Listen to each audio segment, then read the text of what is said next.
It was dusk, at a convenience store in town. Suddenly a loud scream rang out, "Gone!" Below the studio is a fried chicken restaurant. The plate of fried chicken on the table that had just been brought out was still intact and no one had eaten a single piece. "Gian, listen carefully. Tomorrow you will die." The person who said this unfortunate word was the blonde-haired brother, the center saint, Hugo Otters. The person sitting across from him couldn't bear it any longer and picked up the chicken leg, chewing on the tip and asking again very impolitely, "What, hey, oh Taiksu, why do you want me to die?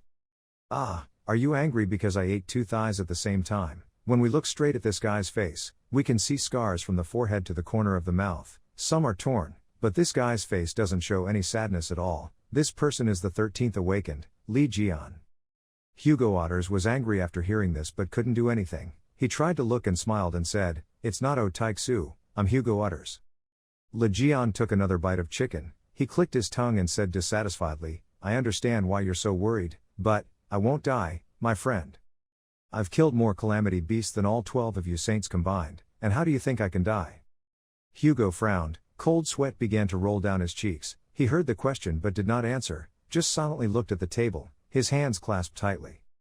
Devil's Tower, where those who threaten humanity's safety and the most dangerous calamities reside. It all started on the last day of the 20th century. From nowhere, beastly disasters appeared and pushed humanity to the brink of destruction with overwhelming power. Right in the midst of humanity's chaos and horror, 12 entities claiming to be absolute gods appeared. They promised to give humanity power that would surpass even the calamities of beasts, and would choose 12 awakened people to receive that power. However, something unimaginable happened. The 13th awakened person has appeared and is someone who has not received any blessings from the gods. He gently loosened his collar, and also that awakened one. A bloody axe blade was stuck firmly in the ground, extremely strong. Incredibly strong, to the point of being comparable to the other 12 saints combined. "Tell me who it is, I don't come here anymore. The person calling me here is my brother who nibbles on 2 chicken thighs at the same time." The scarred man's name is Li Jian. He is the 13th awakened person, with extraordinary power. Hugo Otters spoke softly to Jian. He looked back and thanked Jian. "Thanks to you, this time we were able to successfully conquer the demon tower." Li Jian sat down on the rock next to him, leaned on his hands and said, "Oh Taiksu, stop flattering, you can just give me free fried chicken for 5 years, you're addicted to fried chicken. Also, how many times have I told you, I'm Hugo Otters, not O Taiksu." Hugo was extremely unhappy about this call so he immediately complained, but Jian frowned and said, "Well, that can't be fixed." 2 more people came. The blue-haired girl hummed and said, "Well, if we can destroy the red eye when we enter this demon tower, then surely the reward we will get will not be ordinary, no matter who says what. This is still the strongest disaster beast, so we'll probably get the lowest of 100 billion won." Li Jian stood in front of them and reminded them that everyone should gradually think about a comfortable situation in a 7-star hotel in Hawaii for the next 10 years. Because some countries are also on the verge of bankruptcy due to the chain of command. After hearing what he said, the fat man raised the corner of his mouth. "Ah, Li Jian." He showed a disdainful expression, his eyes filled with murderous intent, and said to Jian, "Even though you need to earn a lot of money so that you can negotiate with us, only then can you get your copy back, your once beautiful face and your current wounded body, isn't that right?" Li Jian said nothing but looked at their backs, thinking, when they received power, they were called saints, but in reality they were still just selfish scum. Suddenly there was a voice next to me, "Oh yeah, hey." It was those 2 people again. They turned around and giggled and mocked him. "Even if they asked for help, don't immediately run to the scene of the disaster. We must reach a certain number of victims for the reward we receive to be good." Jian sighed deeply. "Whatever, let's go quickly." Having said that, he silently snorted, "These scum bastards, once they destroy the red eye, they will immediately cut off contact with them." The cave began to light up. The people nearby all looked up at the cave ceiling with extremely scared expressions. The blue-haired girl and the fat guy from before were also here. In contrast to their itchy faces from before, they now looked extremely disheveled, cold sweat pouring down their faces. The final boss of the Devil's Tower, Huan Red Eye. Li Jian stared at that red-eyed Huan and thought to himself, he didn't expect that just by looking at us, the pressure would already be this heavy. Huan Red Eye suddenly opened its mouth wide. It seemed like it was planning to release power from its mouth to attack everyone. At the same time, the surroundings were also affected by it. The ground continuously shook, smoke flew, and rocks on the ceiling of the cave kept falling to the ground in front of their bewilderment. At this moment someone stepped up. The ground under his feet immediately cracked into pieces. Li Jian raised his hands in front of his chest to protect himself. As for the red-eyed monster Huan, he sat extremely leisurely on his throne-like chair. It sat still and controlled its terrible power, destroying the ground. Under Huan's control, a column of hot power like lava sprayed straight upward. Everyone around them let their guard down, so they were sent flying high into the sky, screaming without making a sound. The entire evil castle, which was covered by shadow puppets all year round, now shines extremely brightly, sparkling across the entire sky. Black smoke began to spread out, making it impossible to see. The blue-haired girl, the fat guy, and the guy with thick eyebrows, everyone was scared by that thing and didn't dare to come closer. Below their feet is now only hot lava. If you accidentally fall down here, your ashes will be gone. Huan Xinyan sat elegantly on his throne, very leisurely, not afraid of heaven, not afraid of earth. He looked at the scene he had created before his eyes and couldn't help but grin. His eyes didn't even bother to hide his killing intent. The blue-haired girl trembled, her eyes widened in fear, she couldn't even speak, so she ran. Scamper, she tried her best to say this last sentence and at the same time controlled her body to run away from this evil place. How can we confront something like that? Quickly run away. Li Jian still stood still, just looking back at them, sighing in frustration. Yet you guys still dare to call yourselves saints. Well, it doesn't matter. No matter what, the person who will destroy Red-Eyed Huan will definitely be me, Li Jian. Thinking so, he picked up his weapon, his will extremely determined, certain that he would win and return alive. Suddenly, there was an explosion where he was standing, and rubble flew everywhere. It was because of Li Jian's jumping force that the phenomenon just now occurred. His hand was already holding the weapon, he puffed his chest out, gaining momentum to prepare to give Huan a good beating. It's all bullshit. In the end, I was stabbed in the back by humanity and fell into this miserable situation. How long has it been? What is the world like out there now? Is the timeline in the tower and outside the tower different? Wow, really lazy to think about these things. Right now, I just want to. After thinking about it, he held the sword in his hand and slashed the monsters to death. Li Jian held a sword in his hand and a sword in his mouth. He made up his mind to kill. I have to keep swinging my sword. Because this is the place. A special trap that will summon infinite calamity beasts. Li Jian stood alone, helpless and lost. Although he is just a small person without any threat, he radiates a terrifying murderous aura with strong determination and is not afraid of strong enemies. After a fierce battle, he was covered in injuries, bleeding, and even lost one arm, but his eyes were always that will, never changing. Do you think this is enough to kill me? Just wait. He thought, clenching his teeth as if he wanted to tear and crush the sword in his mouth. I will definitely survive and leave this place. And reap the heads of every bastard among you. Time passed quickly. 20 years later. A long-horned monster fell backwards on the ground, looked at the person approaching him, and shouted, "Impossible. How could you come all the way here?" The person walking nearby is a man with a wrinkled old face, scraggly hair, and beard. He said, "You are the last." The monster was forced into a corner and could only scream for help. "Save me, is there anybody there?" This old man was probably Li Jian. He raised his foot and said, "Scream all you want, please forgive me." Without saying another word, Li Jian decisively kicked that monster to death. Old man Jian stood in front of its corpse, snorting coldly. Finally, it's over. As soon as he finished speaking, the cave suddenly shook violently, rocks and dirt on the ceiling of the cave fell. The old man jumped out contentedly. He said, "Finally I can go out." Then, as soon as this sound left Li Jian's mouth, he couldn't escape but was crushed by the pile of rocks. After 20 years, the healthy boy could not fight the changes of time every year. He lost all his strength and resigned himself to the fact that he would die here. Transition back to reality. The bustling, luxurious and splendid city filled with laughter is now only ruins. The towering buildings were destroyed long ago. They tilted and overlapped each other. Suddenly, the sound of someone screaming rang out. A scream broke the silence. "Run away, ah ah." The gray-haired boy ran as fast as he could while suppressing his anger and said to the brother next to him, "I told you not to run back there, right?" The other brother ran after him and replied, "How would I know? It should have been safe that day." "How did I know we would encounter a high-level beast disaster?" My brother shouted loudly and ran faster, "Otherwise he wouldn't be able to go home today." The gray-haired guy hasn't been eaten by those monsters yet. but now he's about to go crazy, tears and saliva are flowing, he also has lifeless eyes, a foolish smile, ha ha, we're done, my hunch tells me that today we will meet an extremely powerful monster and it's not wrong. Suddenly, the monster bounced on its heels and jumped high. I rushed towards the two of them, but luckily my ancestors saved me, otherwise I would have turned into a dumpling cake. The gray-haired boy fell face down on the ground, his whole body was in pain and couldn't stand up.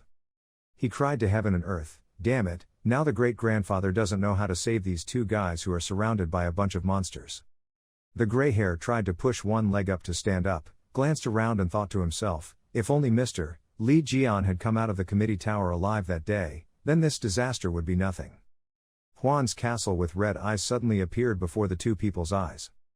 Both were captivated by the light from the castle and stood still for a few seconds. The light became more and more intense, covering everyone's horizons. Next, a huge explosion occurred, shaking the whole area. The two brothers inside kept holding their heads, shielding themselves, praying that they would return safely today. After the explosion passed, the smoke and dust began to dissipate, leaving a large hole in the heart of the city. These guys were trying to get out from the pile of rocks on top of them. What the hell just happened? Before he could get out, his brother opened his mouth and rolled his eyes. He was trembling, pointing to the front. Jimin, there's a human coming out of the collapsed tower. Jimin, what, a man? Indeed, in the midst of that pile of rubble, there was a tall, extremely strong-looking figure standing there. He spat out his hand and then snorted. Li Jian stepped forward step by step, his face sunken, his mouth filled with smoke. He said, how dare you stab me in the back and push me into that trap, you bitches. With a murderous look on his face, he shouted loudly, Humph, you damn dogs will all die. A silent scream rang out. Jimin and his brother next to him were both extremely shocked, wondering to each other, what was going on, what is this?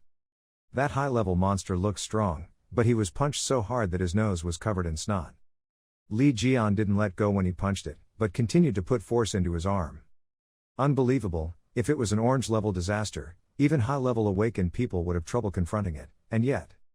He killed them again with ease. Li Jian with his arm still in the monster's chest, he proudly stood on the pile of monster corpses, laughing like crazy. After laughing enough, he immediately realized the presence of the other two people and glanced over. Suddenly he jumped up high, the person was nowhere to be seen and smoke was flying all over the sky. Before the two people on this side could yawn, Li Jian jumped down and scared the two of them until their souls almost left their bodies. Jimin stepped back, his face full of black stripes and asked him, wait, why did you attack us? As for the other brother, he was still so shocked that he couldn't speak, ready to cry. Li Jian came closer and saw them clearly before he calmed down. Human, so everything has been cleaned up, right? Hearing that, the other two sneezed out a breath. Phew, we're alive. After Jimin breathed a sigh of relief, he realized something, sweating profusely and turned to say, hey, that guy, I think he's from the tower. Is this a scoop? Jimin, where do you think the tower is? If you go around talking about this, people will probably take your life. He's only in this area because the tower collapsed. Suddenly something appeared above their heads, blocking all the light. You can see how incredibly big and scary this thing is. That big thing is actually the alpha wolf, the leader of those kids. It was baring its sharp teeth, breathing hot waves out, extremely terrifying. In contrast to the leisurely appearance of male 9, as soon as these two saw it, their mouths opened wide and their eyes widened, sweat pouring down like rain. That is the alpha wolf. Hey you, quickly run away. Li Jian wasn't afraid at all, so he didn't listen to their warnings but stood looking at the wolf and then smiled. The wolf didn't wait until they ran away, but began to flex its butt muscles, grit its teeth, and prepare to attack. When it had absorbed enough power, it immediately opened its mouth wide, released its power, and attacked them. Jimin and his good brother covered their heads together, hoping to escape the wolf's attack. The giant wolf leader with terrifying strength destroyed almost everything they came across. Just like that, nearby buildings were knocked down by it, sweeping everything, leaving nothing behind. It didn't stop there but continued to create a huge ball of light. It took a while for the smoke and dust to clear to see the surrounding scenery clearly. The older brother standing next to Jimin opened his eyes. He couldn't believe it, we were still alive. Before he could be happy that he was still safe, he was frightened by the scene before him. That is the picture of Li Jian with toned muscles and tattered pants that he has not changed for many years.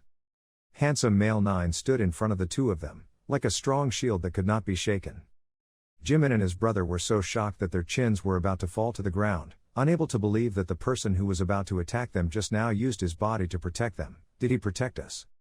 Lee Jian's mouth was smiling but anger was boiling in his heart. He snorted coldly, a stupid piece of shit. Then he jumped up and soared high, his hands clenched his fists, aiming straight at the head of the alpha wolf.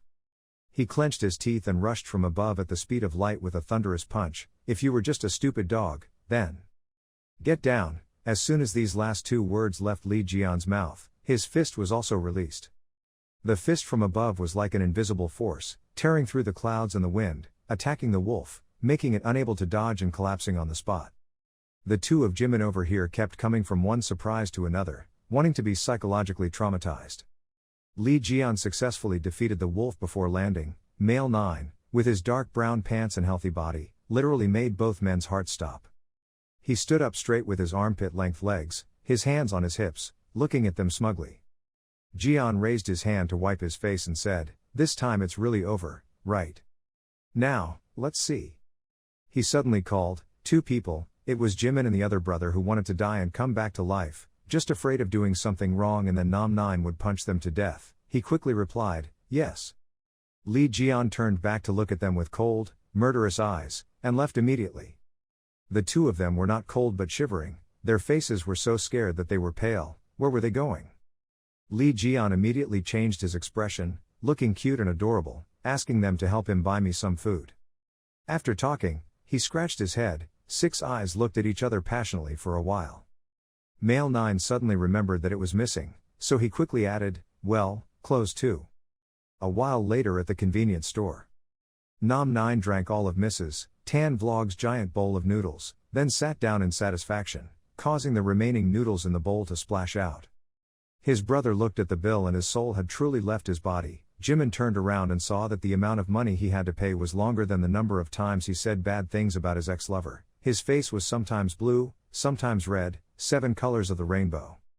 The waitress stood from afar watching Lee Jian go from muscular to a fat Western guy with a big belly and a shrunken ass and couldn't help but smile. Nam 9 said, "You said you didn't have much money, so I ate less. Does that mean you haven't eaten yet?" Hearing that, Lee Jian said to the girl, "What's up? Didn't you say you'd buy everything I wanted because I saved your life? Please add another portion of ramen." Lee Jian called out to him and Jimin and his brothers were shocked and wanted to stop but couldn't. Jimin shyly pretended to scratch his ear and asked Jian, "But who are you, an apostle, or maybe some holy soldier captain? Also, what are you doing around the tower?" Lee Jian grabbed a toothpick and picked his teeth, smiling and saying, I walked out of the tower and these things just happened." Jimin was completely shocked. He's in the tower, forget this, I have something to ask." "Who are you? Doesn't look like a normal person at all. Why do I feel magic power from you guys?" The brother sitting next to Jimin replied that it was because he was an apostle. "Aren't you also an awakened apostle with blessings from the gods?" "God, what the hell, why do I have to serve those damn people, huh?" Lee Jian said as he picked up the spoon. He looked at it and saw that his current self was extremely handsome. "But I was so scared that I lost my mind, thunder and lightning exploded in my head." He threw the spoon away, stood up and looked up. "Is there a mirror around here?" The waitress pointed to the opposite side. "Over there." Jian quickly took off his blue shirt. Running to the mirror, touching my face, I couldn't believe what I was seeing. What was it? My entire body has been completely restored. The scars from before, even a scratch, were gone. He suspiciously traced his hair, then pulled his mouth open to see if there were still scars from years past. Those injuries are extremely difficult to recover if you don't risk your own strength.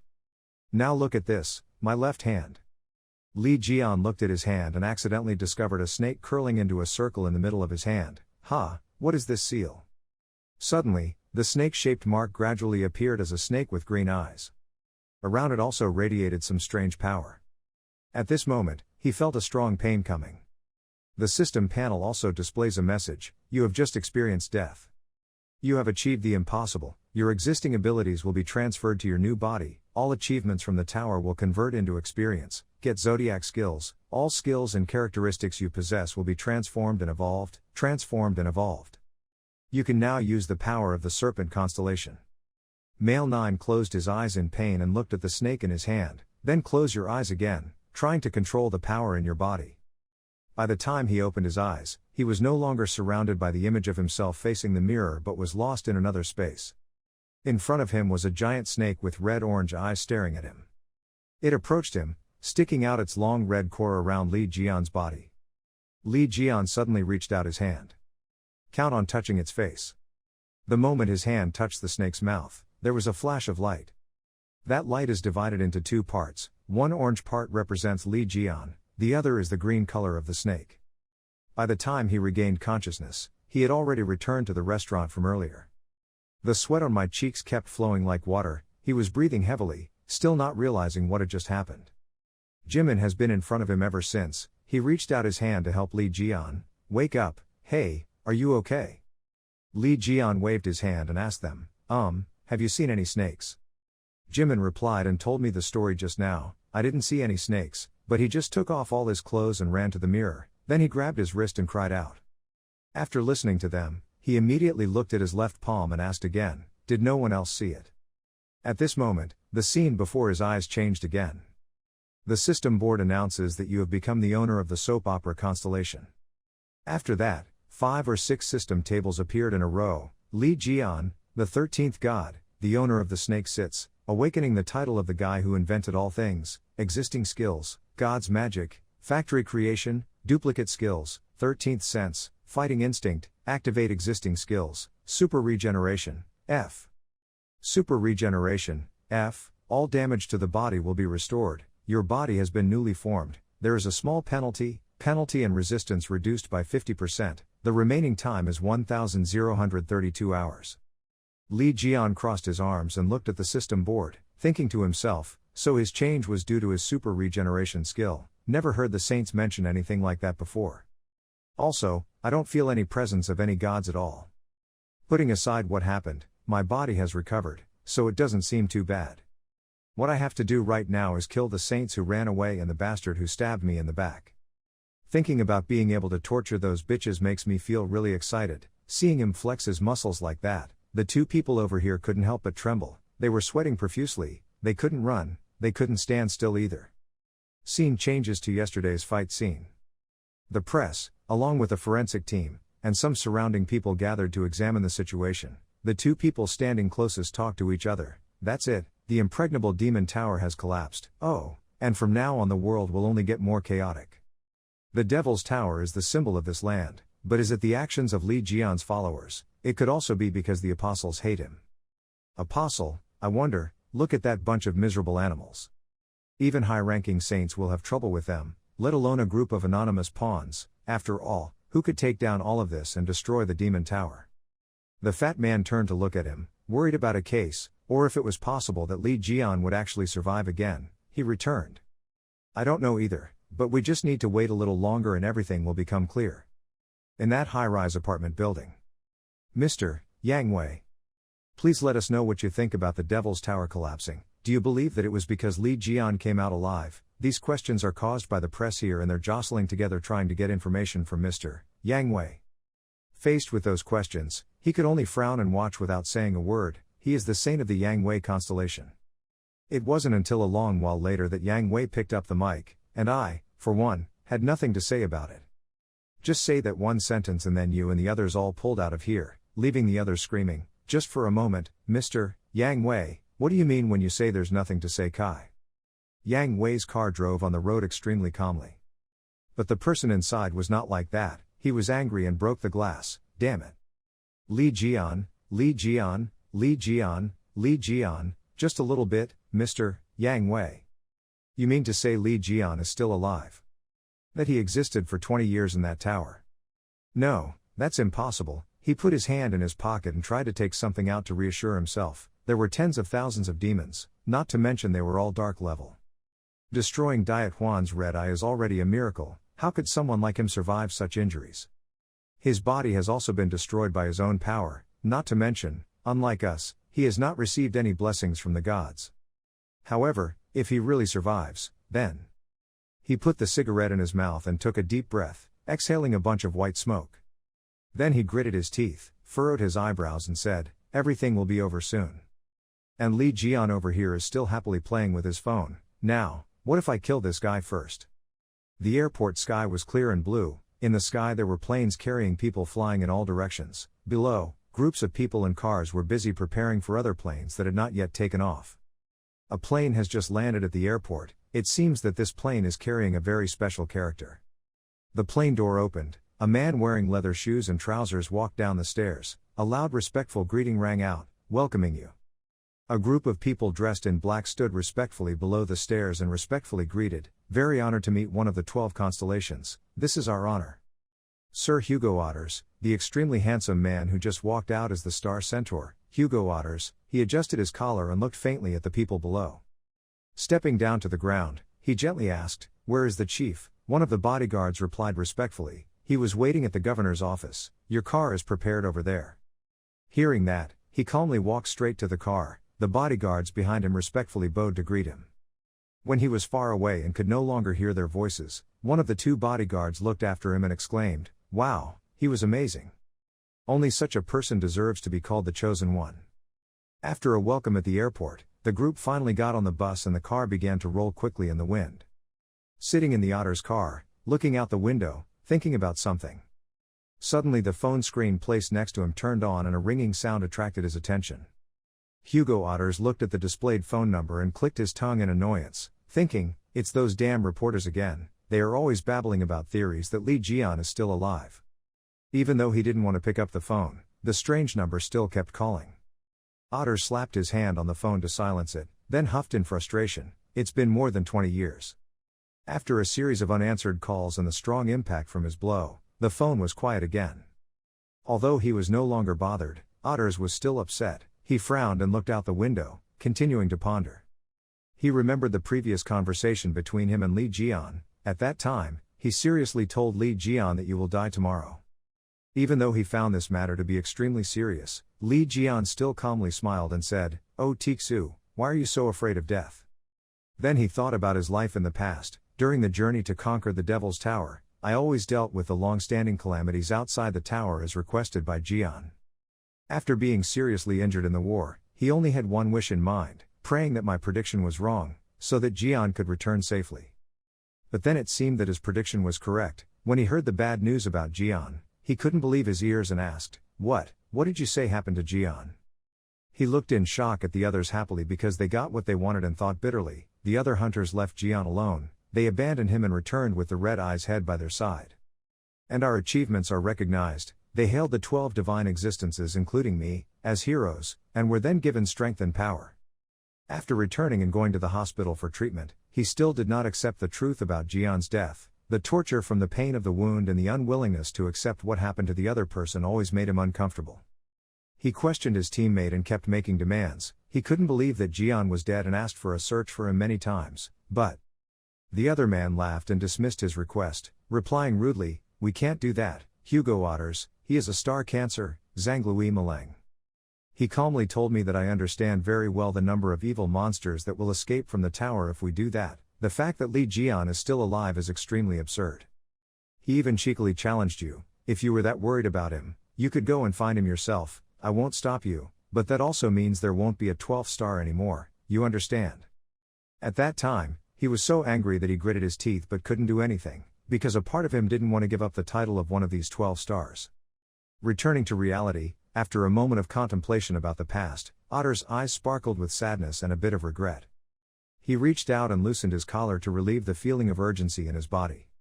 Looking at the scenery passing by on the side of the road, he thought, yes, no matter how strong the Jian is, that is impossible, and now it's too late.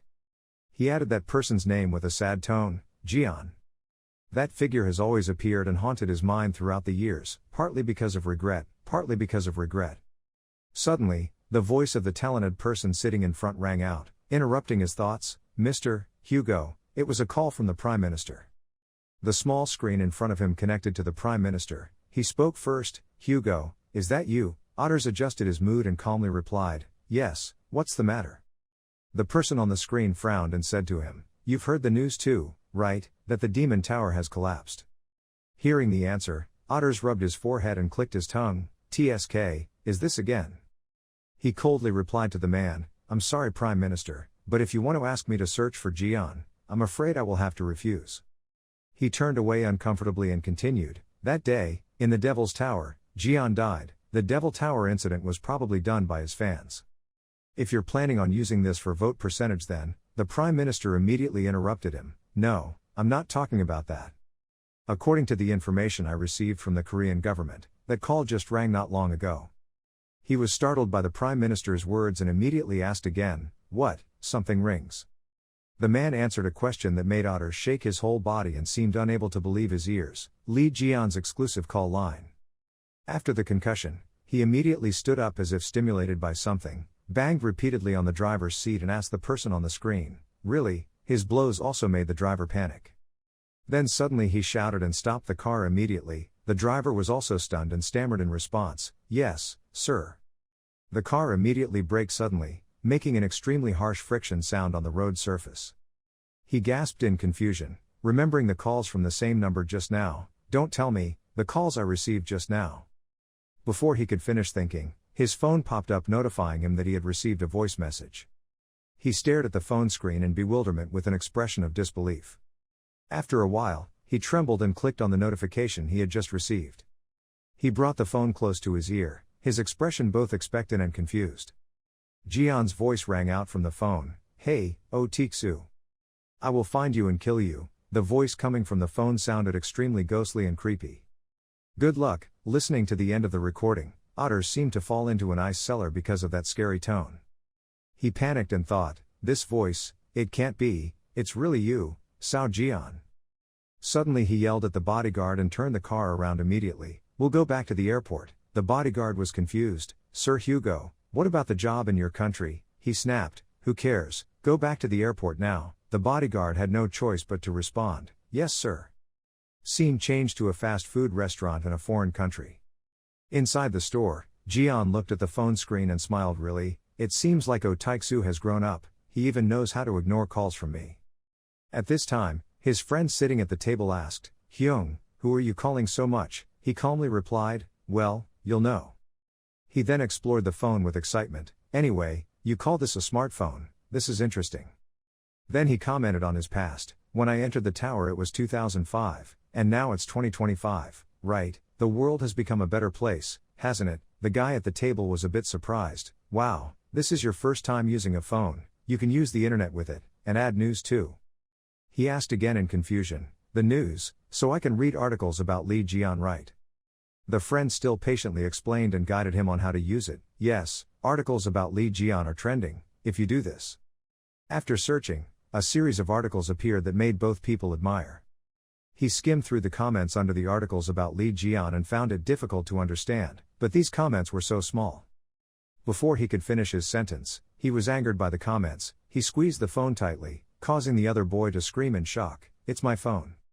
Hyung angrily gritted his teeth and muttered, who defeated the red eye, these brainless idiots, you should be scared and run away. Then he took a few breaths and said to himself, well, cool down, this is nothing. Then suddenly Hyung scrolled through an article that surprised him. My will. Reading the headline made him suddenly remember, that's right, I remember, I have agreed to donate all assets to the orphanage and the education promotion fund. He glanced at the article and mumbled happily, I hope it's done well. Then suddenly he saw another headline, Lee Jian transferred all his assets including his hunting achievements to the 12 constellations, to save humanity. The subject line made Hyung so angry that he crushed the phone and shouted, I will kill you all, I will chop you into pieces. The other boy could only cry in pain without making a sound because his beloved phone had become ashes in his Hyung's hand and couldn't say anything. After a while of getting angry, Hyung began to ponder, but what should I do? Even when I wanted to announce my comeback, I looked very different from 20 years ago. If I go around saying I'm Lee Jian, people will just think I'm crazy. Right now it's best to keep quiet and deal with the saints, one by one. Meanwhile, the other guy was still crying because of his beloved phone. Suddenly a strange aura appeared around him, surprising Hyung. A warning line appeared in his head, warning that someone was watching you. He thoughtfully felt the airflow and then suddenly realized something, this presence was. He stood up, pushed the door open and walked out. The other boy immediately asked after him, Hyung, where are you going? He replied coldly, breathing in fresh air. Hyung walked outside the store and stopped, it seemed like he encountered something. In front of him at this moment were countless streams of red smoke in the shape of a gazelle with a ferocious expression constantly hovering. Hyung was surprised. A guardian angel, they are the subordinates of Aries. At this moment, countless system notifications appeared in Hyung's head. The guardian angels were creating a barrier belonging to the Aries. The power of the divine gods has decreased. The guardian angel demanded tribute. Hyung gritted his teeth in frustration. Those damn people. He angrily unleashed his power and gritted his teeth. How dare you do something like this in your own area, going around and robbing other gods' properties, already then. Suddenly a voice interrupted Hyung's words. Damn it, Lee Jian, again Lee Jian. It's annoying because everyone is talking about him right now. These words seemed to attract Hyung's attention. He regained his strength, put his hands in his pockets and looked at the person who said that. The couple sometimes didn't seem to realize anything but continued calmly. I was about to say the same, he was all over the news. The man holding a cigarette smiled faintly as he continued to speak to his girlfriend, not understanding why everyone cared so much about him. Either way, he's dead. The girl walking next to him also followed suit and leaned her head on his shoulder and nodded in agreement. Suddenly the button on the man's jacket attracted the Hyung's attention. The button bears the Gemini symbol and shines brightly when light shines on it. The boy who was with Hyung was extremely surprised and exclaimed, "Those people, they came from the Twins Association." Until the couple walked closer to where Hyung was standing and it seemed like he was blocking them. Seeing that Hyung didn't move at all, the guy inexplicably paid attention to him. Suddenly the other guy shouted, "Hyung, come here quickly, if you get involved with those people." It seemed like his friend's words didn't mean anything to Hyung. He still stared thoughtfully at the couple. Annoyed by his gaze, the man frowned and said, "What are you looking at? Fuck off." His friend and his father standing behind, watching this scene, could only cry and say, "We are done." When the man saw that he didn't react, he brought the cigarette to his mouth and took a long drag. Then he blew white smoke straight into Hyung's face with a challenging expression. Then he smirked, "Why, are you angry?" The man saw that he was still standing stiffly and continued to provoke him. "If you immediately hit me, then hit me." The girlfriend walking next to him seemed to realize that the situation was a bit tense, so she smiled and walked over to hug his arm and said, "Okay, let's go," pulled him to pee in his pants. He smirked then hugged his girlfriend and left. When he passed by Hyung, he even gave a teasing glance, "You son of a bitch." Those two people continued to walk and laugh. I'm sure losers like him are the ones supporting Lee Jian. The other girl also pampered herself, it was obvious. Why do they love the weakest of the hunters? Is it possible that he is a saint? Every word the other two talked about made Hyung start to get angry. The friend who was with Hyung stepped forward and smiled and comforted him. "Hyung, you controlled your anger very well. Those guys are from the Twins, overcome Gank A." Before he could finish his sentence, he shouted after the other two, "Hey, you flies." The two people just got angry and turned around to look at him as if they couldn't believe what they just heard. "You just called us flies." Hyung got mad as he started his knuckles and responded, "Oh, it's you guys, a whole bunch of them. Cockroaches stink and are dirty." The centaur's disciple stepped forward, his steps becoming cold and stiff.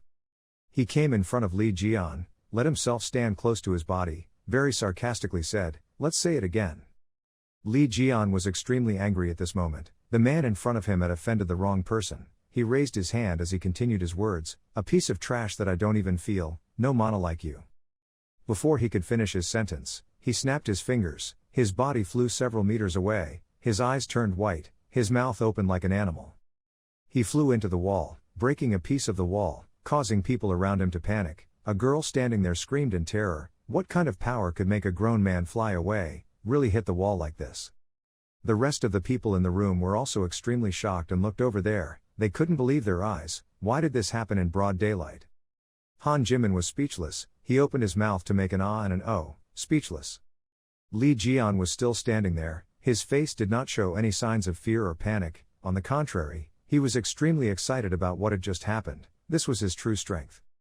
The second centaur's disciples were very angry when they saw what he did. How could she accept letting him roam around before her eyes? So she made a move, but unexpectedly, Lee Jian knew about this beforehand. As soon as she entered, he smiled and said, "Hey." She thought I didn't know she was behind me. She was on top of him. Her hand was still using her strength to threaten him. After hearing these words she slowly retracted. But how could he escape the sky? He used his divine finger to counterattack her. So in an instant, the girl became Lee Jian's easy prey, flying thousands of miles away, with the same fate as the centaur's disciple. After dealing with the two of them, he felt that this was very boring. raised his hand to his mouth and waved a few times to express himself. "She's not very strong, right?" His words made everyone there, strange feeling of contempt. But someone immediately reacted, "Hey there, why are you using your ability in the middle of the street?" When he heard that, he turned around. He raised his hand and pointed at himself. "What are you guys talking about? If I had used my powers, those two people would have died." He was very angry when someone suddenly stood up to advise him. After those two heard it, their souls were completely blown away. He sold the goods to the two rank A apostles with just his back fist. As expected, this happened. I thought he had been using it all along. Ability, not knowing that his true ability is several times stronger than this. He sounds like he doesn't care much. Why does he have to meddle in my business? My concern is the person lying in front of me. He looked down at the person he had just destroyed, lying motionless on the ground. Something made him sit down. That was the necklace that person was wearing. This necklace seemed to be a treasure. He picked it up, looked at it and considered it. So without hesitation for a second, he immediately picked up that rope, regardless of whether it belonged to someone else. He raised the face of that necklace, looked at it a few times and said, "I see that it's been since he hit me. Isn't this the next sacred object?" The face of that necklace sparkled in the sunlight. It seemed to be made from real gold. "This is a very precious thing that you definitely won't be able to let slip out of your hands." But a strange thing made him think again. After thinking for a while, he wondered why this group of people had holy objects. Only the saints had the right to own them. Thought for a moment, he also didn't get an answer. Fortunately, Han Jimin was there, someone who knew about these guys. So he told me, "Hyung, you don't know anything. Humanity was almost extinct after the disasters a few decades ago. Humanity survived thanks to the gods and saints they chose." An image appeared. Many people were standing, wearing cloaks, jackfruit. They stood around a magic circle. In the middle of that circle was a pair of beautiful eyes. There were many symbols illustrated around that eye, which were the 12 zodiac signs. Perhaps the 12 people standing around represent the 12 signs of the zodiac. At this point, that person will take it back and continue to tell you the story. But because 12 people cannot protect the whole world, you the saint gathered people together to follow them and established a church. Awakened people are given power by saints and are called apostles, and they are ranked according to their own strength. Saints are chosen by the saints as the leaders, and the planets can be considered as the saints. The strongest apostles who give orders to the other apostles are called the leaders of the church, and the apostles. The power of the Holy Spirit comes from the faith of the apostles, so they set up all kinds of contests to increase the number of people joining the church, and the chosen apostles will be given gifts by the holy angels.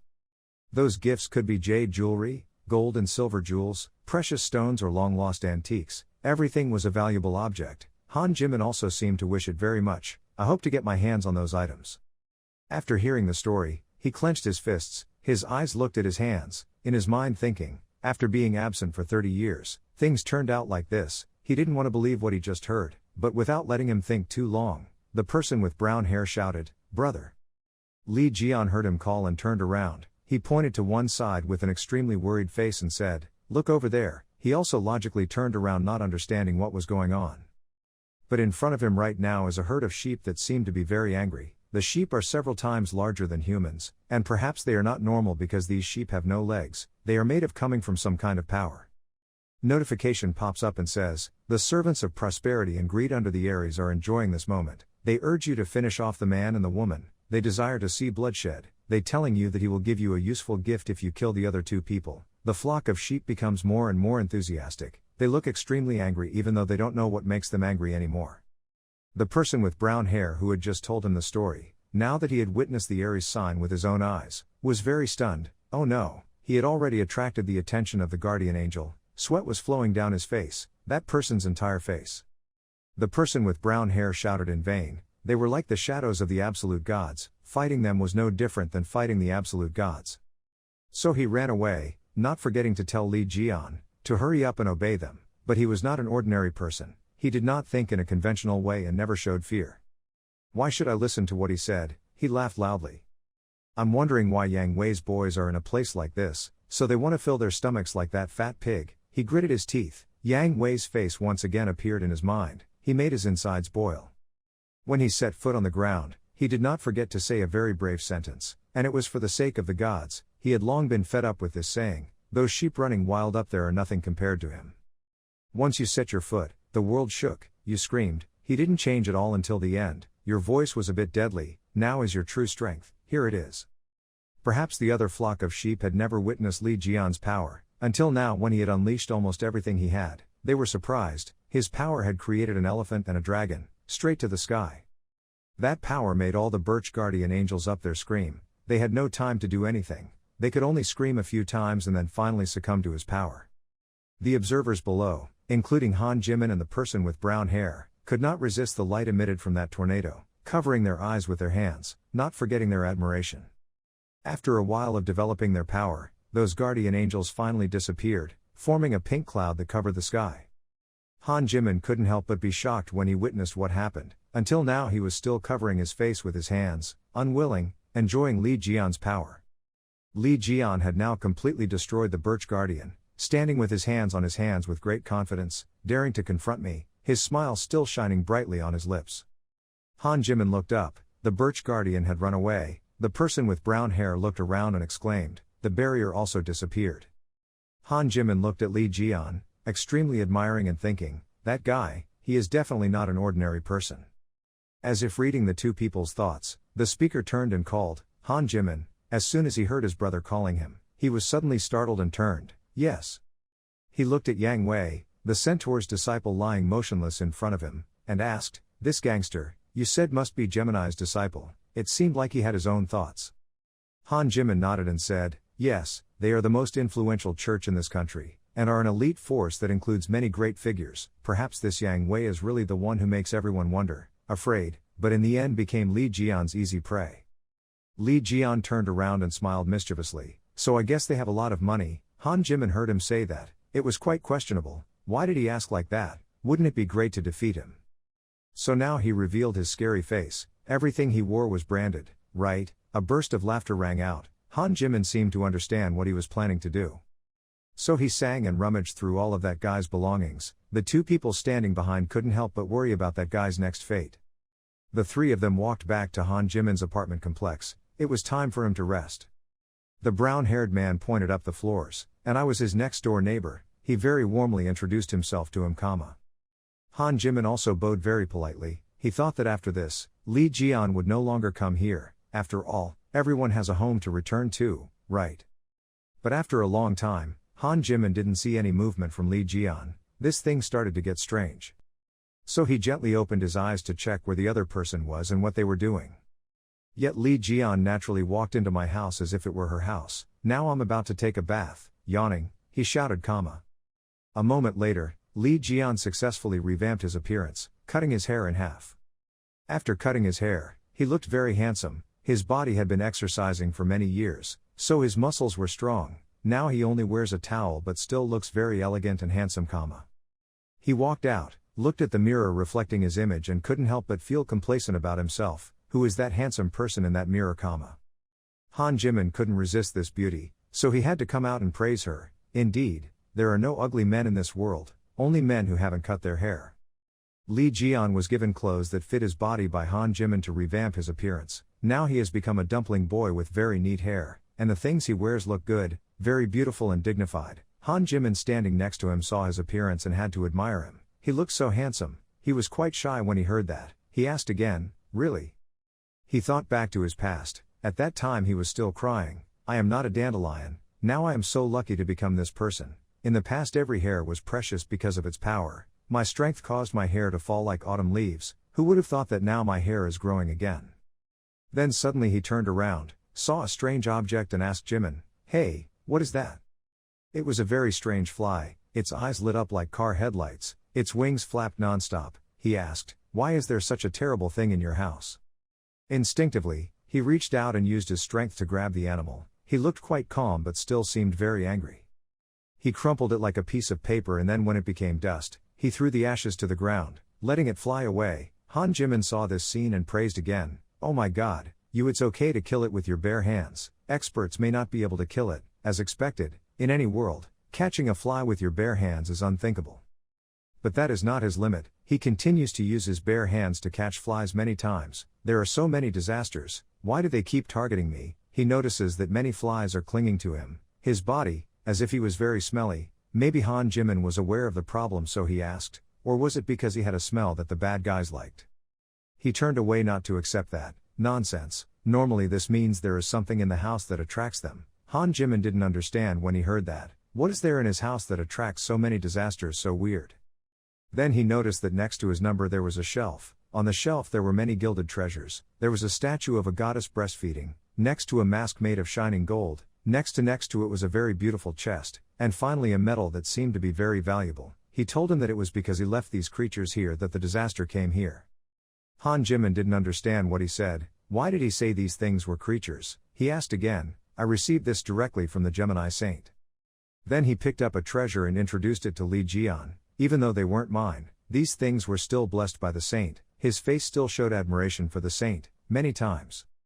But immediately the statue was broken by Li Jian. Just one use of his power was enough to split the object into two halves. He saw that what he treasured had been broken. I was so scared, I screamed, but his reaction was unusual and disgusting. He picked up another treasure and said, hey, listen carefully, this mask is a sacred object that monitors the person who bought it. He threw up everything on the shelf. This music box is a relic that steals personal information. This watch is a beast that attracts disasters. It seems like everything the saint giving to Han Jimin is not a blessing, but a loss of blessing. He continued, those damn saints, not only robbed us of money but also sold trash to others and exploited others later. Really these guys are monsters, not saints. They only specialize in people who do bad things or a pack of wolves hiding their faces under the mask of sheep. Thinking about this, he became extremely angry. The anger in his heart flared up. Thinking about it made him feel angry. So he asked, throw it all away immediately. His voice was so loud that the person outside the door could hear it, as if he was being bullied. He screamed. Suddenly, while the two were struggling, they noticed the door suddenly opened. That was Chun Sung Jae. He just came home and saw a stranger in his house. This person was even bullying Han Jimin. Li Jian saw Chun Sung Jae and asked, who are you? Han Jimin saw him like he saw his savior. Chun Sung Jae, he said slowly. Chun Sung Jae is also not a gentle person. Seeing Li Jian, who just met him, is being condescending, your face turns black, me. His strength was also gradually revealed. I am the master of this house. His voice was filled with murderous intent. Li Jian heard that and accepted it. Everything suddenly fell into awkward silence. At the Birch Church, Yang Mei residential area, Yang Mei was extremely angry and shocked at this time, had to scream, what? He couldn't believe his eyes. The guardian angel in Korea had disappeared. Had someone caused his minions to disappear like that? The reporter trembled and said, yes, so our Korean branch is currently panicking. It seems like things are getting complicated. When he heard this news, he couldn't help but worry. Why would he do that? This has never happened before. This is an unprecedented event. Guardian angels are subordinates of the body glands. No awakened person dares to chase them away. He himself knows what the power of those people is. They are the embodiment of his power. Being beaten failure is like being defeated yourself. So as if to protect his honor, he pointed his finger and ordered the messenger to contact other saints to see if they knew anything. That person, hearing that, obeyed the command, continued to speak, and did so, clear but. That person continued. The Sagittarius side was always unable to contact. He immediately asked again, Hugo, ignore it, Han is probably working as a mercenary with you now. That person shook his head and told him quite surprising news. We received the news that after arriving, he left the country immediately. This guy's voice suddenly sounded a bit urgent. He was quite surprised to hear that. So what, where did it go? However, the news delivered made his face disfigure. The destination was Korea. Stunned for a moment, he turned away. All the thoughts in his mind were gradually linked together, but he still did not continue to speak. Everything needed to be calculated. Hugo, he is a close friend of Li Jian. Hugo's face appeared in his mind. It was an extremely handsome face, and also had the appearance of a gentleman, completely different from group of saints. The reason why he moved was because of the rumor of whether Li Jian was still alive. He turned his eyes to the side, his face unable to hide his extreme worry. He really came back alive. This question stimulated his mind so much that all the blood in his body rushed to his brain. He grabbed a lamp next to him and shouted, damn it. In front of that light was thrown towards the messenger while he did not do anything detrimental to him. Impossible. His face was extremely panicked, investigating this matter clearly. What about the other things? His voice was filled with trepidation and fear of her husband. That person knew that his master was no longer normal. Just mentioning Hugo or Li Jian made him become like this again. Where the guardian angel disappeared, the apostle of Gemini was also found, fainted there. He was left wearing only his underwear, lying naked in the middle of the road. According to witnesses, Thinking about that image in his mind made the messenger want to vomit. He had a conflict with a handsome man, that's all the witness told the messenger, everything else is very obscure, not considered official information. When he heard this, he breathed a sigh of relief. Handsome, so it wasn't Li Jian because he was destroyed. Perhaps this information eased his mind a bit. He gritted his teeth. No matter what, things weren't going well these days. There were rumors that Li Jian was back. This still made him unable to eat or sleep well. The threat really needed to be eliminated. The guardian angel in Korea disappeared for no reason. Worse, we failed to conquer the Spider Queen. He remembered all his terrible failures and hated himself. Then he clenched his fists. If we continue, our position will be shaken. He is very worried about his future. So he ordered his subordinates to prepare the private plane. He was very surprised when he heard him order like that. It must be something very important for the master to order the preparation of the private plane. But this time he needed it, he asked when he went there himself. He nodded and said, well, we need to know exactly what's going on in Korea. Then he took the cloak that was lying on the chair and put it on. That face, the face that brought death to all humanity, appeared again. You had to see it with your own eyes. He walked and brought death to everyone. In Korea, that guy was brought to the affiliated hospital in a closet. Everything seemed to have greatly affected his body. He had to use a lot of medical techniques to help restore life. Even the defenders cannot do it themselves. President Gemini saw his nephew lying down and was helpless. He pointed at his nephew. Who would dare to turn his nephew into this? His face was deformed. This really angered him, or in other words angered the whole corporation. Then he pointed out a person standing quite calmly next to him. Hey, this person seemed to understand this old man's mood, so he very calmly said, don't worry about what happened recently.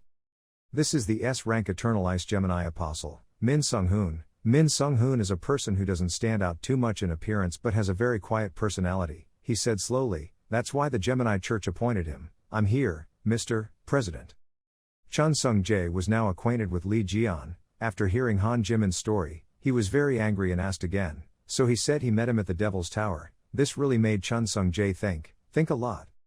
And he personally cleaned up the whole herd of calamity beasts with his bare hands. Han Jimin is not a person with strength like Li Jian, so he could only nod his head. Yes. Then he continued to ask, he even defeating a rank A apostle. This is truly something worth paying attention to. If the truth matches what was heard, then this guy is indeed a saint, not an ordinary person. And yet Han Jimin still answered, yes, that's right.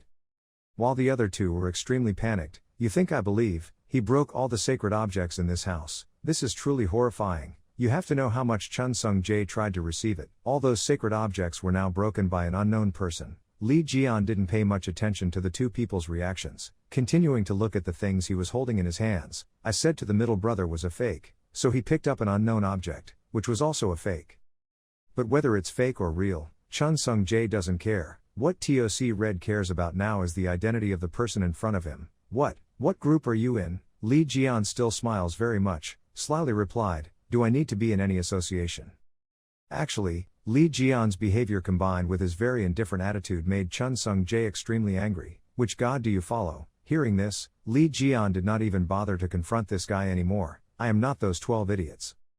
Chun Sung-jae still didn't believe his words. What was his awakening class? He remembered, boredly answering, a publishing class. Hearing this, Chun Sung-jae really couldn't feel what he was saying. Talking again, so what's your name? Han Jimin was very scared when he heard this. If these two people had a fight now, he would be the one who would suffer the most. Li Jian replied very coldly, Li Jian. Han Jimin was extremely scared at this point, turned around and said, brother, that guy. Chun Sung-jae, calm down. Li Jian still doesn't know why these two people reacted so vehemently. Chun Sung-jae can't keep calm anymore. He came into our house and broke all the holy objects, and now he says what his name is.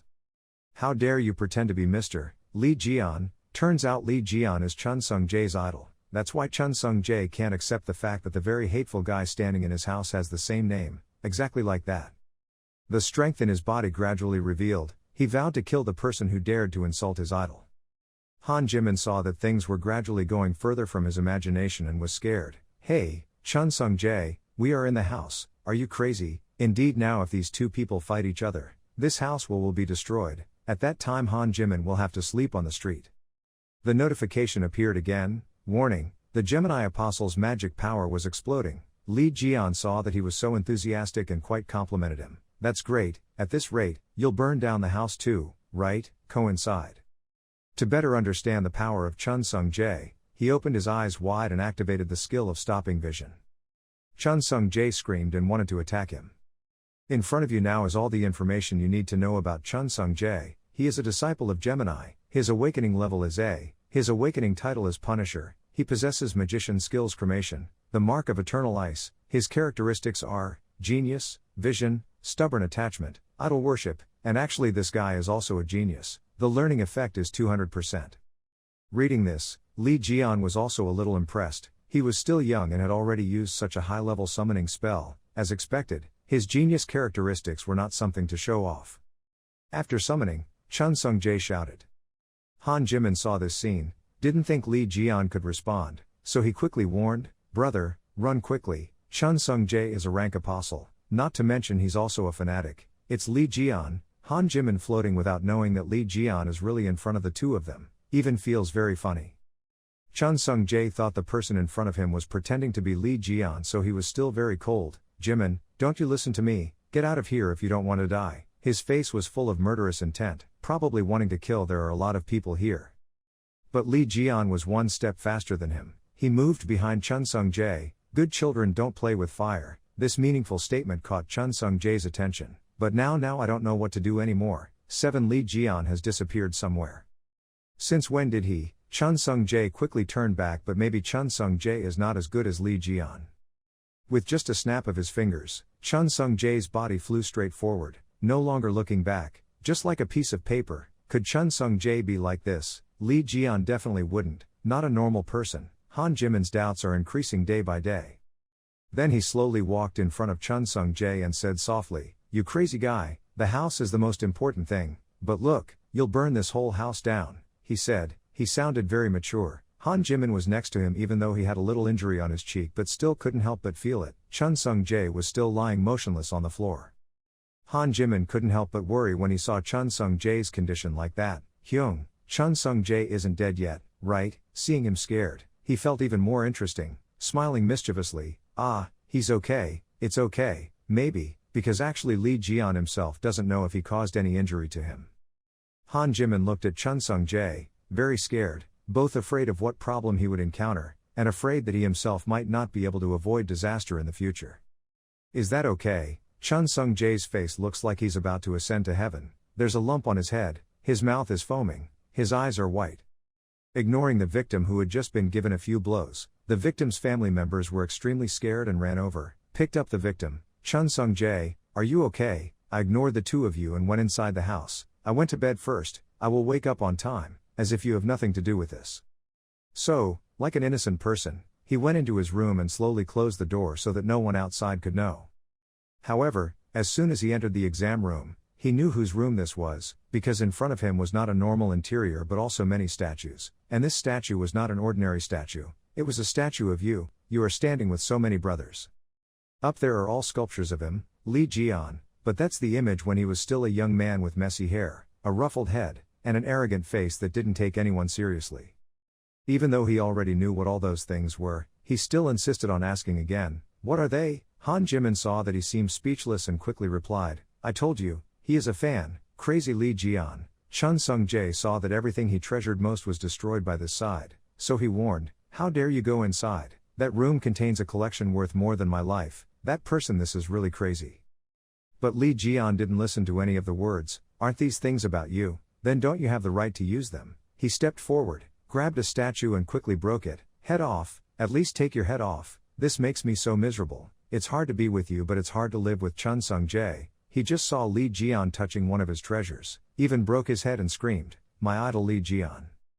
But Lee Jian didn't stop there and continued to be naughty. Chun Sung-jae didn't accept his fate. No, stop, you crazy bastard, calling you like this is wrong, I'm not a crazy bastard, I'm Lee Jian. At this point, Chun Sung-jae couldn't bear it anymore. This was truly an irresistible force. He couldn't beat that guy and couldn't kill him. This was fate, damn it, Chun Sung-jae cried out, in suffering, no. At a coffee shop, Hugo was sitting waiting for his drink to come out while watching the news.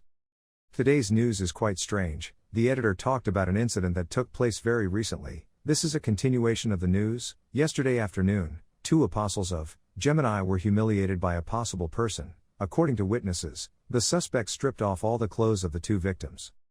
Hugo heard this and sighed. It was definitely Lee Jian, there was no mistake. What was that idiot doing? This was the first thing I heard after returning to Korea. He put his hand on his face expressing boredom. How much does this Lee Jian want to cause trouble?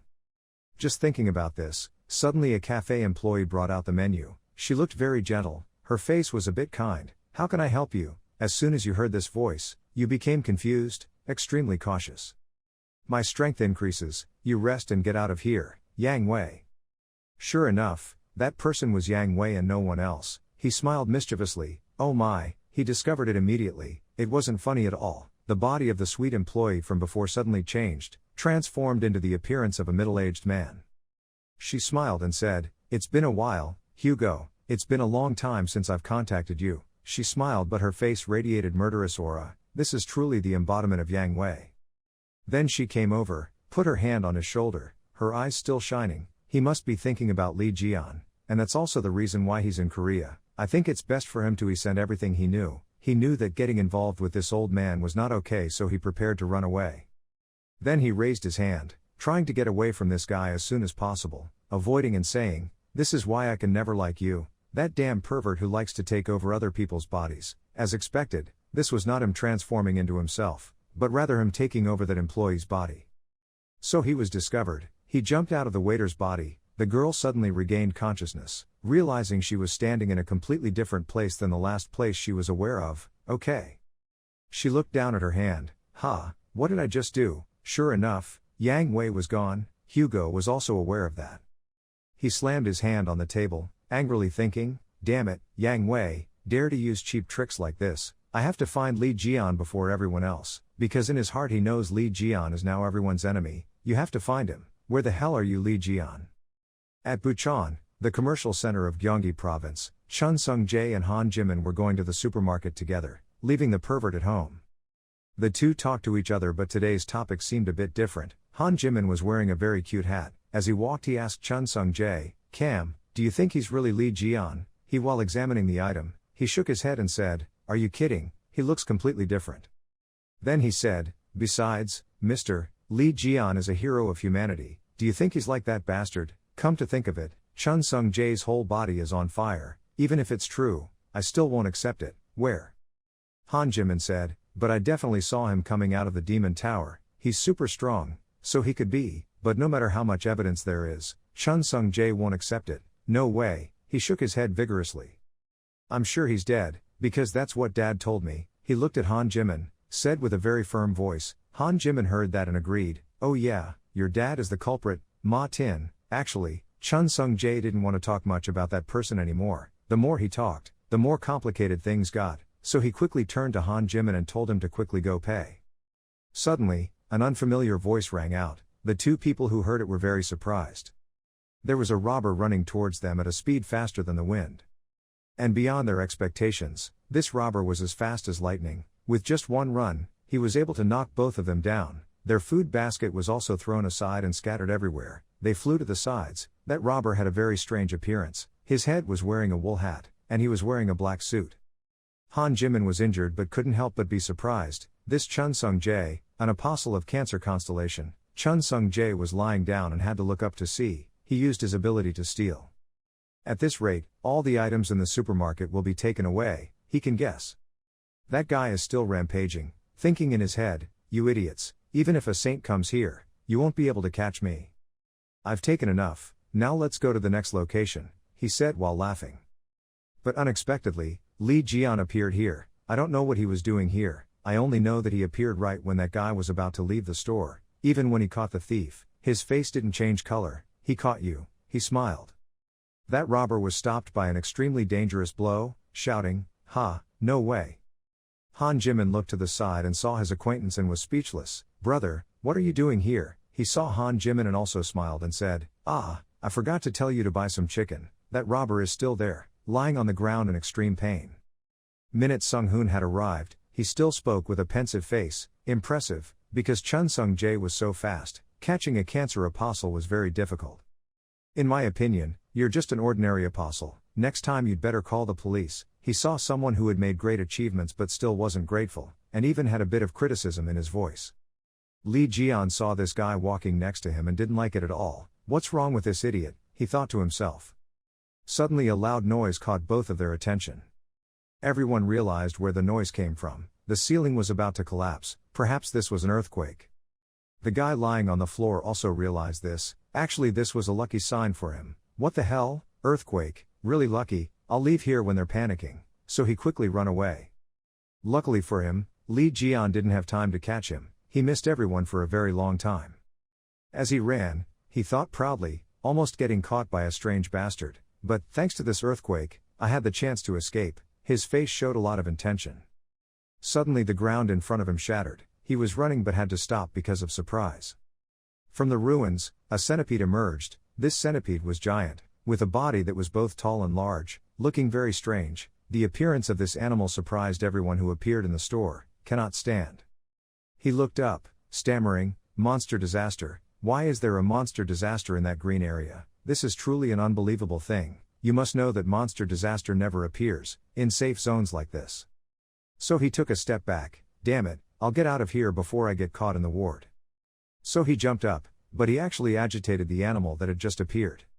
He was still very pleased with his actions. Even if a disaster beast couldn't catch him, he laughed very enthusiastically. But what he didn't know was that the place he was jumping towards was the mouth of the disaster beast. This animal just needs to open its mouth to make the whole city become its food. This apostle will definitely become delicious prey. With just one bite, that calamity beast had finished killing a human life. Everyone standing around became its next target, and even more terrifying, this was not a calamity monster, normal beast, this is the Spider Queen. The Spider Queen turned and looked at the innocent people standing there staring at her, their faces filled with fear. She looked around and saw that no one had the ability to fight her and was very pleased. Perhaps now was the opportunity for her to gather delicious prey. Suddenly a voice rang out, warning, warning, this is not a drill, a monster disaster has appeared in the supermarket. All residents in the supermarket, please leave as quickly as possible. Everyone who heard this knew where their fate had gone. Now the most important thing was life, not buying snacks. Everyone ran away in fear. That warning continues to sound. With the appearance of the Spider Queen, the level of danger in the supermarket, people don't need to listen anymore. They are now only focused on running away. Behind the Spider Queen ordered giant spiders to run after the supermarket residents. The scene is now very chaotic and scary, making anyone with a weak mentality scream in pain. Small centipedes also started crawling on people's bodies. Now the supermarket has been regulated as a red zone. Let me repeat, with the appearance of the Spider Queen, the danger level in the supermarket is regulated as a red zone. Those giant spiders continue to attack. Everyone was so worried about themselves that they didn't notice a little boy who had lost his mother was still standing there crying, without the spirit to run away. The beast was gradually approaching this boy. Because of all the moving baits, the immobile bait is the best. It opened its disgusting mouth wide and tried to push the boy inside. The baby is still crying loudly. But fortunately, someone ran over and defeated that beast for the boy. When the boy returned, he was safe. That person gently told him, "Boy, you should walk carefully." The boy trembled in fear. That was Li Jian. He reached out his hand and gently said to the boy, "Are you okay?" But this is the time for the boy to run away. He looks too scary. His face is like a murderer. This makes him really disappointed. But in order to maintain the honor of a hero, he still had to calm his voice and say, "Well, I'm glad the boy is okay." Then he turned around and focused on his expertise. Anyway, why are there more monster disasters in the supermarket than humans? This really makes him confused. The Spider Queen is a very scary monster disaster, now appearing in the green area like this. But he is not the type of person to give up easily. If he wants to fight, he will fight to the end. Fine, he muttered, now will be the time to prove to everyone his strength. He summoned a cobra. It's been a while, so I'll warm up a bit. The newly summoned cobra wrapped around his body, making him feel more and more enthusiastic.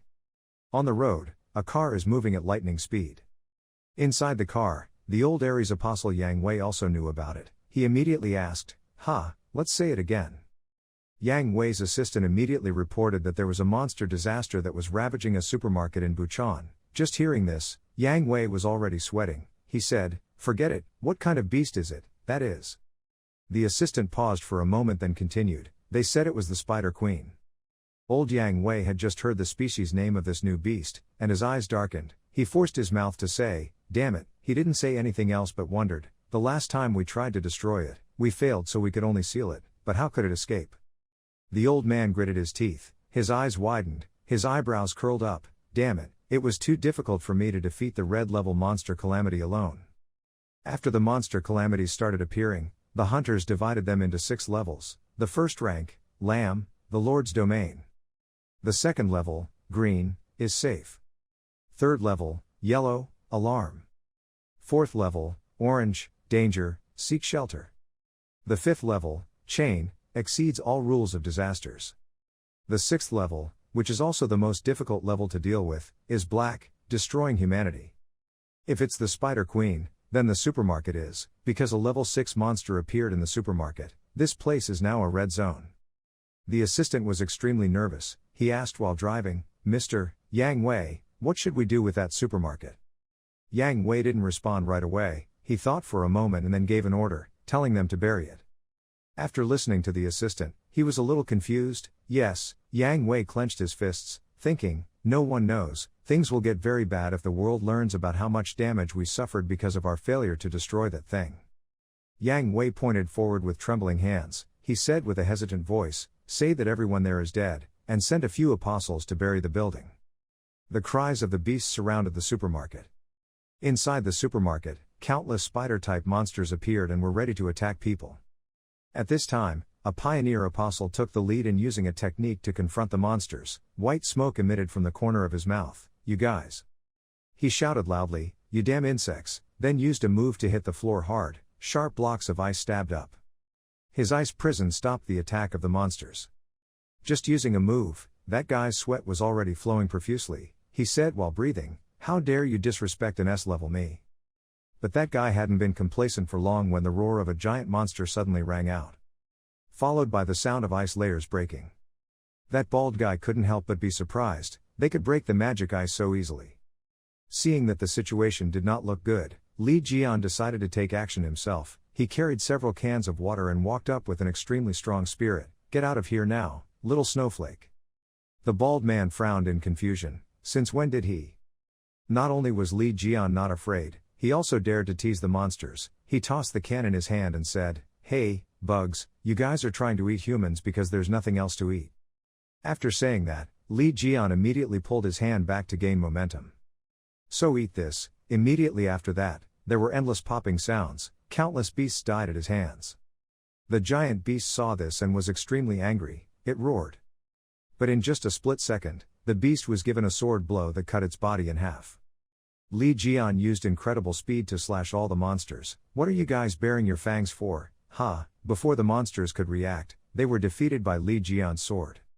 Li Jian finished dealing with the monsters and said, "You bastards better not run around."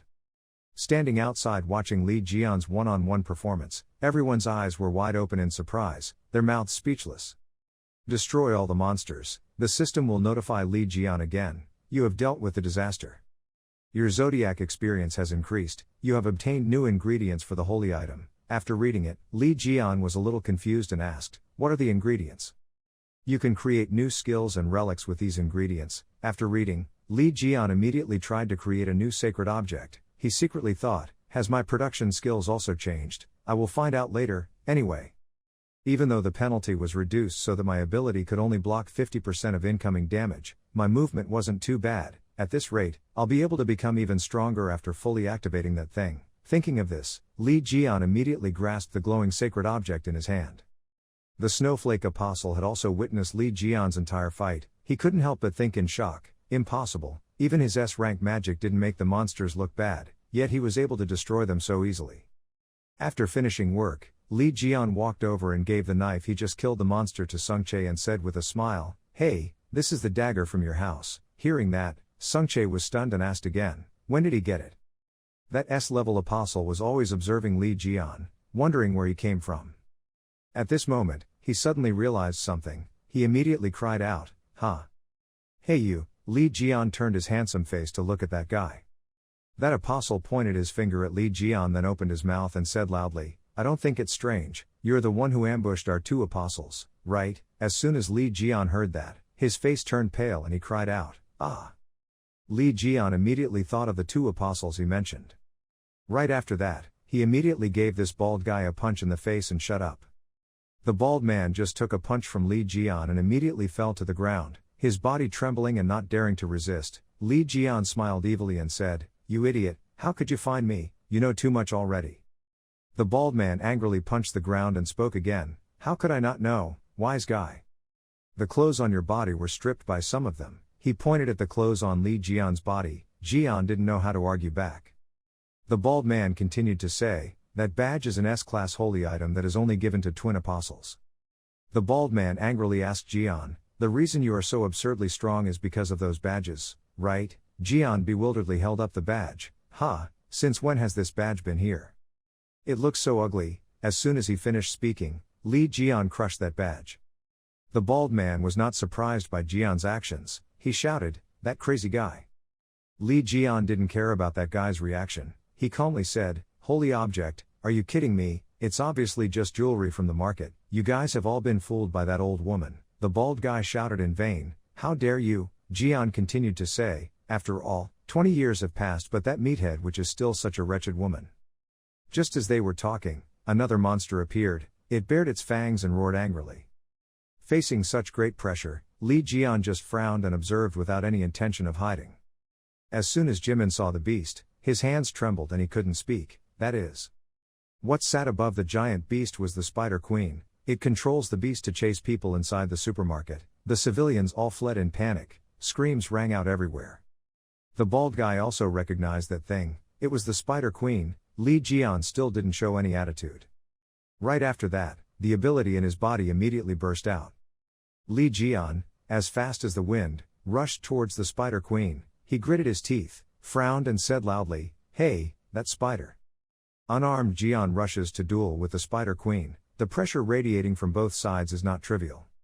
Li Jian shouted loudly, "Get out of here now." He then used his fist to punch strongly at the Spider Queen.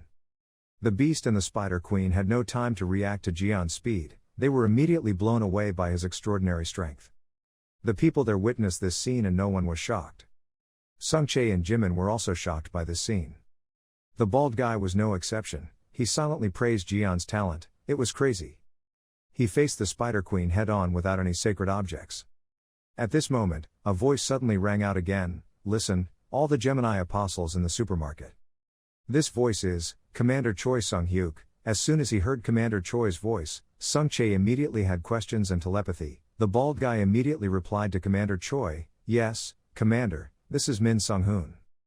Commander Choi ordered, "Chun Sung-chae and Min Sung-hoon, leave this building immediately, and the Birch Apostle will soon bury this whole building." As soon as Commander Choi's words ended, a membrane covered the entire supermarket. Commander Choi continued to say, "Yang Wei is coming here alone. We have no way to stop him too." The appearance of the Spider Queen here meant that he had failed to destroy it. That's why he's trying to hide the truth. It would be very troublesome if any information about them leaked out. "Minute Sung-hoon, you have teleportation skills, right? Quickly bring Chun Sung-chae out." Sung-hoon frowned and asked again, "Do you mean just the two of us?" After finishing speaking, his eyes immediately turned towards the group of people in the supermarket. They were injured a lot, everyone was supporting each other. His eyes turned to the group of monsters again. And finally towards Jian, who still doesn't know what's going on. He's still fighting the Spider Queen. Facing these people, Sung-hoon's body trembled. He didn't know what to choose. Seeing that Sung-hoon was still hesitating to leave, Commander Choi immediately asked, "What, is there a problem?" But right after Commander Choi's question, Sung-hoon's face immediately changed. He smiled evilly and replied, "No, there's nothing." Hearing Min Sung-hoon answer like that, Chun Sung-chae immediately got angry. Even begging for support is not enough in this situation. "But what the hell are you talking about? Don't you see how chaotic this place is right now?" But even dared to open his mouth and say that he would leave them here and be buried in this building. Facing Sung-chae's questioning, Sung-hoon still calmly replied, "I know."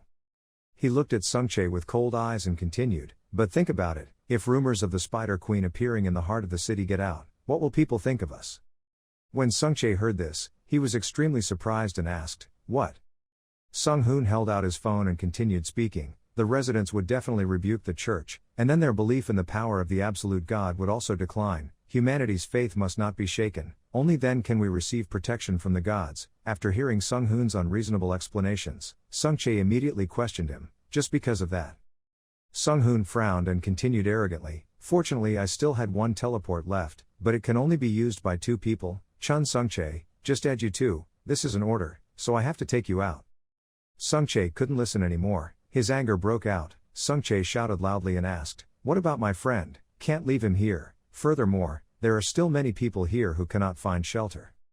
Selfish Sung-hoon only thinks about his own benefits. He frowns, grits his teeth and spits out some harsh words at Sungchae. This stupid guy, why are you still in the mood to destroy me at this point, star? Don't think I'll hesitate and end up buried alive in this damn place with you idiots, he cursed while performing magic. Ice cubes began to appear on Sung-hoon's arms. Sung-hoon's pupils shrunk, his eyebrows furrowed together, his mouth curled into a sinister smile. He continued to speak, and I couldn't ignore orders from the church commander, so I'll ease some of the pain of the idiots here. I'll send them away for a while, and you don't need to worry about them anymore. Seeing that guy preparing to attack the innocent people here, Sungchae's power immediately burst out, his eyes immediately glowed.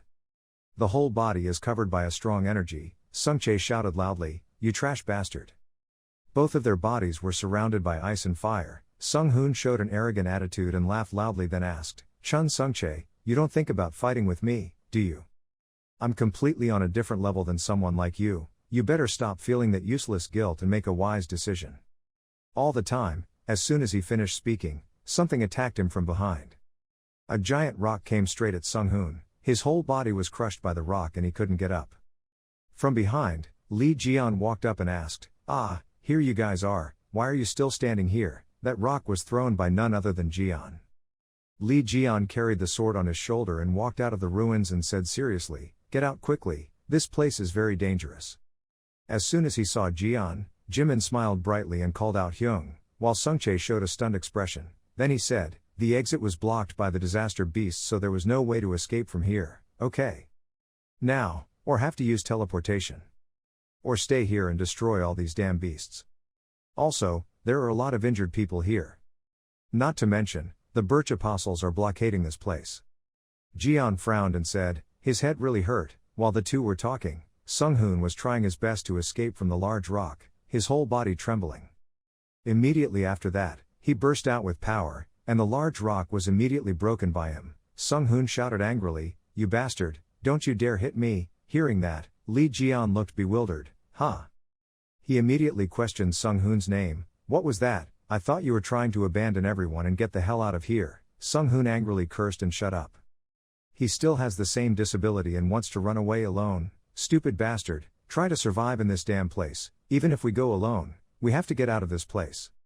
Sung-hoon took out his phone and prepared to use the teleportation technique. But right at this moment, a giant spider web suddenly rushed forward and hit Sung-hoon directly.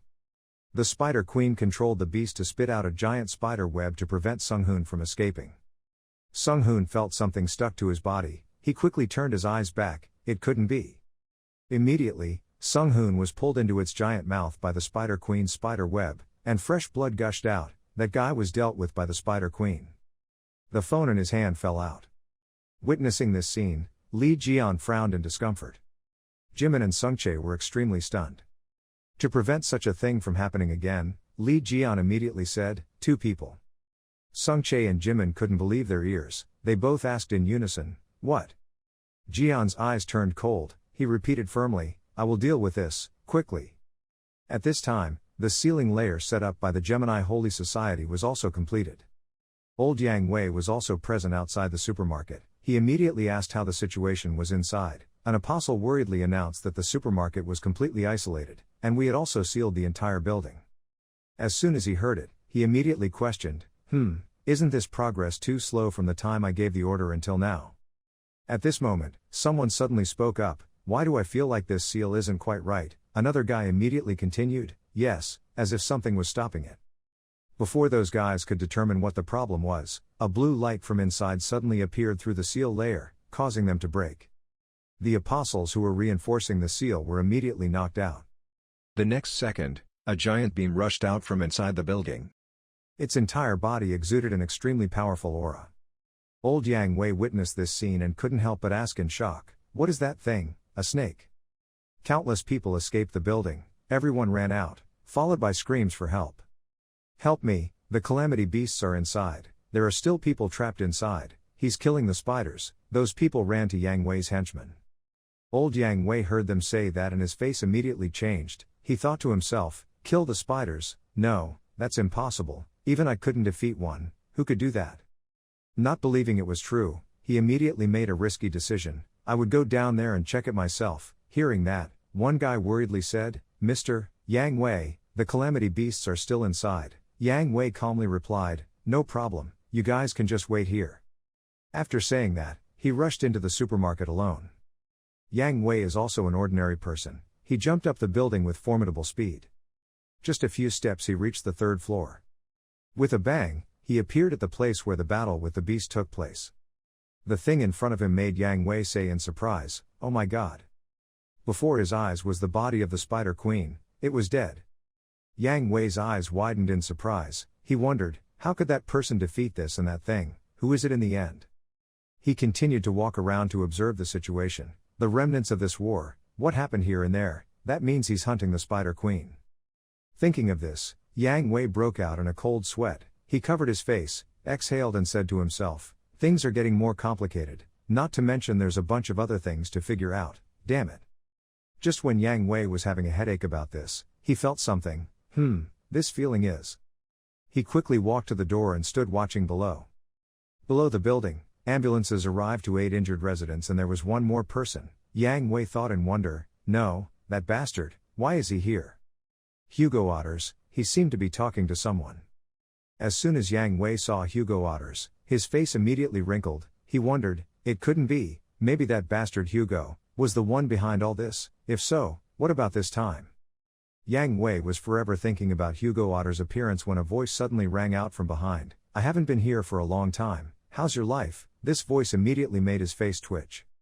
The look in that guy's eyes made Yang Wei feel scary even before he looked at it. What the heck, you son of a bitch, do you find it difficult anywhere? That person is none other than Li Jian. Jian smiled evilly and said, it's been a long time since we last saw each other, but why do you look so panicked? Yang Wei quickly turned around. As expected, it was Li Jian. He was so scared that he broke out in a cold sweat, stammering and shouting, Li Jian. The alarm bell rang continuously, ringing, the blue light flickered nonstop. It seemed like something big was going on. The rescuers appeared very quickly. They quickly divided into tasks. Some gave instructions to the people, others who were injured were asked to follow this way. Some people held walkie-talkies to mobilize manpower. Hurry up and go. They rushed to work shouting, please get out of the way, it's very dangerous. Two boys wrapped in blankets sat in the middle of the road. The one with that hair was staring ahead as if thinking about something. The one with black hair kept coughing. The red-haired boy thought thoughtfully, in his mind a monster with its mouth opened wide and a smiling boy walking in that direction. Was he really Li Jian? Even though the appearance is different, the way they move is completely identical. While engrossed in thought, suddenly a loud voice rang out, startling the two boys. Sung Jae. A man with Western features appeared, his face showing some concern, calling the boy's name again. Sung Jae, why are you here? Seeing that man appear, Sung Jae looked angry and said, when did you return to Korea? The father heard his son ask him in that voice and couldn't believe it. What, is that the voice you should use to talk to your father? The black-haired boy sitting next to him turned his head to look and gasped in surprise, wow, Star Centaur. Black hair smiles like it's nothing and doesn't affect him. As for the red hair, she couldn't help but huff. The father stood looking at his son in deep thought, rubbing his chin as if he was calculating something. After thinking about it, the father stood with his hands on his hips, looked down at the two children wrapped in towels sitting in the middle of the road and said, okay, at least I'm not injured. After treatment, the two of them will be fine. Then his face suddenly became serious and he continued, more important, Sung Jae, you were in that supermarket, right? I heard that someone destroyed the monsters. Do you know who did that? Sung Jae ignored what his father said, sat with his back turned, coughed. The black hair sitting next to him smiled wryly at him. The father standing behind saw it and just laughed and thought, this kid, in the end, is covering for someone else. Then suddenly the black hair widened his eyes and asked, but, will Jian be okay? The father standing behind heard that question and was a bit surprised. Suddenly, a shadow rushed towards the black hair, making him widen his eyes in bewilderment as he looked at the person holding his shoulder. As soon as Sung Jae's father rushed over, he shouted in panic, you said Jian, where is he? Do you know him? Black hair was bewildered, but being asked these questions consecutively made him even more confused, stuttering, and confused. When rearranging his father Sung Jae's questions, he smiled and said, "Could it be that Uncle Hugo Otters was talking about the saint?" The black hair continued to speak. "He is currently inside. He was also the one who destroyed the Spider Queen. He said his name was Jian." The more Uncle Hugo Otters listened, the more unsightly he became. His face tightened, showing a bit of worry, a bit of disbelief. Hugo Otters wanted to know more, so he grabbed the black-haired man's shoulder and asked, "What, can you explain more?" Suddenly there was an explosion in the building behind. Boom, the fire flashed out very dangerously. Everyone suddenly turned to look. Standing in the smoke and dust of the collapse, Hugo Otters' hateful eyes appeared clearly. He gritted his teeth and looked forward angrily. In the pile of rubble, broken rocks and dust, the previous explosion caused the ground to sink a bit. In the dust and smoke, there was the sound of breathing, panting. A man walked out of the smoke and dust, panting as he walked. Red spiritual energy appeared around his body, his eyes staring straight ahead. A tall guy, wearing a white t-shirt and black pants, stood in the dust and smoke of the recent collapse, facing the person in front and laughing. "That's a bit too much, my friend." That guy seemed to have escaped the building explosion just now, but he didn't look tired or scared at all. On the contrary, he was a bit provocative. "It's been 20 years since we met, but just seeing him made me want to. I'm already shocked." The man with red spiritual energy around him was a bit surprised and asked, "What is your name?" He looked at the boy in front of him. Many thoughts appeared in his head. He felt as if he were Li Jian. But isn't that guy's face covered in scars? Not to mention this guy's voice is also different, being stared at by the other person. The young man did not understand and asked questions. The more he thought, the more certain he was that what he thought was right. Thoughts appeared in his mind, and there was never any way he could be that young. The more he thought about it, the more certain he became. His face also became simpler. Adding to that the gloating that could not be hidden said, "Bastard, how dare you impersonate Li Jian?" The shield was completely startled. The young man stood in a cloud of flying dust, his face showing confusion as to what he was saying. "What, disguised?" Suddenly he gathered his strength, the spiritual energy around him radiated even more intensely, and shouted, "A disguised guy who doesn't know how high and how thick the sky is actually going to confront me, so you must be mentally prepared to pay the price for that action, right?" Looking at the scene before his eyes, Li Gon stood still for a moment and then shouted, "What the hell are you talking about, you bastard?" He rushed up, but before he could attack, Li Gon punched him in the stomach and screamed in pain. Li Gon angrily said, "Do you think I'm talking nonsense?" Li Gon's punch sent the other guy flying 5 meters away. The dust was still so thick. In the air, there were only 2 silhouettes of people fighting fiercely. Then he used his inherent strength to suddenly appear behind the other guy and continued to strike again. He appeared from behind as quickly as the wind. Every move was full of powerful damage. Li Gon flew up high, used his hand to grab another shot, causing the other guy to fly down and hit the ground hard, causing rocks to break and fly up, creating a hole there. After finishing a few attacks, Li Gon regained his strength and landed on the ground. In front of him was the other man's large body, breathing heavily. There was more and more smoke and dust around, and the building was completely destroyed by them.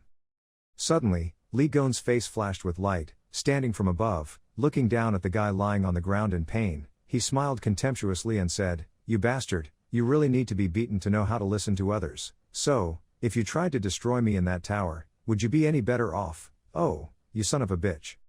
He stepped forward step by step. The other guy saw that and backed away in fear. As he walked, Li Gon said, "I know everything, but you guys have eaten and swallowed all the sacred objects and assets I left behind, and you don't even miss my will anymore." These words first hit the other guy directly. He stammered and said, "That."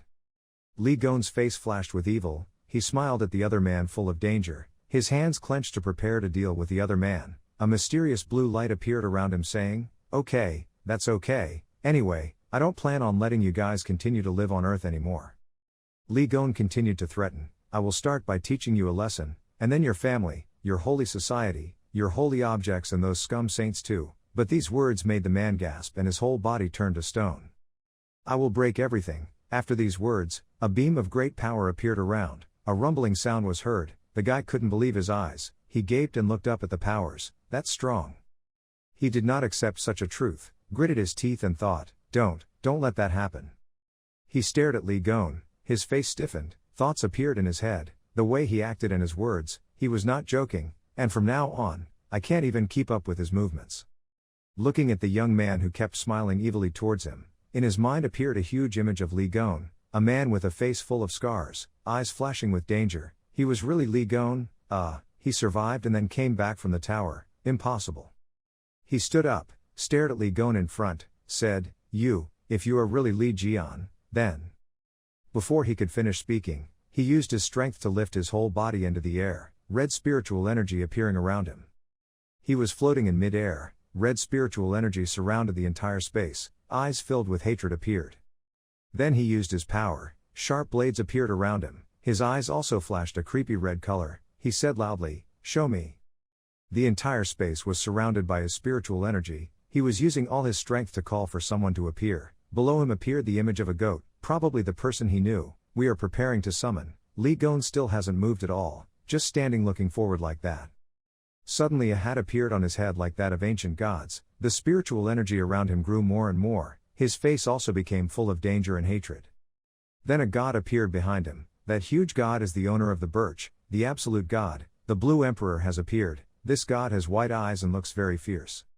Sharp swords are surrounding him, and with just one command, they will all rush forward without any mercy. Li Gon saw the scene before his eyes and was not afraid, but his face showed a bit of provocation, just summoning a part of the power of the absolute God. He suddenly pointed two fingers at Li Gon, his eyes were now one black and one red, looking full of danger, he seemed to be commanding his power to attack Li Gon. The red chains he commanded kept flying towards Li Gon as if wanting to tie him up. Li Wen was chained around his body, looking at him with only a little surprise but no fear, as if these things couldn't hurt him. Seeing Li Gon being wrapped around his chain like that, he looked full of gloating, his face smiled cunningly and said, "Now do I look weak enough for you to oppress me anymore?" Thousands of ants kept spinning around him, accompanied by the power of those red spiritual energies, which seemed to add strength to those thousands of ants. The other guy continued, "I don't know how you got back out of the tower, however. This move is the imperial flag, the weapon of the absolute God, he has someone backing him, so it's like he's calling the wind and rain here, as if this is his land and can do whatever he wants." Li Gon was tied tightly by the chains, unable to move, his eyes kept looking at the other guy, his hands clenched in anger. Then he used all his strength to throw a palm at Li Gon, causing rocks and soil to fly up. Everyone watched the sword rush forward, creating a thrilling scene. Li Gon just stood there watching, not bothering to do anything. Li Gon looked at the scene with disdain and said, "Wow, that's great." Hearing these words made him even angrier, he gritted his teeth and shouted loudly, shutting his mouth. The swords were still flying forward with no signs of stopping. Accompanied by a shrill, death scream, thousands of swords flew towards Li Gon as if wanting to pierce him. Li Gon stood tall in the sky, it seemed like he had no intention of dodging these swords. Thousands of swords kept stabbing into the ground, causing loud metal collision sounds, and rocks were broken into pieces and flying by those swords. Thousands of swords crashed down on top of each other like a giant mountain. If buried under swords, it would be difficult to come back alive. Would Li Gon have been buried under these swords? Looking at the swords in front of him stabbing down as high as a mountain, that guy still had some disbelief, his face showing doubt. Was he dead yet? Then he step by step walked towards the mountain of swords, talking as he walked. "When he saw you escape the Devil's Tower and return, for a moment I was quite surprised, but a cat is still a cat, stupid thing." He satisfactorily looked at the stack of swords as high as a mountain in front of him and continued, "That is the outcome for a fool like you when confronting someone as experienced and strong as me head on. How stupid, ha!" The more he spoke, the more satisfied he became. He smiled brightly and looked up at the stack of swords and continued, "Do you think I'm still the Yang Wei of 20 years ago?" Suddenly, a blue light appeared in that pile of swords, as if there was a source of power hidden under those swords that was about to explode. The other man's eyes looked surprised at the event before him, his eyes widened as if he could not expect this. I couldn't help but worry in my heart, it was impossible. Below the ground, where the swords were buried deep, a flash of power, cracking the rock and breaking the swords, gradually appeared. A huge body appeared from inside, causing thousands of swords to be thrown into pieces. The person who rushed out, without saying anything, raised his hand and punched the other guy in the face, making him unable to react in time. Just one punch was enough to send that guy flying 5 miles away. He fell down, causing the ground to break and fly up. The young man's clothes were still cold, but now his shirt was torn. The punch just now was not light. One punch broke the other guy's 3 teeth, his nose bled profusely. He couldn't believe that this crazy thing had happened. He was filled with fear, thinking, what should he do? Survive that attack? Seeing the young man appear again, this time he seemed to have accepted the truth and asked, "Are you really Li Jian?" The young man had just escaped from the realm of death. His shirt was no longer a shirt, his shoes were nowhere to be seen, his eyes were still so bright. He smiled sinisterly and said, "Damn, you finally recognize me, that's it." Having said that, Li Jian used his foot to step on the other guy's body, causing him to scream in pain and groan. Stepping hard on that guy's body, Li Jian's face suddenly turned into a different person. Around him radiated magical green spiritual energy. His sharp and dangerous eyes said, "Oh, you're right, I'm really back." After saying that, Li Jian raised his hand and covered his nose tightly, saying in a sarcastic voice, "Well, what is it that makes your weapon smell like shit?" The guy incredulously raised his head to look at Li Jian in front of him. His face was punched and his nose was still bleeding. The part that was punched was red and swollen. He thought, the level of recovery was unbelievable, not even the Aquarius healers. The system displays a notification. You have just experienced a near-death moment. The conditions are satisfied. The 13th sense skill is unlocked. Hearing that, Li Jian smiled proudly. "Oh, thank you, thanks to you, I'm stronger now." Then Li Jian's eyes flashed blue, a bit dangerous. He smiled mischievously and said, "Now, what if I experiment a little?" Li Jian's foot stomped harder on the other man's chest, his whole body exuding magical blue spiritual energy. The swords in the back were completely shattered by Li Jian. The other guy saw the scary Li Jian in front of him and trembled and said, Wait. The system appeared again. Aries, absolutely amazed by Li Jian, he groaned, wondering why Li Jian was still alive. Aries trembled in shock, affirming that it was impossible. That guy was so pointed in the face by the absolute God that he was speechless. This. Suddenly the magical birch disappeared with a curse wind. This disappearance surprised the other man. He turned his head and shouted, "What?"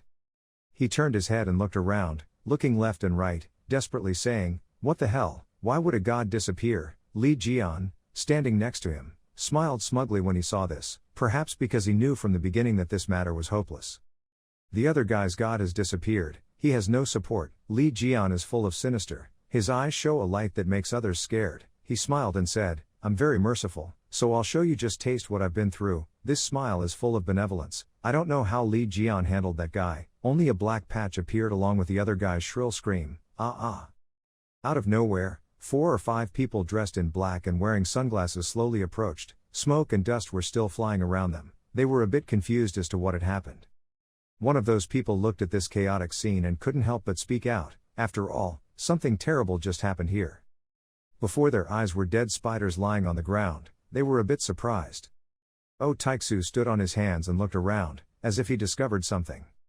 He stood thoughtfully, his whole body emitting golden rays of spiritual energy. This energy was. Then he saw a figure lying deep under the ground, around that area emitting rays of yellow spiritual energy. Oh Taixu's head jumped to a name, Yang Wei. Thinking so, he just helplessly held his head and sighed helplessly, thinking, this is definitely Li Jian's doing. No matter how much chaos he causes, it's too much. The 2 men in front were looking at the situation there. One spoke up, "I could feel Mr. Yang Wei's energy from here." The guy next to him also responded, something was wrong. The 2 of them looked around and continued to discuss. Wasn't his energy too weak to be said to still be alive? After all, what's going on? One of them seemed to have discovered something. He snorted. Suddenly O Tixu behind him used his power to create a powerful spiritual energy screen. His eyes flashed with light, shouting, "Can you all back down a bit?" When they heard it, they suddenly turned around and couldn't help but exclaim, "Ah." Having finished speaking, O Taixu used his strength to strike hard, causing the surrounding rock to explode and crumble, making loud noises. This blow has great power. If anyone is hit by this blow, they will not be able to return in one go. After hitting that blow, O Taixu's whole body floated in the air to restore his strength. The blow just made the surrounding space even more foggy with dust and smoke. He took a breath and slowly landed on the ground. It looks like this shot looks like he's looking for something. He quickly restored his original appearance, without any fatigue. He looked forward a bit in disbelief. Li Jian, this bastard, it's true. Looking at the man lying on the ground foaming at the mouth made O Taixu helpless. There was also a note attached to his body as if he was afraid that others wouldn't know. This damned rag. This made O Taixu unable to help but think, what else are you planning to do next? The scene changes to another place, the back of a young man standing in front of a large building, still humming and singing, seemingly thinking about something. Li Jian looked at the building in front and couldn't help but click his tongue. He looked at them with interest, but the sacred objects that Yang Wei stole from him were all here. Li Jian slowly walked in. He looked around. The first thing that caught his eye was a buffalo head cast in gold. There are quite a few people who come here to visit. The things in here are unique, making others curious. A golden statue of Yang Wei was placed in the middle of the lobby, truly dazzling. Li Jian gradually entered the main hall. He couldn't help but admire. That bastard, he's so obsessed with wealth that he shows it off like this. He stopped, feeling the surrounding air, thinking to himself, I can feel my relics here. He put 2 bags in his pocket, came closer to examine the objects displayed here. These were all very precious objects. I looked and thought, but are these all fake products? Those clothes look like the ones he took from his house, but all the weapons are junk. His eyes suddenly bumped into something, and he couldn't help but suddenly say, oh. Looking at the toothpick displayed in the glass cabinet makes those who don't know very curious, but those who know will be speechless. This is the toothpick used by Li Jian. Seeing this familiar toothpick, Li Jian seemed very happy, hugging the box with both hands. Her happy face couldn't stop talking. She finally saw it, her beloved girl. People walking around here suddenly heard a noise and were startled to look around. They didn't understand what had happened. Everyone's faces were filled with surprise. Alarm bells were ringing continuously. The ringing sounds kept ringing as if something serious had happened in here. The people dressed in black who seemed to be protecting this place immediately ran away like the wind. Everyone's faces were very serious. Someone among them announced, there is a thief. Everyone, quickly go to Area B. Li Jian had just broken open the glass box to take out his favorite toothpick when the alarm sounded continuously, making him freeze for 5 seconds. Several hundred guards ran over, standing to fill the entire space in the lobby. For a thief to mobilize all the guards like this, it seemed a bit excessive. They surrounded Li Jian, shouted loudly, raised their hands, let the wrestler down and surrendered. Li Jian looked at hundreds of people standing in front of him, holding a toothpick in his hand, as if calculating something. He hummed a few times. Suddenly, flashes of soup-colored spiritual energy appeared around him. His eyes became full of cunning. His face was not afraid but a bit provocative. Looking at the toothpick in his hand, said contemptuously, I don't want that. After saying that, he smiled cunningly, raised his hand and lightly flicked it down. Li Jian's blast of power blew away the people surrounding him. Just a gentle wave of his hand caused those hundreds of people to be thrown away, everyone screaming in pain. And Li Jian just stood calmly and watched them painfully collide with each other. He smiled with satisfaction as he watched them fly in the air followed by screams of pain. Li Gong didn't care about them at all. He held up the toothpick and smiled, you guys have to use what you're familiar with, am I right? They flew up in pain with a wave of their hand. Their moans kept ringing out endlessly, whoa, it hurts so much. The toothpick in Li Jian's hand has now turned into a cute pink ball. Seeing its owner, he couldn't help but feel happy. Long time no see, Li Jian happily said, I'm so happy to see you again, Lime. A notification appears, you have found an artifact, necessity creates everything, ancient production system, characteristics, transformation. System notification, you have met the conditions to open the creative workshop skill, a 1,5 square meter workshop was formed, the default energy of the creation workshop has been unlocked, the production workshop, the repair workshop, the disassembly workshop, the properties of the orb that creates all will be bestowed on the creature made from the inscription skill. Li Jian happily looked at the ball on his shoulder and smiled, let's go out now. The ball also happily responded, it smiled until its eyes narrowed. As he was about to go out, a red door caught his attention. The system informed that the energy from the birch artifact radiated strongly. Suddenly Li Jian's body radiated darkness, his eyes were now filled with cruelty, a mischievous smile appeared, making the beggar next to him a bit surprised. He said, I'm here, then coming back empty-handed seems like a bit of a waste, right? After saying that, he walked over, raised his hand to grab the thing, wanting to push it out. His mouth kept muttering, it's time to go pick up the things. Oh, Taixu had arrived at Yang Wei's place. He looked at the scene in front of him and couldn't help but click his tongue, am I too late? Before his eyes were a series of people rushing out. The scene was full of chaos. As soon as they rushed out, there were continuous screams,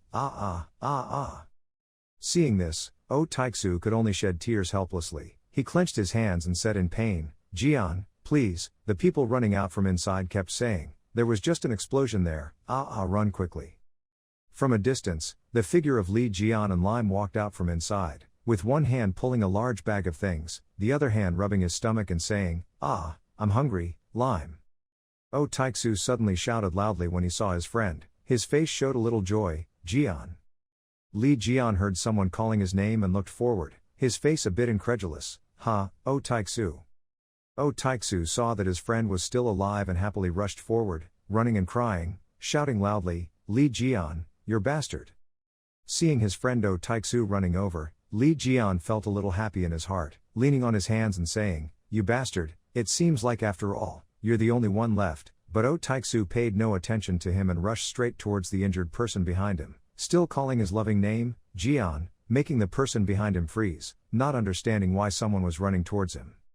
Running to the person whose leg was injured, Oh Taixu hugged his shoulder, tears streaming down his face and said, if you're still alive, you should come find me right away. What the hell are you doing after coming back? Is your leg okay? It's obvious that your physical condition is not good, so why the hell are you in such a hurry to cause trouble, you idiot? Li Jian stood at a corner and looked blankly, wondering if something was wrong. He gritted his teeth angrily, a dangerous black aura emitted around him, his indignant eyes directed at his friend. Li Jian angrily gave Oh Taixu a bloody punch and shouted, even his friend doesn't even remember what it's like, this son of a bitch. Oh Taixu didn't have time to prepare when he was hit and cried out in pain, ah. As for the unrelated person who was mistakenly mistaken for witnessing this scene by Oh Taixu, he couldn't help but exclaim in his head, he was flying and kicking. Oh Taixu was hit and fell to the ground. Li Jian stood with his hands on his hands and looked down from above and said, do you want me to understand? Even so, it can be confused. The person who was mistakenly recognized took the opportunity to slip away. Before leaving, he looked back and said, let me go then. After being punched, it seemed like Oh Taixu was a bit conscious. He held his head and looked at the people and things in front of him. It seemed a bit familiar, that is. He stared at the bridge on Li Jian's shoulder, and couldn't help but think in his heart, Jian's holy relic, the slime, wait, so maybe you are. Looking at the person sitting on the ground bewildered, looking from him to the slime, Li Jian smiled and raised his fist and said, do you want me to chant a few more rounds to clear my mind? Taixu was bewildered, his mouth open as he looked at his friend in front of him, speechless. Suddenly, Taixu stood up, jumped up and hugged Jian, his mouth cried out with joy, Jian. He hugged his friend, tears flowing non-stop, crying and saying, so he was still alive, you really are Jian, right? Suddenly, Li Jian raised his hand and punched Taixu in the stomach, making him turn blue. Li Gong grimaced, raised his fist and said, you crazy guy, why are you suddenly hugging and cuddling your underwear? He really didn't expect this to be his friend, he was angrily panting. Taixu was still happy after being punched, tears still falling from his eyes, ha, he's truly Jian. The system board displays a notification, Apollo, the magical centaur has appeared. Li Jian, standing next to him, was a bit surprised when he heard that. He turned to look at the notice board and let out a sigh of relief. Suddenly, behind Oh Taixu's back, a huge god appeared, around that god a dazzling yellow halo appeared. Taixu saw that and was surprised. That god Apollo closed his eyes, then gradually opened, surrounding him radiated a brilliant halo. Both Taixu and Jian stood back and looked at each other in surprise, each with a confused face at the appearance of this god. The god Apollo looked down from above at the two young men below, his face was a bit unpredictable, but there seemed to be some dissatisfaction in his eyes. Standing before this enormous god, the two of them suddenly became small, the giant god towered in the sky, making everyone stare. Both Taixu and Jian suddenly had thoughts, why did he appear here? Before the suspicion of the two boys, after the light source appeared, a face gradually appeared, he stared at Jian and stroked his chin as if thinking about something. The two boys still didn't understand what was going on. Jian wondered and thought, how could that be? At this time, the system board rang. Apollo, the divine centaur, was questioning the survivor Li Jian. Then it rang again. Apollo, the divine centaur, was asking to check if it was really Li Jian or not. Apollo was worried and his face turned pale when he heard the system notification. Taixu frowned and looked at him, lowering his voice and asking, how to check? As soon as he finished his sentence, the system panel rang again. Apollo, the centaur, said in great spirit, maybe if I shoot a missile at him, something would happen, and aimed at Li Jian. Apollo squinted his eyes and shot at Jian even though Taixu's tears flowed down and hugged him tightly, hugging and screaming. No, faced with the scene before him, Jian fearlessly used his sharp eyes to look at Apollo, gritting his teeth and saying, this guy is absolutely amazing. Despite Hugo's crying, Jian angrily said, every time he appears, he looks at whoever he sees. Taixu held his shoulder tightly and begged, okay, it's okay. Jian replied loudly, what's okay, now I have to retaliate against you. Taixu stammered in surprise, retaliate. Then Jian summoned. After summoning, Jian pointed his finger at Taixu. He would kill him. Good luck. Taixu's face after hearing this clearly showed fear. Jian said with a sinister face, glaring, "As soon as I stepped out of the tower, I learned that my house was being sold. The will was changed, and I felt like the antiques were also gone." Taixu trembled and stammered, No, wait, oh Jian." Jian raised his fist, his big hand covered with veins, and laughed loudly. He first punched him and then continued. It seemed like the fist was so painful that the loud scream felt really painful. Taixu, with a big head, tears still flowing down his cheeks but still forced a smile, and said, "It's really you, Gio. Thank God." Even though my mouth was smiling, I was still silently cursing in my heart, "You bastard, you can beat me to death." At this moment, the voices of many people could be heard from far away. "I saw him, over here, arrest him, he is the one who stole the antiques," shouting at them while pointing at Jian and Taixu. Jian was startled to realize, oh yeah, now he remembered that he was wanted. Taixu helplessly turned around and asked, "What exactly did you steal to make people come in such large numbers?" Jian proudly pointed to the sack next to him, "Just a few items." Taixu panicked when he saw the sack of stuff Jian stole. "Don't tell me you stole Yang Wei's socks." Jian smiled, his hands on his hips as if he had just accomplished a miracle. "Yes, that's right, see how cool I am." I thought Taixu would blame him, but in reality he turned to pat Jian on the shoulder. "Good job, you crazy guy." Jian laughed happily. At this time, a bald guy spoke up from the other group, "Captain, we have to catch him right away." But the captain seemed to understand something and grimaced and replied, "He is not a mediocre group like us." Concern was clearly visible on the captain's face. He lowered his voice and continued, "But he would not have a chance to run away, because I had already invited someone who could confront his monster, bald guy." At the place where Taixu and Jian were standing, suddenly there was a big wind that made Hugo scared. What is going on?" Before I could finish wondering, something suddenly appeared in the sky. The captain's face was very scary at this time. He was coming. A giant foot stepped on the ground, causing a very loud noise, shaking the earth and sky. None other than he is the guardian angel of Aries, the prosperous beast, Pishu, a beast with sharp fangs and angry eyes. At this time the system suddenly rang. The guardian spirit of Aries, Pishu, appeared. It warns that all your assets and property may be taken away. A loud roar echoed throughout the sky from the beast. Jian and Taixu looked up at the beast. Hugo frowned. "Oh no, even the guardian angel of Aries has arrived." Hugo seemed very worried, but on the contrary, Jian was very calm and not afraid. Taixu's face was extremely scared right now. "Jian, just throw away the things he stole from Yang Wei and run away." Jian smiled triumphantly at Hugo and then replied loudly, "Taixu, calm down." Jian's smile gradually became more sinister. "I am a person who lives with a plan. Where can I find lime?" Jian looked at the mascot on his shoulder and gave orders. The mascot on his shoulder, after hearing the owner's command, his eyes lit up, and the light in his eyes began to emit. Jian, with his tall figure, sinister face, and bright mascot on his shoulder, does not look afraid at all. The hilt of the sword gradually appeared from the mascot's mouth. He pulled out his sword with a smile like a victor, looking very scary. Jian reached out and held the sword very skillfully, with a face ready to fight.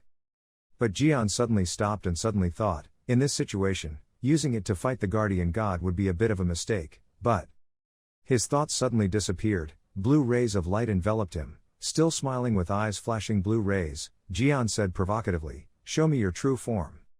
Those dazzling blue rays made Taixu wonder what that energy was all about. The sword fell to the floor, causing the land to explode.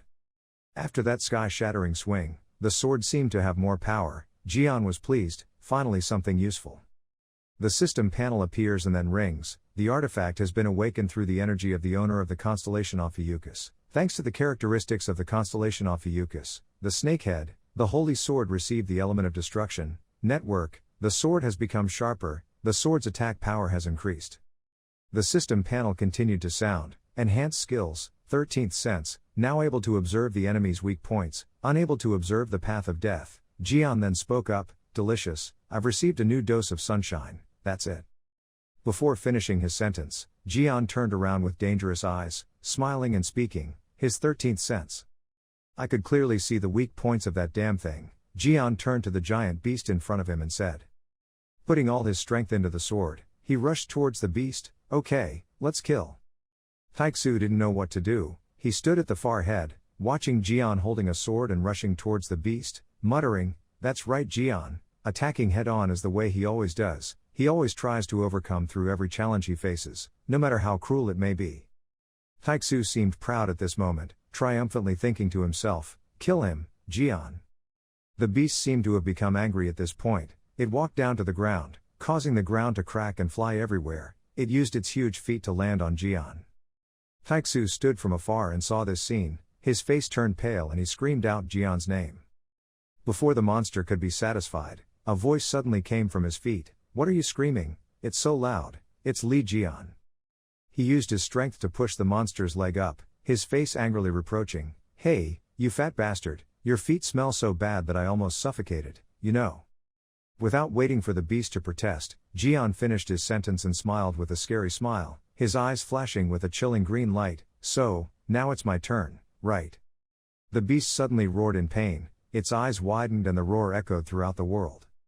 A foot suddenly fell from above. It was the beast's foot. It was cut off by Jian. Jian looked so brave, just one swing of his sword caused the beast's foot to be cut off. It seemed like it couldn't stand the pain and kept roaring with a very painful expression. At this time, the system suddenly displayed a notification, showing that the beast Pishu was using its ability. Jian calmly looked at the notification. It roared with sharp fangs and glowing red eyes. At the same time the system sound continued to sound, the Pishu was absorbing all the surrounding prosperity. It rushed towards Jian as if it wanted to swallow his body. Jian was still not worried at all from beginning to end. "Well, if you had just obediently sat still, maybe you wouldn't have been beaten like this." As he spoke, he leaned forward, full of momentum, rushing towards the beast. He turned around with his powerful sword. The system rang. The characteristic of the owner of the constellation Ophiuchus was activated. "Jian's eyes are extremely scary. Please allow me to caress you a little." As soon as the system panel rang, Jian's signature was also when he swung a snake claw towards the monster. All efforts seemed to be aimed at this ferocious monster. As soon as it received a fatal blow, it cried out in pain, seemingly unable to stand any longer.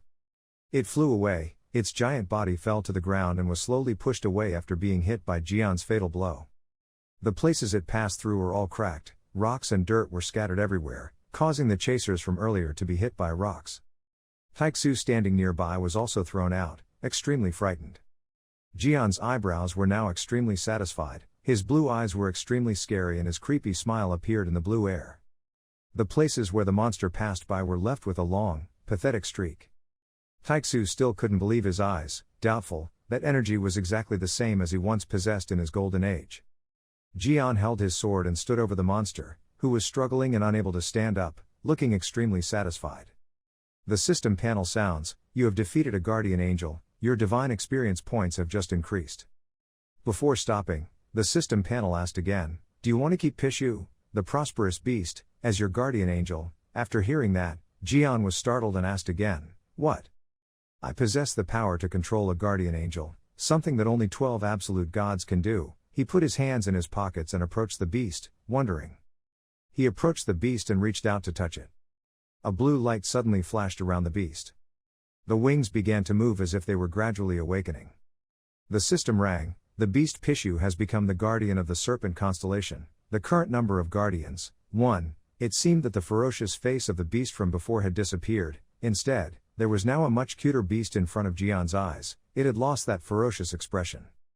Pishu, prosperous beast, had shrunk its own size to be carried by its owner. After the system panel rang, the beast's body was also shrunk right after. Jian carried it with an amused expression. "Oh my. Good, it's a prosperity beast so I can use it to store all my treasures." Jian suddenly shouted loudly, startling the beast and Taixu. Taixu frowned and thought, where did he learn that's the good thing? After saying that, he hugged the monster and swayed happily. Hugo helplessly looked at him with judgmental eyes. How could he turn the guardian angel belonging to another absolute god into his own? What exactly happened before he returned to give him such terrifying power? "You can name Pishu, your guardian angel." After hearing the announcement, Jian suddenly stopped, hugged the beast and stared at it. Named, Taixu looked at Jian extremely confused, not knowing what else he was planning to do. Jian laughed and shouted, "Piggy bank," making Taixu cross his arms helplessly. The scene changes to a house at dusk. A voice suddenly rings out, "Traitor."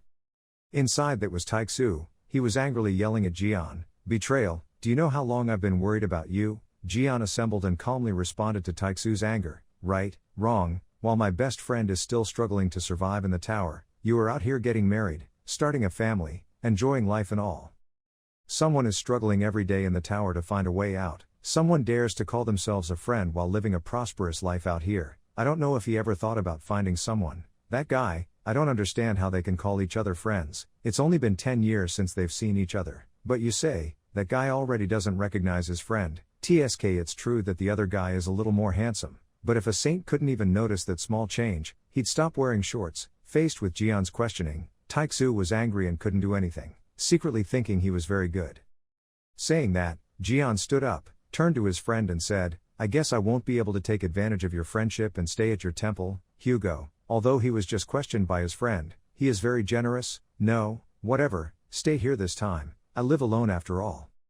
Jian whispered, it seems like I said a bit too much earlier, lighten up, my friend. Taixu panicked, startled and quickly turned to explain, I'm not divorced, my wife, she.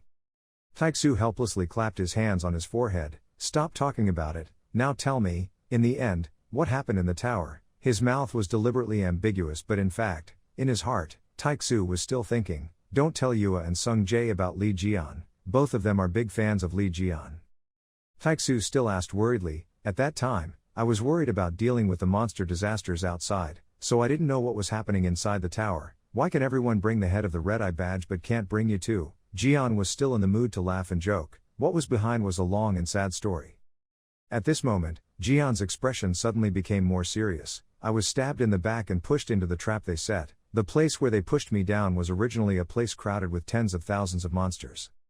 In addition to the countless calamity beasts that appeared, there was also a red-eyed Huan that also revived. As Jian spoke, he described extremely terrifying beasts, all of which had sharp fangs and cold eyes.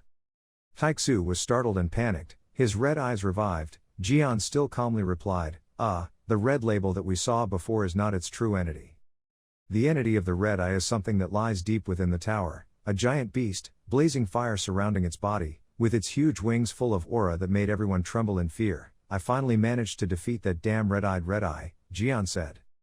Jian continued, but the real problem was not the red-eyed beast but the tower's operators, as they possess the ability to revive dead calamity beasts. Just like what Jian said, it is an extremely scary place, giant monsters with cold smiles, their eyes are extremely scary, long fingers holding small ropes as if they want to strangle them to death. Creatures here. Jian was angry, I tried many times to open a way out of that dark place, but in fact I only put myself in danger.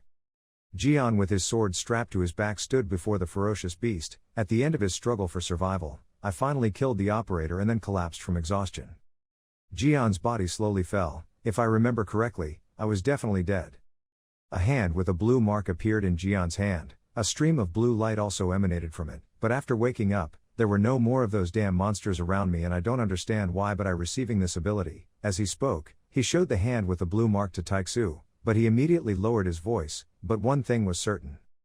Jian clenched his fists but that blue light still flashed. He continued, the guy who stabbed me in the back was the one who knew the structure of the Devil's Tower, because that bastard threw me into the cave full of people. The beast disaster as if he knew exactly where it was.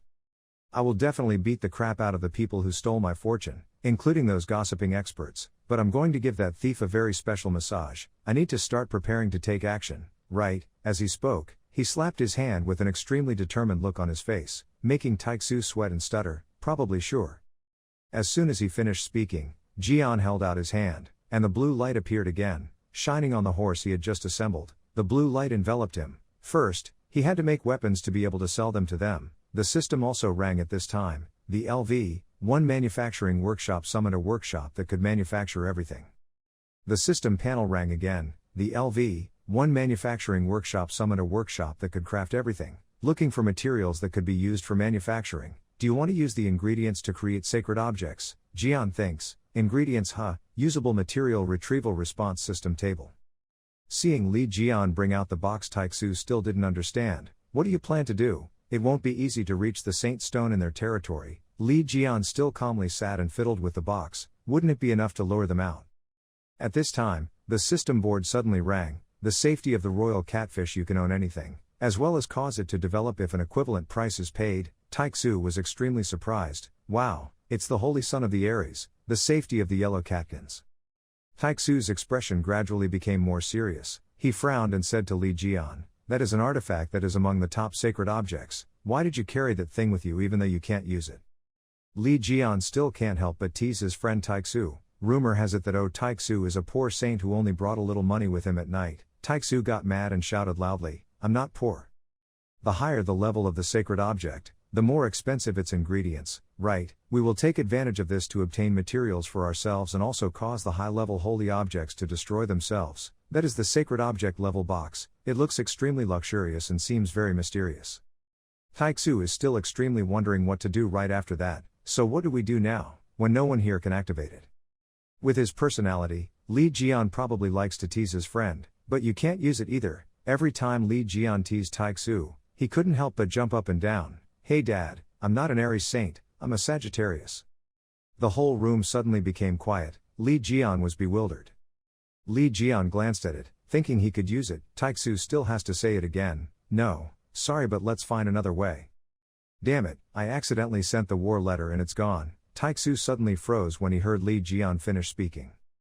Taixu still couldn't believe what he had just heard, stammering and asking again, "What did you send, and where did you go?" Li Jian sighed, "Well, I'll have to find another way." "Wait, where did you send the war letter?" Taixu shouted. Taixu couldn't calm down anymore and screamed, "Hey, that crazy guy." Scene changes to a large building, a late afternoon, in Greenhouse, Korea. In a room in that building there seemed to be a meeting. A loud scream continuously came from the room. "You useless people, not only could you not destroy a single spider but you also humiliated yourself, anymore."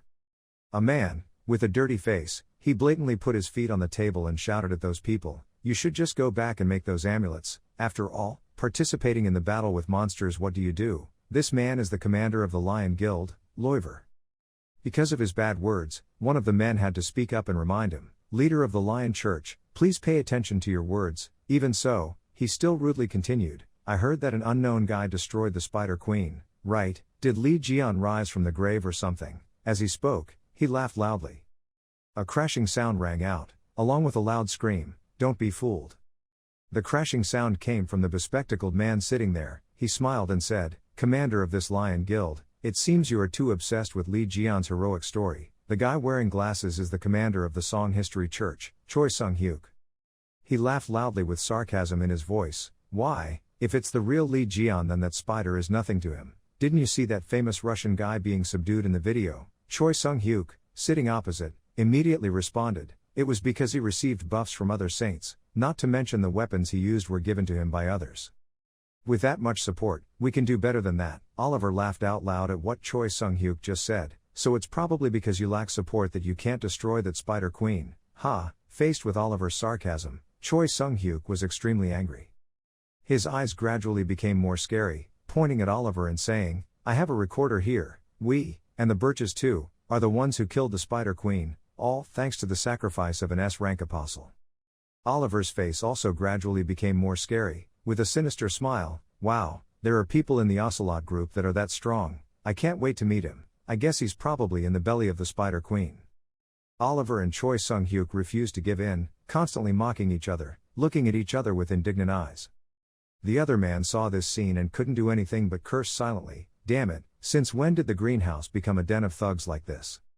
Suddenly, an employee quickly ran in and opened the door, shouting loudly, "Mr. President, something big has happened, please watch the news tomorrow." In front of the anchor of news and special reports, our information station has just received a mysterious package. Inside it contains pictures from Muth who we call Yang Wei and a message that I'm back, set on the screen while showing those photos. At this time, Taixu was angry and scolded loudly, and the handwriting was confirmed to match 99% with the dead person, Li Jian. "Hey, what the hell were you thinking when you sent that out?" In contrast to Taixu's panic and anger, Li Jian still calmly lay down and dialed his phone. "It was a letter of war, just let them wash their necks and wait for me to come and wash their hair." Taixu is extremely helpless. "Hey, you crazy guy." Taixu put his hand on his forehead helplessly. "You killing Yang Wei is already a big deal, and now you have to tell the world." Li Jian looked up at Taixu. "Yang Wei, he's not dead." Taixu was surprised to hear this. "Ha!" Li Jian jumped up. "Well, strictly speaking, he was still alive but not really alive." Taixu was always scared out of his wits by Li Jian's words, his face panicked. Li Jian smiled happily and handed out something. Name, Yang Wei here. Is a yellow rabbit. It was grabbed by Li Jian's ears. It silently cursed Li Jian. You damn bastard Li Jian. Li Jian held the box in his hand. Blue rays of light enveloped him in the box. Electric rays continuously shot out.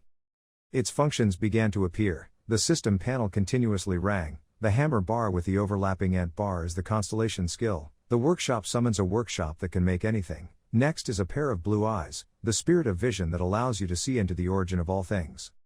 Your 13th sense gives you a special perspective. You have the ability to intervene in the spiritual realm. One eye flashed mysterious blue light. A cross-shaped frame appears on the system notification panel. Super regeneration, regenerating all damage at super fast speed. Next is also a cross frame, but it probably has a different use. That notification system panel is the body of 100 poisons, resistant to all types of poison. Finally, there is a notification system demon model that is a battle instinct that uses all your remaining magic power to release the status of a god within 3 seconds. The extremely useful uses that come from this box are very suitable for fighting. Seeing Li Jian holding the rabbit's ear and holding it out in front of him, Hugo Otters also panicked and hesitantly asked, could it be that this is Yang Wei? The rabbit was grabbed by the head and silently cursed in frustration. Staying away from me, get out, let me out.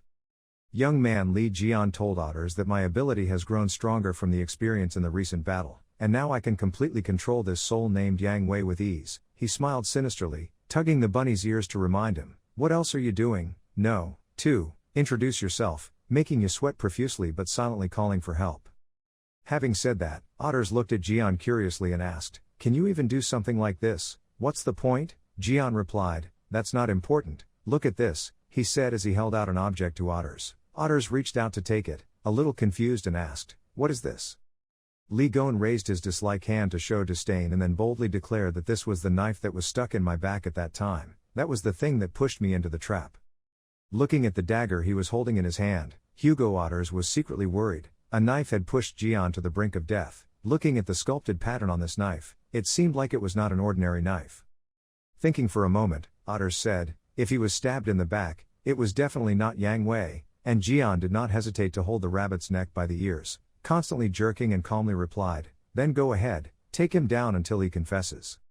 After that, Jian carried the rabbit on his shoulder with one hand and stuffed his pants pocket with the other. He leisurely said to Otters, I'm going to the relic shop. Otters didn't understand why he was there, so he asked, the relic shop, why is that place? Li Jian picked up the rabbit ears and answered, this bald guy said he had seen this sculpture somewhere in the store. Jian realized something was missing, then said to Otters, oh yeah, lend me some clothes, while Hugo Otters was 3 parts helpless and 7 parts pampered, and said, they're in the closet, take whatever you like and wear it. Having finished speaking, Jian immediately gave the rabbit Yang Wei to Otters. Li Jian turned around and walked away, but still calmly let out a provocative word, so you stay and watch over the house, slave number 2. Hearing that, Otters senselessly asked, number 2, then who is number 1? Li Gon didn't forget to wave goodbye and replied, I'll be back number 1. This joke made Otters mad and shouted loudly, hey, while Yang Wei Hoi Kuan silently giggled. Scene change, to the place where Li Jian just fought. This place is now only a pile of ruins and ruins. A group of people wearing elegant suits arrived. They checked around. The person in the lead immediately raised her hand to her ear and pressed a button to communicate. She immediately reported, the Saint Aries is not here, and at the same time, I don't feel any of the Saint's energy, anywhere around here. On the other side, the girl received the news but still calmly played with the water and replied, is that so? That was the Aquarius Saint Sophie Marty. The girl was comfortably soaking in the tub and asked, I wonder where he went. On this side, the leader replied, perhaps he had disappeared with all his assets. Hearing that, Marty exclaimed, that would be difficult, if he joined forces with another saint. Behind my back, things will be quite troublesome. Sophie Marty was now thinking to herself, where did that bald pig run off to? The other person then added, Holy Lady, could it be that he was captured by the supposed new returnee, Li Jian, kidnapped or not? For some reason, when Marty heard that, he burst into laughter. She looked like she was crazy, smiled coldly and said, girl. Sophie Marty immediately grabbed someone to get a little angry. The girl in distress tried to struggle, and she calmly said, joking like that is not funny. A loud noise rang out, causing the person on the line to jump in surprise. That person panicked and immediately took the initiative to apologize. Forgive me for saying unnecessary things, and Marty didn't pay much attention and said, okay, we will go to the relic shop as planned, so prepare, go, we have to sell all the relics to raise capital for the upcoming auction. This auction is very important.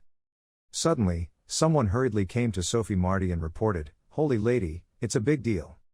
The girl said loudly, there was another saint registered to participate in the drachma auction. These words made Sophie Marty panic and say, "What?" At a rather luxurious gym called Lions. Inside, for some reason, something attracted attention. Everyone around them gasped in surprise. It turned out that there was a muscular guy lifting huge weights in everyone's admiration. Suddenly a young man crept closer and hesitantly asked, "Mr. Stephen?" He continued, "It was rumored that Li Jian's relic would appear in the upcoming drachma auction." Hearing that, Stephen Mark turned around in surprise, his eyes clearly showing some coldness.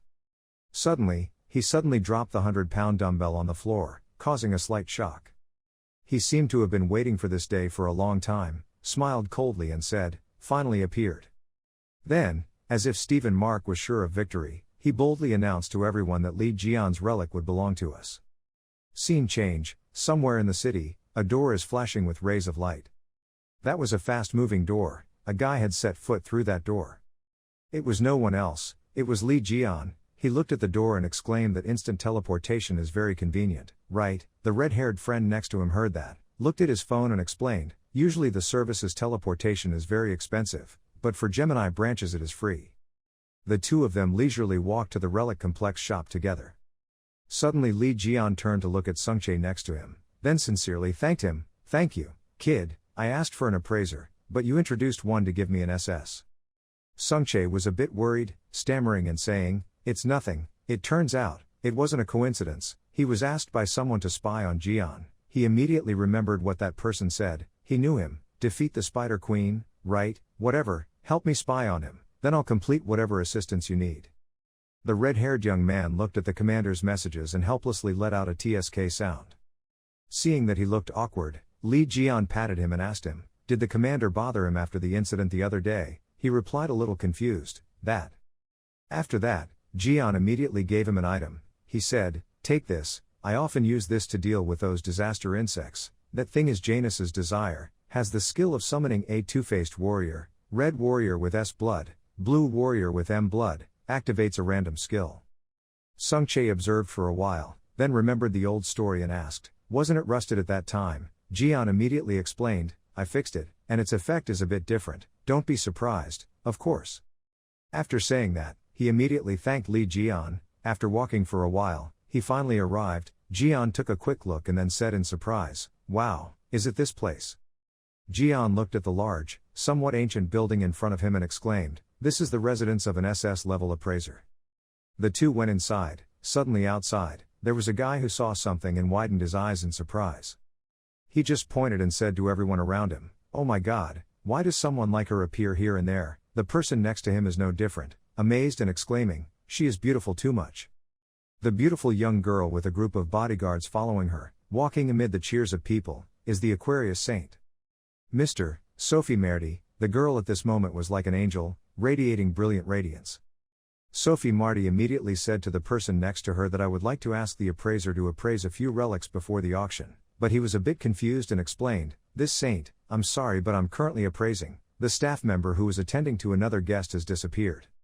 Saintess Aquarius looks like that, but it's not like that, although on the outside she smiles and says, it's okay if I wait a little bit, but inside she's screaming in anger, "What's with that guy, dare to help others when I'm already here?" Marty stood outside, wondering in her mind who was in there. Inside the house, Li Jian had circled around. He stopped to observe the items in a glass cabinet. He couldn't help but exclaim, "An SS level runs this place, and its prices are also SS level." Notes. The appraiser took the item given by Sungchae and asked, "Sungchae, who created this?" Without letting him answer, Li Jian quickly replied, "It's me, what's wrong?"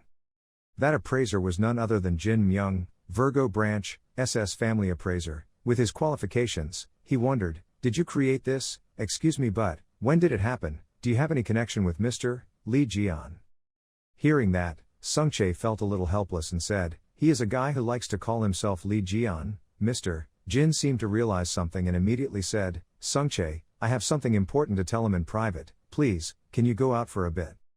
While Sungchae calmly whistled and walked out, Mr. Jin Myung asked, "Hey, what relationship do you have with Mr. Lee Jian?" Jian was a little confused and asked, "What's wrong?" Mr. Jin seriously explained that because his fighting ability was so outstanding, few people paid attention, but he created a legendary author. He looked at the item brought, then added, "The artifact you brought me, I have seen countless fakes in my whole life, but this one is completely different. I feel Mr. Lee Jian's efforts cast a safe in this thing." At this moment, Li Jian felt more proud of himself and exclaimed, "Wow, you must know a lot about Li Jian." Mr. Jin did not hesitate to confirm it with you, of course. Suddenly he changed from a serious mode to a shy one, shyly explaining, "Because I was the only disciple who received favors from him." Li Jian slapped his face 3 parts as helplessly and 7 parts as 3, unexpectedly. He asked clearly, "What did he say?" But in his heart he wondered, "Why are you blushing, father?" Li Jian heard Mr. Jin Myung's words and was confused. Countless questions arose in his mind. "What's wrong? Remember that I didn't accept a disciple or anything. It's really strange." Mr. Jin Myung did not pay any attention to Jian's expression, but still carefully observed the handicraft and judged that, "Judging by your age, you cannot be a formal disciple like me. Your skills quite impressive. I almost got scammed." The more I heard Li Jian angry, I secretly wanted to punch him. Damn it, am I here to punch this scammer's face to pieces? After that, he immediately gave a small notebook to Jian. He said, "I see, this is the thing I received after being accepted by Li Jian as a disciple." Looking at his own notebook, Li Gon suddenly realized something. He thought to himself, "Isn't this my lost notebook? Wait, could this guy be that person?" Li Jian realized, it was the new guy who had been following me around China. He was really so troublesome, so I thought that guy was trying to bother me, but it's only been 20 years and he looks old, so, at this moment, he is enjoying happiness, mixed with pride in himself. About Li Jian, Mr. Jin said, "He really has great vision, he even gives us very useful information." He didn't know that the person in front of him was Li Jian, so he held up the notebook and continued to talk. But one day he left, leaving me and this thing behind. It was a handcrafted stone, and Li Gon was completely finished. Quite the opposite. He thought to himself, "I thought I lost it, but it turns out this guy stole it." Jin Myung opened the notebook and added, "His handwriting was quite bad so I couldn't read anything. But this must be an idea notebook. I'm so happy to receive such a precious item. But I didn't expect it." That, Jian secretly wants to remind, "That is my blacklist." The more Li Jian thought about it, the more suspicious he became. He thought to himself, after reawakening, no matter what he punched, he would receive information from it. But this guy is an SS class appraiser. He should have thought about it, got some information from that notebook, didn't say much. Mr. Jin closed the notebook. He then gave the notebook to Li Myung. He immediately explained, "However, this notebook will probably be useful for a young talent like him. Please accept this." The item returned to the owner. Li Jian was secretly happy. "Oh great, I wrote a few designs here, so I felt a bit regretful when I lost it." Looking at the notebook in his hand, his expression was clearly filled with joy. The system immediately announced that the sleeping notebook would respond to the owner's magical power, and the notebook would become an object due to the magic power of the serpent constellation. Witnessing this scene, Mr. Jin Myung panicked. "Oh my god, this is the relic that stores those memories. It seems you possess a skill that I have never seen before." Suddenly someone rushed to report, "Mr. Jin Myung, there's something wrong." He asked a little surprised, "What?" He asked the young man what was going on. He pointed directly to the door and said loudly in panic, the young woman was outside. He immediately lost interest, felt a little unhappy, then exclaimed, "Why do they have to make a mess because of the saintess?" While Li Jian stood next to him, hearing this, he asked again, "What about the saintess?" At this time, on the other side of the door, Sophie Marty was waiting somewhat impatiently. Looking at the crowd of people gazing at melons, Sophie Marty thought to herself, "What are you ordinary people looking at me for?" She clicked her tongue and exclaimed, "I'm always like this when I go out." Sung Chae was no exception. He calmly stood there drinking water. He was secretly surprised. "Sophie Marty, doesn't the saint only appear in certain positions? I heard that she just needs to leave just the temple is already a problem." Sophie Marty stood waiting for a long time, then lost patience and said, "Waiting any longer is a waste of time. I will meet and talk to him personally." In her mind she was thinking, appraisers have to buy antiques, with a high price, we can raise funds for the auction, but how long is he going to make us wait? She went directly to the door with the intention of opening the door. The person outside stopped her. He stammered and said, "Holy lady, there are still people inside." Sophie angrily cursed silently, "Just a lowly guest who dares to treat her." if it's like this for us, then we have to see who that customer actually is. Without saying much, she angrily walked into the surprise of Mr. Jin Myung and Lee Jian. When Sophie Marty realized something, she suddenly stopped. Turns out, it was Lee Jian's super handsome, radiant beauty in the late afternoon that made her stunned. The girl's face turned as red as a tomato. She couldn't help but silently exclaim, "As a handsome guy, I have to get closer." Before Sophie Marty could take any further steps, suddenly a giant snake appeared from nowhere, appearing before her eyes, opening its mouth wide with a long tongue as if it wanted to swallow the girl. She was so scared that she didn't have time to react and avoid it. She immediately stiffened and widened her eyes in panic. The girl quickly fell to the ground. When everyone saw that, they also panicked and called out, "Holy lady, what's wrong with you?"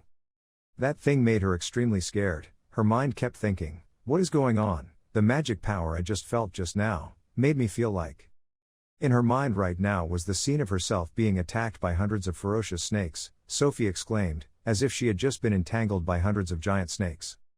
"I have to leave this place." Without thinking too much, Sophie Marty ran out in panic, and everyone called out in panic, "Saint." Mr. Jin Myung was afraid and told Jian, "Why did she just come and already left?" Lee Jian also enthusiastically replied that maybe she wasn't feeling well. Once again, the messages appear. Someone linked to the zodiac sign has bravely approached the Ophiuchus. Your divine power has been honed with the Ophiuchus's divine power. Your current divine power is 35%. Lee Jian said in surprise, "Divine power, is this different from magic power?" The system further informs, divine power is given in the form of divine power, and is forced to use it. You can take divine power from the gods and others. If the divine power reaches 0%, your zodiac will lose its strength, and if the condition lasts, you will weaken. Jian clenched his fist and said, "I have collected a few more trifles." Having said that, Lee Jian asked Mr. Jin further, "By the way, is the new girl here a saint?" He replied a little helplessly, "What, you don't even know this saint?" Even though she was a saint, it's all over the apostolic newspapers. Mr. Jin asked again, "She is an Aquarius saint, Sophie Marty, do you really not know her?" Lee Jian had doubts and asked clearly, "Is Sophie Marty?" Hearing that, Jian burst into laughter and said loudly, "I wonder what the saint everyone talks about is like, but is she really a saint?" He remembered the Sophie of the past whispering sarcastically, "It was just a transformation, no wonder I didn't recognize her. Her original form wasn't bad, and she became prettier too, but even if she had surgery to destroy that face, her rotten conscience would still be the same." As for Mr. Jin Myung, he imagined the things he hated and said, "If we divide the things we don't like into fish bones, flies, and trash, then Sophie is a fly, and to her, she's not even human. She considers her skin care routine more important than human life." He confided his feelings to Jian for a long time. "I don't understand why they see her as a representative of compassion and altruism, while she is a cruel, selfish person." Lee Jian immediately felt like hearing that. "Excuse me, so you know something about her?" Jin Myung explained clearly that it was all because she used to be Lee Jian's physician. Using that excuse, she tried to illegally collect funds on Lee Jian's name, but when the other saints also looked at it, the government had to intervene to stop everything. These words made Jian angry and silently scolded, "Do these guys want to make money in our name?" He was a little confused and asked Jian. It seemed like he didn't hesitate to call her by name directly. "Are you an acquaintance of the saint?" Lee Jian smiled coldly and replied sarcastically, "There's no such thing, she doesn't know me, we're old friends." At that time, in a neighborhood, there were still houses with electricity still on. Sophie Marty ran all the way to an empty place and stopped. Her bodyguard also chased her and asked, "Holy lady, are you okay?" She remembered Jian's murderous eyes, and his words at that time, "Do you really want to die?" Her face showed extreme fear. Sophie silently cursed, "Damn, why does Lee Jian have to come back at this time?" But that overwhelming magic power of his gave me chills like the time I met Lee Jian. She thought about that power and silently exclaimed. Sophie's face darkened and she asked her bodyguard, "Did she ever think that being dead would be better than being unconscious?" This question made the bodyguard a little confused and asked again, "What?"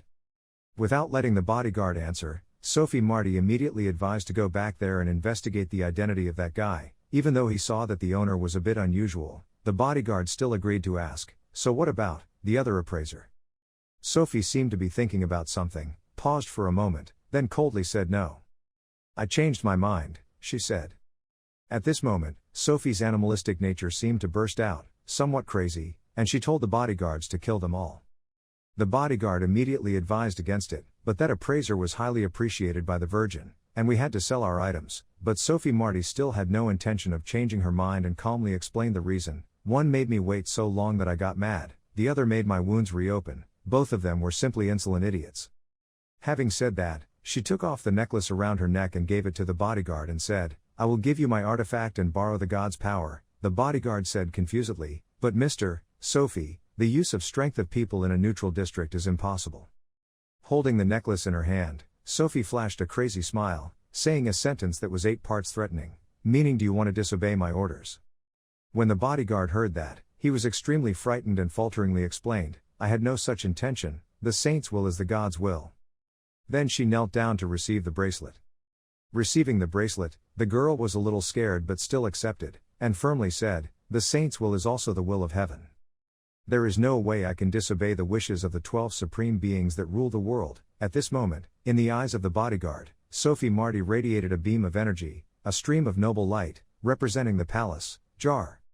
Looking at the saint's satisfied expression, the bodyguard knelt down and bowed in gratitude. At the same time, Li Jian was still at Mr. Jin's place. He looked at the drops of water falling and wondered where the water came from. At the relic store complex in the central area, people are walking, talking to each other and shopping very bustlingly. Looking from above, this central area looks like a black silk strip dotted with sparkling lights, giant. At this time, Chun Sungchae was walking among the bustling people, holding a glass of water and slowly drinking it, feeling the very special atmosphere of the city. But suddenly he realized there was something under his feet. Even though the others didn't care much, he still carefully kept an eye out. When he saw what was appearing under his feet, his insides suddenly stirred. He tried to ask himself, so actually he didn't know what it was. What does it mean when there is no rain but there is water? Below his feet right now is a country. He doesn't know where it flows from or what its origin is. He only knows that although the sky is very dry, there is a lot of water, lots of water on the ground. So to be more careful, he bent down a bit, trying to see what the secret was behind this. In his mind, he thought, although this move is faint, I can feel the force in it. While doing so, talking to himself, he suddenly saw reflected in the puddle not his own image but a ghost with bright, white eyes. The image of the ghost made him suddenly stop and try. Sure enough, this was not an ordinary puddle of water. This was a puddle of water with 3 strange forces, and from inside appeared a person who was not him. That person raised his hand to grab his body, but fortunately because he was careful, he took a step back, safely protecting his life. He dropped the glass of water he was drinking into another puddle next to him, causing the soft drink to splash. That ghost still did not give up his obsession, captured him alive and continued to crawl, slowly crawling towards him, making him extremely scared. His hand touched the glass of water but somehow it passed through, perhaps because its body had no specific shape, just a transparent jumble. He had to calm down now, try to breathe deeply so as not to be scared, then slowly observe the actions of this ghost, wondering what the hell was going on. Suddenly he heard a lot of people screaming, so he turned around to see what was happening to this downtown area. Sure enough, he was not the only one who had to go through such a scary thing as just now. Everyone standing around also encountered the same situation. One person appeared corresponding to a ghost rising from his face, ground. Everyone started to scream and worry. What is this? Or is this some kind of event? Because of this, it seems that everyone has not been able to calm down, unable to react to the incident. It happened too devilishly, too quickly. Above, Sophie Marty is looking down, not sure if she's crying or laughing, but maybe when she sees her work going well, she feels very excited. Without waiting a second, she continued to use her power to cause trouble. Mirror, mirror, she continued to create more mirror mirrors to create more demons. She looked down at the people under her control who were having trouble and smiled mischievously. Although the cloned ones were only the apostles, if the ants were to follow the herd, I'm afraid they would even be humans. Even elephants can't escape. What she said makes sense. Perhaps her goal is much further than this. At this point, Chun Sungchae knew he needed to do something, so he turned and said to the girl wearing a black outfit and dark glasses standing very solemnly next to him, "Hey, guardian saint, guardian." The saint heard someone calling her, so she turned to ask what was going on.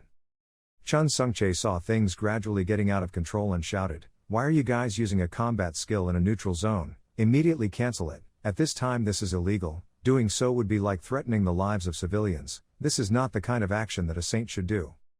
But the saint's guardian was not shaken at all. She even turned around and was upset with him. Everything was due to orders from the saint, so please stop nagging. He heard it, then it was quite surprising. What kind of saint is this saint? What? The question just escaped and ended his admiration for the saint. She saw that this boy was not easy to control at all, so she began to use her strength to make him submit, all under the will of her superiors. She reached out her hand, using her power to manipulate and activate the sacred object. Now he couldn't do anything but try to stop using these nonsense entertainments, screaming for the guardian saintess to forgive him. No. But now it was too late. That power pierced the air, surpassed all human limits and flew high into the sky, creating a connection between the ground and the sky. Currently, all the people in the neutral zone are surrounded by the power of the guardian saint. She also has the same power as the saint, just not as superior, and even Chun Sungche is not the same, exception, he is easily controlled by this type of power. And even Chun Sungche is no exception, he is easily controlled by this kind of power. After she controlled everyone, she turned around and said to the apostle, "Okay, now I will go deal with the man in the relic appraisal shop, while the planets go to capture the relic appraiser." Her voice was cold as ice, and no emotion appeared on her face. After hearing the command, they obeyed, just like good dogs obeying their masters, flying away immediately. Chun Sungche was being captured under the pressure of the saint's guardian. He looked around and didn't know how to handle it. Since when did he start thinking about it? He tried to activate the power from his hands, but nothing could make him escape, but in his mind there was always a belief that he had to get out of here quickly. He looked at his gradually emerging power, knowing that in this power-controlling sphere of the guardian saint, the use of power was very taboo, but this was the only way to help him find it. Free and going out to help people, he tried to hold on for his last breath, before he lost consciousness. The power began to cover his body as his eyes gradually closed, his mind no longer alert. At this time at Li Jian's house, all the developments in the neutral zone gradually appeared. However, here the puddles did not appear on the floor, but on the contrary, they chose to appear from above the ceiling. Li Jian is not new, in fact he is already familiar with these tricks of the saint, so his expression did not show the slightest worry or change.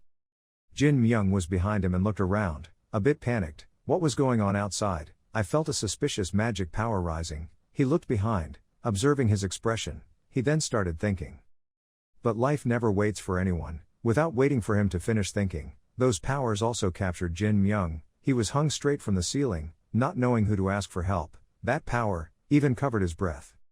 A person suddenly appeared behind Li Jian, holding a knife close to his neck, making him quite surprised, but surprised by this guy's courage. How dare he assassinate him? Sure enough, that person was the guardian saintess. She had come to destroy him, because she thought she was on his request. She said very strongly, "Don't be shy, you also know that your movements are the same." Wrong decision should follow her words. She raised her hand to adjust her glasses and said, "I have no intention of killing you, but you are the one who makes the saint unhappy." He still stood there, putting his hands in his pockets, listening to what she said. Then her face became cold, her voice also became sharper. "If you want to avoid senseless bloodshed, don't act rashly. At this time, she is still standing behind you, in an active position to manage you. The second saint ordered me to kill both of you, but if both of you accept the blame for disrespecting the saint and he accepts the blame, buying our sacred objects at a high price, I will defend you too in front of the saint." Having said this, neither of you showed any emotion or reaction. Jin Myung stood opposite, knowing he was in a dangerous situation. Li Jian was also threatened with a knife at his throat. Perhaps he should really listen to them, but one word from Li Jian now it only rang out, startling him. Now it's normal to carry a knife around in crowded places. It's really too brave to say something like this. He opened his eyes wide and looked towards him. At this moment, he broke her knife blade with his bare hands, and did not hesitate to give her a cold sentence. "In my time, no one dared to use outside weapons." His action startled her. Is there anyone on the hill about to be killed who might have the courage to turn the tide? Right after becoming the superior person, he turned to break the lone cycle for Jin Myung and said, "Jin Myung, make them compensate for the damage. She still hasn't recovered. You're really too strong." Even though Jin Myung on this side knew he was on his side, he still couldn't help but be surprised by his obvious strength. That knife was Aquarius's sacred object, but he broke it with just his bare hands. This is truly beyond imagination. It must be said that breaking Aquarius's sacred knife is an extremely difficult task. This is also using the whole hand in such an urgent situation. Anyone who sees it will be impressed. These words, those actions, all made the female bodyguard mad. She gritted her teeth, her eyes glared and filled with murderous intent. Her voice became crazy. "I told you not to, there is movement 3. So she turned into a water dragon. The dragon looked very powerful, could kill anyone. Just now she wanted to forgive Li Jian. Now everything has turned to dust.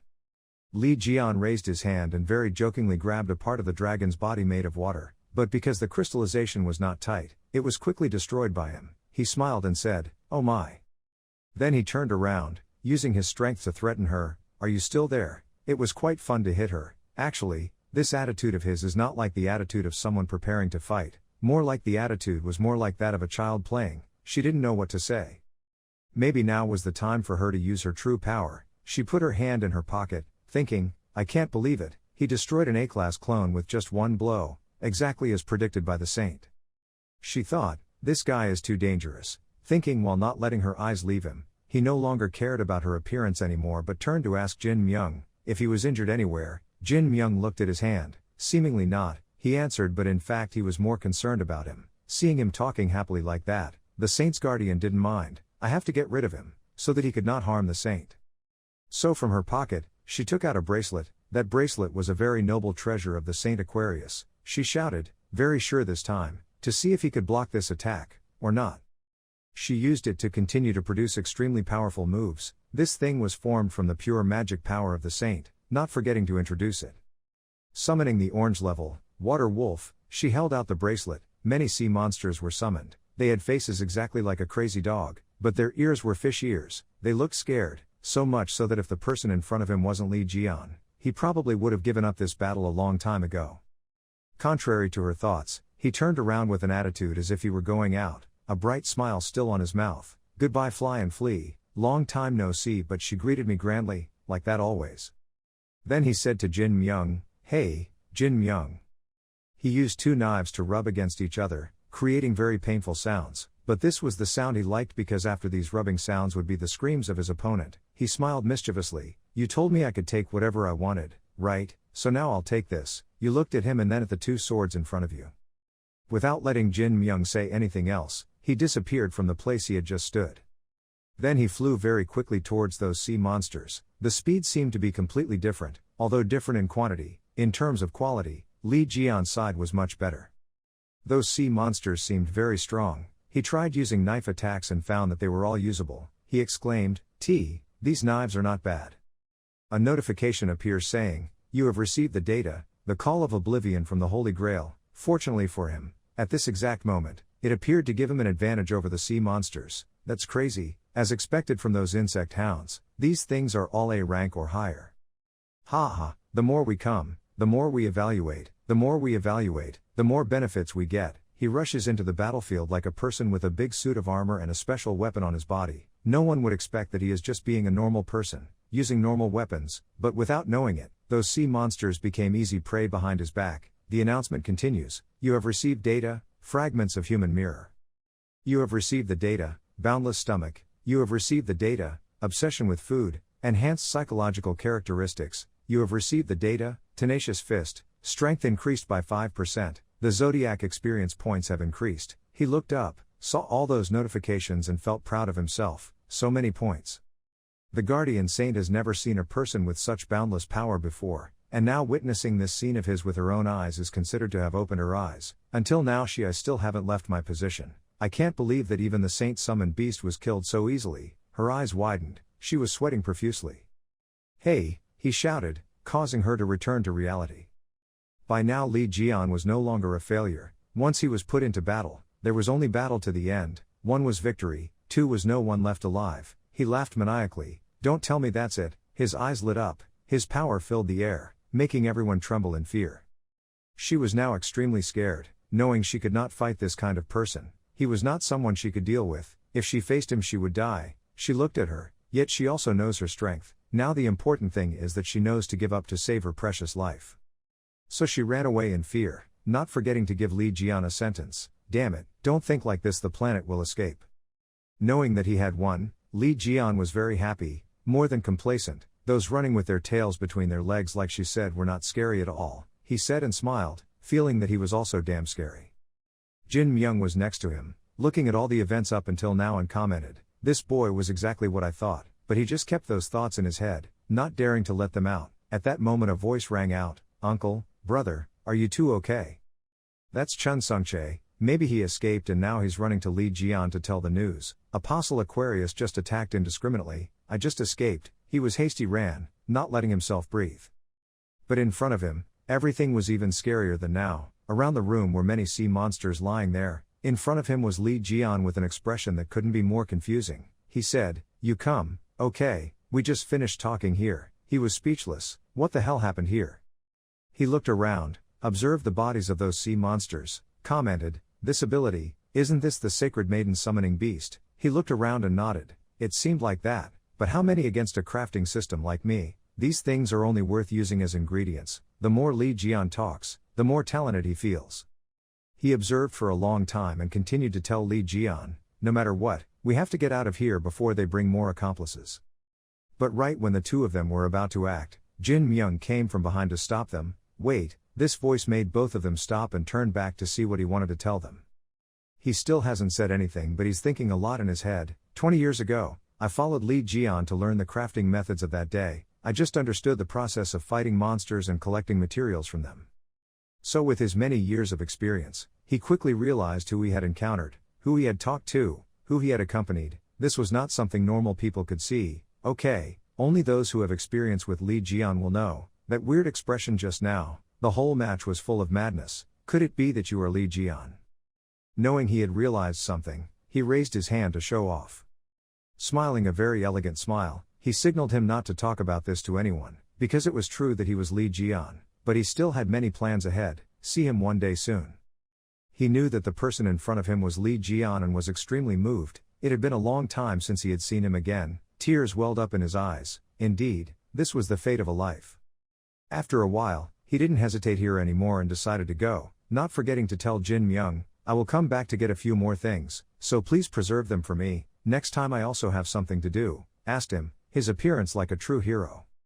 Jin Myung knew that this time he was lucky to meet him, so he bowed down, as if he was letting a saint leave. "Thank you very much, next time please continue to support him." He smiled and walked out of the room.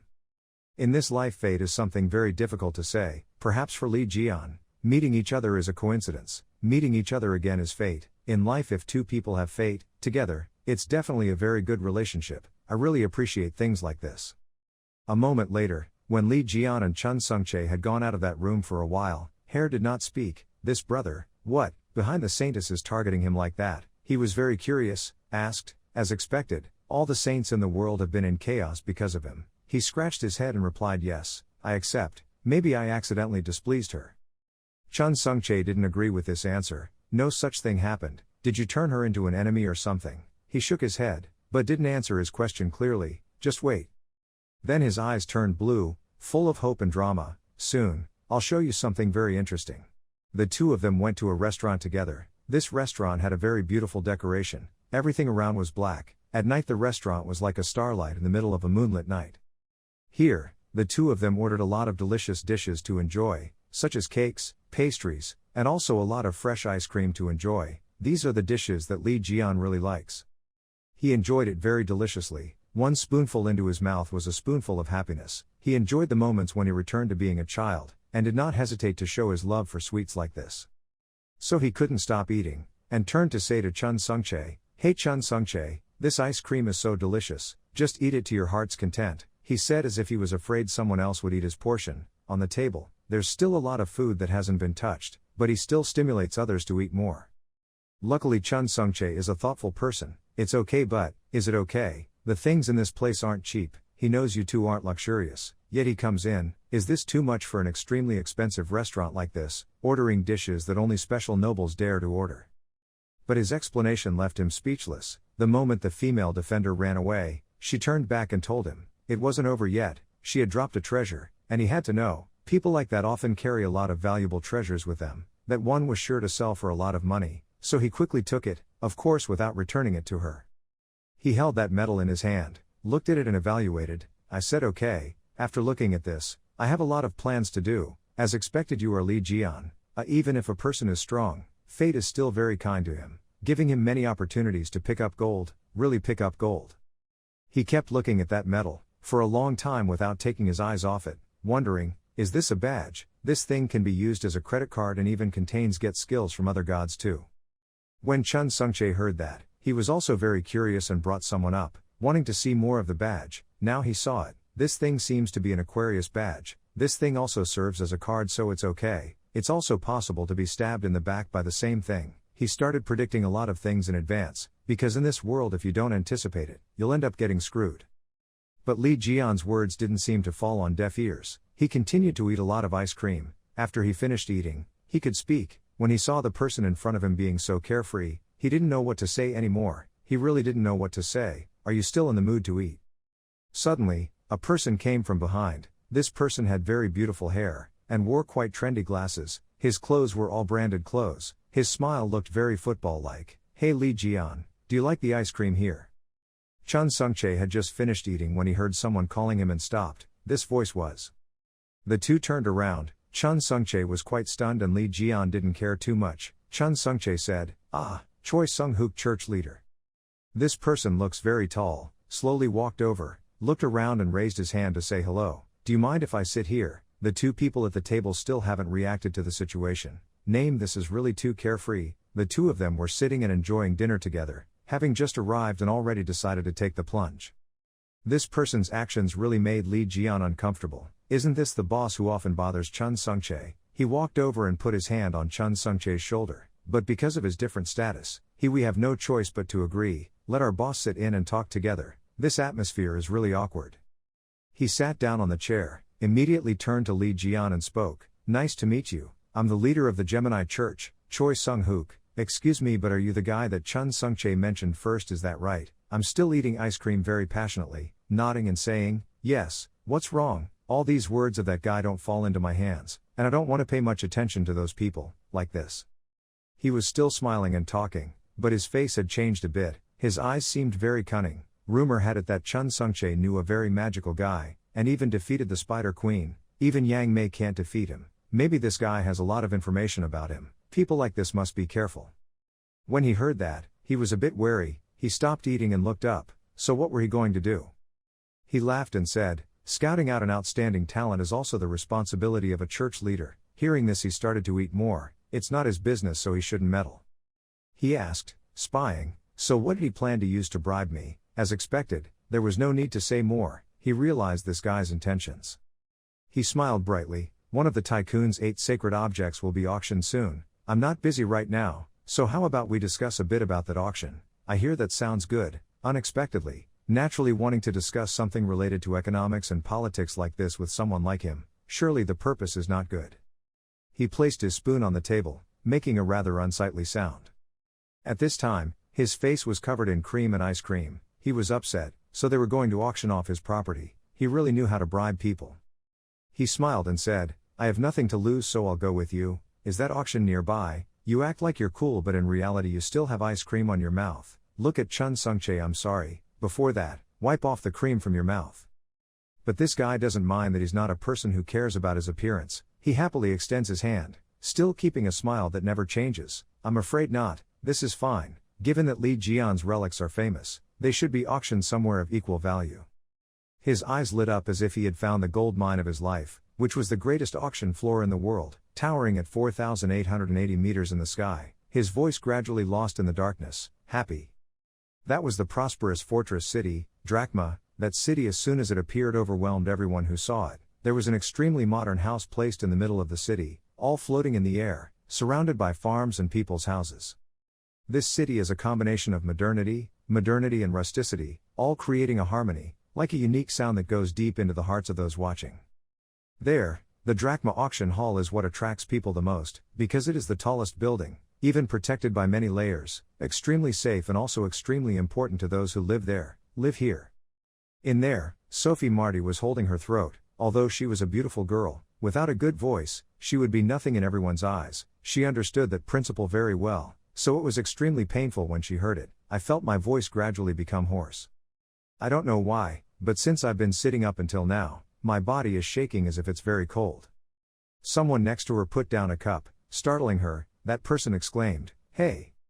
He's a pretty fierce person. He called her to marry him. If he intentionally just sits in that corner and uses himself, then he can go home. If she makes me drink alcohol, he doesn't taste good anymore. He seems quite nice, uncomfortable.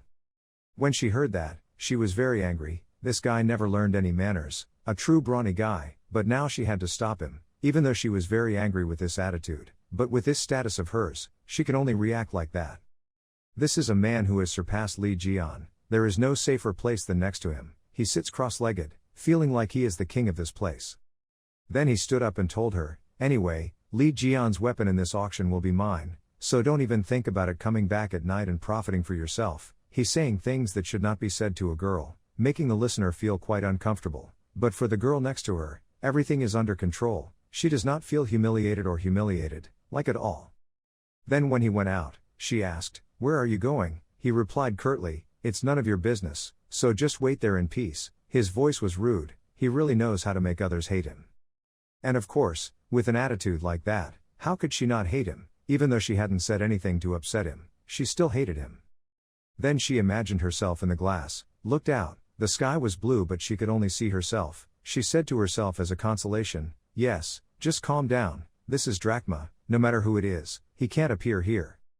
But something startled her. She looked away and realized, that was Hugo Otters. Sure enough, she saw Hugo Otters standing in the distance. He still maintained that demeanor, an expression that remained unchanged no matter how many years had passed. That face was unmistakable. It was Hugo Otters already. She feels that she is very lucky today. Her timing to get here is really perfect. Valuable customer. She raised her hand to admire herself. But here Hugo Otters still doesn't know everything. He is still walking around, looking for someone, probably. Where is Li Jian? As Li Jian's best friend, Hugo Otters can't let him wander around and create trouble for himself. Meanwhile, behind him, someone approached. It was the girl just now, but he did not feel anything from her and continued to wonder, thinking it was a place where many holy objects were stuck. With money like this, Li Jian would definitely be here, but it seems like I guessed wrong, he said with a smile.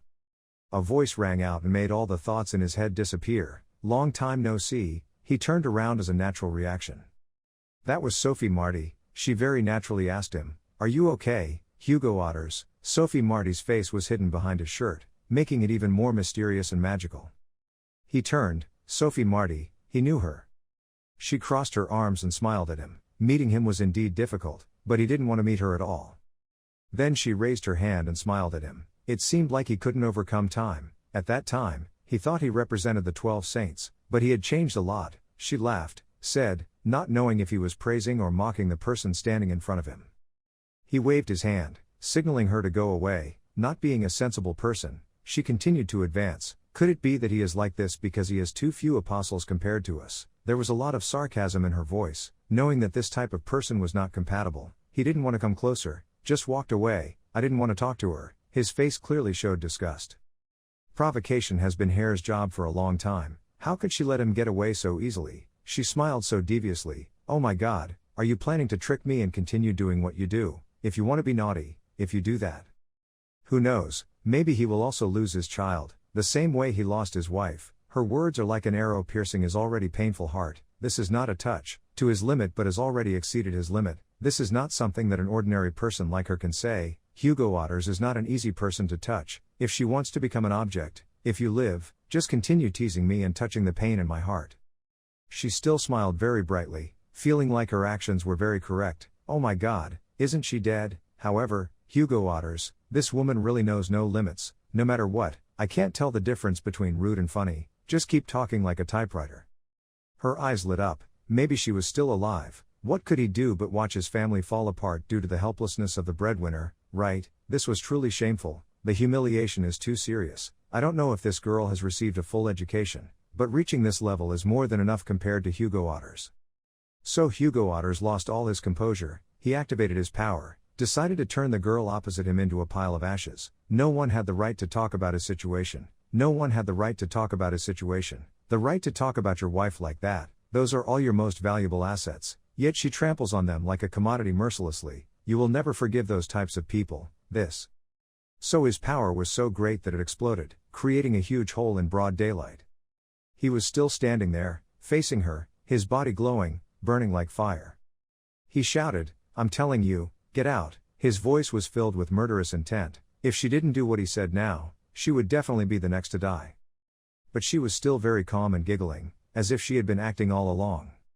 She placed her hands in his burning hands. Because their elements were opposite, it was easy for him to restrain her and vice versa. It was also very easy for her to restrain him. She said with a smile, "Please calm down, I have to anyway. It seems like I've forgotten the armistice agreement we signed 10 years ago. Her face became gentle, but it was still not difficult to recognize out the vulgarity behind it. She started her extremely sarcastic tone again, and besides.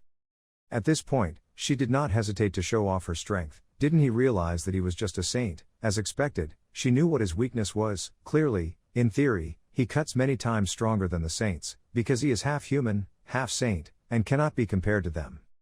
"Hey, you insect," a voice rang out, causing her to turn around in surprise. Who was calling her in a hot situation like this? She turned around. That was Lee Jian. He came here in time to rescue his friend. Sophie Marty has been acting superior up until now, but now he was shot far away by Lee Jian's finger noodle without mercy. She was injured right in the middle of her head, her whole body lost the ability to resist. So with just one sudden blow from Lee Jian, Sophie Marty was completely destroyed, fell down, without any honor left to stand up. And that was also the end of the story between the two of them, Hugo Otters and Sophie Marty. Lee Jian didn't want him to get into more trouble, so he decided to take him away, not to have anything to do with this woman anymore. He shouted Lee Jian's name, "Lee Jian." Lee Jian heard someone say his name and as usual stopped and asked, "What, oh Tixu?"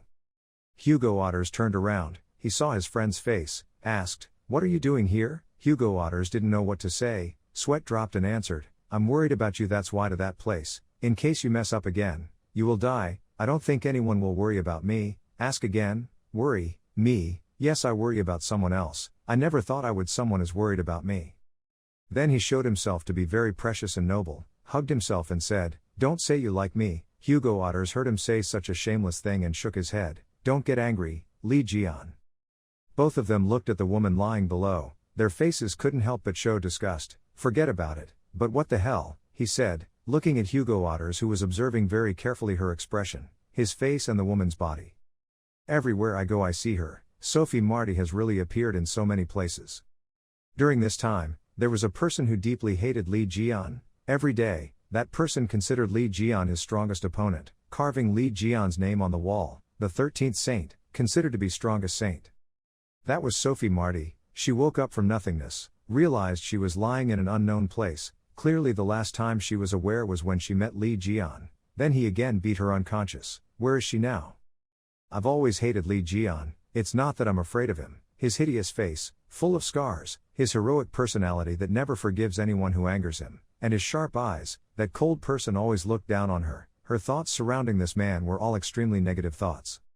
One day 20 years ago, she began to remember everything that made her hate him so much.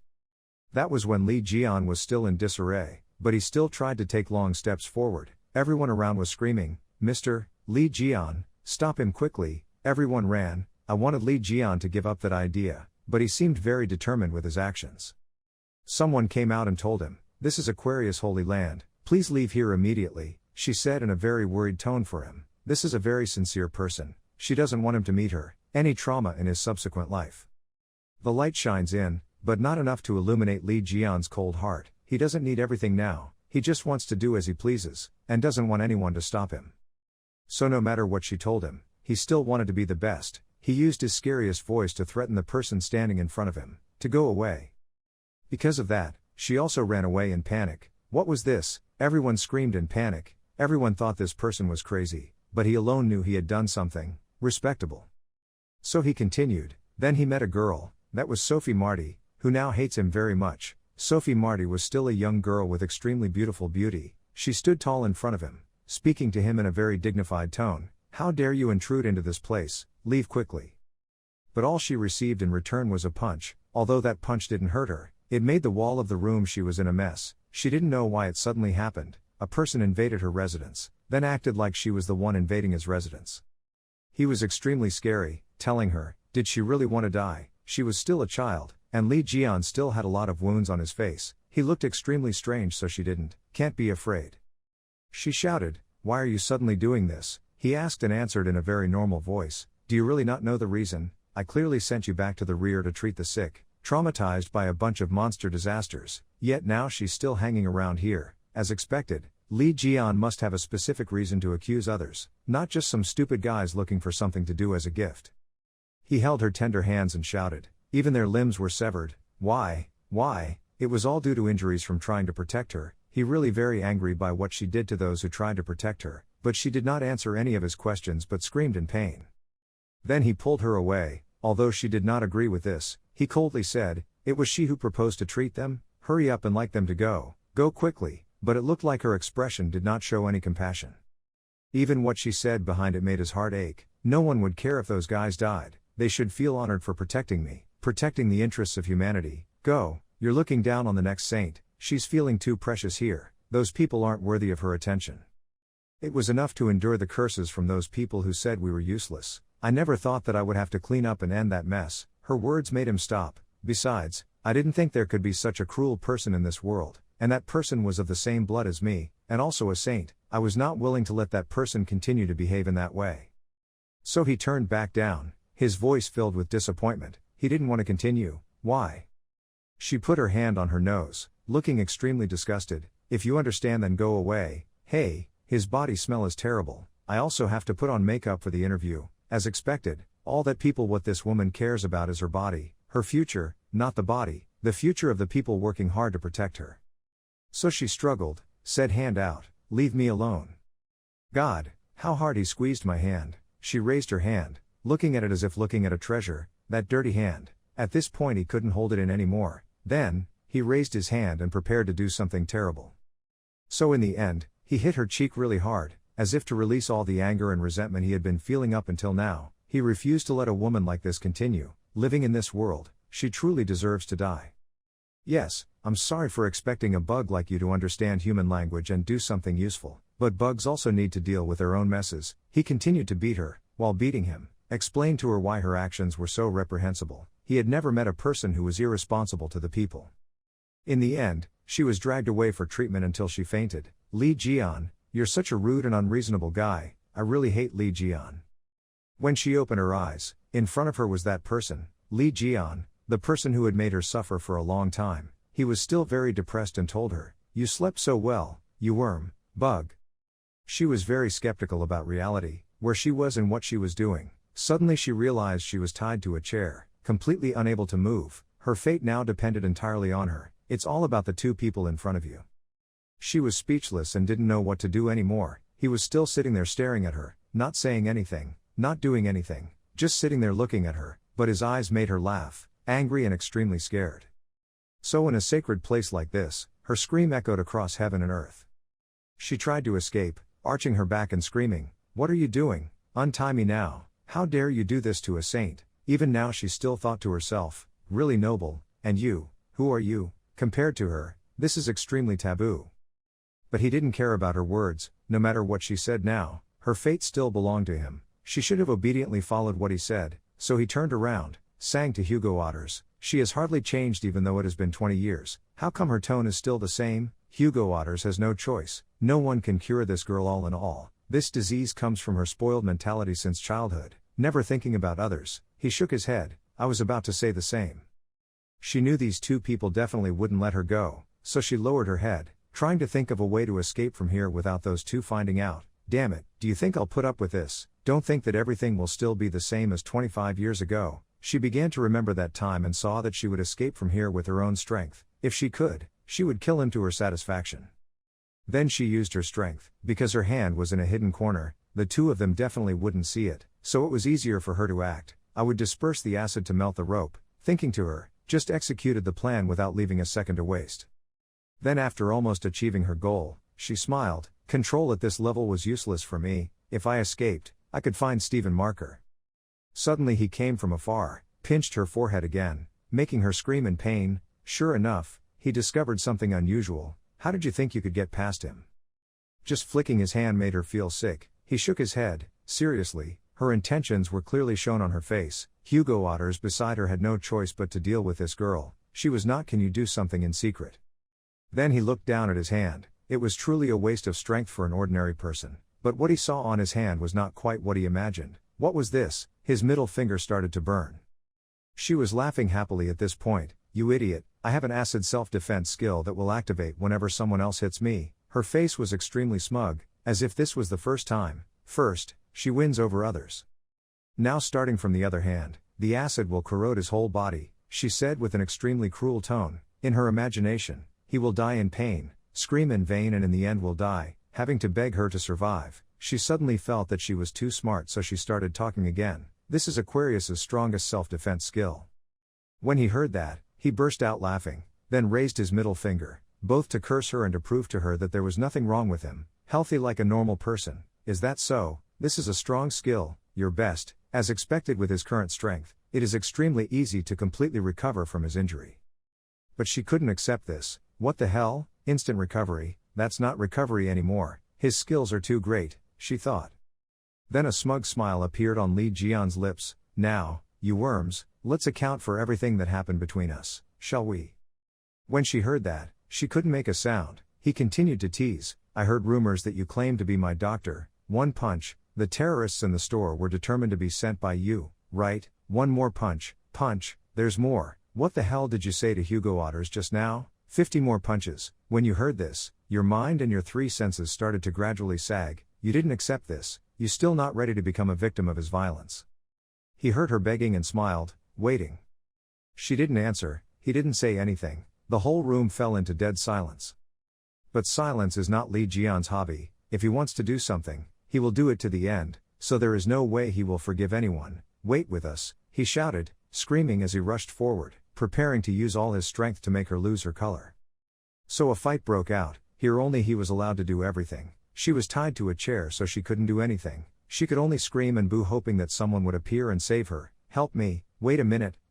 Hugo Otters sitting next to me doesn't know what to do anymore. Since you've angered Li Jian, you have to accept your fate to become like that. This is you bringing trouble on yourself. I'm there. Then he looked over and felt that everything was so horrible. This was the outcome for those who dared to touch Li Jian. Regardless of whether they were male or female, Li Jian would all be beaten. Even if it was true, it's true that Li Jian has a reason to do that to them. Hugo Otter's eyes have a bit of sympathy for this girl. But suddenly he realized something. What? Am I imagining it? It seems. His divine power is increasing with each strike. As expected, looking at Li Jian's place, you can see many notifications appearing. Replenishing divine power, 40% divine power. You just gave a strong blow to the Saint Aquarius. You receive special data, Saint level. The more you listen, the more Li Jian's soul becomes throbbing. This is really strange, Hugo Otters wondered, but what caused his magic power to increase? A moment later, after stopping the beating, Li Jian realized that his victim had been lying motionless for a long time. She was now extremely pitiful, but his face still did not show the slightest emotion. She was almost dead, her face had no life left. He judged for himself, she had fainted. But that didn't stop the notification from continuing to come to him. The divine power had been unlocked. The current divine power was 50% requiring replenishment. He was quite wondering when he saw that. God state, what is that? Please explain, he said, shaking his head at the announcement. So to please you, the announcement introduces you to all the things it just mentioned. The divine state is the divine power for the purpose of adjusting and maintaining the power of the absolute God. You can steal the God power from the apostles of other absolute gods. When the divine power reaches 0%, the corresponding zodiac sign will also lose its power, and you may die if it remains at 0%. I hear you here, then nodded as if he understood everything. Then he scratched his head and continued to ask vague questions. So I can also increase my divine power when hitting others. It didn't increase when I hit the pig because at that time the skill was not open. In the next class, perhaps in the many times he appeared stupid, this was the only time he was smart. He smiled and looked at his hand, satisfied. After all, this means he can get stronger. This is the only thing he cares about, not the heartless person sitting in front. Your eyes must prepare for ascension. Hugo Otters didn't speak up until now. Li Jian, didn't he ask her why she left the knife? Only now did Li Jian realize how much risk she had taken. Now she's unconscious. No, I can't tell you any more secrets. But you still have your own solution. She won't dare stab me in the back, and I've also found someone capable of investigating that dagger, so it's okay. Hugo Otters also nodded, seemed to trust him, even though nothing was certain now, so he just wanted to torture her. What a scary person. Then suddenly he put his hand in his pocket, looking for something. It was a phone. He took it out and looked at an application, smiled and said, "Oh, how long has it been?" Hugo Otters was very surprised to see that. "Where did you get that phone?" "I borrowed it from an acquaintance," he replied. "The acquaintance here is Chun Sungche." He gave a thumbs up to show that everything is going in the right direction. "Oh Tixu, I have to go to the auction house now, so the rest is up to you, Mr. Kwong." "She's in the right place." Hugo Otters, "Thank you, I think that's too cruel. How can I throw such a poor girl in the trash? she hasn't woken up yet. Not paying attention to Hugo Otter's state, he jumped out, entered the elevator to go downstairs, and said as he walked, "I will contact you after the auction ends." He always made his own decision. Everything, not paying attention to everyone. Hugo Otters saw from afar that he was gone and shouted, "Hey!" Then Hugo Otters turned to look at Sophie Marty next to him. "What should I do with her? She is still fainting, not awake yet." Suddenly the door opened, a person walked in, but this time it was not Li Jian but someone else, indicating that something bad was about to happen. Hugo Otters was startled when he saw that person. "What, did you forget something?" "Of course you also have to be careful, this person, you can see that he is not an ordinary person." He looked at his face and thought, there are so many people but why is it him? That's Stephen Mark, he has an extremely muscular body, eyes that never have a hint of happiness, walking into the room. He looked at the person tied up in front of him, that was Sophie Marty, who dared to touch his person, and even dared to beat her to pieces like that. Now even he couldn't recognize his face. Hugo Otters knew that this time he was in an extremely dangerous situation. Take a step back, if that guy makes any move now, you will be ready to fight, because you can't run now, okay, the only way is hand-to-hand combat. That guy was now extremely angry. Why did he dare touch her? All the strength in his body flared up like a fire. He used his scariest voice to threaten you, Hugo Otters, what the hell are you doing here? Hugo Otters was extremely shocked because in front of him right now was Stephen Marker. He had superior strength, maybe even superior to Hugo Otters, so he was extremely scared. If he affected him now, I don't know how he will fight back. After waiting for a long time, he took off his glasses and said, "Wow, Sagittarius, long time no see." His eyes shone like a white snake creeping through the jungle. He smiled contemptuously, but I guess the current situation did not allow for a sweet reunion to take place. Hugo Otters then spoke up, "Stephen Marker, why are you here?" He held the glasses and raised his voice. That Aquarius suggested forming an alliance. At this time Sophie Marty was still lying motionless above chair, not knowing how the world around me changes. "Besides, I also have some work to do at Drachma, so I'll stop by on the way," he said, looking at his woman sitting on the chair. It turned out that he didn't have this woman in his mind, nor did he, "Because of you, I came here." Then his voice became more serious. He looked straight into Hugo Otters' eyes and said, "Okay, now answer my question, why are you here?" Hugo Otters of course is not close what's with this Stephen Marker guy, there's no reason to answer his question. "I came here because there's some business in the auction." "It's not your business," Hugo Otters' voice was low. So he successfully angered Stephen Marker. He became extremely angry. "Are you at this auction?" He nodded and said, "Li Jian's relic will appear at the auction." He asked he. But he reacted as if he was someone who had just come from the countryside. He really didn't know why, but the price was probably out of reach, so what could he do to make him feel more sad? His voice became extremely contemptuous. Perhaps he did not think that Hugo Otters in front of him would have enough money to buy those things. But Hugo Otters was no longer a young and naive boy anymore. He smiled and responded to the man standing in front of him. They both looked like two real men. "Hey lion, I." Still collecting the relics that Li Jian made, his face became fiercer than ever.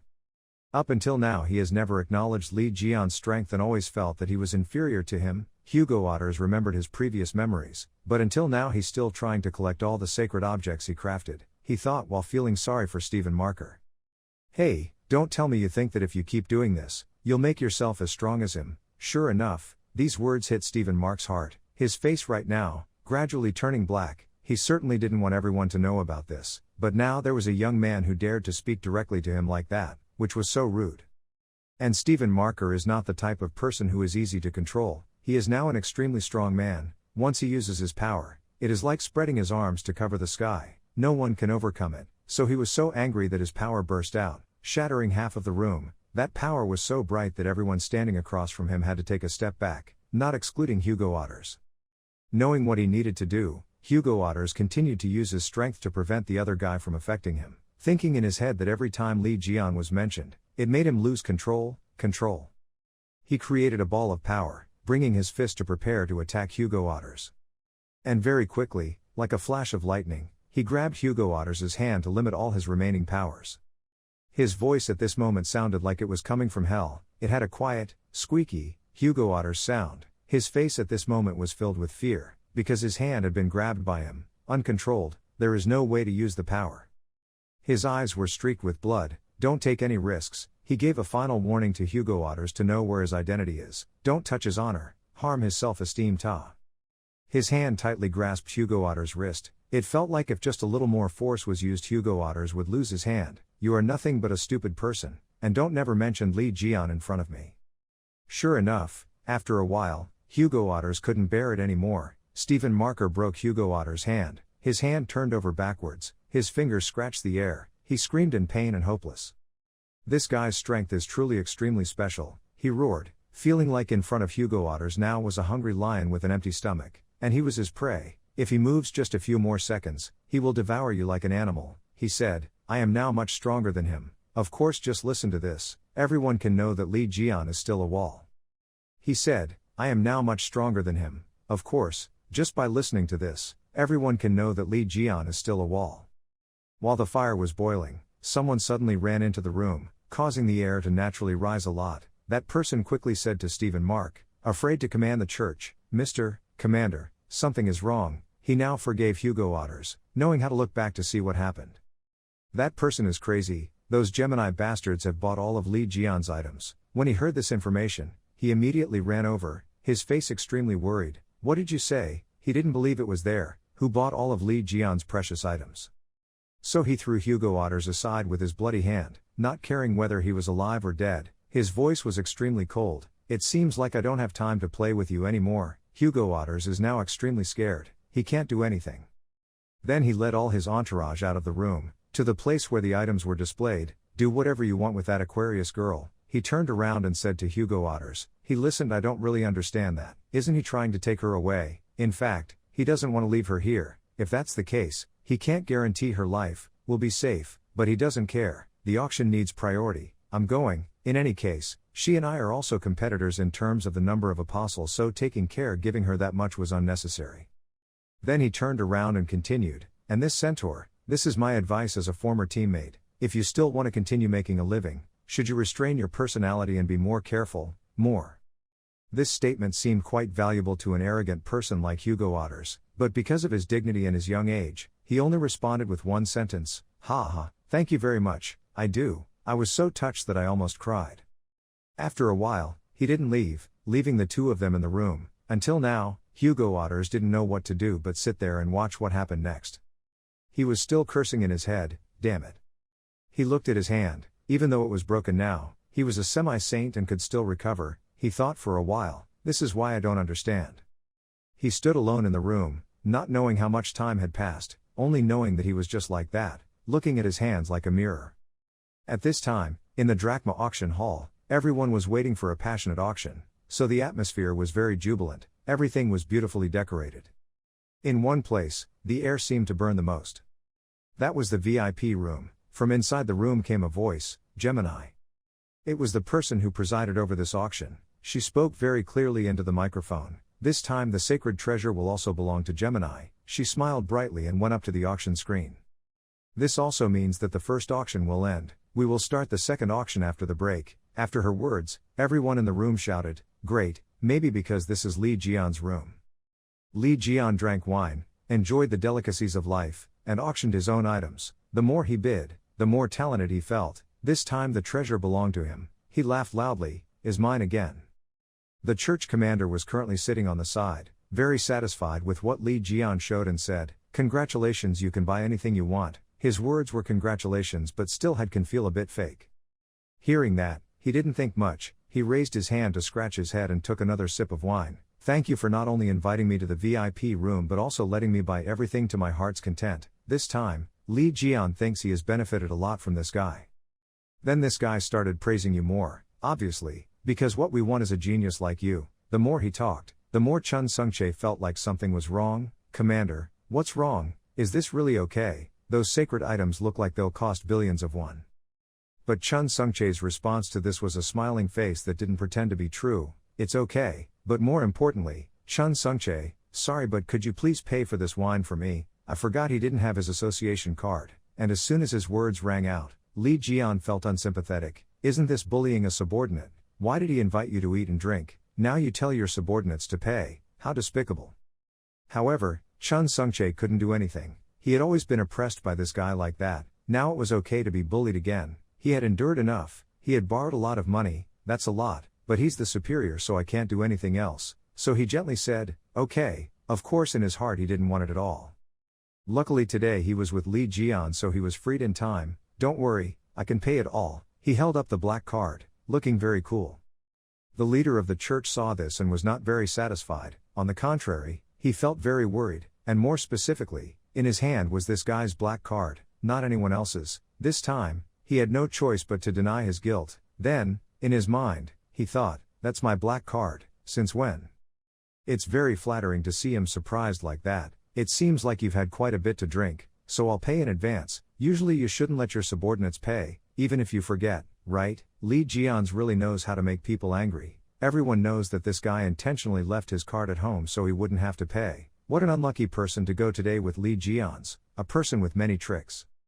Because he didn't want to lose face as a subordinate, this guy could only laugh it off. I was just about to give her my personal card. Thank you very much for your advice. This guy's mind was already bitter. I'm so scared. He looks good but he tries to climb on top of me. It's really making it difficult for Li Jian or Li Jian's friends, if they don't want to end up like this. This guy has a reason to do such unscrupulous things. He thinks of one person, but this is a super rookie. Even though he destroyed the Spider Queen, if he uses it well, losing this immediate amount of money won't be a problem. Nothing. He tried to think about the benefits of being able to recruit Li Jian. Then he laughed again. His smile was still full of fakeness. Okay, we've had enough to drink, now let's get to the main topic. A breeze carried the fragrance throughout the room. It seems like this is some kind of plan by this guy. While that scent was still warmly surrounding everyone, that guy started his speech. I rate you very highly, and I'm sure you have the potential to become at least S rank, then it will be SS or more. All the praise is for Li Jian. Li Jian has heard enough of these things but he doesn't understand the meaning and continues. If only he also received blessings from the white our personal yang then. A mist with the ability to dominate the mind that no one can perceive. If inhaled, it won't make a lowly person do what he says, but it will make people trust his words more. As expected, he is very familiar with old tricks like this. After all, he is a Saint Li Jian. Why would he think that he can fool him? This guy didn't realize that he was also on Li Jian's tongue, so he didn't pay much attention. His mouth was still working at full capacity, transforming the character of a saint. Maybe he would become one of the 10 saints also rise, and that's not all. You will be rich. He started talking about things that make people confused. And glory, he kept talking, constantly mentioning the achievements he could achieve in the near future, even though these were only superficial, without any honesty. His words should continue to become more and more passionate. It is true that Aries is different. You will also possess strong power from the great magician Aries Saint, all for free. The multi-level fire in his body flared up. All his words became unusually interesting. He still doesn't stop there, dancing very forgettable dances, but this is the only way for his customers to feel that he is a friendly, approachable person. From there they will be convinced. Come on, take my hand, you and I will become one of the apostles of the great Aries. But instead of reacting to all of this guy's baseless words and enticements, he smiled brightly, even smiling like the guy he had heard talking all this time, laughing. Chun Sungchae didn't really understand when he saw him react like that. Right now he's sitting in a chair, not feeling like heaven and earth anymore. Maybe 1 is because he's drunk, 2 is because he's too alert to realize that what he said was a lie. Honestly, today is so fun, in my opinion. Well, to sum it up like this, he needs to talk and feels like he's gone from being smart. His words have become arrogant and arrogant. Suddenly his eyes lit up. This was the signal to everyone that he was ready to fight. Were he asking me to become the hunting dog of that poor saint? His mouth, smiling from ear to ear. That guy knows that all of my words have been tricked by him and he's speechless. He's completely different from when he was on the phone. Why did he suddenly get angry? First I need to change the subject. It seemed like he knew how to lure others into his business. So he spoke up. Perhaps he had made a mistake.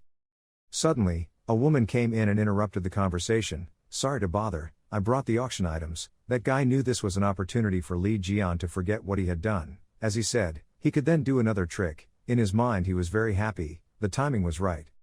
So he shouted, okay, come in. However, the person who came in looked quite strange. Even though she was an employee, she had a murderous aura. She said, yes, please allow me.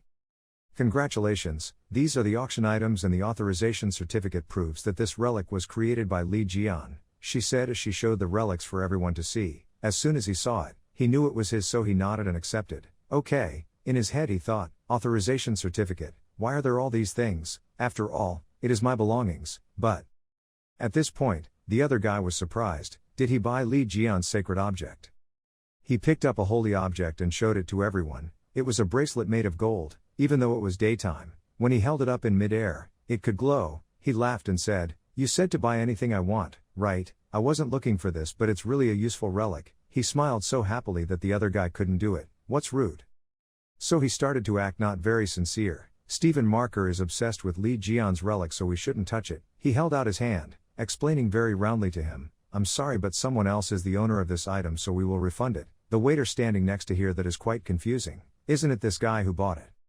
However, the door opened as if to prove the church leader's words just now. A force capable of destroying a building spread into the room, startling everyone. Who is this? Everyone stood close together, hoping no one would get hurt. All eyes turned to see who was coming in. Sure enough, it was Stephen Marker. Stephen Marker came in with an extremely scary tone. His eyes were black, his body was 100 times more muscular. Which era? His voice was low. "Whoever dares to touch my things," knowing that the item he ordered in advance is now in someone else's hands, he doesn't mind. He turned around and noticed that behind him was Stephen Mark, an extremely strong person who even had a small obsession with his things. He said, "Stephen Mark, who is he? Are you saying that he's aiming for my sacred object?" he asked, his face not showing any expression. "He came," immediately flattered Stephen Mark. "Forgive me for loving Stephen Mark. This new father made such a mistake because of lack of understanding. I will give him back right away," his voice said. His words became as sweet as sugar cane. When Stephen Marker heard that, he didn't say much anymore, didn't destroy things, but stood with his arms crossed. "Is that so? Fine, he just needs to admit it and return it." The other guy heard that, then yes. His voice became full of confidence again. "Thank you, sir, you can take your time with the payment," truly typical of a subordinate who wants to climb high without wasting any effort. Stephen Marker laughed. "Luckily I didn't have to use even a penny." Hearing this guy say that, he didn't quite understand and asked again. "You didn't think that after touching my things, you could conveniently play cards, did you?" The leader of the church, Choi Sunguk, so he used one of his hands to prepare to break Choi Sunguk's head, his hand, almost as big as that guy's head. This guy is extremely scared right now. Who wouldn't feel hopeless when facing death? Silently cursing in his head, "Damn it, he intended to save those billions by taking it the wrong way, come out as an excuse." Li Jian now saw that the two people could no longer accept each other, so he spoke up and stopped talking nonsense. "I won, so it's mine, but how can it be yours?" Li Jian smiled and said, "If you want, let me sell it to you for an insurance fee of 200 billion. His words completely angered Stephen Mark. Stephen Marker laughed loudly, "Ha ha, it seems like Gemini aren't just cowards, they also have a strong personality." When Choi Sunguk heard that, he felt like this couple was doomed. That guy was crazy. He wanted to commit suicide. He didn't even know who Stephen Mark was. His face looked like it was burned alive right now. So Stephen Mark boldly pushed Choi Sunguk away, walked to where Li Jian was sitting. "I like you already. If you're a man, you should at least have that much courage." As soon as Choi Sunguk was pushed away, he fell down, knee aside. The two of them stood facing each other. Stephen highlighted, "Meeting each other like this must be fate, so we should introduce ourselves, right?" He uses the power of self-aggrandizement. When he meets someone who arouses interest in him, he will call his name in an extremely extravagant way. His true face begins to appear, reeking of electricity. "Let's save it." Li Jian is not discouraged at all. "What the hell are you talking about, Stephen Mark? This guy, he probably has a bit of an agenda, because I've known everyone for a long time, so I don't see these tricks. What is strange?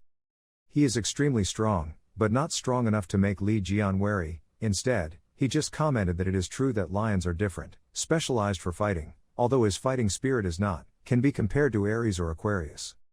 He went to the place and prepared to destroy Li Jian, but Li Jian was not afraid at all. He had already heard his name, so he probably wouldn't be satisfied unless he killed someone. The two rushed to fight each other like a lion rushing to fight a cobra, unable to win or lose.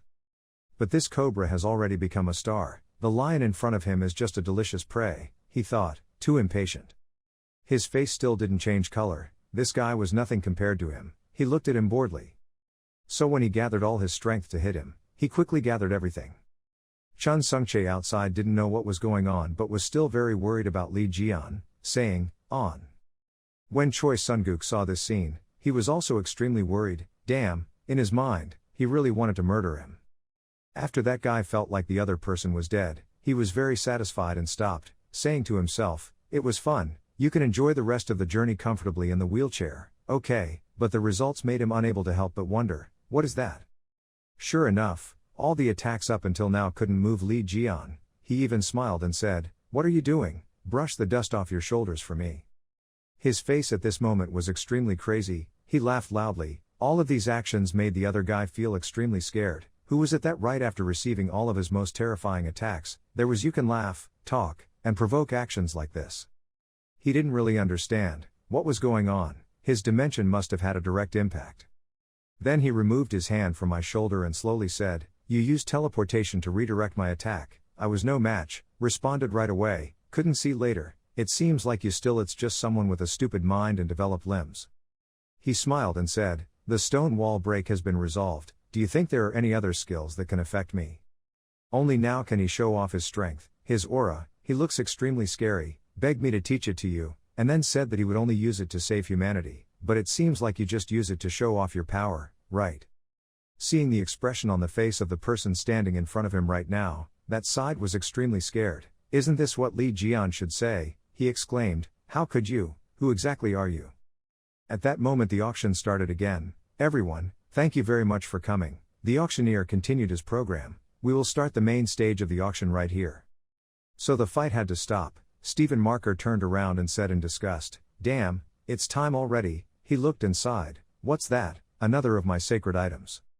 He couldn't help it anymore but had to go up and point at Li Jian's face and say, "I have a lot of things to ask you, but this auction is also extremely important to me." So he had to leave that necklace in Li Jian's hand, not forgetting to warn him, "Keep that necklace carefully. When the auction ends I will come again." Chun Sungchae then quickly ran to Li Jian's side, eagerly asking, "Are you okay?" Choi Sunguk had been observing everything for a while now and was very surprised. How did he use that attack just now? Redirecting a saint-level attack is impossible. Even me, everyone has to stop and think about what happened just now. This young man, who the hell is he? Li Jian's identity never makes others wonder. At this time, the next auction begins. The host says, "The original version of the first auction dares to begin. Next, we will reveal the sacred object that you all have been waiting for."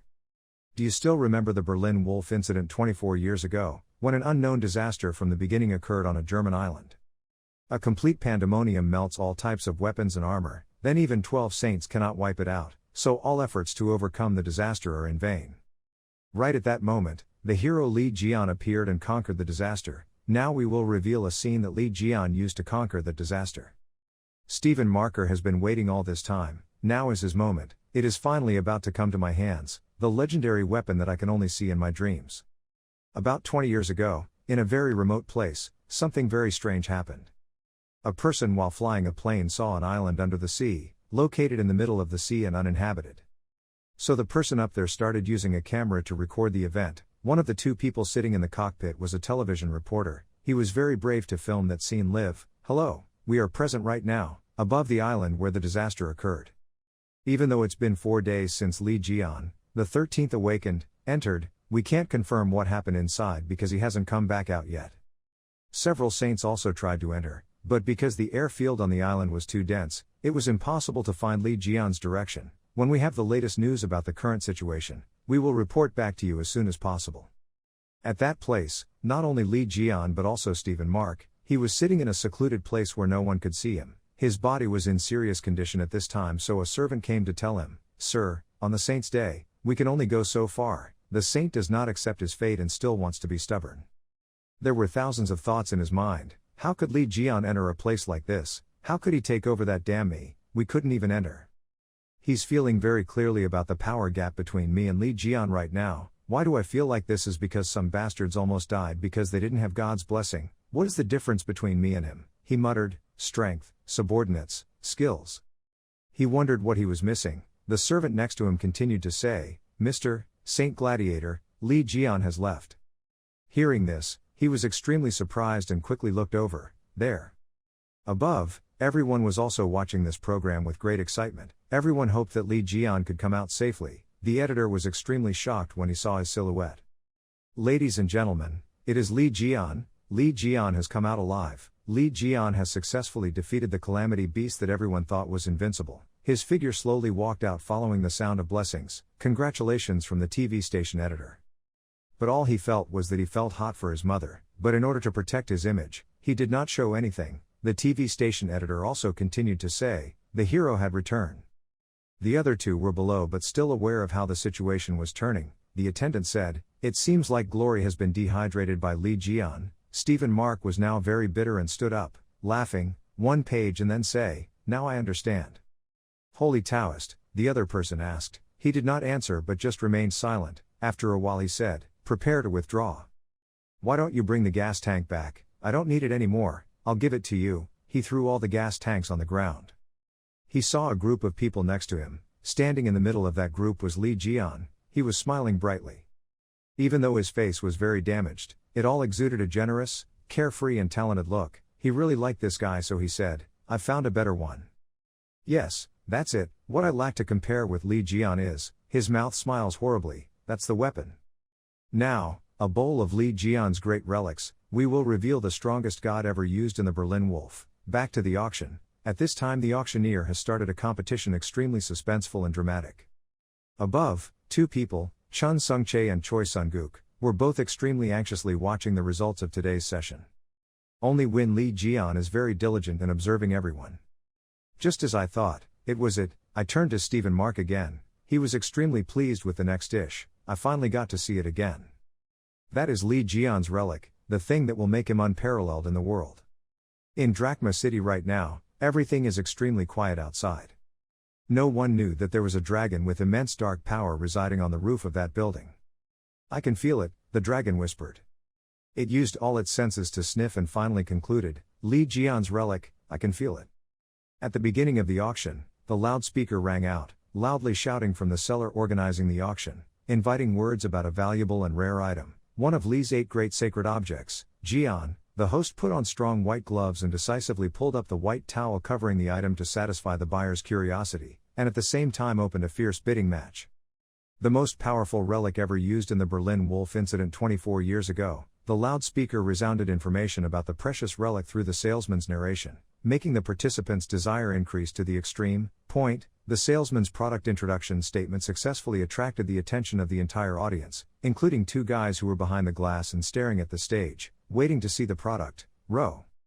After hearing his name, Li Jian seriously stared down at the stage, his eyes as if wondering, what kind of weapon are they selling?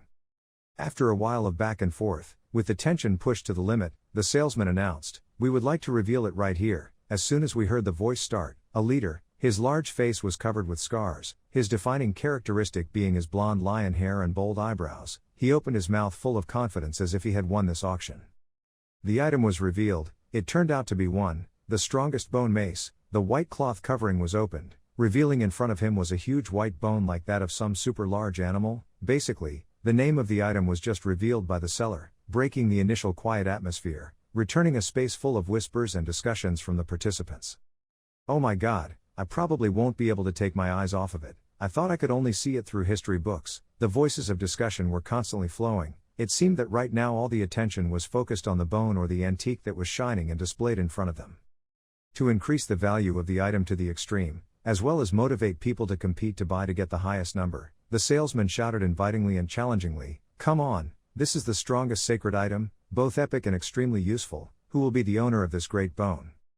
Right now, behind the glass, there are 3 silhouettes, 2 of which are screaming and crying when they see that their favorite antique will be taken away. "Wow, I can't believe it's Mr. Li's magic weapon. Jian will fall into the hands of those trash. Damn it, we can't do anything but watch the lion fling his hand at the stars." The remaining figure belongs to the male lead. He is still thinking about it. What do you think? Back in the flashback, the male protagonist appears with that artifact in a fight. "Actually, I've used that before, but still," the male lead's train of thought disappeared. "Sung-jae, that thing." As he spoke and pointed at the item with an expressionless face, he was interrupted by the red-haired boy in front of him named Sung-jae. "Brother, I'm very busy right now." Later, Sung-jae cried out and angrily rubbed his messy hair as he couldn't accept the loss of his favorite item. The tense atmosphere between the 3 people continued to recur as the 2 of them clung to the glass in front of them, hopelessly regretful. "Church commander, please do something," Sung-jae called out to the guy next to him, looking urgent but helpless. "I will contact the church's headquarters right here. I can't let it be taken away." The guy wearing glasses next to him responded uncertainly but urgently. The male lead standing behind looked frustrated and helpless when his rag was so sought after. "So now, we will start the auction for this item." The starting price is $1 million. A large amount of money was broadcast through the session host's microphone, directly starting an explosive fight between the buyers below. 5 million, 10 million, 30 million, the numbers are continuously given out from the words of the rich people below, without any regret. The vibrant atmosphere reeked of money and blood, stirring completely according to the host's wishes. Positive blue indicators continuously appeared in front of Lee Jian, covering his entire vision, making Lee Jian surprised and frightened about what he saw before his eyes. Lee Jian couldn't help but exclaim in confusion, "Oh my god, why do you guys spend so much money on that thing? It's not even real." Before he could finish speaking, Sung Jae, standing in front, showed an angry face, trying his best to shout an explanation, obviously because it was a legendary weapon made by Mr. Lee Jian himself. "No matter what, that must be it, ask. You may not be smart, but everyone does it for a reason." Sung Jae pouted without even glancing at Lee Jian, expressing disdain for his friend's level of knowledge. When Lee Jian heard the explanation, his face became distorted, full of confusion when he was the one who created it and there were also people who looked down on him, saying he didn't know about it. Decorations, charms, tools, weapons, fragments, every divine weapon he creates is the best of the best. Anyone interested in the sacred item is willing to spend heavily to get it. Sung Jae explained Lee Jian's ignorance while speaking with admiration for his idol. Especially the Lion Saint, Stephen Marker, a fierce player, he said as he pointed through the glass at a person below. Sitting below is a blonde-haired man with a bushy beard and strong muscles, sitting proudly, arms crossed, looking towards the stage, his face serious and dark. He collected Lee Jian's magical weapons from all over the world. He is a holy fighter with overwhelming strength, so every time Lee Jian's divine weapons are involved, everyone tries to avoid causing trouble with him, Sung Jae added while looking at it. As soon as Sung Jae looked at the blonde guy, his stiff knuckles trembled slightly, clearly showing his hatred for the person in front of him, helpless tears rolling down his face. At this point, other than uttering bitter curses, there was nothing he could do. It was unfortunate that Mr. Lee Jian's magical weapon ended up becoming a part of Stephen Marker's collection. "I will try my best. Console yourself when all profits will be transferred to Lee Jian's bank account managed by the government." As soon as he heard that sentence, Lee Jian was surprised for a few seconds and couldn't help but think that the profit would go into his account, no matter who bought it. He couldn't help but be suspicious about the bargain that suddenly fell from the sky. Naturally, he felt that seeing people fighting to buy this lowly weapon from him was not too bad. Dear, buy it all. His mind kept jumping with joy, thinking about the scene of not working but also having food. He couldn't help but look forward to it. Lee Jian sat comfortably eating popcorn, watching people bid higher and higher prices. $80 million, $90 million, $100 million. His curiosity piqued. Lee Jian wondered how much it would sell for. 1 billion. Suddenly a very strong and decisive voice rang out, dispelling all the fighting words of the auction. Jian was eating popcorn and had to take off his glasses, his round eyes clearly showing surprise, when he did not expect that the humble dog bone he picked up at random would be sold for a terribly high price that a person might not even pay in their lifetime, earn like that. More surprising was Sung Jae and the leader of the holy group because he did not expect Stephen to be willing to play so much that he could throw away such a large amount of money, an amount of money that two people would never dare to spend. Everyone on stage was equally panicked, completely silent, thinking that the amount of money they had spent was already huge, but who would have thought that he would spend so much? "Didn't you hear that?" Stephen Mark firmly reaffirmed his decision. He put his hands in his pockets and walked down the stairs leading to the stage. All the lights shined on him in a cool way.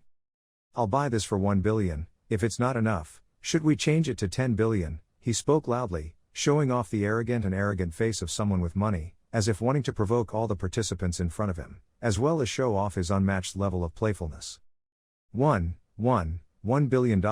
After hearing this number, the host really couldn't believe his ears, so he tried to ask again, panicked face, eyes in an O shape and mouth in an A's.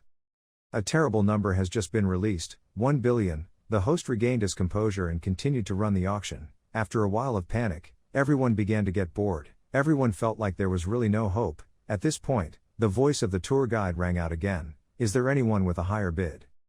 Sung Jae was now in tears because he had really run out of hope. He turned to signal for help to his friend who was the merchant guild owner. "Do something, damn it," but the guy wearing glasses really had no choice but to give up, his face trying to look steadfast but full of awkwardness.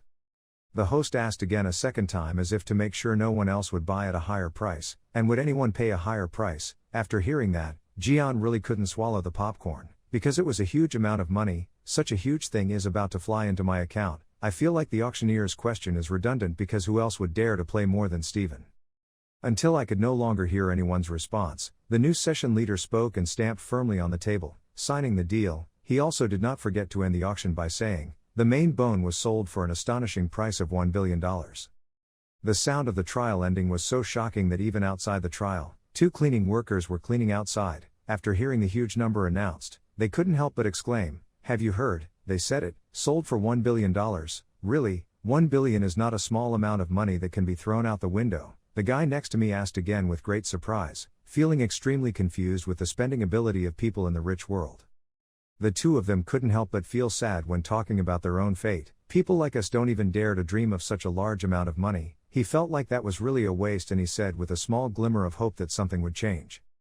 As soon as they finished speaking, a strange noise outside interrupted their conversation, making them wonder and turn their heads towards the source of the sound. Before their eyes was a blue creature, surrounded by pitch black dark power. That creature was right outside, bordered by the glass covering, looking inside with angry eyes, confronting them. I made eye contact with the 2 sanitation workers, making the 2 of them tremble and stare forward. Muttering regrets about what I had just said, I retracted my previous sentence. Inside the trial, the ringleader constantly expressed congratulations mixed with a fair amount of flattery. "Congratulations, the great lion saint, Mr. Stephen Mark, has become the new owner of the Great Bone." Stephen stood proudly holding the great item he had just purchased in his hand. Everyone standing below could not help but be overwhelmed by his aura and began to praise him one after another. Standing in front of everyone's cheers, he loudly affirmed that with this, the lion will make another big leap. When they finished listening, everyone shouted his name in unison like they were worshipping a king. "Stephen, Stephen." The atmosphere was joyful. Suddenly the scene before Stephen's eyes became chaotic. The separating wall was broken, causing sand and dust to fly everywhere. In that mist and dust, a ghostly cry rang out softly, cackling. Everyone at this time could not help but panic and be confused about what had just happened so quickly in the blink of an eye. Stephen still held the bone firmly in his hand, trying to calmly ask loudly, "What's going on? What happened?"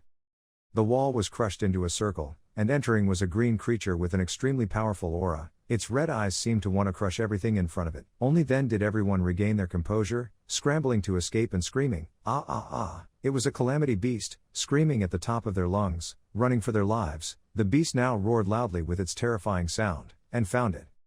The beast has a devilish shape, large, rough teeth, sharp teeth overlapping each other, and a face full of anger. It continued to speak, its eyes focused on the item in Stephen's hand, Li Jian's relic. The ferocious beast opened its mouth wide, bared its sharp teeth and roared with all its might, flowing and sticky. The power it radiated from its scream stirred the entire peaceful atmosphere. Silence before my eyes. It rushed towards Stephen, who was holding the big bone in front of him without any hesitation. His mouth opened wide, revealing a long, flowing tongue. It seemed like it just wanted to swallow everything. When he saw his life threatened by the green beast in front of him, Stephen awakened his lion saint power. His eyes revealed the bright yellow pupils of a lion, beams of mana energy covering them, take his whole body. He held the bone mace and swung it forward. The blinding light emitted from Stephen's energy rays obscured the entire space, and the beast was no exception. Bricks and stones were flying everywhere due to Stephen's blow. Even the auction building was completely destroyed by Stephen's slash. "Quahahaha, this is the first time I'm grateful for a disaster." As he spoke, Stephen aggressively fought the ugly creature in front with strong blows to the ground, making it seem like nothing remained. "You allowed me to immediately experience the power of this holy item." As he spoke, Stephen stood proudly on the broken ground, holding a large bone in his hand. Stephen's whole body was surrounded by golden energy. On his face was the arrogant smile of a winner. In front of everyone's cheers and praise, "Stephen, Stephen, wow."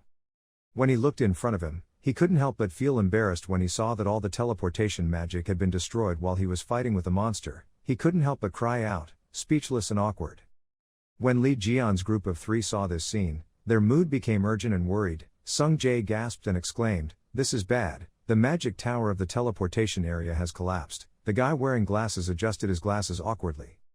At this point, the magic tower could no longer stand firm and immediately fell to the bottom. Dirt and rocks also followed, flying to the ground. Everyone on the street also looked in surprise. Everyone lost their voices, shout, "No, ouch."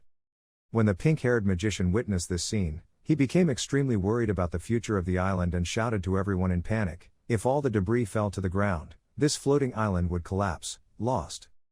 All the apostles, let's gather our strength to stop them. The old magician urgently shouted to call on the strength of all the other magicians to save the floating island where they lived, are living.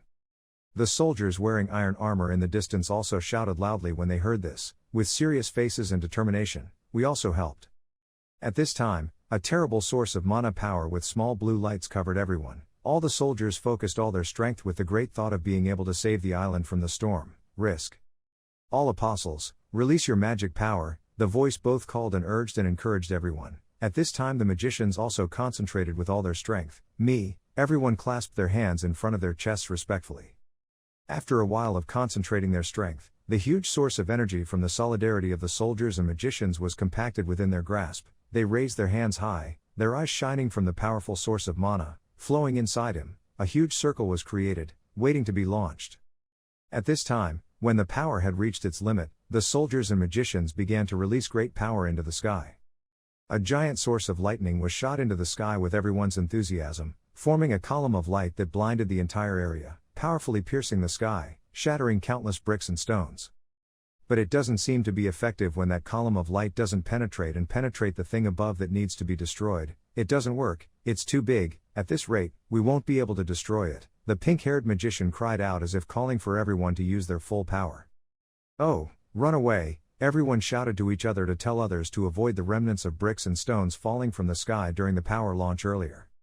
Apollo's anger. Suddenly a powerful voice rang out in the golden light, a puff of smoke rose, below was a fire that flared up strongly, seemingly burning everything in front of him. The fire grew bigger and bigger, burning away everything that even the soldiers and magicians could not do. A figure appeared behind.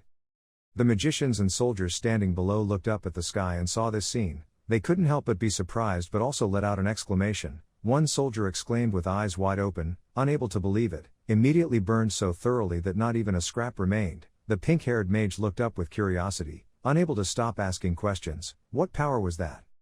The silhouette of a person surrounded by firelight, his pupils glowing with golden yellow fire, his clothes fluttering, floating in the sky. At this moment everyone suddenly exclaimed the name of the person who created it. A scorching fire just now, the saintly centaur, Sir Hugo Otters. Hugo was flying in the sky, having difficulty controlling the power source surrounding him, silently scolding in his mind, "That stupid lion, you should know how to control your power, it's dangerous." After everyone saw the benefactor's face clearly, they shouted loudly to thank him. "Thank you for saving me, Mr. Hugo, thank you."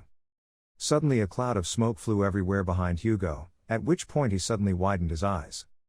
A monster with a protruding skeleton was standing on the ground, eyes full of hatred looking towards a person floating in the sky surrounded by a fiery light. Its long and sharp claws seemed to make the ground shake wherever it went. Bricks and stones were shattered. The monster's red eyes looked like it wanted to swallow everything. Its whole body, just all the bones, made the monster look more hideous than ever. It was preparing to rush forward. Hugo now felt extremely angry and thought about the dangers ahead. Damn, there's still one more. Her face couldn't help but be confused, her jaws clenched as if she were grinding her teeth. The monster began to drip streams of drool from its mouth. Red liquid came out of the monster's mouth and fell to the ground. The streams of water from earlier suddenly flew up in the air and shot towards the people standing in front, making them extremely panicked. Someone was curious and trembling in fear and exclaimed, "What the hell?" The saliva began to curl up to form a formless creature, penetrating the people's faces, causing their pupils to appear full of red blood threads. The man couldn't help but feel scared and tried to push that horrible creature away, but it didn't seem to be effective. "Ah, help me," everyone shouted in panic in the suffering of those who were invaded by that creature. Everyone tried their best to resist, but it seemed ineffective. When Hugo saw this scene, he was extremely angry, pulled out the arrow and his bow and shouted, "Animal, how dare you!" The rising fire mixed with Hugo's anger. He shot all the power in his arrow towards the monster. Suddenly, behind him, there was another green monster struggling to prevent him from shooting an arrow forward. After discovering that Hugo was surrounded on all sides, he couldn't help but be confused, trying to look around to calculate.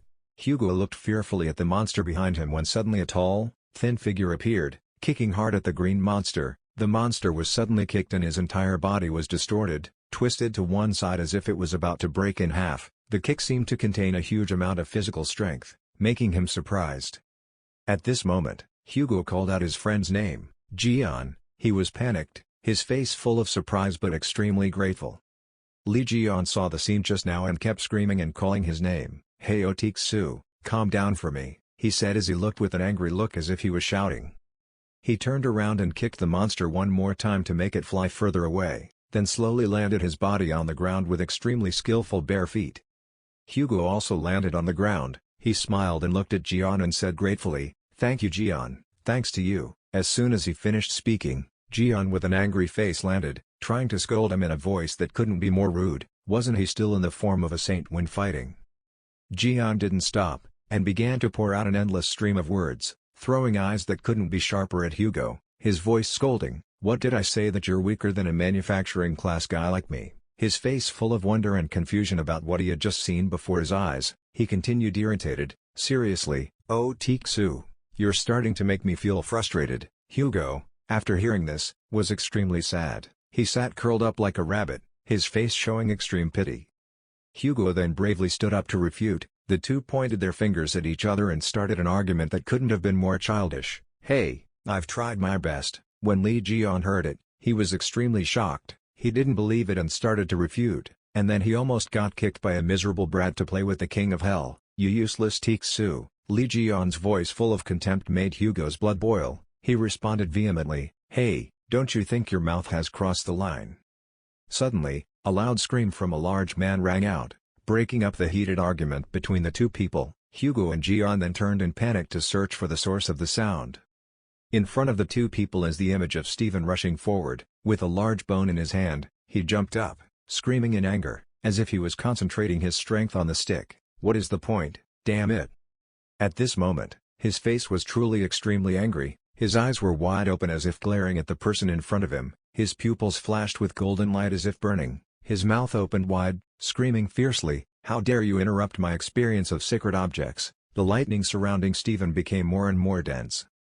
The monster could no longer bear it anymore and started to turn its head to the sky, opening its mouth to scream loudly as if showing off its strength. Everyone was now fully aware of the existence of the monster above them.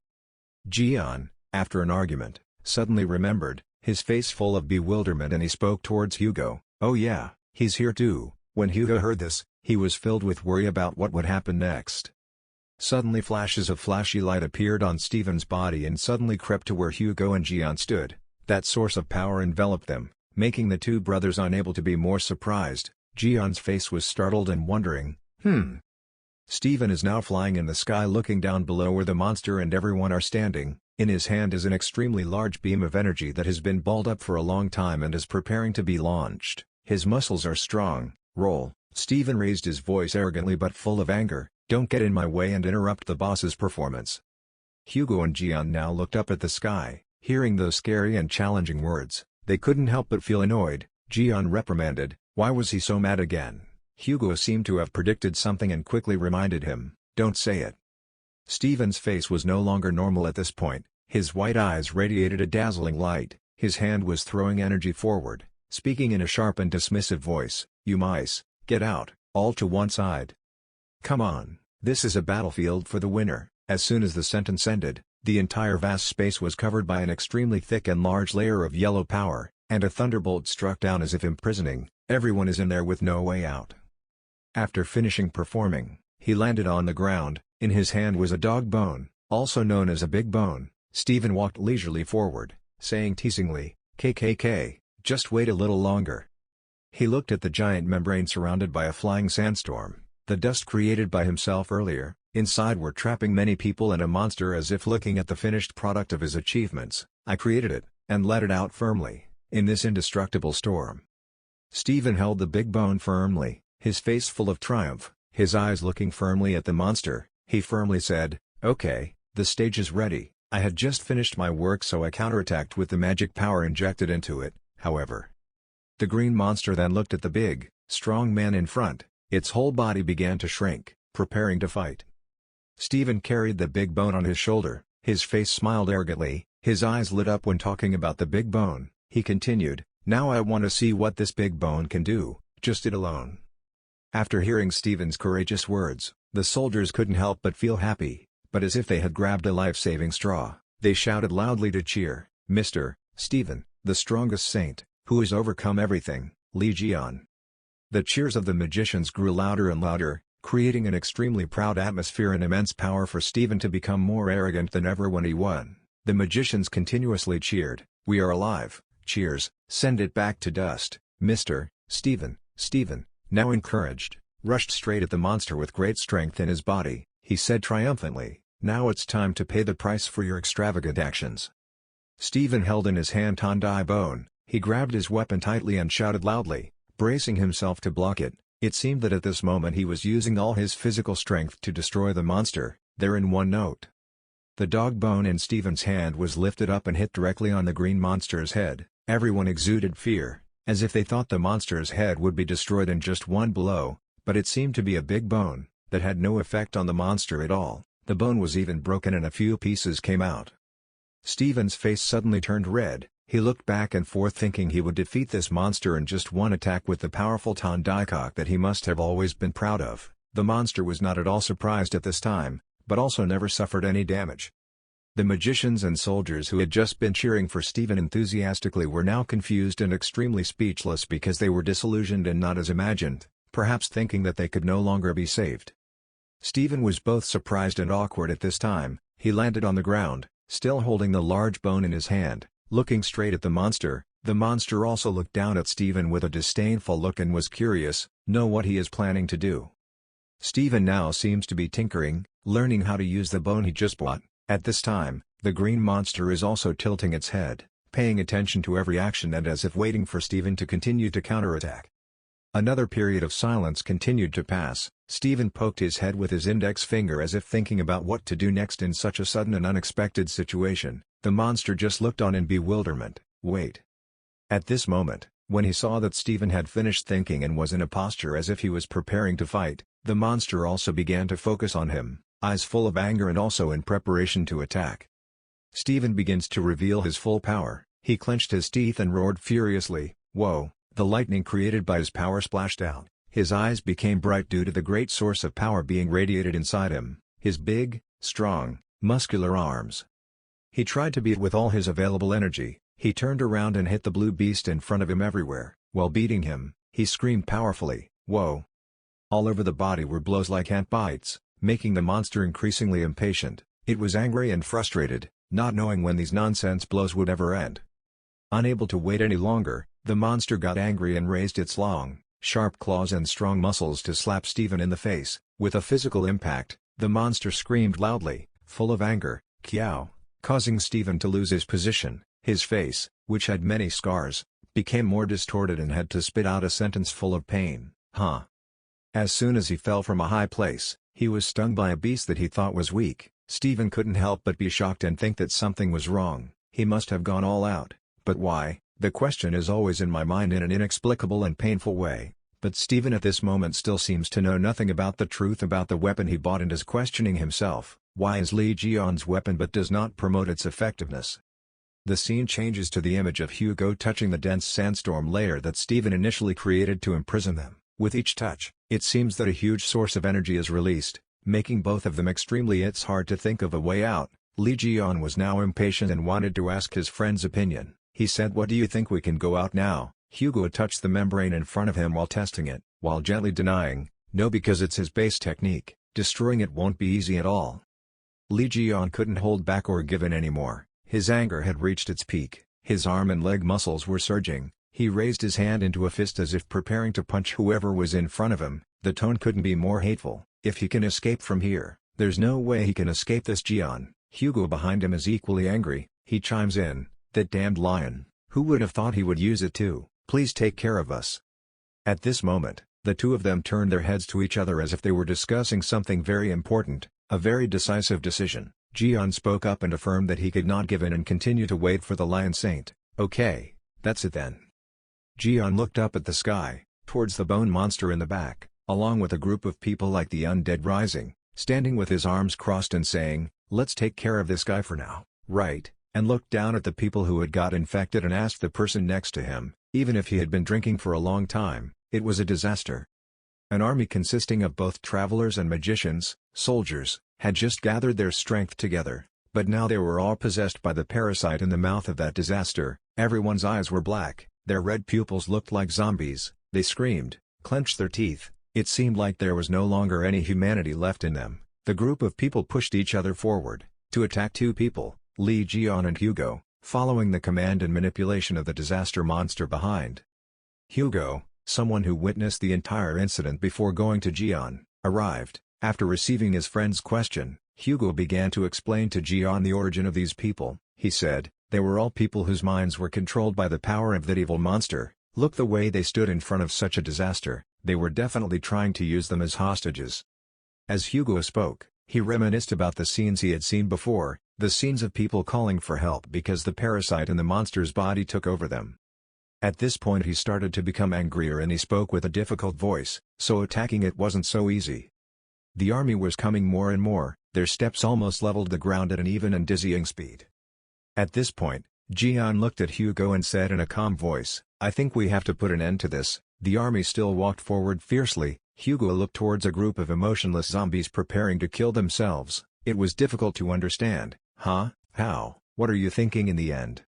Jian was just sleepy at this time. As he walked, he yawned and replied calmly, not really, just kill him and be done with it. Hugo heard it and quickly ran towards his friend, trying to stop him quickly. Hey, wait a minute.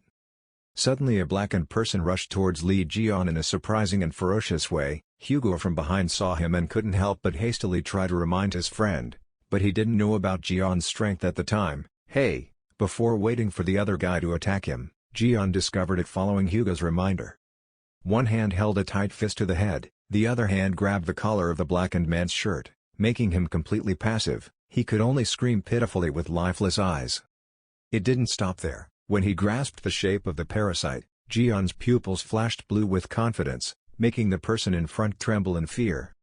Now with just one hand, Jian gently tore the parasite away from the blackened person. Jian continued to tear angrily and very easily with both hands, while tearing and saying in a voice that could not be more enthusiastic, "Hey!" causing the parasite to completely disappear from that man. But, don't touch them at all. Hugo witnessed this scene and couldn't help but be surprised. His eyes were an O, his mouth was an A, shocked to see his friend's easy way of fighting. He also secretly worried about the other man. The monster and the group of people it had turned into slaves also looked over, feeling extremely surprised and angry at not being able to destroy the enemy in front of them. When he saw that the parasite had completely disappeared, the other man also lost consciousness. At this moment, Jian held the man with one hand, speaking in a voice that could not be more calm. See, it's easy, right? Hugo was worried about his friend but also worried about the blackened guy, so he quickly ran to ask what was going on, if he was okay. Yes, I'm just unconscious. How did you do it? Hugo looked at the scene in front of him in surprise and couldn't help but ask curiously. With strength. Then how can I do it? I'm not unreasonably strong like someone else, Hugo said angrily. What are you saying? After all, I intend to save them myself. What do I expect from some weak guy? Hee. If you say avoid it, you won't lose any food. Hugo looked angry first. Jian joke. Well, anyway, Jian said in a reluctant voice. Jian looked towards Hugo and said in a challenging voice, "Oh Texu, finally got it figured out a bit. Well, then, let's try to catch up with me." At this point, the two of them looked towards the monster, concentrating all their strength. Texu and Li Gon's people both exude their own spiritual energy. Both of them have a dangerous look on their faces. They looked very eager to fight. Texu said sinisterly, "You're still going to rush in, so just let me take care of the cover." Li Jian heard his best friend say that and happily replied, "Oh, Texu, you're still the same as before." Hearing that, Texu laughed with joy. The fire around him burned even more intensely. This was also his strength. He smiled and said, "It's been a long time since we cooperated together." Li Jian, standing in front, was also excitedly waiting for this combination. He smiled brightly, revealing his white teeth, a smile that showed victory. The disaster-level hero revived. The scene around the two of them was broken rocks flying everywhere, smoke and dust everywhere. The entire space was surrounded by bright blue spiritual energy. Texu stood ready, raising his fire bow to aim at the enemies ahead. Li Jian was standing in front, ready to fight, but did not forget to remind his friend, "Don't bother, handle them neatly in just a moment."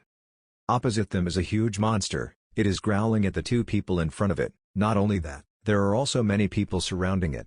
They have all been transformed. Humans, everything looks like a zombie. Li Gon suddenly jumped up. He ran like the wind forward. He ran and used his strength to shoot rays of power towards the others. Seeing Li Jian running towards them, they froze a bit. The surrounding scene was a yellow patch that blinded our eyes.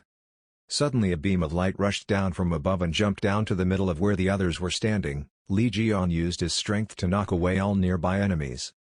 Li Jian used his fists to beat them to death. He threw a punch and sent the other man flying back. He screamed in pain, then attacked them from behind, making them unable to react in time, only accepting the blow. Li Jian's face was now filled with provocation, his eyes showed a danger that could not be hidden. Seeing this, the monster stepped forward and growled a few warnings, its eyes flashing red and looking sinister. Once the surrounding limbs were taken care of, both the monster and Li Jian rushed forward at the same time. The monster's mouth kept screaming, growling sounds that shook the world. Li Jian rushed forward without any fear. As he rushed forward, he shouted loudly, full of provocation, "Mosquitoes bitty knocks." His eyes now flashed blue, his whole body rushed forward like the wind. As he rushed forward, something caught Li Jian's attention. He looked to the side, as if something made him think before rushing towards the monster. He glanced behind him, thinking in his head, is it aimed at the people behind him? The people behind him were mutated into zombies, some were in pain and they collapsed. It seemed like they couldn't stand it if this continued to happen like this. The streams of spiritual energy became stronger and stronger, accompanied by the loud noises of the ongoing battle. They were about to not be able to stand anymore. Suddenly, a fiery arrow rushed in front of everyone, rushing towards the monster. The person who shot the giant fire arrow was none other than Taixu. He quickly shot at the monster to rescue the people here. Everyone who saw this scene was also dizzy. Taixu's whole body was surrounded by fire spiritual energy, his eyes were sharp, he still maintained the same archery posture as before, looking towards that monster and said, "Don't even dream."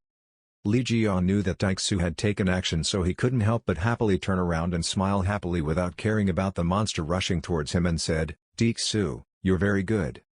The distance between Li Jian and the monster is getting closer and closer, but this doesn't seem to make Jian worried. On the contrary, he becomes even more excited and says, "Hey skeleton, you don't need to waste your effort in vain anymore." It heard what Li Jian said. Suddenly a flash of surprise appeared. Its bloodthirsty appearance made everyone looking at it feel scared. Li Jian became even more excited, using his strength to raise his fist and aim straight at the monster, his face showing a cunning look as if victory was within reach. Li Jian's punch sent the monster flying into the sky, along with Jian's scream, "Get out!" The beetle monster flew up 5 meters above the ground, neither dead nor dead. The surrounding rocks also flew up and down. Li Jian stood tall in the middle of the ground, still maintaining the same position as he had knocked the monster away. The monster was beaten until it was painful, its mouth roared with earth-shattering sounds, its body began to burn. Boom, all its bones crumbled in the air. It was no longer a terrible monster. Li Jian was filled with joy after the punch just now. He smiled with satisfaction. This is the smile of a winner. After dealing with that monster, Li Jian restored his original appearance. Taixu saw that and ran over happily to say, he didn't expect that he could solve it in the blink of an eye like that. Li Jian proudly said, "But what else?" Li Jian looked around and said, "The people controlled by that skeleton are about to wake up." Taixu looked towards the people lying on the ground and couldn't help but let out a cry, "Oh!" Suddenly, a blue light flashed in his hand that was resting on his hip, which attracted both of their attention. He opened his palm, a snake-like image was emitting from it. Li Jian said a little surprised, "Hey, why is it like this?" Suddenly a series of blue system panels appeared before the two people's eyes. In turn, you have stripped away the ore of disaster with your bare hands, and you have accumulated more physical strength. This message repeats on the system board 4 times. Next is absorbing divine power. The current divine power is 81%. The total divine power absorbed had exceeded 70%. Please activate the absorbed divine power to use the level 1 God of War ability, yes or cancel. Li Jian looked at the messages appearing on the system board and seemed to clearly understand the use of the object in his hand, War God Instinct. It turns out I had to accumulate this much divine power to use this skill. Li Jian crossed his arms and looked thoughtfully at the system board, unable to help but think, which was good, this will be my chance to try it out. Taixu, standing behind, widened his eyes and looked confused. Li Jian got out of his thoughts, he was full of mischief and said loudly, "Accepting." Another place, a tall man, holding a giant bone in his hand, seemed almost exhausted but still trying to fight the enemy in front of him. I couldn't help but swear in my heart, damn it. Standing opposite him was a giant monster, with white fur and a few black edges to make it stand out. The man looked at the monster in front of him and thought, not expecting things to turn out like this. He stared at the giant bone in his hand, then thought, why doesn't this giant bone have any effect on it? Is it because I can't use the true power of the giant bone? The dangerous monster stared at the man. Just one more step and it would swallow him whole. The man became small in front of this giant monster, his mind still thinking, maybe it was because he was weaker than it. The monster was now surrounded by a powerful spiritual energy. The man standing opposite could only hold up his giant stick trying to continue fighting. Hey! The people outside observing couldn't help but worry about that man. One of the three people spoke up, compared to now, Mr. Stephen is in a disadvantageous position. The person next to him pointed his finger forward in panic and said, oh, wait, look over there. Suddenly a loud noise rang out. A powerful stream of spiritual energy appeared from nowhere, blocking the monster's attack.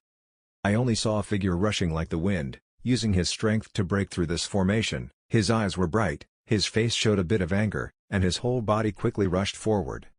The man raised his head to look at the young man who had just appeared and gasped, not believing his eyes. Impossible, how could he destroy his zodiac secret technique? The monster's face turned pale when he saw that. He looked forward, but a little worry arose in his heart. It was too dangerous, that guy would kill him. If I was going to kill myself, the monster opened its mouth in pain and screamed, shaking the world. Its arms and legs continued to dance wildly in the air, its screams still refused to stop. Li Jian stood still in the air, face down as if preparing to explode. Unable to stand the monster's deafening roar, Li Jian angrily ordered him to shut up. His face no longer had a joking look but instead anger was clearly visible on his face, accompanied by unleashing his enormous power. The unleashed power not only caused the surrounding rocks to shatter, but also caused the monster to be thrown a distance, accompanied by a scream of pain from it. The people around were also affected by this force. They had to raise their hands to block the incoming rocks and stones, and couldn't help but cry out in pain, ugh. The man at this moment had to stay on the ground to avoid being thrown away. He had extraordinary strength. Li Jian hit the palm of his hand and stood there looking at the results. Without fear or fatigue, the monster was hit with pain, convulsing, screaming shrill screams, and lying flat on the ground, unable to move. Li Jian stepped forward in front of it. The monster was now lying on the ground dying. It spoke intermittently, why, humans have this power, could it be you? The monster used its last bit of strength to assert something it thought was true. Are you not human? Li Jian slowly walked forward step by step, his mouth showing an amused smile. Hearing these wild words of the monster made Li Jian lose all patience, frowned and said, what the hell are you talking about? Saying that, he slowly moved his foot towards the monster. A gentle kick caused the monster to be kicked 50,000 miles away, and the surrounding rocks and soil also flew away. With just one kick, the sky and earth shook like that. Li Jian truly has extraordinary strength. The man kneeling on the ground also raised his head and suddenly looked towards Li Jian. He looked at the scene before his eyes that made him not believe his eyes. He couldn't believe it. How could this happen? His face now showed hatred, his teeth clenched together, but only that guy had such terrible power. Suddenly something seemed to flash through his mind. Maybe it wasn't. In his mind, a huge figure appeared. Looking back, he could only see one eye, but it was enough to make people shiver. And Li Jian looked down at the man from above and smiled full of cunning. Then suddenly Li Jian's face became dangerous, his face darkened, he looked at the other guy and said, long time no see, the yellow-haired cat died, it seems like you're very happy to have trampled on my name all this time. The guy was extremely scared when he heard this tone, his whole body trembled, his face was both scared and indignant as he looked at Li Jian. Maybe this was something he didn't expect, his heart trembled, he couldn't, He suddenly stood up, raised that giant bone stick and hit Li Jian hard. His eyes became fierce and he shouted, it can't be you. But he suddenly stopped, his eyes could not believe that this was true. It turned out that Li Jian had caught the giant bone. This move could not hurt Li Jian. Catching the giant bone, Li Jian smiled sinisterly at him. There were always rays of blue spiritual energy around him. Li Jian only needed to use one hand to easily hold the giant bone. He said provocatively, wow. Watching you play with this bone is really fun. The other guy is using all his strength to attack, but it seems to be in vain. After saying that, Li Jian clenched his fists, the giant bone crumbled in an instant, and cracking sounds rang out continuously. Crushing the giant bone into pieces without losing any strength, then smiled disdainfully and said, but what can I do now, because this is just a bone that is a little bigger than normal. Looking at his giant bone being crushed in half by Li Jian, the guy was so angry that he couldn't close his mouth. His eyes widened and he stared at the stick in his hand, as if this was a myth. Li Jian didn't let the other guy be surprised like that. He rushed up, raised his fist towards the other guy and said, "You fought with all your might, right? So it's my turn to return the favor fairly, right?" Looking at Li Jian's fist pointing towards his face, the other man shouted in panic, "Wait a minute." Without waiting for the other guy to finish speaking, Li Jian used his strength to strike down with a strong force, causing a beam of light to flash. The soil on the ground had crumbled to pieces, and the surrounding air was filled with smoke and dust. The soil and rocks in that citadel were all shattered, and the loud sounds of broken objects continued to crumble. The whole sky was covered in smoke and dust. A beam of light from there shines straight into the sky. Below that is a bottomless abyss. The other guy was beaten upside down, cursing and punching his cheeks. His face turned pale, not even a drop of blood remained. It turned out that he was falling from above. His scream echoed throughout the sky. Change the scene to another place. A girl with heart-colored hair was sleeping, drooling profusely. Suddenly she woke up. "What's wrong? Why are we sleeping here?" Right now she is tied to the chair, but it falls to one side. Looking at her like this is very miserable. She tried to move, but the headache made her unable to bear it and exclaimed, headache," around her neck. She now wears a necklace that emits blue spiritual energy, very mysterious. The other guy was punched by Li Jian and flew into the sky and then fell to the ground, forming a huge deep hole. Tixu and Li Jian slowly walked to the edge of the hole, looking down.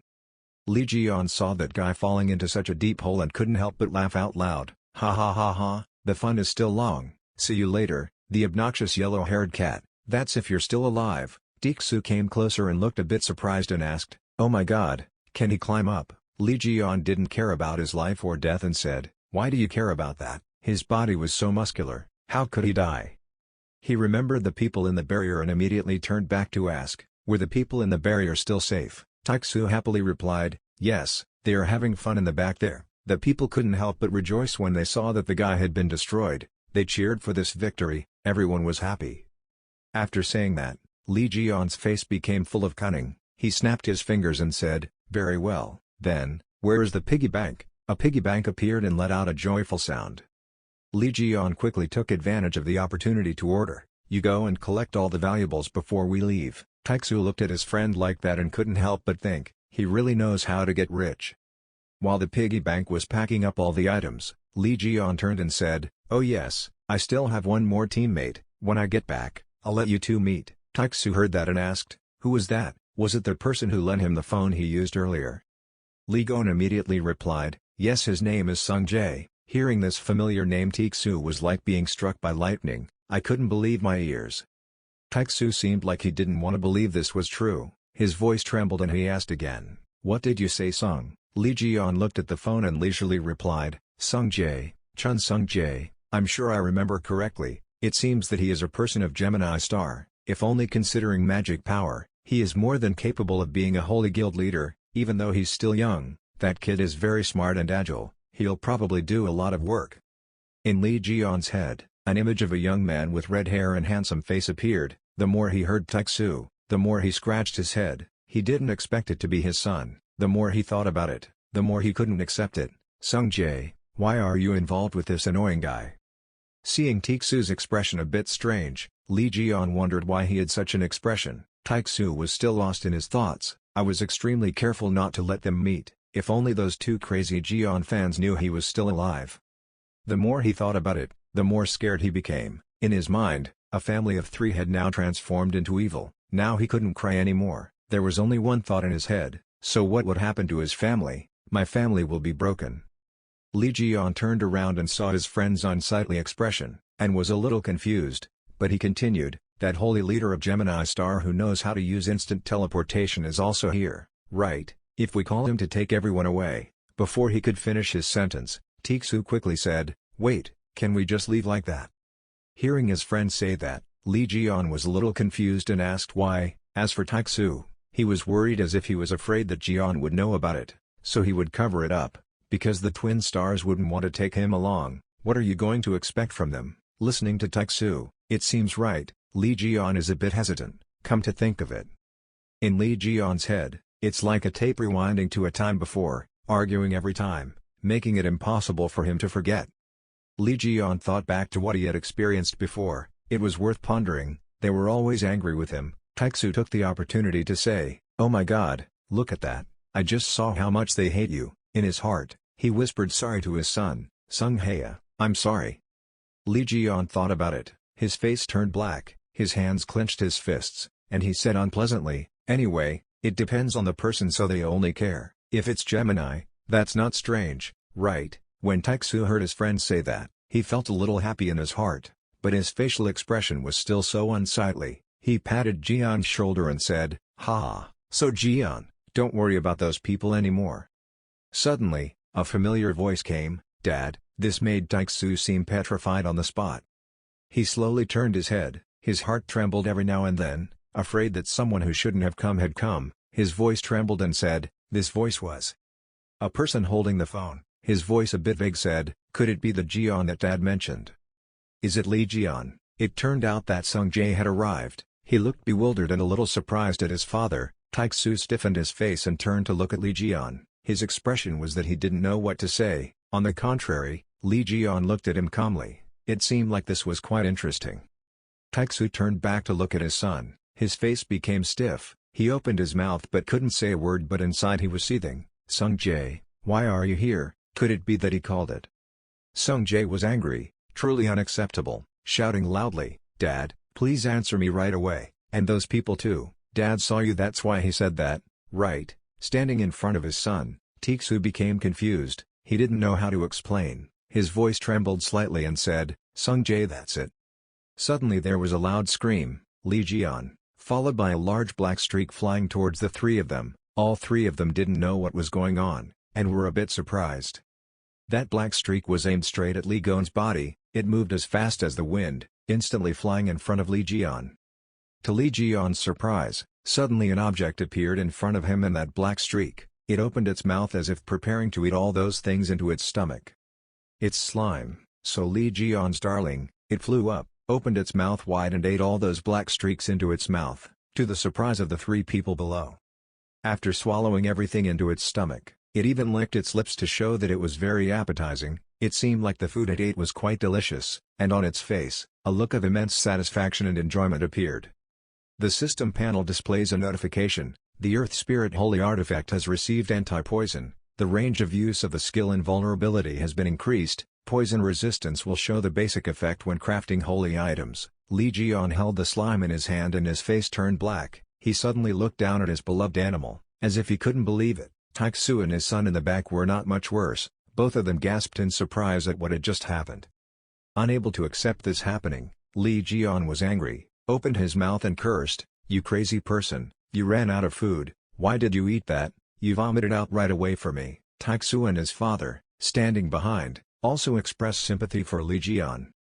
Lee Ji-yeon used his hands to force the slime to vomit, so angry that he was breathing heavily. Taek-soo on this side turned his head and thought silently, did it fall in the ashes of that skeleton disaster? We were almost in danger. On the ground is the broken skeleton of that monster, which is also the source of the giant black streak just now. Sung-jae stood looking at Lee Ji-yeon trying to dig out what the slime had just swallowed. He couldn't help but be curious. That slime was Lee Ji-yeon's relic that he had seen in the book. As soon as these words were uttered, he caught Taek-soo's attention. He was startled and turned to look at his son. Sung-jae step by step walked towards Lee Ji-yeon in front of his father's bewildered look. As he walked, he spoke as if affirming the great ability he had shown all this time, a person with a huge source of magical power. Terrible. He walked and talked as if connecting things together. My only deep friend who was willing to hang out with my friendless father, even that shaking slime. Maybe you're really Lee Ji-yeon. Saying this, Sung-jae's eyes suddenly lit up. His face radiated extreme joy. He was so happy that he cried when he met his idol. Taek-soo was stabbed in the back by arrows of truth, unable to say anything more. On one side, Taek-soo cried soundlessly when he saw his son like that. Next to him was Sung-jae, who was so happy to meet his idol. He couldn't help but scream with joy, "Ah!" Lee Ji-yeon on this side was trying his best to force the slime to vomit what it had just eaten, but it seemed to be in vain. He squeezed its face and shouted, "Hey!" In that castle there was a loud scream that echoed throughout heaven and earth, "Ah!" Scene changed to the headquarters of the Star Lion in the United States. In the senior classroom of the Star Lion, A meeting of the Lion Star leaders is taking place here, and it seems very tense. The leader of the Saint Lion Guild, Oliver, spoke up. The star leader has been missing since yesterday and has not been found yet. We have to rely on people with the Gemini star's searching ability.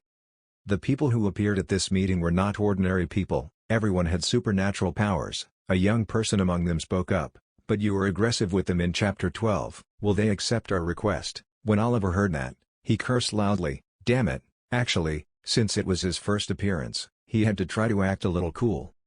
The young man continued, and one more thing, Holy President, I heard the rumor that the person who caused the Star Master to go missing this time was Li Jian. Hearing this name, the Holy President was a bit surprised, but he quickly replied, can you believe it? And even if that's true, he's just Li Jian who was once defeated by the Star Master. Our Star Master is the strongest among them. The whole conference was very serious. Suddenly there was music. Hateful lion, hateful, hateful centaur, hateful. This music made the people present a little scared.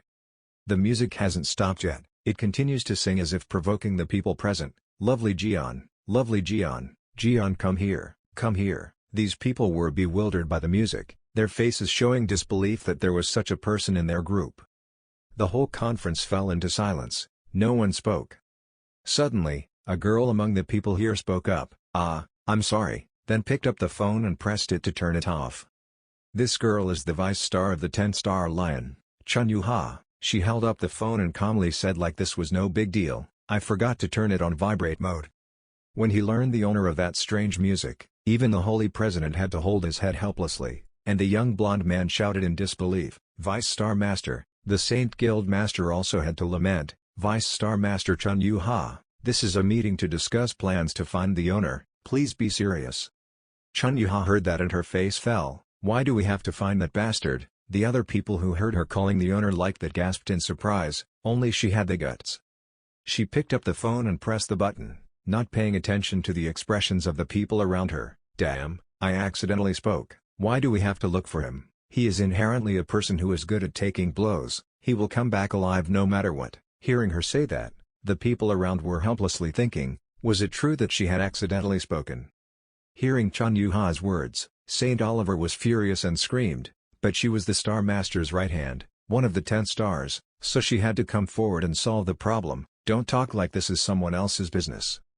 No matter what anyone said in her ear, she didn't care. Now her attention was focused on the message on her phone. Sister, our uncle appeared, it's a real person, please go back to your father's house, the legend is true. Seeing her keep looking down at the phone and ignoring what he said, Oliver helplessly reminded, hey, did you hear me?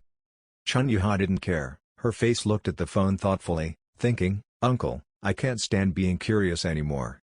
She suddenly stood up and left in front of everyone's surprise. Before leaving, she didn't forget to leave a sentence, I have something to do today so I have to go first, many thanks to you.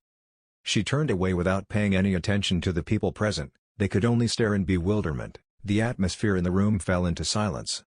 Oliver trembled when he saw her leave, but the people here were powerless to do anything. He angrily held his head and shouted, it's unacceptable, what is the Vice Star Master? Scene changed to the Holy Land of Aquarius Chi Star where Sophia Marti resides. In front of the castle was a chaotic scene, many people gathered here, they kept asking questions. Holy Lady, please just say a word, is it true that you are related to this Drachma incident? Who kidnapped you in Dracom? What did the truth mean 20 years ago? Standing in front of dozens of reporters asking questions and taking photos, the representative of the saint had to stand up and say, today is not convenient, invite everyone to come, the saint needs to rest and regain composure. To appease these dozens of reporters, the representative had to add that the saint will officially answer all your questions later, please come back. The saint stood from the room looking down with a face full of fear, it seemed like the questions asked just now had made her so panicked. She angrily swung and pulled the curtain back and shouted loudly, damn you, Li Jian. Her face showed anger, her eyes were filled with hatred, she chewed her nails worriedly thinking, even if you want to cause trouble, how dare you use this method? Inside the castle, the door gradually opened, accompanied by the voices of the guards, please stay away, please make way for the saint. The saint was escorted out, everyone around immediately started talking, what's going on? I heard that the saint was kidnapped, oh my god, who's that bold? Suddenly, a beam of light shot out from the saint's direction, causing her and the guards to gasp in surprise. The people around were both surprised and worried and looked up, continuously saying, what's going on? Is it terrorism? After clearly seeing what had just appeared above, they were even more surprised. Everyone gasped in disbelief. They were constantly buzzing. No, that was it. It's an announcement. A notice board appeared in midair to everyone's bewilderment. Who was the one who killed Li Jian? Please clarify the story of 20 years ago for everyone to know. Reading those notices, the saint became even more worried and uneasy. She held her head and worriedly thought, what should I do now? If I clarify the truth, the zodiac branches will kill me, but if I keep quiet like this, Li Jian won't leave me alone. The more she thought about it, the more she hated the guy. How dare he do this while she was unconscious, and that necklace couldn't be removed. The more she thought about it, the more confused she became. She hated that name. She went crazy, clutching her head and looking at those notifications in fear. She screamed in panic, I kept cursing in my heart. It was all because of that bastard Li Jian. Another place, Li Jian is quite leisurely. On his body is a piggy bank that seems to have just woken up. Aang scratched his ear and said, should I order some vermicelli and tofu? TV is currently reporting on Saint Sophia. Until now, Saint Sophia Marty has not expressed her opinion. The saint also did not go outside the holy area. Experts predict a series of events will occur after this drachma event. A man was leisurely sitting and listening to this information. Not knowing what he was thinking, he just exclaimed, ah. He leisurely assessed that if that was the case then it wouldn't work. The holy land of the Sagittarius star, Hugo house. Boom, the arrow hit the bullseye. Looks like this person is an archery expert, scoring 10 points in one shot. That person is none other than Taixu. In his hand is his new bow and arrow. After finishing shooting, he stood satisfied looking at the result he had just achieved. The person next to him also happily asked, how do you like this bird bow? Do you like it? Taixu replied with satisfaction, it's really great. The products made by that Capricorn guy are completely incomparable to it. It seemed he noticed his friend shooting an archery. It didn't seem quite right, so he grimaced and said, you should put the arrow in, but where are you planning to shoot? As soon as Taixu finished speaking, that arrow flew 10 points into the center. Taixu stood next to him with a goofy face and couldn't help but speak up, Jian. He angrily said, do you really have to shoot arrows like that? Jian is currently using a towel to cover his eyes. He really knows how to tease others. He held the bow and arrow and thought, I have to escape, then tell Taixu, admit that archery is really fun. Li Jian turned around and took off his blindfold, smiling sinisterly, as if he had teased Oh Taixu, so he felt very comfortable. Oh Taixu standing behind said angrily, are you trying to tease me? You don't need to shoot your target. Seeing that, Li Jian wanted to tease him even more, so he said, that's right, I just wanted to tease Oh Taixu a little, ha. He was about to turn around and leave when suddenly a glass of water appeared from nowhere. It's none other than Sung Jae, a crazy fan of Li Jian. Now he's kneeling down, holding the tray of water with both hands, his eyes shining and saying, here you go, I've brought you a towel and a drink. Li Jian saw someone bringing him something and happily said, oh, thank you. Then he picked up a towel and water to use, drinking water while smiling and talking to Sung Jae. Taixu, seeing this scene from behind, his whole body was on fire. All he could do was spit fire at the two people standing in front of him. This was anger, but he couldn't do anything. Then he calmly ran to the other two people, pretending to be stupid, and said, Sung Jae, Dad wants to drink too. But what he responded to was Sung Jae's coldness. There was water in the refrigerator. Dad went in and got it himself. Li Jian stood next to him and laughed happily, not forgetting to give a thumbs up like. Taixu couldn't believe that this was his son. He immediately danced wildly to show his existence. Sung Jae stood there looking at him and thoughtfully assessed, oh, he looks like an octopus. Li Jian leisurely drank water and checked the system. He said his abilities had increased after the recent drachma incident. Should I invest a little? On the system panel appeared one after another. The Snake's Sanctuary and the Snake Palace had been formed. The level of the sanctuary is too low, so the space is very small. Li Jian stood in another space and looked around as if thinking a bit. The system panel again displayed a notification that the Holy Land is both the field in which the owner of the star lives, as well as the inherent field where the owner can maintain and use power. Li Jian drank water and pondered.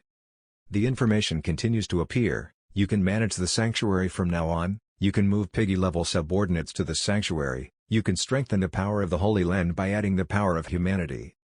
Looking at these notifications makes him think again. The power of humanity. While deep in thought, Sung Jae's voice rang out, "Uncle, you said it's almost time for you to go, right? I also need to go out, let's go together." Saying that, he flipped the phone in his hand. Lee Ji-yeon heard that and said, "Oh, it's already time." While dancing around on the ground, hearing the two of them talking, Tae-soo asked, "Do you have a date?" Lee Ji-yeon smiled and replied, "Yes." He turned around and smiled brightly. He didn't know what he was planning to say. "I have to meet a lot of people today." Scene transition to Red Eye's studio. Three men, one sitting and laughing. "I didn't expect you to come to Gemini Star." In front of him was a table full of fried chicken. He didn't know who could eat that much. It was none other than Lee Ji-yeon. His mouth was eating chicken. He was eating and talking. "Why didn't he look tired at all? I heard you're very busy." The staff who brought out the chicken were also surprised by his appetite, thinking to himself, "This is terrible."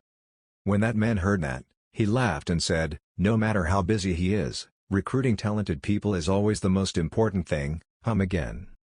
He used several billion won of Gemini Star to participate in the auction. "I don't intend to just wipe my lips and leave." Speaking of this, the man's face revealed a bit of mischief, and his words were also a bit threatening. Faced with the other man's question, Lee Ji-yeon still made a mouthful of chicken, chewed and looked straight at him. He slowly raised the towel to wipe the chicken crumbs from his mouth. The man seemed to gradually lose all patience. Lee Ji-yeon looked at that and thought, "Does he really think like that?" Lee Ji-yeon continued to think while chewing. Although it was a bit annoying at first, he seemed to get the job done. In his mind, the faces of the three guys he had defeated gradually appeared. It seemed like he was still thinking about the next target. A girl with flashing eyes and purple hair appeared right in his mind. He suddenly thought, "That liar saint." Lee Ji-yeon held the piece of chicken firmly in his hand, his face showing certainty, and said, "Okay, I will join the Gemini branch." Hearing this, the man said with some joy, "So the official baptism will take place that day." Before he could finish his sentence, Lee Ji-yeon added, "But, with one condition." He held the chicken leg and pointed it straight at the man and said, "You have to give me that badge you're wearing." Hearing Lee Ji-yeon say that, the two bodyguards standing behind that man immediately stepped up and raised their hands to protect their master. One person shouted loudly, "You're too much. The badge is a gift that the Star Master himself gave to the Holy President." Lee Ji-yeon didn't care about its origin, gnawed on the chicken's mouth and said, "Oh, you guys should quickly go somewhere else, where adults are talking." Lee Ji-yeon continued, "If I have that badge, I can use all the privileges of the Twin Stars, right? I know that in the future you will give me everything I ask for, but I have to be the one who has it in hand to trust others." He held the chicken leg straight in the man's face and continued, "Can't you invest everything in talent?" The man's face showed a bit of discomfort. He said, "Please give me some time to think." The two janitors didn't expect the Holy President to say that. The two of them shouted in unison, "Holy President," but Lee Ji-yeon still kept the chicken thigh sticking out in the middle of that man's face and said, "You decide quickly, I still have one more appointment." He picked up his phone to send a text message. "It might take a while." The other recipient also responded, "Yes, please take your time, my sister said she would probably be a little late." Lee Ji-yeon texted back, "Okay." Sung Jae sat in the shop staring at his phone, smiling and thinking, hoping this gelato shop would satisfy him. The more he thought about it, the happier he became, his face turning pink as he thought, he didn't expect Mr. Lee Ji-yeon to be his uncle. "You will probably be very surprised. It's been a long time since I saw her surprised face." His face was filled with contentment, his face was full of spring. He happily hummed the song and then looked down at his short sword, thinking, "When uncle comes, I must ask him to engrave his name on the short sword once. Please help me fix it first." Suddenly a hand reached out and grabbed the short sword with a voice saying, "Hey, Sung Jae, why are you playing with the sword so dangerously?" Sung Jae was daydreaming when he was startled. That young man grabbed the short sword in his hand and happily said, "I'm really dead, I guess I'll have to confiscate it." Sung Jae was shocked by the short sword, so he banged on the table and shouted, "What are you doing?" Sung Jae shouted, "Yoon Si-woo, this is the A-level twin star apostle, Yoon Si-woo." Sung Jae angrily said, "Why are you here? Give it back to me quickly." Yoon Si-woo arrogantly replied, "Hey, how dare you talk to me like that? This is our favorite cafe."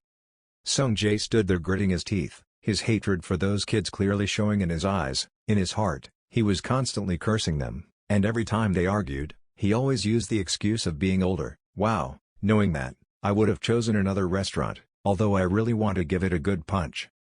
But he is the son of the Libra zodiac star, so I can't casually touch him, but this guy also knows that, that's why he's so arrogant. Can't punch it, but can't lose that short sword either, he shouted, give it back to me right away, do you know what that is? Yoon Si-woo and his friend pressed Sung Jae flat on the table, arrogantly said, sit down. When the people present saw this scene, they all turned around to look. The back and forth curses of those people kept ringing out. You should know how to keep order in public places. Shut up, man. The people around saw this and thought, should I intervene? What's going on? Is there a fight?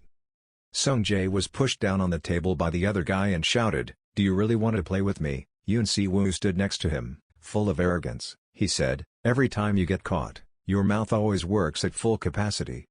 The other guy proudly continued, not knowing what this was, why Sung Jae dared to pop the cup like that. Is this what your beloved Lee Ji-yeon did? Good. This is the legacy your mother left behind. Yoon Si-woo's face now becomes extremely sinister and cruel. When Sung Jae heard the other guy mention his mother, he couldn't help but feel hatred in his heart. His face was full of hatred as he looked towards the other guy. Suddenly, his eyes flashed blue, his whole body exuded dangerous blue spiritual energy. He screamed, his eyes were dirty-faced. Suddenly, a huge ray of blue spiritual energy shot out from the short sword, a notification panel appeared, and Janus's longing relic sensed that its owner was in danger. Launch random skills. Yoon Si-woo was surprised when he saw that, his face turned pale. A stream of light flashed in his eyes, making him unable to bear it, so he raised his hand to cover his eyes. His mouth couldn't help but blurt out, what is that?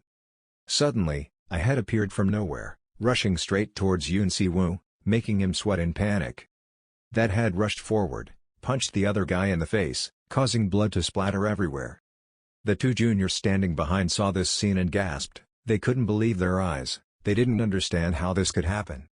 The people around the shop were both panicked and surprised by what had just happened. They all turned pale. Lee Ji-yeon protruded from the short sword. He used his head to knock the other guy down. Yoon Si-woo held his nose in pain, screaming ah continuously. If the flick just didn't break his nose, it would be a waste. Seeing the person who had just appeared, Sung Jae's eyes filled with tears. He smiled brightly and looked at Lee Ji-yeon, his mouth saying goodbye. Then Sung Jae happily shouted, Uncle. Lee Ji-yeon had just used his head to knock the other guy down, now he was rubbing it. He heard someone calling and turned around. Oh, is it Sung Jae? Sung Jae was also surprised by his uncle's appearance. He happily asked, how did you know I was here? Lee Ji-yeon rubbed his head and said, oh, I'm at the chicken shop. It seems like the most useful summoning skill that I added to this sword last time has been activated. He looked at the sword he had repaired. Blue spiritual energy was surrounding it. Having said that, he looked around, then looked down at the guy whose nose he had just knocked and broke his nose and said, that also means the same thing.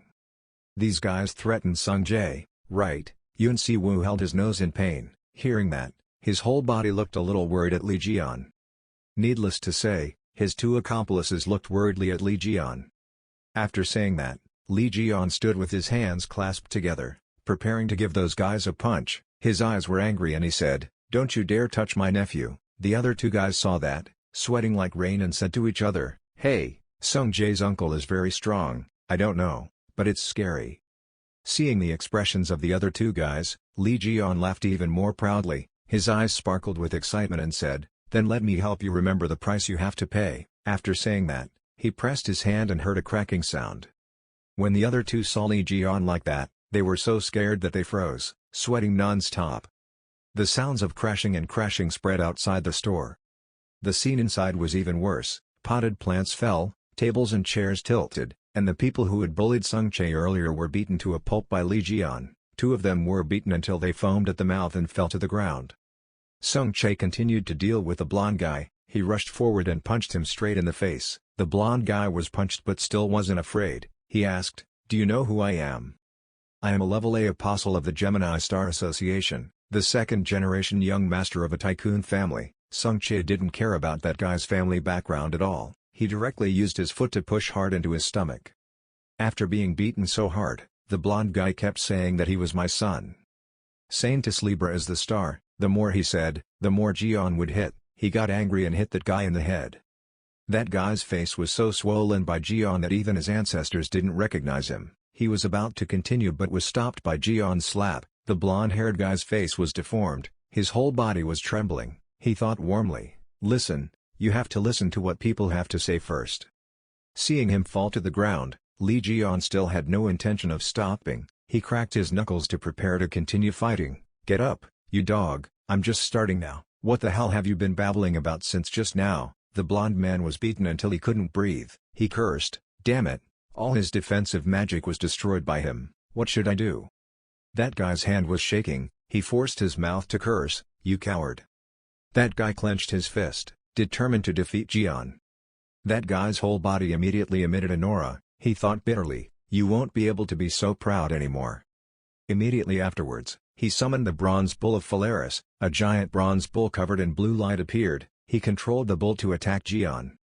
When civilians saw this scene, they were extremely frightened and screams were heard everywhere. He used magic on other people in the residential area. Run, if not, you'll be dragged into the flood again. Seeing that everyone was afraid of his strength, the blonde guy became even more confident. He laughed loudly and said, this is the price you have to pay when you dare to be so arrogant. Faced with such great power, Ji-on did not lose his composure. His body was immediately covered by blue aura. You're too noisy. Ji-on created a fireball and said, I thought you used some terrible move.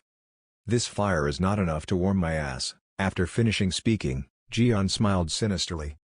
And the next second, Lee Ji-on's true power made that guy scream. The system now appears to notify Ji-on that the opponent's skills have been suppressed. Received data, Bronze Bull of Phalaris. In just a second, that blonde guy's skills were completely suppressed. He screamed in pain. It was impossible. Are you a magician?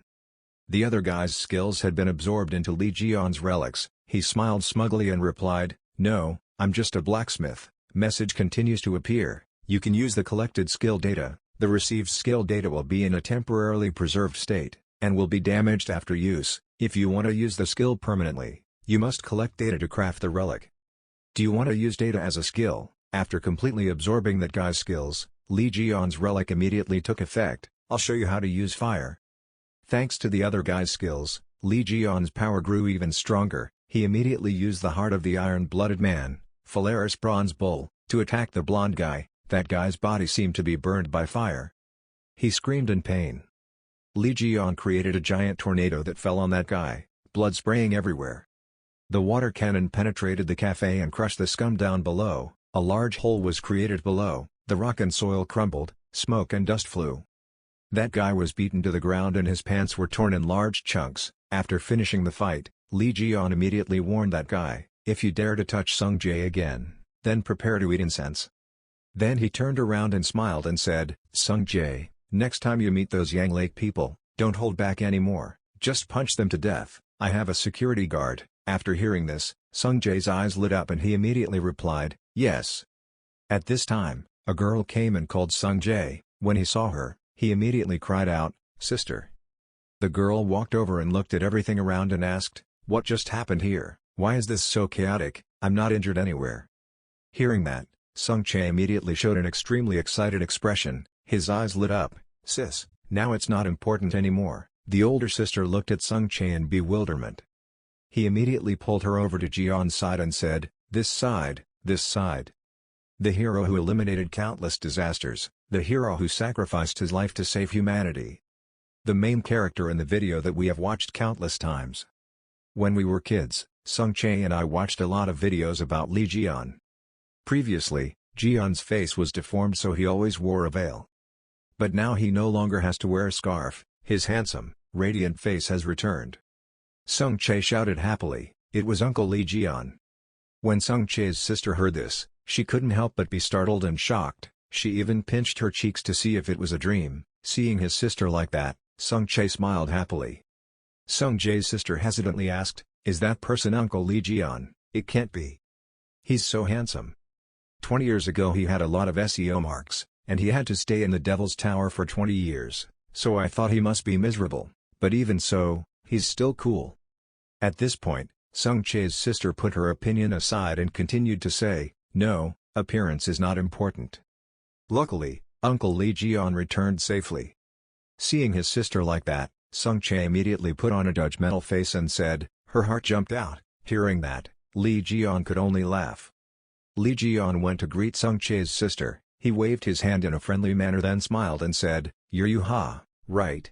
"Hello baby." Seeing that, the girl immediately bowed low and said, "Hello, uncle, I'm Chun Yuha, thank you for helping Sung Jae."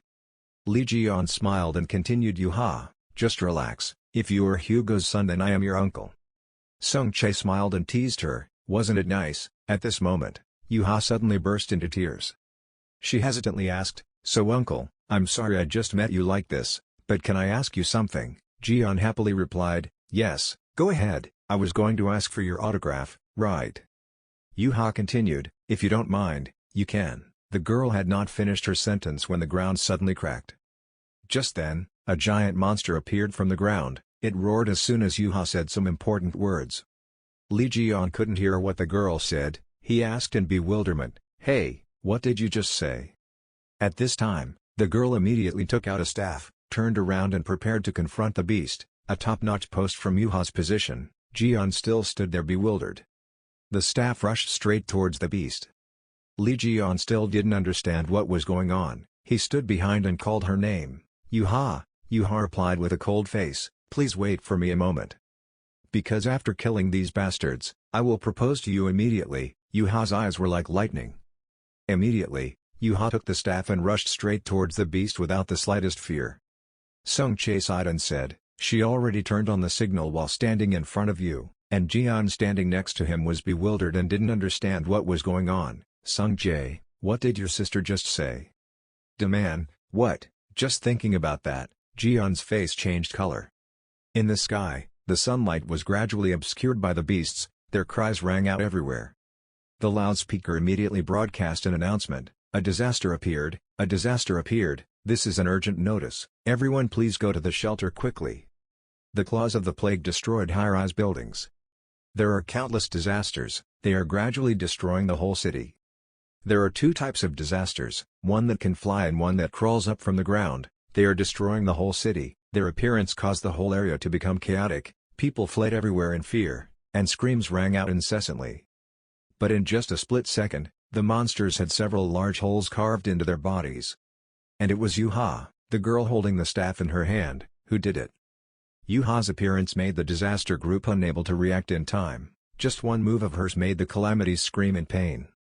Her speed was dizzying, but Yuha was still not satisfied. She thought to herself, "Faster, faster. Fast." Her body moves very gracefully and quickly. Yuha firmly held the staff in his hand and rushed into the group of monsters. Even so, she always reminded herself that she had to be faster. "I want to quickly deal with them and then propose to him."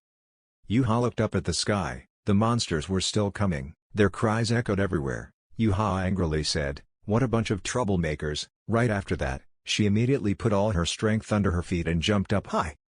"Looks like I have to take them out in one hit." As soon as he jumped off the ground, Yuha immediately held the staff firmly and spun it around. The power released caused the calamities to instantly turn to dust. After that, Yuha quickly landed on the ground, her speed causing the ground to crumble. She immediately took the staff in her hand to the monsters. Yuha angrily said, "You guys. Don't try. Ruin my proposal." Wherever the staff rushed, blood spurted out. The whole sky was filled with the bloody smell of the beasts. The destructive power of the scepter is no joke. No monster can escape, they screamed in fear. Yuha uses the ultimate move to end the battle, the Fire Lotus Flower. Firepower was launched to burn down all places where monsters appeared. Yuha is truly an outstanding talent. This time Lee Ji-yeon doesn't need to act. Yuha alone can handle this disaster, just stand outside and watch. Witnessing this scene, Ji-yeon chuckled. It seemed he had worried too much when running here. She's younger than Hugo in every way, no joke. After dealing with the people blocking the way, Yuha discovered when Ji-yeon had been standing behind. She happily turned around, waved and called, "Uncle." Just as she let her guard down, something suddenly attacked her from behind. But Lee Ji-yeon was still quicker and saved Yuha from death. Just a second later, she was killed by that beast. Yuha was startled and called out, "Uncle." Yuha's hat fell off and was burned by fire. A creepy laugh rang out, then it spoke, "Not expecting you to be able to dodge the attack just now. Turns out there are still people who are that good in humanity. I like you already, I will especially make you my pet," she said while smiling evilly, holding a whip full of sharp spikes in her hand. She sat on the back of a beast with a mouth filled with lava.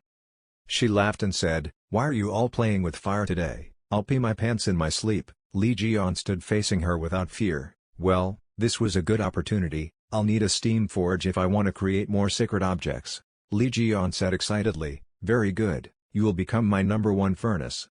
That disaster girl laughed loudly and said, training you would be very interesting. As soon as she saw her, Yuha immediately recognized their species. She thought to herself, clearly they are illusory species. I have to stop it now. Just when she was about to move forward to stop Li Jian from fighting that disaster, Jian was quicker. He raised his hand to touch Yuha's forehead to stop her and asked, why do you look so serious? Are you planning to deal with them alone? I will take care of this now, and you please ensure the safety of everyone around you. Hearing Jian say that, the girl's expression became even more worried. Li Jian smiled and continued, he knew Sung Jae and Yuha were very strong, that's why he trusted them, so you guys also trust me to handle it. Hearing Jian say that, Yuha was no longer worried, nor did she continue to intend to stop him. Instead, Yuha gave Jian a gentle smile. Right after that, both Sung Jae and Yuha said in unison, yes. The three immediately used their skills, led by Li Jian, followed by Yuha, and finally Sung Jae. Everyone is very energetic, Jian said confidently, well I'll probably go a little overboard. Immediately after that, everyone split into action. Li Jian alone went to fight that disaster. The two immediately fought. The miserable girl excitedly whipped her whip repeatedly at Li Jian, her mouth constantly saying more, again. Wherever she threw her attack, Jian easily dodged it. Seeing that Jian only dodged but did not attack, she became even more excited. Please struggle again. Immediately after that, Jian's entire body was tied tightly by her with that thorny whip. Even so, Jian still didn't react at all. Seeing that she had achieved her goal, the disaster girl laughed loudly, satisfied with her victory. This was truly training. Next, she swung the rope high, pulling Jian with it. A lot of fresh blood flowed out. She continued to swing the rope in all directions to torment Jian. The more she beat her, the more excited she became and she couldn't stop laughing. Li Jian was pulled along by the rope, his whole body was thrown hard to the ground, causing the rock to crumble. Even though he was abused and his clothes were torn to tatters, Jian still did not give up. He stood up himself. Jian stood up, the fallen rope binding him immediately broke. Jian made a disgusted face and said, you're just being loud, why aren't you interesting at all, is this all you have? That miserable woman was extremely angry when Jian despised her. She gritted her teeth, his eyes became extremely cruel. She shouted loudly, impossible. Immediately after that, her beast spit fire at Jian. A loud explosion shook the whole area. Sung Chae is currently helping people evacuate. He was both calling for people and holding up the collapsed building to help people leave. Seeing that the situation was not good, Sung Chae hurriedly urged everyone to evacuate and quickly move to a place of refuge. Before leaving, the residents did not forget to say thank you to Sung Chae. Thank you. After evacuating everyone, Sung Chae clapped his hands. Good job, this side is also done. Then he immediately ran to Yuha's place and announced, Sister, the last residents have fled. Hearing what the other sister said, Yuha just answered Sung Chae indifferently, yeah. All her attention is focused on the battle between Li Jian and the Queen of Calamity, smoke and dust flying everywhere. Even though she trusts Jian a lot, Yuha still feels insecure. It's true that Uncle Li Jian is very strong, they are the most dangerous of all disasters, he must at least be leveled up, so Uncle Li Jian will have difficulty confronting him. Furthermore, what if he is still injured or has sequelae caused by the demons in the Devil's Tower? If that's really the case then, I have to help him.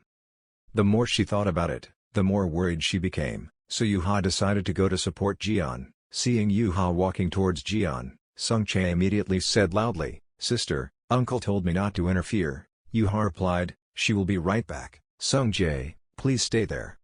Returning to Jian's battle, the Calamity said angrily, you are forcing me hard, I didn't expect you could do this much, this place has been leveled by the power of the Calamity. Faced with the terrible power of the disaster girl, Li Jian suddenly laughed loudly. It was her. Hearing Jian's voice, her expression became confused. From within the burning fire, the shape of Jian slowly appeared. He said, that's right, if it's a fire, it should burn like this. Your fire is warmer than that of that Gemini brat just now. Li Jian is in a fighting mood and is like a different person. His eyes became extremely scary. Jian laughed loudly and said, I have marked you, smelting furnace number 1. At this time, The system notification appeared again that it had collected flames that could be used in the space creation room. The miserable girl thought in bewilderment, unable to believe it. Can he still live in his circle of fire? The system announced that the hammer artifact had been summoned. Li Jian smiled confidently and said loudly, "Your fire cannot make me afraid." Has sensed a usable flame in the space artifact room. Space artifact room level 1 repaired, enhanced, started enhancing attributes, applied random luck. Please select the object to be enhanced. Jian happily grasped the artifact hammer tightly. The object is enhanced. It's Li Jian. Immediately after that, an artifact space opened up to cover the Jian. The miserable girl standing outside, not understanding what was going on, was extremely angry. She gritted her teeth and said loudly, "Huh?" even though she didn't know what it was. She shouted angrily, "But do you think I will leave you alone?" Just as she was about to attack Jian, Yuha appeared from behind. Activate skills. Thunder Shock. When Yuha's staff activated its skill, it immediately turned into a monster and rushed to attack the disaster girl. But the next second, Yuha was bewildered by her actions. She was able to single-handedly block the staff with Yuha's power. She became even angrier and said, "You dare die." After finishing speaking, she immediately threw the staff and Yuha straight to the opposite building. A bang rang out. Yuha just suffered one attack from the evil woman and coughed up blood. That miserable woman has no intention of forgiving Yuha. That girl will become my meal. Her beast rushed towards Yuha. "We will eat it all." After saying that, she laughed loudly. The monster opened its giant mouth, preparing to swallow Yuha. At a critical moment, the beast was suddenly attacked by something, and it painfully closed its mouth. Yuha couldn't help but be stunned by Jian's heroic act of saving this beauty. Under a sudden attack, the beast cried out in pain. Li Jian excitedly said loudly, "Where do you want to go? Let me play with you first." Jian grabbed the beast's tail and threw it into the sky with force. The beast collided with buildings, causing rocks and soil to fall. The beast could not resist, it screamed in despair. Witnessing this scene, the disaster girl was also overwhelmed by Jian's power. She immediately said, "Can you catch a hell lizard with your bare hands and throw it away?" Jian summoned his divine beast and said in a threatening voice, "If you dare touch Yuha again, I will chop you into 1,000 pieces." Jian's giant snake appeared. Now that calamity was just a grain of sand in its eyes. The evil woman finally became scared and stammered, saying, What, he will eat me." She held her head in fear and asked, "Wait, are you really going to kill me? An illusory species like me was transformed by a human like you." "Yes, I understand." Saying this, a blinding light suddenly surrounded her body. She continued to babble, "We should stop playing around here." Yuha felt this source of magic power was extremely uncomfortable. She wondered, what source of magic power was this? The Calamity Girl is still going on and on. "Things have come to this, although I am sad that I can't train you anymore, but I acknowledge you." Jian stood expressionless looking at her. The magic power dissipated. She appeared again with a new interface. Danger level red, illusory calamity, wings of hell. She continued to speak, "As someone worthy of being my opponent, I will use one blow to send you back to the motherland." Calamity skills. She used the skill and immediately rushed towards Jian. The disaster girl used the hell sentence move to confront Li Jian. Confronted with such a terrible move, Jian could block it with just one hand. Seeing this scene, Yuha panicked and shouted, "Uncle!" Right after that, a blinding light was released. Everything there was once again burned by the fire of the illusory calamity. The attack was so great but Jian was still unharmed, startling her. Jian spoke up, "Oh my, this trick works better than we thought." To deal with the disaster's attack, Jian wore a fire weapon, enhanced by the fire of the wings of hell, fire resistance, random luck, potion properties increased by 1 when eating spicy food, poor durability, disposable. He continued, "Unfortunately we have this glove." She was extremely confused. "Damned, can your gloves withstand my sentence of hell?" Jian didn't hesitate anymore. He immediately activated the super regeneration skill. "You will have to burn all your life in my smithy, to pay the price for daring to play with fire in a residential area." The demon still couldn't believe his eyes. He was surprised that such a lowly thing could do that. Li Jian happily smiled a creepy, cowardly smile. "Are you looking down on my gloves?" Li Jian's eyes gradually become more scary. "It's very convenient to use to shred grilled chicken to eat." At this moment, the system suddenly rang. The wings of hell had an evil aura too strong to be a part of the snake star. Purification needs to be performed. After listening to the system notification, that smile appeared again. Purifying, was he talking about this? Lee Jian clenched his fist, his eyes sharp, his fist purifying.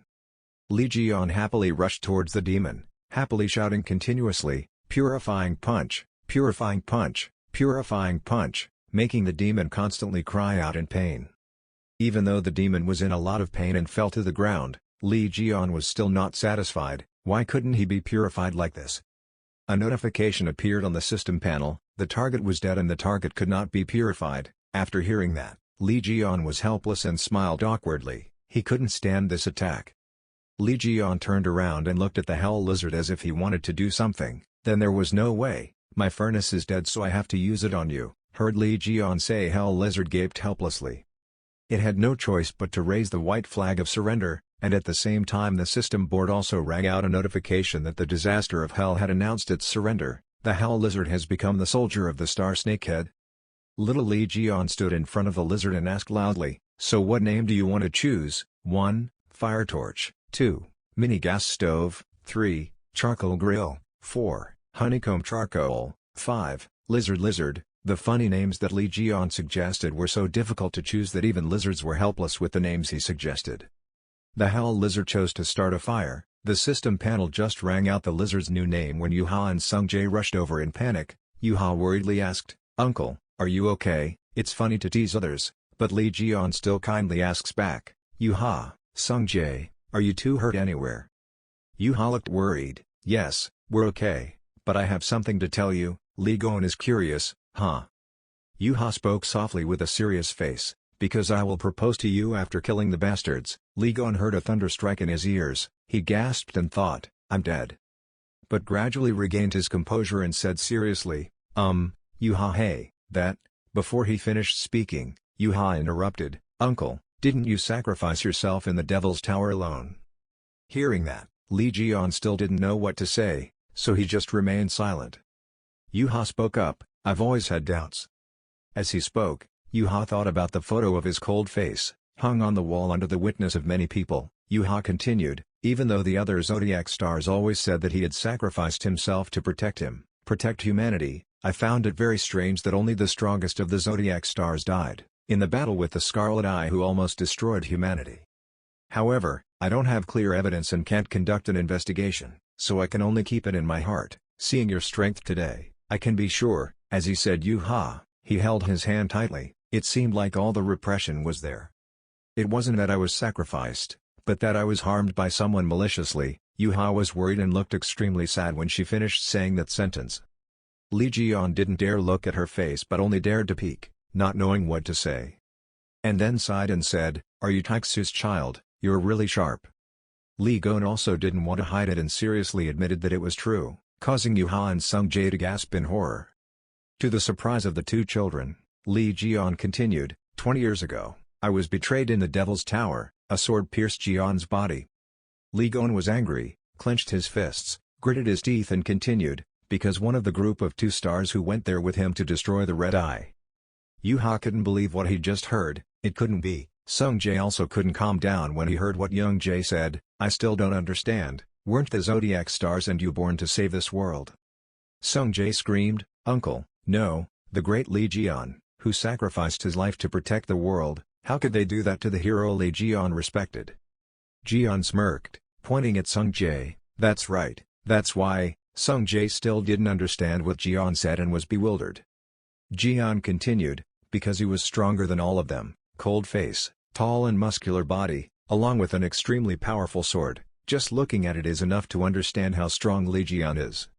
Although Jian is smaller than other monsters, he is not afraid. With his invincible strength, no matter how strong the monster is, he can defeat it." Jian proudly said, "Because he alone defeated the Red Eye, they plotted to kill him." It seemed like these people were discussing something extremely important. Everyone's faces were filled with worry and discomfort. Jian continued, "Because if the leader of the calamity is dead, then they can no longer control the world according to their will, then he is the one."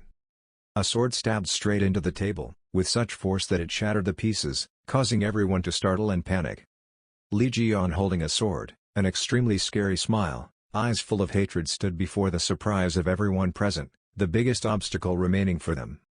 Lee Ji-yeon suddenly sighed. Actually, he wasn't sure about that. I just guessed that. After listening to Uncle Lee Ji-yeon's story, both of them were angry. Sung-jae kept blaming him. It was too much. Sung-jae looked down and confessed, the person who saved this world was him, yet he had to find a way to survive in that tower. Yoo-ha and Sung-jae couldn't hold back the suffering he had to endure and burst into tears. Sung-jae cried and blamed him unwillingly, and his name and reputation were criticized by the zodiac. Another takes it away. Lee Ji-yeon suddenly smiled, feeling satisfied with the understanding of these two. He approached with a cheerful and considerate face, patted their shoulders and said, "Thank you both, but you two don't need to cry like that." Because he will definitely force them to pay this debt 100 times over. Hearing that, Sung-jae completely stopped and stared at him. After hearing this, Yoo-ha was very impressed with him. The trust in her expression was clearly shown on her face. Lee Ji-yeon smirked, holding his phone to fiddle with something. "Let me try it out." The phone screen flashed information and breaking news that Saint Sophia Marty had come to South Korea urgently, while scrolling and saying, "Today's final schedule." The scene changes to 2 rows of tall, massive houses. Inside, there were many people listening attentively to something, everyone sitting upright and waiting nervously. Below the podium were many cameras pointing at the woman sitting on the podium. Many reporters crowded around and took pictures. The beautiful female reporter turned to whisper to the man next to her, "I heard that today the truth from 20 years ago will be revealed. I don't know what the saint is planning to announce." So she hastily returned to South Korea. Open a press conference like that? The man frowned. It was definitely related to the message that appeared in the last drachma incident. The more he talked, the more interested he became about this matter as he put his hand on his chin as he spoke. Or maybe it was related to the recent Lee Ji-yeon's survivor scandal. "But I have one thing I can do, surely, that is what the saint is about to say that will shake the whole world." The female saint stood majestically on the podium under reporters' cameras. But when she stood in front of the crowd, she was a little afraid of something. Sweat drops of pressure flowed down her face, thinking to herself, "Damn, now I can ignore this press conference and run away." No. The thought of running away suddenly disappeared, but it was not possible. Lee Ji-yeon's relic is still around my neck. Who knows what that cruel guy's relic will do to me? The sparkling blue necklace was clasped tightly around the saint's neck. She feels like a puppet being controlled by Lee Ji-yeon. He looks very scared. Her uneasiness can't help but think, if I want to live then I only have to follow Lee's instructions. Just Ji-yeon. I don't know about the other zodiac stars, but if it was Lee Ji-yeon, he would really kill me. The saint's heart was extremely uneasy, her face darkened. Then I took a breath to regain composure and spoke. "Today I came here to clarify the truth about an incident that happened 20 years ago. You probably still remember the Devil's Tower incident 20 years ago." Hearing this, the reporters sitting below were all very excited to discuss, because they were probably extremely curious about this issue. The beautiful female reporter from earlier was no exception. She turned to ask the guy next to her, "The Demon Tower is a red-eye attack, right?" The guy next to him quickly continued, "If so, then perhaps the 12 stars had destroyed him. Thanks to that, they have received the privileges reserved for heroes until now." The saint didn't seem to like this very much, but for her own safety she had to continue. In fact, that day, the hero destroyed the red eye. Having said this, she suddenly stopped and closed her eyes tightly as if she was very worried about what she was about to say. "It's Lee Ji-yeon," the saint said loudly, but it seems that when Lee Ji-yeon's name was mentioned, the reporters sitting below were not surprised at all. The guy just calmly said, "It turned out to be Lee Ji-yeon." It seemed like it hadn't stopped there when suddenly everyone froze, panicked, not believing what they had just heard. What? The whole press conference hall was shocked when they received the news they had just heard. In the chaos at that time, countless questions arose. Is what you said true? Was Lee Ji-yeon really the one who took down the mark, not Stephen Mark? Please explain more clearly. Go. Oh my god, so the zodiac stars have been lying for the past 20 years. The hall is extremely noisy right now. All the questions were focused on the saint. If everything was a lie from the stars of the zodiac, could Lee Ji-yeon still be alive? The more she asked, the more confused the saint became. Her face darkened. The saint didn't know how to answer, so she frowned and sighed helplessly. After countless questions, the saint only answered the question, "Is Lee Ji-yeon still alive?" "Yes," making the saint's eyes widen in surprise.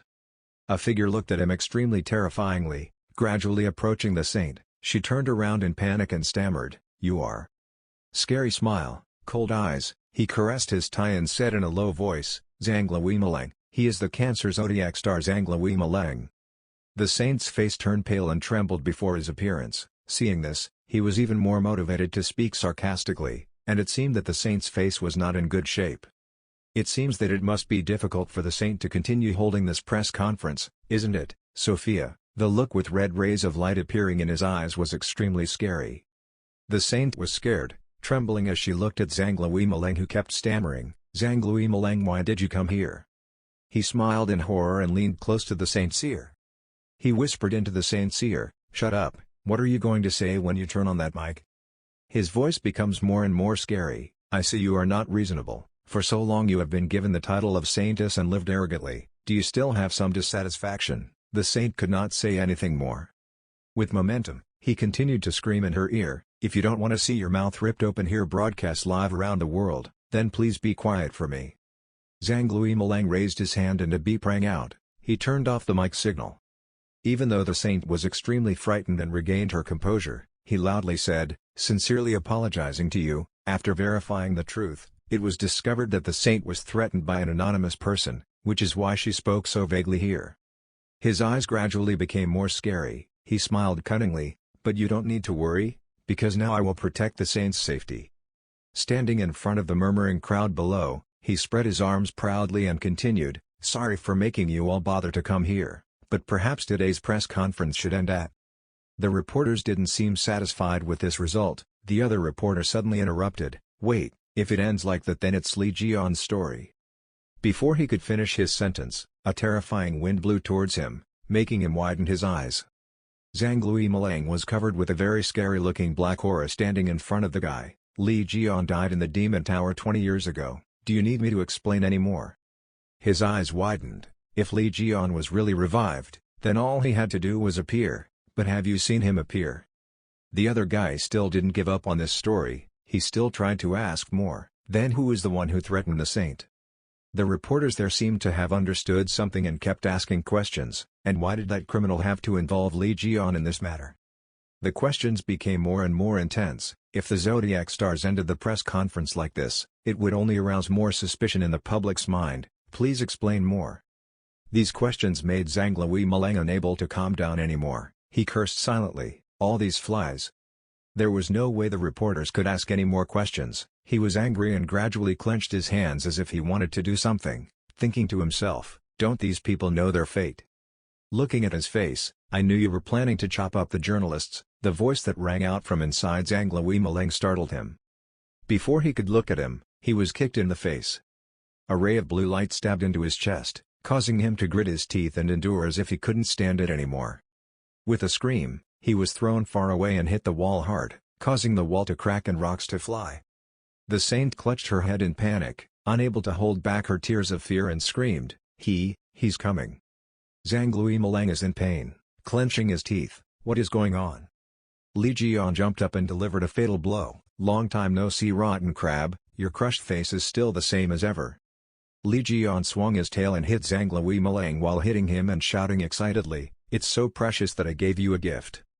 The saint was extremely frightened when she saw the scene before her eyes. The thoughts in her mind appeared, that is, a star tail.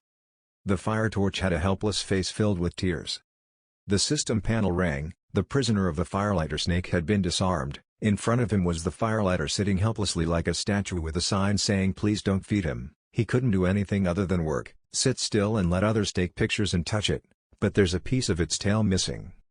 After being beaten by Lee Ji-yeon, Zanglawimalang lay down and was unable to get up. Lee Ji-yeon, with a long tail behind him, stood before Zanglawimalang and interrogated him. Hey, rotten crab, are you planning to end the press conference? Are you crazy? The voice suddenly reached Lee Ji-yeon's ears. It turned out to be the tail of a hell lizard.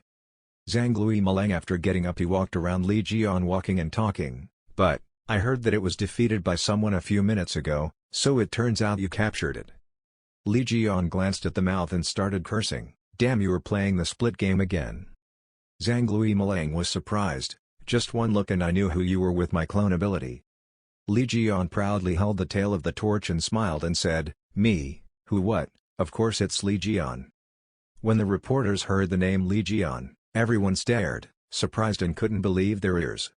Li Jian and Zhang Luimelang stood on the podium. Li Jian was extremely confident and proud in front of everyone below. The reporter suddenly burst out laughing. Next, everyone joined in laughing at what Li Jian just said. He called himself Li Jian. Why is Li Jian so young and beautiful? This is the funniest thing I've heard this year, brother. Zhang Luimelang also raised Li's hand to cover his mouth and smiled sarcastically at him. You have real power, but you're a bit delusional. If you want to impersonate, you have to choose a target. Before he could finish his sentence, Zhang Luimelang was hit in the face with the tail of the torch, the loud popping sound in the face. Being hit in the face again, he was stunned and flew away, while Li Jian held his tail and spun at breakneck speed. While turning around, Li Jian said, "Let's just fight until we wake up." The reporters standing below all gasped at the scene before their eyes. Li Jian laughed loudly, his face becoming more and more scary. "How long are you guys going to stand there staring blankly?" Li Jian shouted, "Hurry up and do your job," causing the reporters to turn around in fear and run away, screaming loudly that this crazy guy was coming. Everyone's screams shook the entire press conference hall. The cries for help were deafening. The saint was also panicked and scared, thinking in her head, "I have to take advantage of this opportunity to escape immediately." Just as she was about to run away with the crowd, something blocked her way. The saint was startled and screamed. A figure gradually appeared behind her. The saint couldn't calm down anymore. She was exhausted. Looking back, it was Li Jian with angry eyes, shouting in a loud voice, "This bug, where are you going? You have to tell the whole truth. That 20 years ago you guys ran away when you saw red eyes, that you used my name to polish your own, that your face has been beaten over and over again but your character can't be if you can fix it, you must clear up all your sins." As he spoke, Li Jian pressed his hand into the saint's face, causing the saint to feel both pain and fear, unable to do anything but silently curse, "You crazy dog, you said it all yourself." Suddenly a black aura flew in. Li Jian and the saint were both surprised and didn't understand what was going on. The system panel suddenly appeared and then rang, "Pay attention, the aura of the darkest star is bringing danger." The system board begins to sound a notification, "Pay attention to the darkest star Tquar gas that is bringing danger." A black aura rushed like a wind towards the hall. Zhang Luimelang's body suddenly shook from the pile of bricks and stones. The body gradually has strange changes. A deafening scream echoed throughout the hall, causing everyone to hold their heads because the scream was so loud. The saint was surprised at this scene that was about to happen. "Oh my god, could this be?" Li Jian looked at the saint in bewilderment. "What should I do?" Surely what was about to happen was extremely serious, so when Li Jian asked that, the saint was extremely angry and shouted straight at Li Jian, "I won't tell you, the situation is very dangerous now. Because we feel the aura of the zodiac star, the scene is terrifying, red rays of light glowing throughout the space." Zhang Luimelang's body floated in that scary red and black space as if his body was rising to awaken the beast. A creepy smile, along with a scary tone, "I really didn't expect you to be Li Jian. Fine, even though I don't know why you were able to survive in the Devil's Tower." The saint behind him was extremely scared when a voice was spoken, but Li Jian was not afraid at all. His eyes looked like he was ready to destroy these demons. "But now let me hold a party to welcome you back." The giant red light happily welcomed Li Jian. Standing in front of them, Li Jian looked very small but not afraid at all. At this time in the holy land of the star of Sagittarius, Hugo is home. The sunset shines with warm yellow sunlight, making the house look warmer and more idyllic. Hugo himself went into the kitchen to prepare the meal. While cooking, he muttered, "Hayes, Sungjae, Yuho, and Jian were all not at home, so let's eat noodles quickly tonight." Even though it's instant noodles, Hugo's preparation also looks extremely attractive and delicious. After placing the pot of noodles on the table, Hugo leaned back on the sofa and exhaled, then picked up the TV remote and mumbled, "Does the TV have any good news?" He tuned to the news channel, threw the remote aside and began to enjoy dinner. At this moment on TV, a press conference is being broadcast live. The host introduces, "I am currently at the press conference of Saint Sophia Marti." While the press conference was underway, a man calling himself Li Jian barged in. As you can see, he is fighting an extremely fierce close battle with the Cancer spirit. Honestly, this battle is very interesting. On TV right now, the scene of Li Gon and Cancer fighting extremely fiercely, the surroundings were almost destroyed by these two. The battle continued and became more and more intense without any signs of stopping. Jian swung a punch straight at the ground where the Cancerian stood, causing the wooden floor to break and scatter, But the Cancerian was not the average type. He threw himself into a high jump to avoid Jian's attack. The whole hall looked extremely chaotic. The reporter present at the scene continued to comment, while I was speaking, the Cancer character launched an attack skill. On this side, Hugo watched the news and opened his mouth in such surprise that the chopstick of noodles that had just entered his mouth didn't have time to swallow it all.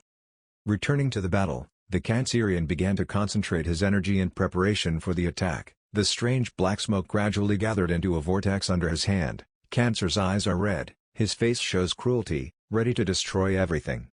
After that vortex of black energy had reached a satisfactory level, he stopped swinging the blow onto the floor, causing the wooden surface to scatter, and that stream of power ran straight towards where Jian was standing.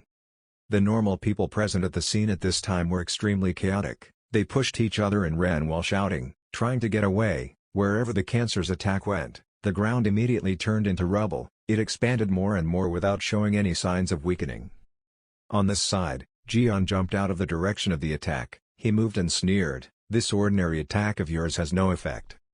Cancer did not get angry at this provocation, but just smiled extremely sinisterly. He waved his hand to change the direction of the attack and replied smugly, "You are trapped." The attack followed closely behind Jian's feet. No matter how high he jumped, it chased closely without letting go.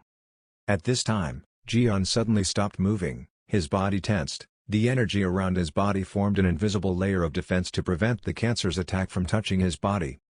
Looking at Jian's strange actions shocked the Cancerian. His face showed confusion, and the energy flow around him gradually dissipated. On Jian's side, a sharp blade sliced open the sheath and stabbed straight into the top of the Cancer's attack. The power radiating from that knife caused it to stop. He straightened his body and grabbed the handle of the knife, adding strength to it and gradually repelling the Cancer's attack. It was controlled by Jian's energy and gradually became weaker, showing signs of fading away. Other people at the scene who witnessed this scene all showed admiration, some even applauded. After successfully dispelling the Cancerian's attack, Jian proudly jumped down, passing through the empty space between the disintegration of that attack. He smiled triumphantly and landed hard on the floor opposite the Cancer. The energy that erupted around him was now clearly overwhelming compared to the person whose attack he had just broken, the Cancer. He paused for a few seconds to stabilize his energy flow and began to exert more strength. Then he suddenly raised his head, smiled triumphantly and jumped up. Jian rushed straight towards the Cancer as fast as the wind with a terrible force surrounding his body. Cancer got angry and started to counterattack. While preparing to attack, he gritted his teeth and said, in the past 20 years, you've only learned this move." After saying that, he repeated the attack on the ground, this time even more terrifying than the last time. It seemed like he wanted this one attack to kill Jian. However, Jian didn't seem to be slowing down. He still held the short sword and rushed straight towards him. Jian rushed straight into the center of the attack. He swung the short sword in his hand and slashed repeatedly at the attack, causing it to gradually disintegrate before his overwhelming power. In just a short moment, the powerful attack of the Cancerian was disintegrated before the overwhelming strength and speed of the Jian. He rushed straight in front of him and shouted in a challenging tone, "Is this your so-called petty talent?" As he finished speaking, he swung his short sword and slashed across the Cancer's body, leaving him unable to react. But suddenly he turned his head and looked back with an extremely surprised expression. The giant's body suddenly turned into streams of black smoke that spread out in all directions. Jian immediately became angry and shouted angrily, "It's been 20 years and you've only practiced the same clone technique over and over again." Cancer's voice now came from behind Jian. He smiled very cunningly, "Ho ho, I will take that as a compliment." As soon as he finished speaking, a gust of wind began to rise, accompanied by an extremely ear-piercing growl, making the normal people present there feel extremely uncomfortable and painful. That wind gets stronger and gradually gathers into a giant tornado that destroys everything as it sweeps through. The hall was now more chaotic than ever. Other normal people began to experience abnormal conditions. Streams of black smoke began to attack them. They entered their bodies through their eyes and mouths, looking extremely horrifying and terrible. Witnessing this scene made Jian extremely angry. He shouted in a low voice, "Father, you are crazy. What kind of responsibility do you intend to take by daring to do this?"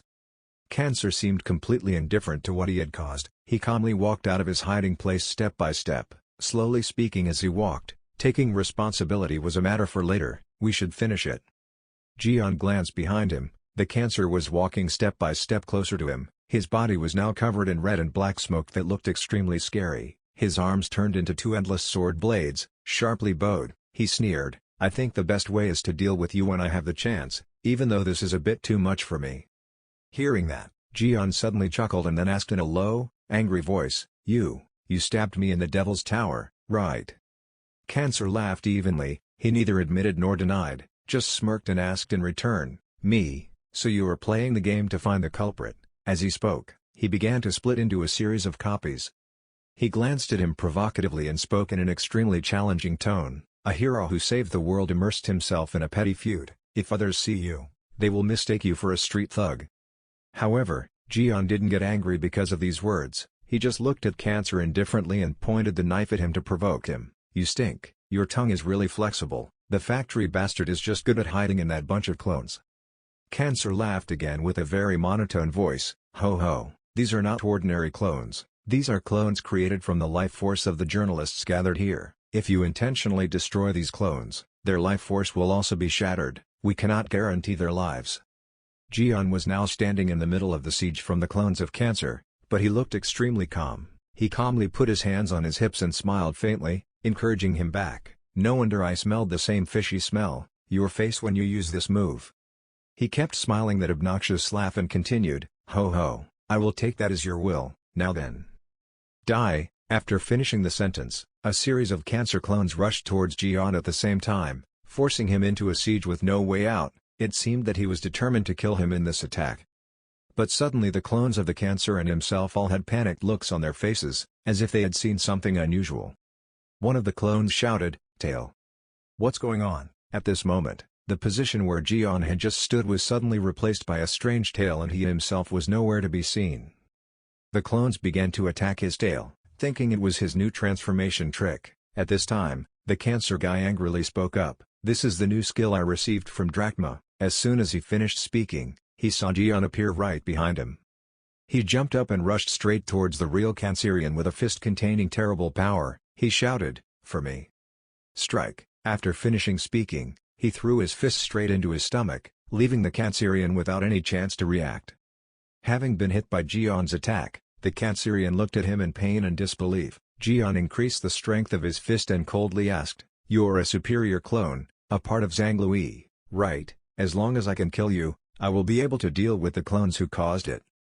Cancer was both in pain and couldn't believe his ears. He tried his best to scream, "Why, how did you know?" He smiled triumphantly, "I told you were very fishy. If I can't smell your stench, I'm really stupid."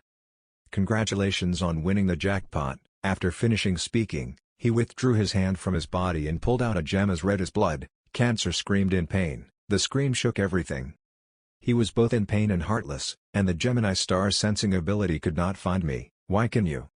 Without letting him say more, Jian made a blow that completely destroyed the star of Cancer. Each line of system notifications also appeared one after another. The Cancer nuclear fragment contained 33% of the soul of the star of the zodiac, contains 20% of the soul of the zodiac star. The power of the star of Cancer has created a huge crack. Cancer's guardian angel is extremely panicked. The magic power of the surrounding dark star was disappearing. After the last notification line disappeared, everything around returned to normal. The tornado carrying black energy also disappeared, leaving only the remnants of smoke and dust created by the destroyed space. The whole hall at this time became desolate like never before. The surrounding area was full of holes and cracks caused by fierce battles. The reporters at the scene also slowly calmed down, looking at the scene before them with confusion. A few people spoke in confusion as to what had happened. "I thought I was dead. What is this?" On the side of the two people who had just caused the battle, there was a situation of one standing and one lying down. Cancer lay on the ground barely breathing, looking at Jian calmly holding his soul gem and smiling faintly. "What exactly did you experience in the Demon Tower? And yet I feel the divine power in you." He laughed and then smirked, "You really have a big mouth. I will use the new nuclear ball to carefully dig it out of your body." Cancer was still smirking at this time. He said confidently, "Humph, this time I will retreat, but I still have fun for you. You will probably have a headache here." As he finished speaking, his body gradually turned into black smoke that gradually disappeared. Seeing this, Jian did not react but just calmly stood there and muttered to himself, "There is still fun for me." That's right, with his personality, there's no way he could quietly retreat like that. At this moment, suddenly Jeon's pocket vibrated, attracting his attention. He took out his phone and saw the caller's name and was surprised. Oh my god, it was Oteksu calling. He clicked to listen and asked, "What's going on?" Before he could finish his sentence, Hugo shouted loudly on the other end of the line, "Hey, what happened to that bastard of yours again?" "That's okay, you don't have time to explain anymore, run away from there, quickly." Hugo's ending sound was so loud that it made him startled and put the phone 2 meters away from his ear. On your side, the more Hugo spoke, the more panicked he became. "I was watching the news and saw that you had just destroyed Zhang Lui's superior clone, right? So there's a rocket about to fall on you." Jeon was startled when he heard that. "What?" At this time, a beeping sound began to be heard in the sky. The sound became increasingly louder. Outside the Earth, right at the president's position, he was looking straight up at a giant satellite that was constantly emitting red warning lights. The satellite's organs began to start up, and a long beep rang out. On Earth, Jeon is still surprised by what Hugo just said, "Rocket." Jeon was startled when he heard that. What did he say? At this time, a beeping sound began to be heard in the sky. The sound became increasingly louder. Outside the Earth, right at the president's position, he was looking straight up at a giant satellite that was constantly emitting red warning lights. The satellite's organs began to start up, a long beep sounded. On Earth, Jeon is still surprised by what Hugo just said, "Rocket." After that long alarm sound, the rocket attached to the tail of the satellite began to separate. The rocket slowly starts and enters orbit in a vertical direction from the position of the satellite shining down on the Earth. After entering the correct orbit, a warhead from the rocket was fired and crashed straight into the hull where the Jeon was at an extremely terrible speed, so fast that sparks appeared around it due to friction with the plane, air. Right now, down below, on the other end of the phone line, Hugo is explaining the birth of the missile he just mentioned, the guinea pig missile, which is a weapon of destruction created by the element of Capricorn and the element of Gemini together. Together, they joined forces to create a product to deal with the great disaster after Lee Jeon disappeared. This is humanity's ultimate weapon, used to burn down an entire land. While Hugo was explaining, on this side the rocket was still speeding at the speed of light along a trajectory towards the hull. Hugo is still continuing, where the type of disaster that humans cannot withstand follows a pre-programmed attack trajectory. After listening to what he said, Jeon didn't feel worried at all but just frowned. So they created that thing. It was absolutely useless. Those words made Hugo scream. The rocket, it is set to automatically fire if Zhang Lui's life signal disappears. Hugo's words made him remember the scene of Cancer lying there barely alive looking at him just now while in his hand was the nuclear lump taken from his body. He scratched his chin and said calmly, "Ah, no wonder, in fact the superior clone is also an entity of Zhang Lui, huh?" He's so calm, but on the other side of the phone, Hugo is worried. "Now is not the time for you to be free like that, run out of there quickly." He asked again in confusion, "How could I run? You said it would destroy the whole city." Hugo helplessly rubbed his forehead. Is that the end of the line?" Wei, as he spoke, he flashed a cunning smile and looked towards a nun who was slumped in front of him. His gaze made her startled. He narrowed his eyes at her, then smirked and said to the person on the phone, "There's no way around it." Jeon's strange look made the nun he was aiming at both confused and confused. At this time, the rocket crashed through the Earth's atmosphere. The sparks around its body spread more and more, creating terrible heat in the surrounding space. The sky in the city began to darken. The atmosphere looked extremely gloomy. Loudspeakers from all over the city began to broadcast emergency announcements. Guinea pig missiles were falling in this place, asking all people to quickly go to the nearest refuge for shelter. This is an emergency. As soon as the announcement was made, people walking on the streets immediately panicked. Why did anti-disaster weapons fall in the center of Seoul? Doesn't anyone have teleportation skills? Many people started to run away, just booked a ticket to go to another city to take refuge. Someone shouted, "It's gone. The train tickets are gone."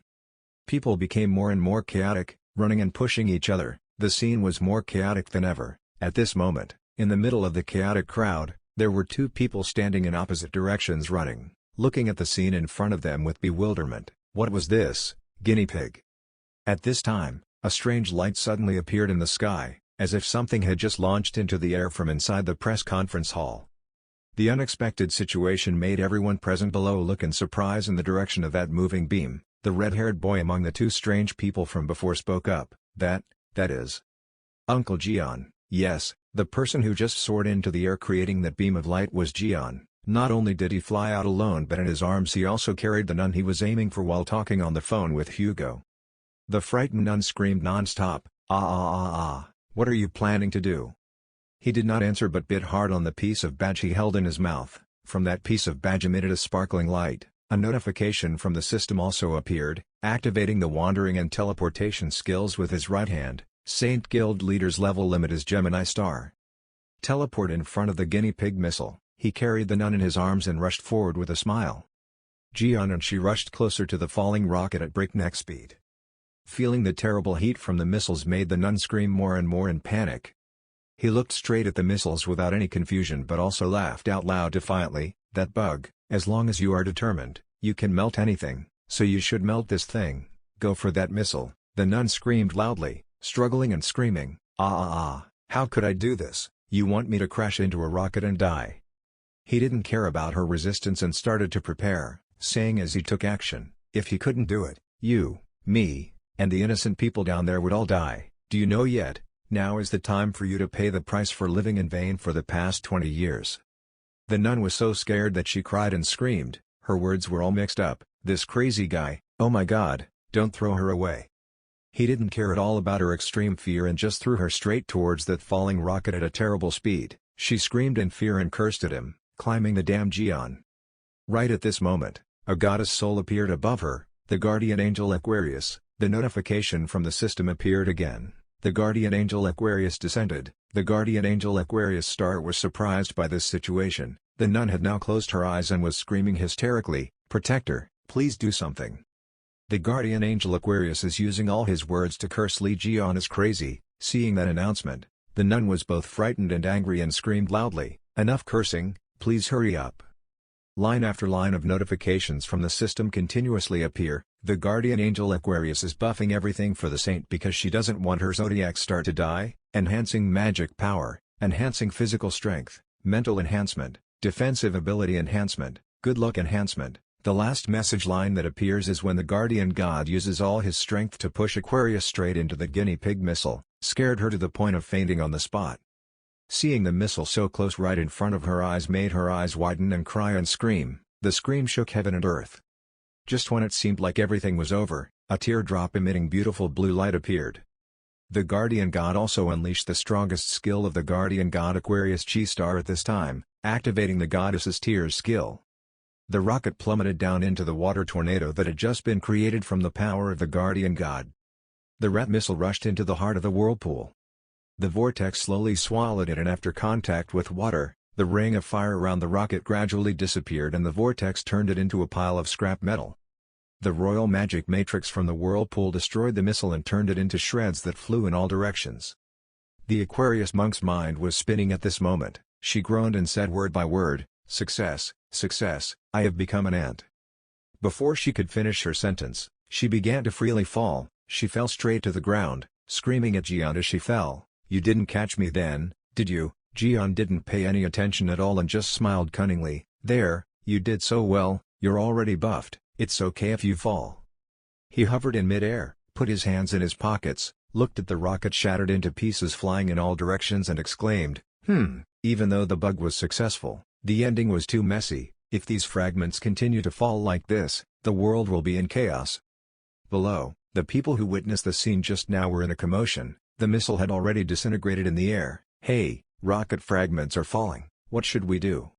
Up here, Jian pondered for a while and then seemed to remember something. He muttered, "Oh wait, this was done by Gemini, right?" Then he gave a sinister smile, "So I should send a grand greeting to that witch." At this time at Hugo's house, he suddenly heard Jian's words through brain waves, "Tiksu, can you hear me?" Hugo was startled. This voice was, "Li Jian, have you solved that missile yet?" Jian didn't answer his question but hurriedly said, "No, damn it, the situation is very urgent, I don't have time to explain it to you, please lend me your absolute coordinates skills." Sagittarius's skill is the star, absolute coordinates, must move the object to the designated place, synergy will be enhanced when combined with guns. Hearing Jian's urgent tone, Hugo mistakenly thought that he was in an urgent situation that could not be resolved. He was startled and thought, Jian is in such a hurry, is this really a dangerous situation, star? He was worried, so he immediately quickly dialed the phone and said, "I understand, I will send it to you." He looked at the message sent and was delighted. He dialed the phone and chuckled, "Thank you, slave number 1." The message sent by Hugo appeared. Having received the absolute coordinates skill from the Star of the Centaur, the number of times the skill can be used is 238. Looking at the message, Jian nodded with satisfaction. Good, this is enough. After getting the test he needed, Jian started to activate 2 skills at the same time. One was the Gemini star's teleportation skill and the other was the one that Hugo just sent him, the absolute coordinate skill. After the skill was activated, a series of matrices appeared at the same time. Debris from the rocket fell straight into the matrices and then disappeared. Jian looked at the scene before him and was satisfied. It was time to send a gift to the witch. It's water. The people below saw the giant glowing matrix and were extremely curious. Some people exclaimed, "Ah, look at that." Looking at the rocket fragments gradually disappearing in the air, many people excitedly shouted, "The rocket fragments have disappeared, that's right, we are alive. Woe is alive, long live." Among the line of happy people there are 2 people who seem to be Jian's acquaintances who are also extremely happy. The boy is clearly happy and turns to say to his sister, "Sister, Uncle Li Jian, don't wait." The guy finished talking. His sister understood what he meant and interrupted, "Yes, he succeeded again." However, in that line of cheering people, there was a man who looked at the scene above and was filled with confusion. "Oh my God, is this real? The guinea pig missile has disappeared without a trace." Suddenly a voice appeared in his head. "This is the Yin and Yang Palace, the holy land of the Gemini star. Can you hear the holy guild leader Choi Sung-hyuk?" The man was startled at this voice was. After realizing who was talking to him, he immediately replied, "I'm the president of Choi Sung-hyuk, what's going on?" As soon as the other end heard his answer, he immediately scolded him, "You stupid son of a bitch, what are you doing using the authority of the holy president?" Choi Sung-hyuk was immediately confused. The other man continued, "Fragments of the guinea pig rocket falling into the Yin and Yang Palace there." His tone was extremely panicked by the scene in front of him. A series of rocket fragments that were in the sky of Seoul were now simultaneously flying straight towards the Yin and Yang Palace at breakneck speed. The sky was beginning to be covered with darkness. At the presidential secretary's office greenhouse, the high-level meeting is taking place. The atmosphere is tense and panicked voices are heard. Li Jian appears. "What is this?" The man's voice became more and more urgent. "You said he destroyed the Saintus's press conference, took down the Star of Cancer, and successfully stopped the guinea pig missile." Looking at the crowd of people who only bowed their heads and remained silent without speaking, he became even angrier and shouted loudly, "What was the meaning of that?" The crowd trembled in fear as they looked at the cold air that was covering the entire room. They tried their best but could not compete with Li Jian's strength. As soon as he finished speaking, a powerful stream of power slammed into the room where senior leaders gathered. Li Jian went straight through the hard wall and landed on the ground, conveniently grabbing 2 people standing in his hands, next to them, hitting them hard on the ground. Then a series of miserable screams rang out, "Ah ah!" Several high-ranking leaders saw this scene and opened their mouths in surprise. After a while, they regained their composure and exclaimed, "What's going on?" The surrounding smoke and dust made it impossible for them to see clearly who the other person was, so they could only speak out to probe. Li Jian smiled sinisterly and looked at the man in front of him with disdain and said, "What are you rats gossiping about? Why do you look so tense?" Those high-ranking leaders were suddenly frightened by his cold voice and did not dare to open their mouths. Li Gon's eyes seemed to carry a spark that wanted to burn the people in front of him. His low voice continued to ring out, "I will settle the matter with you guys as soon as possible. I came here to get my money back, me." Several leaders lined up in a long line and knelt down in front of Li Jian, discussing in a low voice, "Is he really Li Jian? He is the one who appeared at the Saints' press conference. Just keep quiet." Hearing them talk so passionately, Li Jian still didn't have the slightest intention of directly stating the purpose of his coming here. "You guys kept the account containing the money from selling my things, right? I didn't remember until I got home. I heard Otiksu used his authority to access my account but still can't open it." After saying that, he sat down straight in front of them, making the other people tremble in fear before his oppressive aura. "It was obvious that I had given Otiksu Tai the way to represent me. That's really strange. So what should I think?" A man tried to resist the cold atmosphere and stood up and said, "That's it, actually, the South Korean government finds it very difficult to trust Mr. Hugo, so." After hearing this, Li Jian's face became even more ugly. "What?" The man did not dare to delay in explaining, "Isn't Mr. Hugo a foreigner? Since Mr. Lee Jian disappeared, our country has fallen into a state where there is no star of the zodiac, therefore, the government cannot trust other countries' zodiac stars. Moreover, the power of the star of Sagittarius continues to weaken with each event, from each incident, so we have no choice but to authorize someone more trustworthy than Mr. Hugo. Hearing him talk so long, Lee Jian became even angrier and said, "That's why." The other man looked up at Li Gon's expression and continued to say, "Furthermore, the power of the Sagittarius star keeps getting weaker with each event, from the incident, so we have no choice but to authorize one person, more trustworthy than Mr. Hugo here." Tixu stood behind Li Gon and looked at him with a dark face but did not speak. Li Gon said with a dark face, "That's why." Li Jian couldn't help but punch the other guy right away, causing his face to turn purple, and he was ordered aside to understand how strong his strength was. Then he roared, "The person you chose is the witch. That's cheap water. I already knew that. That's why I came here." The other guy heard what Li Gon said but had no strength to resist. The pain that came from him made him groan and choke.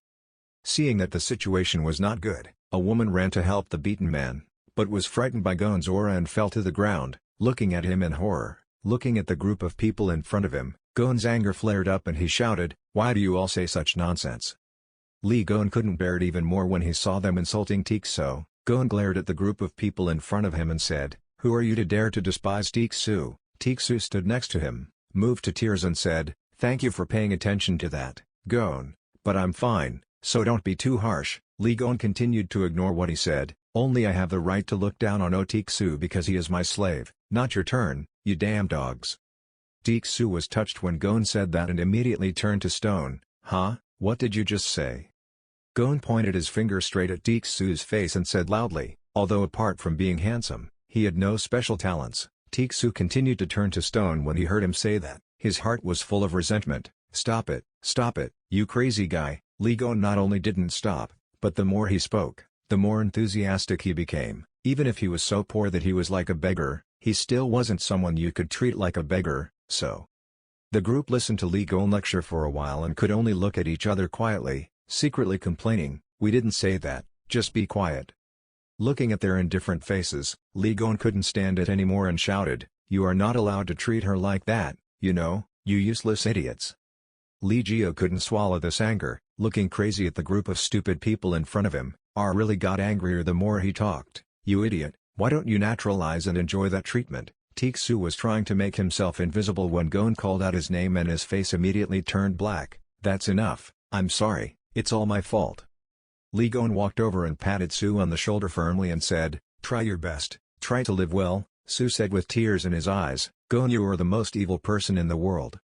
Li Jian turned around with a cold look, moving his arms and legs to look at the group of people making threats. "Anyway, it would be better if you guys vomited all my money out before I beat you motherfuckers to death." The man knelt down on the ground, crying and saying, "Oh no, that's it." The cold air covered the entire room. No one dared to breathe loudly in the face of the terrifying force that seemed to want to chop them into hundreds of pieces. The group of cold people could only pray to God to help them escape this disaster. In that strange atmosphere, a powerful voice rang out, "Shutting up." This voice completely attracted everyone's attention, also taking away the coldness radiating from the Gon. A leader turned around in panic and said, "This voice is impossible." A powerful force that shook the ground appeared. The woman's beautiful, delicate feet appeared before everyone's eyes in surprise. Li Gon wasn't as surprised as the stupid people in front of him. He calmly and indifferently blurted out, "Here we are." His expression was completely as if he had expected this. The woman who appeared powerful said, "We have already accessed that account, don't worry about it anymore." The woman's eyes shone with coldness, her voice also carried a deadly aura. "Your assets will be used to repair my yin and yang palace. Did you do it right? Did you send the broken pieces of yin and yang electric guinea pig rockets, right?" Remembering that day, the yin and yang palace was engulfed in death and the woman's hatred increased more and more. The woman standing in front of Gon could not help but raise her voice to question. Her whole person became angry and said, "That's why the yin and yang have been completely destroyed. Do you know that I have suffered so much damage that which one?" Faced with the resentment of the woman in front of him, Gon didn't show any special expression and just stood there silently watching her talk nonsense. She was still talking non-stop. You must have been mentally prepared to do that. Before her prediction, Gon still maintained the same cold expression. Listening to the woman in front of him talking nonsense all this time, Gon finally couldn't help but ask, "Who are you?" The woman bit her lip and looked at him without speaking. The woman saw Lee Gon wandering around like that and immediately got mad. "If you're too noisy, I'll erase you right away." The woman proudly looked at him with a dangerous smile and then used it. The magic power of the Gemini branch was fluctuating. The other group of high-ranking leaders were also scared by this incident. "Oh God, we are also caught up in it." Suddenly a cold voice rang out, exchanging information with the powerful soul. A man in the group of leaders fearlessly exclaimed with excitement, "Oh, this is the ultimate secret technique of the twin star, summoning the soul of." The woman was not distracted by the voices around her. She closed her eyes to concentrate. Using necromancy, the elf queen Larry Queen responded to the necromancy. After concentrating all her energy, the woman finally achieved her wish, opening a spell to summon souls. The woman in front of her eyes was surrounded by a strange light, her whole body exuding a special aura. Gon still didn't show any special expressions at this time. He stood there like a passerby watching a play, as if everything had nothing to do with him. Larry Queen proudly looked at Gon and laughed loudly. "This is the soul equivalent to a female body protecting Larry Queen. Let me see if you can withstand it." Lee Gon looked at her arrogant appearance and laughed in his heart. Gon then rushed towards Larry Queen as fast as lightning. Faced with his attack, Larry Queen did not have time to react and was immediately approached by Gon. He held Larry Queen's hands tightly and did not let her move. She did not have time to take precautions and had no way to counterattack. Her face suddenly changed, against the emergence of fear. Lee Gon smiled sinisterly and said to Larry Queen, "Die." He threw the Larry Queen hard into the air, causing a large hole to immediately appear on the ground. Small pieces of rock flew in the air. Gon's strength scared the leaders present. Lee Gon's throw was so powerful that the whole building shook. Larry Queen was also kicked out of the building by Gon's throw. Looking at the large hole that appeared on the ceiling, a man in the group of leaders nervously called out, "Star Master." Gon smiled satisfactorily. The magic power of the twin star was being separated. Gon turned around to look at Larry Queen, who was surrounded. That cold voice rang out again. Queen Larry Queen didn't return to her residence. Larry Queen's whole body gradually sank. Then Gon quickly used his hand to hold the top of Larry Queen's head to prevent her from sinking. Larry Queen looked at her cruel face and her determination not to forgive her and felt worried. Queen Larry looked at Gon in confusion, but Gon remained silent without speaking or showing any expression. Lee Gon tugged on Larry Queen's hair and then said sharply, "Where do you want to go?" Larry Queen screamed in pain, Let me go." The announcement now continues to echo, "The elf queen Larry Queen has been successfully captured." Gon lifted Larry Queen's body up, his face full of disgust. "Do you think I'm an idiot and plan to run away?" Larry Queen screamed in fear. Where was her cold and arrogant appearance from before? I was wrong." Lee Gon looked at the group of high-ranking people, then shot the Larry Queen straight to the ground.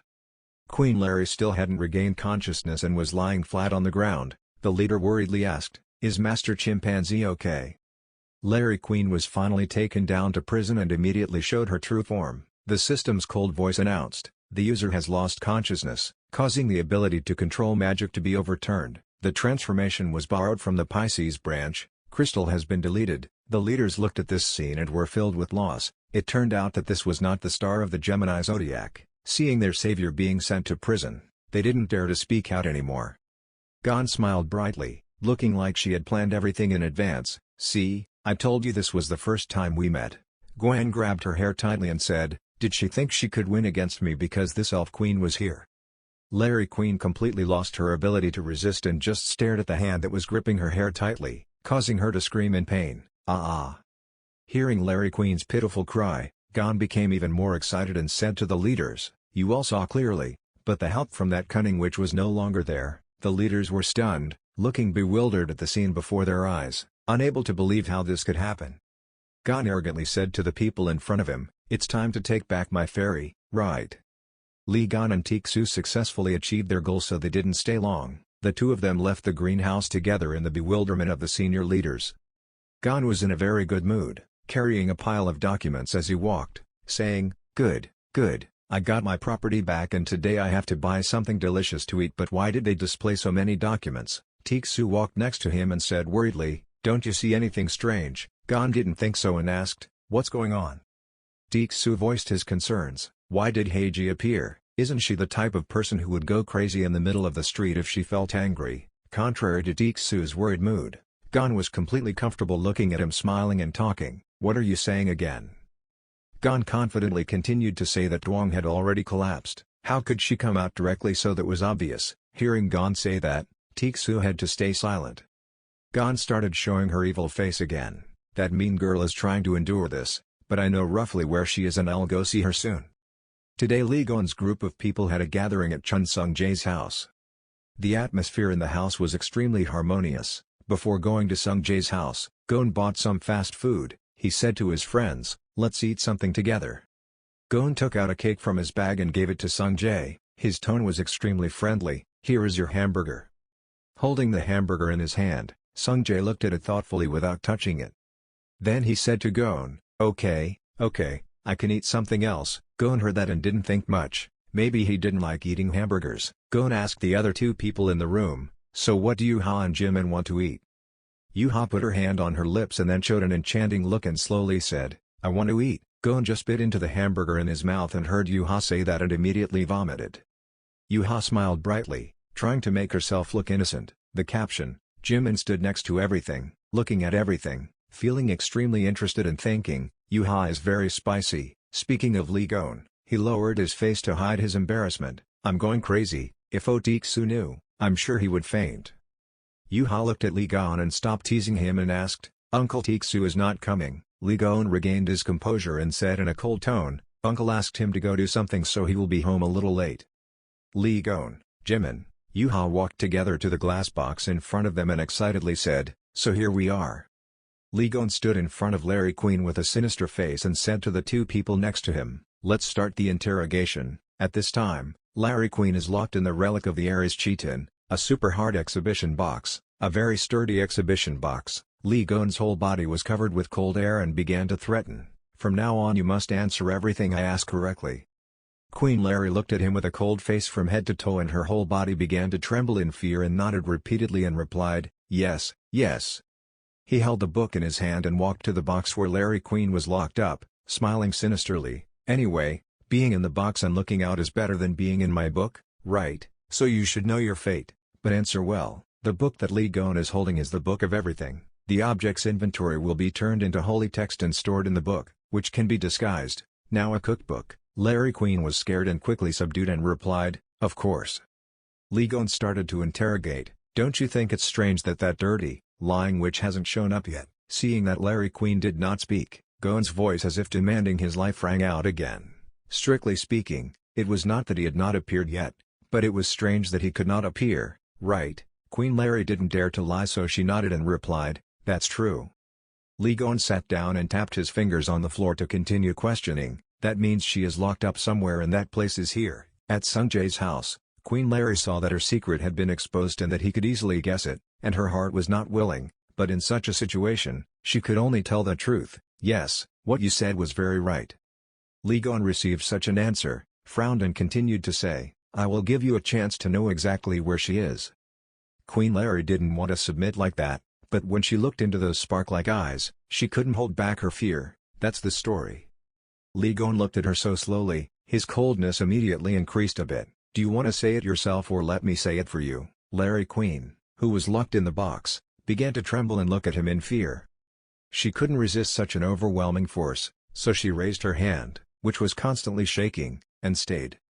The Larry Queen is just a seemingly harmless statue lying in a corner of the room, her voice constantly trembling saying, "There." Lee Gon and Jimin couldn't hide their smiles as they looked in the direction of Larry Queen's hand. Knowing that her life was over, Larry Queen could only bow her head in shame. Jimin looked closely at the direction of Larry Queen's hand and said in surprise, "Oh, that was the statue that was broken last time." Lee Gon smiled and approached the statue holding it in his hand and said proudly, "That's right, I said there was something suspicious smelling here." Then he turned around and said to Jimin, "You kissed her before, right? Maybe that's the location magic of that lying bitch." Jimin finished listening and was surprised to remember the time he had said before, "Although this is not yours, this is the prize that the Zodiac Shikin kissed on it to bless." Jimin silently lamented in his heart that he was lucky he didn't throw it away, it was really dangerous. Lee Gon stared at the statue in his hand, his eyes quickly flashed with a magical blue light that began to activate the 13th sense. Very quickly, Lee Gon was able to control the source of his power, activating his 13th sense that could interfere with the spirit world. The statue in Lee Gon's hand quickly went to work. It angrily roared at Larry Queen. "Hey Larry Queen, how dare you snitch like that?" Yuha and Jimin standing next to him were startled and shouted loudly. Lee Gon still maintained a smiling face and watched the fun. Yuha still couldn't regain her composure and asked, "That's it?" Looking at the statue floating in the air, Yuha doubtfully made the judgment that this was the Gemini star of the zodiac Heiji. Heiji angrily scratched his head and shouted, "Damn, why did I have to be exposed in front of that bastard? Why did things turn out like this?" The more she talked, the more worried and uneasy she became, wondering if the day the tower collapsed, if things don't get messed up. Recalling the day the tower collapsed, it created such a huge stir. Even now Heiji still thinks it's scary. The glass bowl placed neatly on the table suddenly fell down, creating a deafening sound. Heiji suddenly felt a sharp pain in his chest and silently exclaimed, "What was that aura just now, this aura that gives people goosebumps?" The familiar and strong aura made Heiji's heart stop beating, not even daring to make a judgment. Is it Lee Gon's? Is he still alive? I couldn't believe her worries had finally come true. I was very surprised when Lee Gon returned and the place he came from was the house of his friend's son, Chun Sung-jae. Heiji stood in front of the mirror with a pensive expression, watching Lee Gon having fun with his friends, but that was good because my eyes and ears were already there, so I had to go directly to confirm. Immediately after that, Heiji used teleportation to move to the designated place in the blink of an eye, only safely teleporting his soul into the designated object, the object of the angel statue in Chun Sung-jae's house. Thanks to his teleportation skill, Heiji successfully moved into the statue at Sung-jae's house. Immediately after entering the statue of Sung-jae's house, the statue vibrated violently and emitted a special aura. After that, the statue returned to its original appearance. Heiji thought that entering the soul of the statue was a good idea. Returning to Sung-jae's room, Heiji placed his cold hands on the top of Jimin's head and cried loudly. Jimin trembled in fear and screamed, "Ah!" While the two of them were still crying, a warning sounded, "Please pay attention, you will not be able to speak out if the possessed object is destroyed while in use." Hearing this, Heiji became even more panicked and shouted, "The statue was broken, so the soul possession skill also happened. If so, I will be locked here. Is there no other way?" While he was still worried, Jimin walked in from outside the door and said, "After all, it's a sacred object. I can't throw it away like that." After hearing this, Heiji's excited mood soon relaxed. Oh, that's right." The gray face was gone now. Heiji happily said, "Now you can rent the cheap restoration skill to use as long as you can restore this statue to its original state." Jimin walked towards the statue, holding the glue in his hand. Then poured all the glue on the statue and happily said, "Haha, I will attach it firmly." Heiji stood next to him with indescribable joy. Returning to the present, facing Lee Gon, Heiji couldn't help but scream loudly, "Ah!"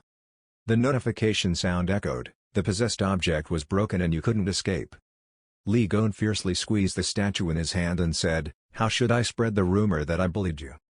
Heiji angrily glared at Larry Queen, who was being locked up, and shouted, "Hey Larry Queen, do something quickly, you can get out of that exhibition." Larry Queen trembled in fear and replied, "If you don't want me to, I can't. Even if I escape, I will be caught again by Mr. Lee Gon. Please don't ask me to do useless things anymore." Yuha was watching her and was extremely satisfied when she heard that. Lee Gon was also extremely excited and turned around and said, "Oh, you know that too, right?" Heiji had tears in his eyes as he looked at that disgusting girl who dared to betray him like that. I'll tear your clothes off, I said I'll do it." While he was still angry, Heiji suddenly remembered something.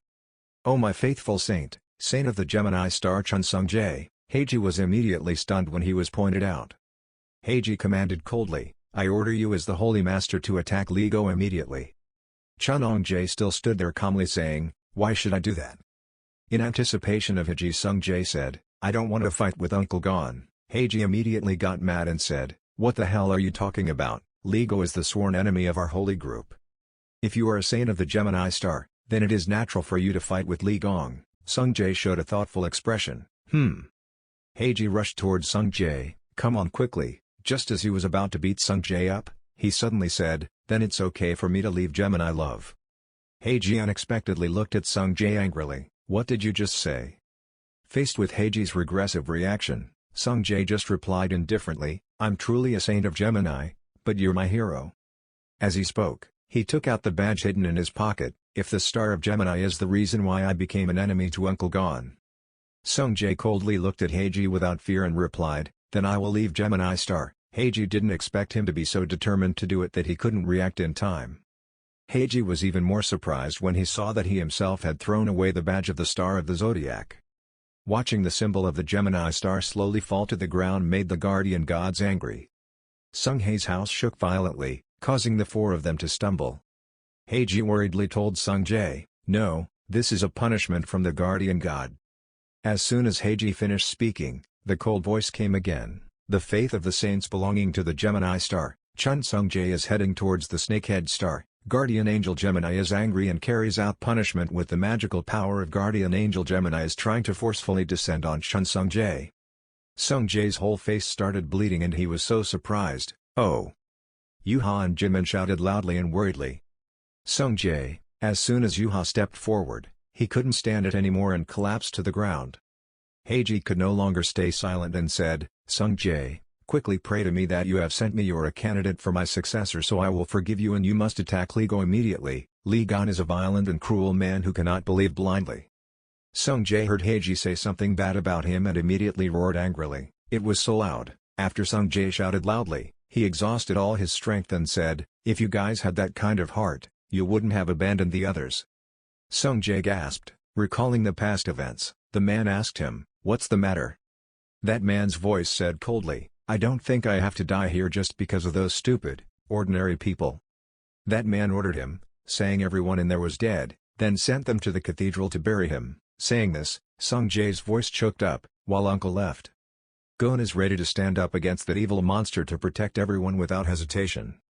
Always save people in danger, so I don't want to confront him. The more Sung-jae talked, the angrier he became as he questioned, and you guys always talk about saving the world but only care about your own safety. In Sung-jae's heart right now there is only the image of Lee Gon, he said, my hero. Sung-jae remembered the scene where Lee Gon kindly advised him, Sung-jae, if you ever meet those bastards again, don't hesitate at all, just attack them with Uncle behind you. Sung-jae's whole body was covered in blood right now, but his eyes were still shining brightly. You guys should stop using your eyes to look at others, you damn dogs. A warning bell rang out. The god of the twin star Pyara was showing his majesty. The punishment for the saint who gave his waist to buy a car was painful to the highest level because of the statement just now, gathering force to make him hang down from the car, and his hero also disappeared. Lee Gon's expression was as cold as ice. He had begun to act skillfully. Lee Gon moved his magic so that Pyara's whole body was covered with the blue light he created. Lee Gon waved his hand to control the magic but Pyara could do nothing. Pyara was surprised to see Gon's magic covering his body, breaking through the abyss. A red ray of light like fire rushed quickly through Pyara's body, cutting off the torture for Sung-jae. Lee Jian activates moves, special moves. The absolute god Gemini was suddenly stunned. Then he raised his hand, creating a blue slash that was converging with his red bullet-shaped eyes. When he had accumulated enough, he raised his hand to the sky like a sharp knife. The Gemini saint's eyes turned white from being hit. The scene changes to the Yin and Yang Palace. This place is devastated by the fire. Someone calls out, let's use magic to remove these debris. A person was using water magic to put out the fire. The fire is now under control. Bring all the water magic users here immediately. With a flash, the magic circle in his hand disappeared. He was surprised. Huh? What's going on? Why can't he gather magic power? A group of people behind ran to announce, Church leader Ken, it's not okay. He also frowned and looked back in a confusing situation. The girl continued, I can't gather magic power. No, more like I can't feel any magic power at all. Have you contacted disciples in other districts? Then the scene changed to another district. Everyone's magic was disappearing. A group of people were stunned. Neither telepathy nor teleportation could be used. The teleportation gate had completely disappeared. What happened to the disciples who went to face the disaster? They are being attacked by giant monsters, but because they don't have magic, they run away. We tried to contact them, but because it was a disaster district, telepathy couldn't be used and the communication equipment also malfunctioned. It was as if the Gemini's magic power had completely disappeared. At this time, at the shop where everyone was being attacked, Lee Jian destroyed the twins in everyone's surprise. A black-haired girl spoke up, the magic power of the absolute god gems disappeared. Then Li Jian told Sung Chae that his eyes and nose were bleeding. "You're okay now, Sung Chae, it was only because of me that you almost got caught up in danger." Li Jian knelt down on one knee in front of his surprise and said, "Thank you, Sung Chae, for trusting me until the last minute." Sung Chae's eyes turned A and mouth turned O, not knowing what to say. Then he laughed happily because of Li Jian's compliment. At this time there was a loud call from the Gemini saint, "Li Jiao-un, what have you done to me?" He ignored those words. He now only retains his original form, each part of his body screaming, "Why has the power of absolute God completely faded from me like that?" At this moment, the system notification appeared. The connection between the twin saint, Hayes, and the twin absolute God, Freya, had been severed. The absolute gods spent a large amount of resources and had to take great risks when trying to interfere with this reality. That is why the gods entrust their power to the saints. At this time, the absolute god Gemini felt the connection was broken and was angry. Then the image of a woman appeared, giving strength to the saint. Then the saint gave strength to humans, and then the saint dispersed that strength to his disciples. In other words, absolute magic is a power plant. Saints are transformers and transmission towers. And the disciples were the electrical sockets and wires. The Gemini saint was now frowning at Li Jian in fear. The fact that this power immediately faded away meant. Then Li Jian came closer and smirked, feeling how incompetent he became, making the Saint Gemini startled when in front of him Li Jian suddenly appeared from behind. "What the heck?" Then Li Jian gathered energy and said, "That rotten crab often does things like this, cutting off relationships with hell beheading." The system appears, "Hell beheading, SS level, Cancer's ultimate technique, you can cut off anything you want." The Gemini saint gritted his teeth at this moment and couldn't do anything. Li Jian continued, "After combining my abilities, the results were quite interesting. The more you talk, the scarier you appear. I can even cut off your connection with the absolute God." The system appears again. "Actions are forbidden by the gods, cut off the relationship. You can cut off anything, including memories, human relationships and loyalty. You will receive a new ability when mastered." At this time, the Gemini saint angrily spoke up, "What? There is no way God would allow that. Now you will suffer his wrath." Li Jian calmly replied, "Ah, no problem, I'm still looking forward to it." Then he approached the Gemini saint's face with a strange expression, so that meant that stupid goddess would stick out her mouse tail, right? The saint opened his mouth in fear and could not say anything. During this time, lightning struck outside. The sky outside became purple, lightning was striking, black crows were flying in the sky. People were confused and scared, looking up at the sky to see a giant black hole appearing. A giant electric tornado appeared in the city. System notification appears, "Absolute God Gemini is mad because of losing his saint and disciple. You will take the risk and directly exert all your influence." The Gemini saint gasped in fear, and Li Jian glanced at him without saying anything serious. Then suddenly a great earthquake shook the ground. Is that the tornado is approaching the building where Li Jian is standing? In the magic gate, the Gemini magic spell appeared in front of Li Jian. He calmly walked closer. He put his hands in his pockets and smiled calmly. His appearance looked flashy. The gate appeared completely. Finally, the Gemini angel also appeared, a white-haired woman, wearing a black outfit with a butterfly symbol, purple eyes staring at Li Jian. That's the twin god, Freya. The system again displays a notification, "Warning, the natural power of the absolute god is fluctuating very dangerously." Then she raised her hands high, charging the energy ball. Li Jian still calmly took one hand out of his pocket and took out the stored item. Then the Gemini god struck a blow to Li Jian. It was a huge, powerful spark that destroyed the entire building. Pausing for a moment, the Gemini was surprised in shock. Is Li Jian absorbing the power of absolute God? The system reappeared, the Cancer's core fragment, having absorbed the power of the absolute God. It was an eye surrounded by rubies that were absorbing power. Then the notification system. The Gemini god was very confused when he saw the fragment of another god. Li Jian smirked, "Unfortunately I can no longer use heavenly punishment. If I had the sky with me, then no matter if it was a god or anything else, I would blow everything away." He still absorbed the power of the absolute god. Notification system, summon friends, regeneration workshop, available materials list, a piece of Cancer's core, and the lightning and tornado of the Gemini absolute god. Li Jian said, "I can't help it." His eyes flashed and his fists filled with energy. If he didn't have teeth, he'd be able to hit them with his gums. Then he crushed the giant fragment, summoning a giant death scythe with the power he had just gained.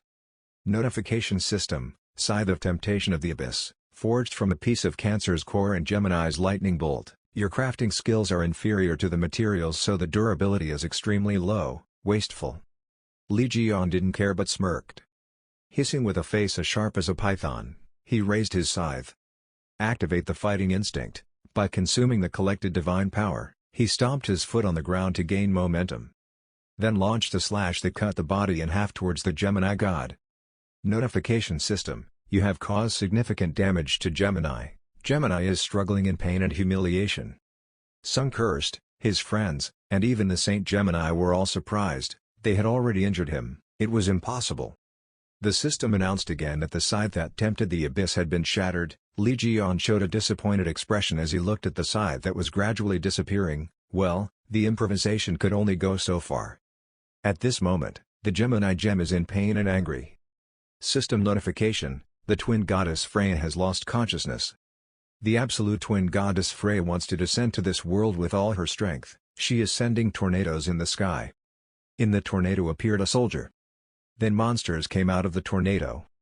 Tuath and Gemini is using all his power to summon infantry and monsters. In response to the system's announcement, Tuath and Gemini has gathered all his forces and strength.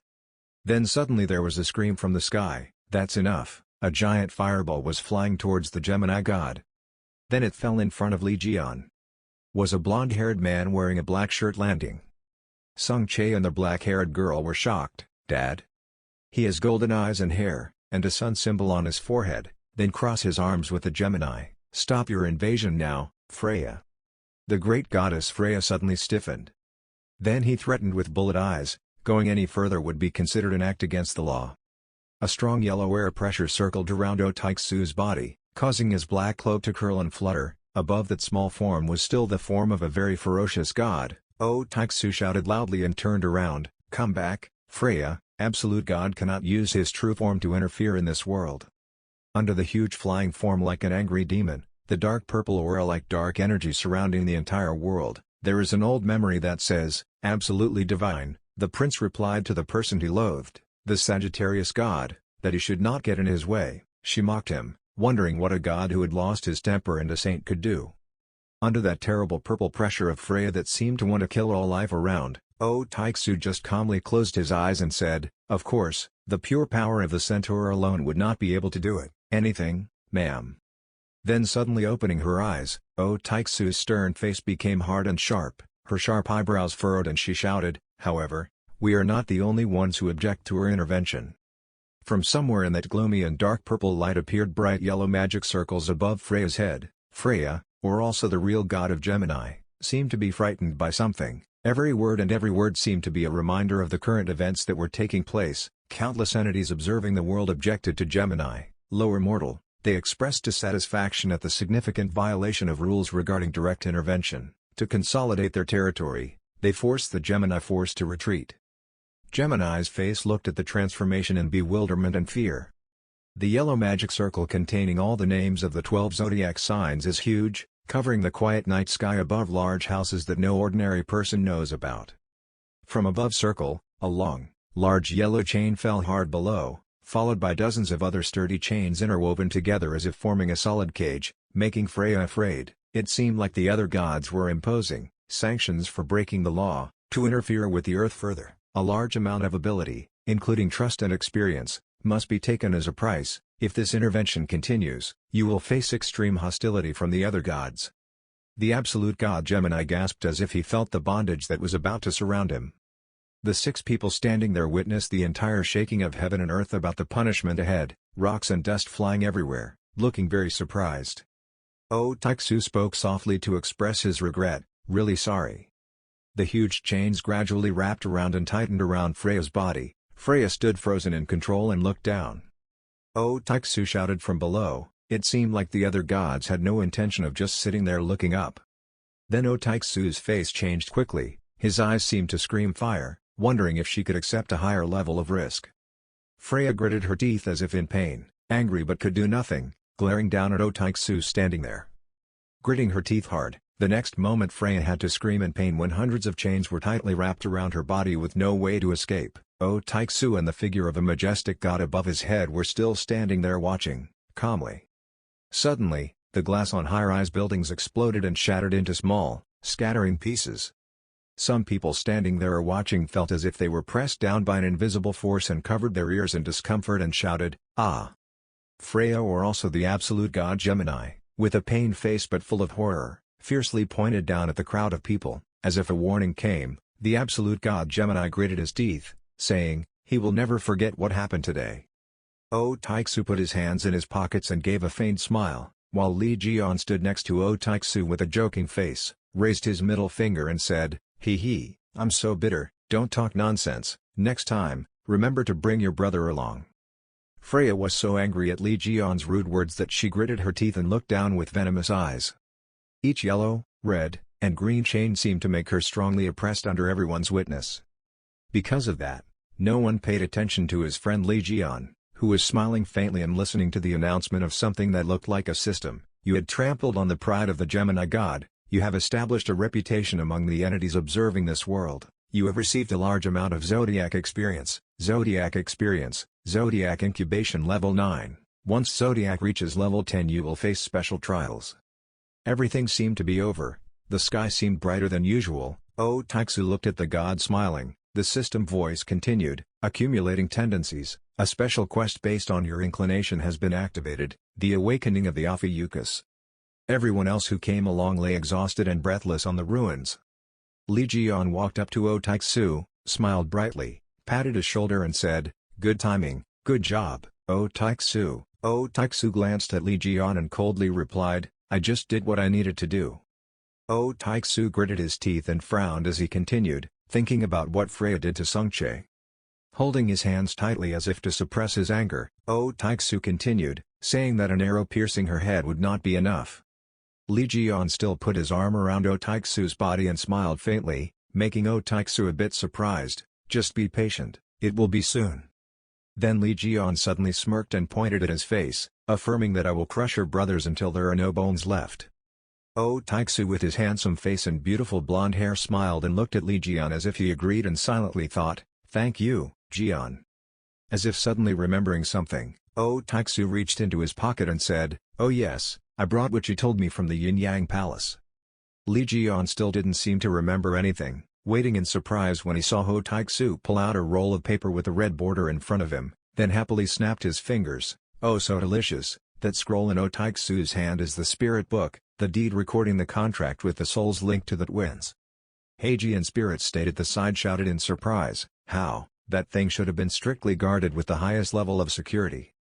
Oh Taixu smiled and replied, "Penetrating and hiding are the basic skills of an archer." While saying Oh Taixu, he humorously imagined himself running. Then he looked away. Oh Taixu thought to himself, not to mention the badge that Jian gave him. Li Jian was attentively opening the spirit book to read and ponder. Behind him, Heiji in his spirit state cursed, not knowing if he didn't care or because Li Jian didn't hear. "That bastard Li Jian." Oh Taixu stood and looked at Heiji in a slightly frowning soul state, "Watch out for that bitch's mouth." Looking at the spirit book full of strange symbols, something like Li Jian's system shouted, "You have opened the spirit book, investigating the linked soul list." Then the names of those involved were announced, the legendary one-eyed berserk maniac. Next, the image of a red-haired man with a fierce face appeared, the giant of the legendary giant King Yutun. Next, another name was announced, the light of the legendary white warrior King Rar. The souls associated with Gemini have completely surrendered to Ophiuchus. You can take on surrendered linked spirits as a member of your clan or prisoner, Li Jian said in surprise. Ugh. Then a certain voice rang out again as if telling the story. The commander's soul sealed deep under the sea of the Yin and Yang Palace also expressed its intention to surrender. Li Jian held the spirit book and studied it intently. In his heart he thought, the soul commands, he would be a mythical level spirit, right? Holding the spirit book tightly in his hand, Li Jian's face suddenly darkened and said, "But why should I accept your surrender? How about you prove your sincerity to me?" As soon as Li Jian finished speaking, a certain purple light suddenly appeared in each letter of the spiritual book. Then, with a bang, a circular spiral shot straight into the sky, causing Li Jian to gasp in surprise. Then there was a magical scene, A girl with dark hair, a beautiful face, and a beautiful nose gradually appeared from inside the circular vortex. As if he didn't expect what would happen, Lee Ji-yeon still stood there with his mouth open in surprise when he saw that girl. Not only Lee Ji-yeon showed a surprised expression, but also Haeji in his soul state and Oh Taek-soo both stood still as if they were about to turn to stone in equal surprise. The girl in that gorgeous outfit gradually walked down, making everyone cry out, "Haze!" Haeji in his soul state was so surprised that he wanted to petrify his indescribably twisted face. Lee Ji-yeon, Oh Taek-soo, and Haeji, in a state of soul still in shock, surrounded Haze's body lying limp and unaware of anything. The souls linked to the twins offered Haze's body. Lee Ji-yeon seemed to have figured something out and raised his hand to brush back his hair and couldn't help but laugh out loud. "Ha ha, it was so funny, great, you have all been accepted." The familiar system's voice rang out softly again. "You accepted the surrender of the souls linked to the Gemini. The souls associated with Gemini surrendered to the Ophiuchus." Lee Ji-yeon smiled happily, holding the spiritual book in his hand, looking at the strong blue smoke in front of him, as he continued, "Please give your new subordinates a name." When Lee Ji-yeon heard this, he felt like a bored loofah and didn't bother to talk. "I'm lazy, so let's just put them in order, 1, 2, 3 and so on." The system voice rang again. "You have given a name to your subordinate." Haeji, in his soul state, suddenly came forward, hugged his head and screamed, "It was unreasonable, Lee Ji-yeon, this is truly a nightmare." Fast as lightning Lee Ji-yeon grabbed Haeji's neck in spirit state, causing Haeji in spirit state to startle and choke, causing her to cry out, "Gyu!" Haeji, in his soul state, struggled as hard as he could under Lee Ji-yeon's hand squeezing his neck. "Ga, ga." Lee Ji-yeon frowned in annoyance. "Hey, bitch, you abandoned everything and ran for someone else, so now you're completely abandoned." Then his face changed 360 degrees with anger as if he wanted to break his neck. Haeji said in his soul state, "So if you're wise, answer my question, are you the one who stabbed me in the demon tower?" Haeji, in a breathless soul state, looked at Lee Ji-yeon and awkwardly replied, "I don't know anything, who's going?" A stream of murderous aura shot out from Lee Ji-yeon's hand, causing Haeji in his soul state to be pushed away before he could finish his sentence. Haeji in his soul state screamed in pain in the murderous aura from Lee Ji-yeon's hand. Something fell to pieces. Lee Ji-yeon's voice said each word. "This is a piece of the abyss temptation scythe that I used earlier. Isn't it exhilarating to personally feel your soul being torn into pieces?" Lee Ji-yeon shouted loudly in anger, "Stop pretending to be stupid and spit it all out here." Haeji in a state of soul pain as if he wanted to cry tried to explain, "I really don't know." Everyone around was filled with fear at the blue murderous aura that shot out into the sky and heard Lee Ji-yeon's gloomy voice, "Do you want to disappear into nothingness after your soul state is torn apart?" Oh Taek-soo stood there and raised his hand to block that blue light from touching his body. The blue light glowed brightly as if intending to deal with Haeji in his soul state. As if he couldn't take it anymore, he threw his neck behind Haeji in a spirit state and screamed, causing Lee Ji-yeon to freeze. "A virgin, it must have been done by a virgin." Lee Ji-yeon still did not stop. Haeji in a state of soul as if he was about to die spoke weakly, because the virgin had been punished by heaven. Lee Ji-yeon's eyes seemed to be amused and he curled his lips. Something seemed to break and fall to the ground. "Gently release your hand from Haeji's neck in spirit state." Lee Ji-yeon smiled evilly and said, "Very well, I've been given very useful information, so I'll give you your body back." Haeji, in a state of emotional surprise, raised his hand to touch his body and happily thought, "I'm alive." Someone's long legs walked closer, causing Haeji in a state of surprised soul to think, "Oh well." A certain beautiful face made Haeji, in a state of stunned soul, smile to the point of distortion and gratefully say, "Thank you, even though I was released like this, I'm still very grateful." Lee Ji-yeon smirked and said, "Oh my god, I missed it." Lee Ji-yeon looked down at Haeji in his soul state without any remorse, calmly speaking, making Haeji in his soul state want to cry on the spot. "I'm sorry, I accidentally gave your body to Rayliquin." Seeing his body rushing forward to thank Lee Ji-yeon made Haeji in a spirit state and everyone around him speechless. The windy blue sky, under the clear clouds in the sky, in a villa with large stylish architecture. In the huge mansion, Larry Queen in the beautiful form of Haeji was frowning angrily, looking at the pile of dark papers on the floor urgently. The yellow rabbit standing in front of her kept saying, "Oh man, there's no point in finding a place to fix it." After hearing this, Larry Queen screamed loudly, "Why is there no place to fix this, damn Yang Wei pig, There are only a few toxic clauses and a few contracts with holes in them. The ugly and crumpled pile of paper on the floor was the sole contract created by the Virgin Church that specialized in creating contracts. Because of that, Li Jian stole all the things monopolized by Yang Wei. Her face suddenly became bright with two long, sharp horns on her head. Larry Queen snapped her fingers and turned to look at Li Jian and said eagerly, "Mr. Li Jian, by the way, please give me the list of souls as well. I will make all of them strong, reaching SS level." The black-yellow rabbit looked at Li Jian, who was smiling brightly, and answered Li Jian happily. "Okay, Larry Queen, just do it." Larry Queen eagerly said loudly, "Yes." The sound of something whispering reached Li Jian's ears, causing him to turn his head to search. After determining whose terrifying moaning sound it was, Li Jian sighed with a troubled face. Inside the uniquely sculpted statues of the gods, Heiji, in a state of misshapen soul, looking pathetically ugly, cried painfully, "Let me go, let me go." There was a message that suddenly appeared: "You can learn new skills, the Snakeman's contract, you can endure it once, but you can't endure it 3 times." Li Jian was standing in front of a system board of some kind, his long, slender fingers caressing the shape of his chin, intently reading each word. Taixu was also standing right next to him, looking at him.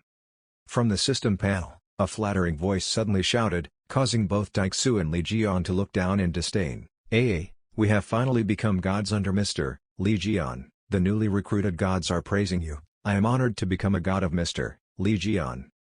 Looking expressionlessly at the group of magical beasts in front of him competing to flatter him, Li Jian was so bored that he didn't bother to open his mouth. Mr. Li Jian just looked at us. Just looking at his face makes me feel very grateful."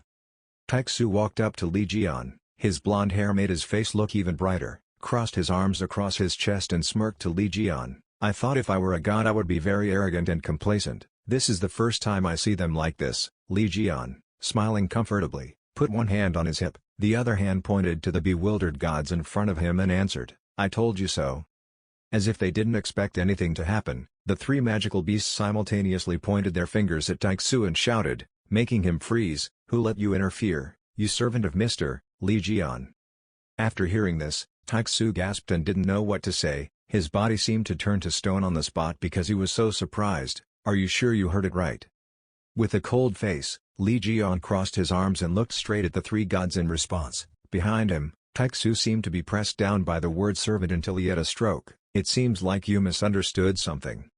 Then Li Jian's face suddenly became deceitful and cunning. He pointed his finger at Taixu, smiled widely and frowned, correcting that he was not a servant but a slave. It seemed like someone's words containing the word slave weighed hundreds of pounds, crushed the word servant and fell on Taixu, making him want to fall down and vomit blood.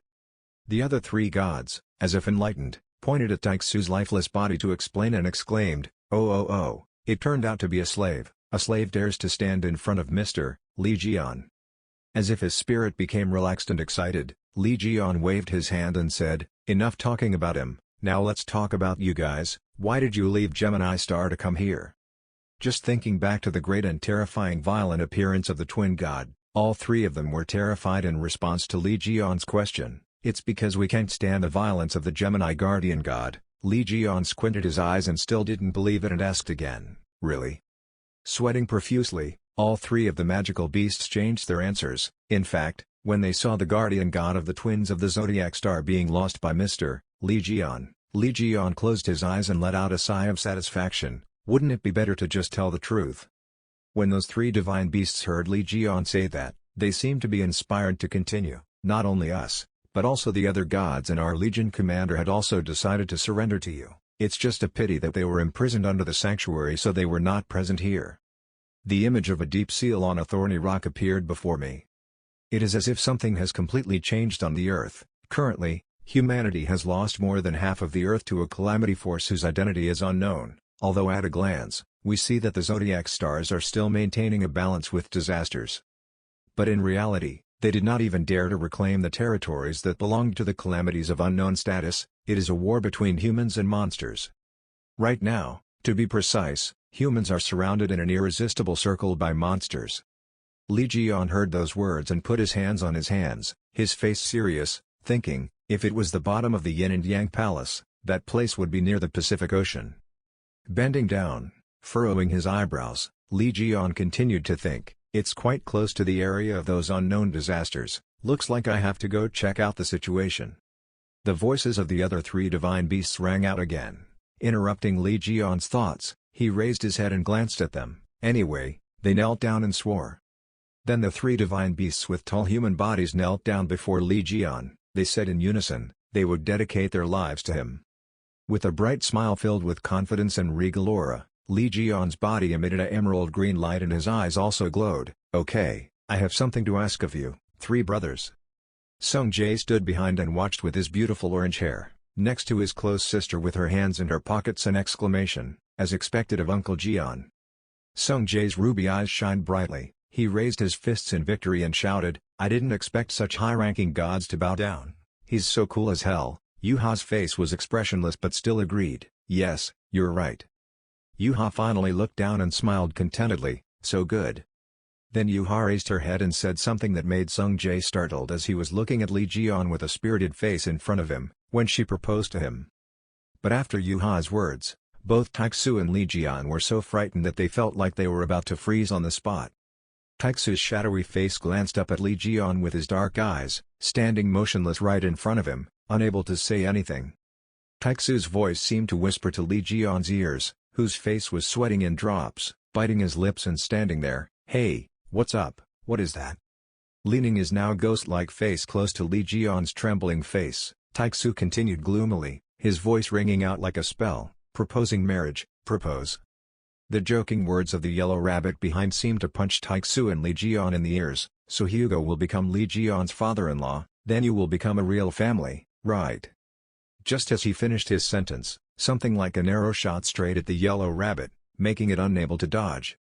Taixu, with a shining appearance like a monster standing there with his bow drawn, was the murderer. Li Jian stood on the side gawking at Taixu's lightning-like actions and wanted to pop his eyes out, and the yellow stuffed rabbit was like burned to death while running and screaming, ah.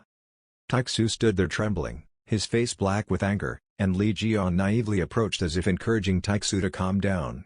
Taixu, put down your bow and arrow first. Holding the bow tightly in his hand, Taixu gritted his teeth. Suddenly, it seemed like two huge flames were rising above his head. Taixu raised his fist and screamed like he wanted to crack the whole house, but he still hadn't heard his daughter say she loves her dad on Father's Day. It seems that the star of the zodiac Sagittarius is really angry. The fire was angry as if it wanted to burn down the whole house. Taixu held his bow and jumped up continuously shouting, ah. Li Jian could only stand there and watch while sweating before continuing, you. Before he could finish his sentence, Li Jian received a series of dangerous fire arrows flying towards him, causing Li Jian to jump up and avoid, gritting his teeth and saying, calm down, this crazy guy. His bright eyes seemed to contain tens of thousands of large volcanoes inside. Finally, Taixu gently looked at Li Jian and said, but his words were not so gentle, Jian, I'm sorry, but today you have to die here. The Sagittarius zodiac star has used stealth. Seeing Taixu as if he wanted to eat him alive, Li Jian was bewildered. Hey! Then he also sweat dropped and was surprised. Li Jian's eyes glowed with blue light and gritted his teeth and asked, this guy, are you really angry? Li Jian used his magic eye, sensing the magic power of the zodiac star centaur Hugo otters. Gently closing his eyes, Li Jian's eyes frowned slightly as if to feel everything around him. After that, he jumped up and dodged in the air as if to avoid the invisible death that was approaching him. Each bright red arrow like Taixu's fierce gods continued to fly towards Li Jian from his bow and arrow, then, as if he couldn't believe his eyes, tens of thousands of arrows as thick as a secret city wall rushed at the same time, towards Li Jian. There were flashes of broken light, followed by each flash of light, there was a cracking sound like cracking. Li Jian stood on the ground and looked up, a bit angry at Taixu's childishness and said, arrows are not buzzing flies, so annoying. It seems that Li Jian's statement insulted the star of the zodiac Sagittarius. Accumulated trend, the skill experience bar is full. A loud scream behind Li Jian made him turn around in surprise. Then Li Jian himself had to admire what he saw. Oh my god, that was Taixu. Above Li Jian's head is the secret zodiac move, the solar god's chains. That thing is like a large dangerous vortex. Li Jian scowled and growled, you don't know how to behave. The guardian god Apollo of the Sagittarius zodiac star asked if this is your home, is there any problem? The guardian angel asked if you didn't have much money left after lending money to Sung-jae to repair the house. Screaming loudly, resounding throughout the surrounding space, Oh Taek-soo pointed the arrow straight up and shot. The arrow seemed to spit out a sea of fire. Lee Ji-yeon's face was so sad that he didn't bother to say another word but thought, now I know who he looks like, and didn't hesitate to burn the house down. Truly a child of the family, I probably have to stop him. Yoo-ha stood below and looked up at Taek-soo to advise him, Dad, it's not okay. Oh Taek-soo was so angry that he didn't care about anything anymore and shouted, nothing. Then the black-haired girl's innocent face looked up. Taek-soo did not hesitate to say directly, no, I mean you can't do anything, Uncle Jeon. Both Sung-jae and Yoo-ha looked up at Taek-soo. Yoo-ha continued, making Taek-soo stand still with tears in his eyes as if he wanted to fall. How could he win against Uncle Jeon? The words were like a stimulant, hurting the other person's spirit with a merciless kick. Taek-soo still held the bow in his hand and lowered it limply like a torn loofah. Lee Ji-yeon angrily jumped up as if he wanted to punch Taek-soo. This guy. Then, there was a painful sound of punching from Lee Ji-yeon. Oh Taek-soo's head was swollen to a huge lump, but he seemed to have regained his sanity. Stunned as if in a daze, Lee Ji-yeon sat next to him with his arms crossed and said, Are you awake?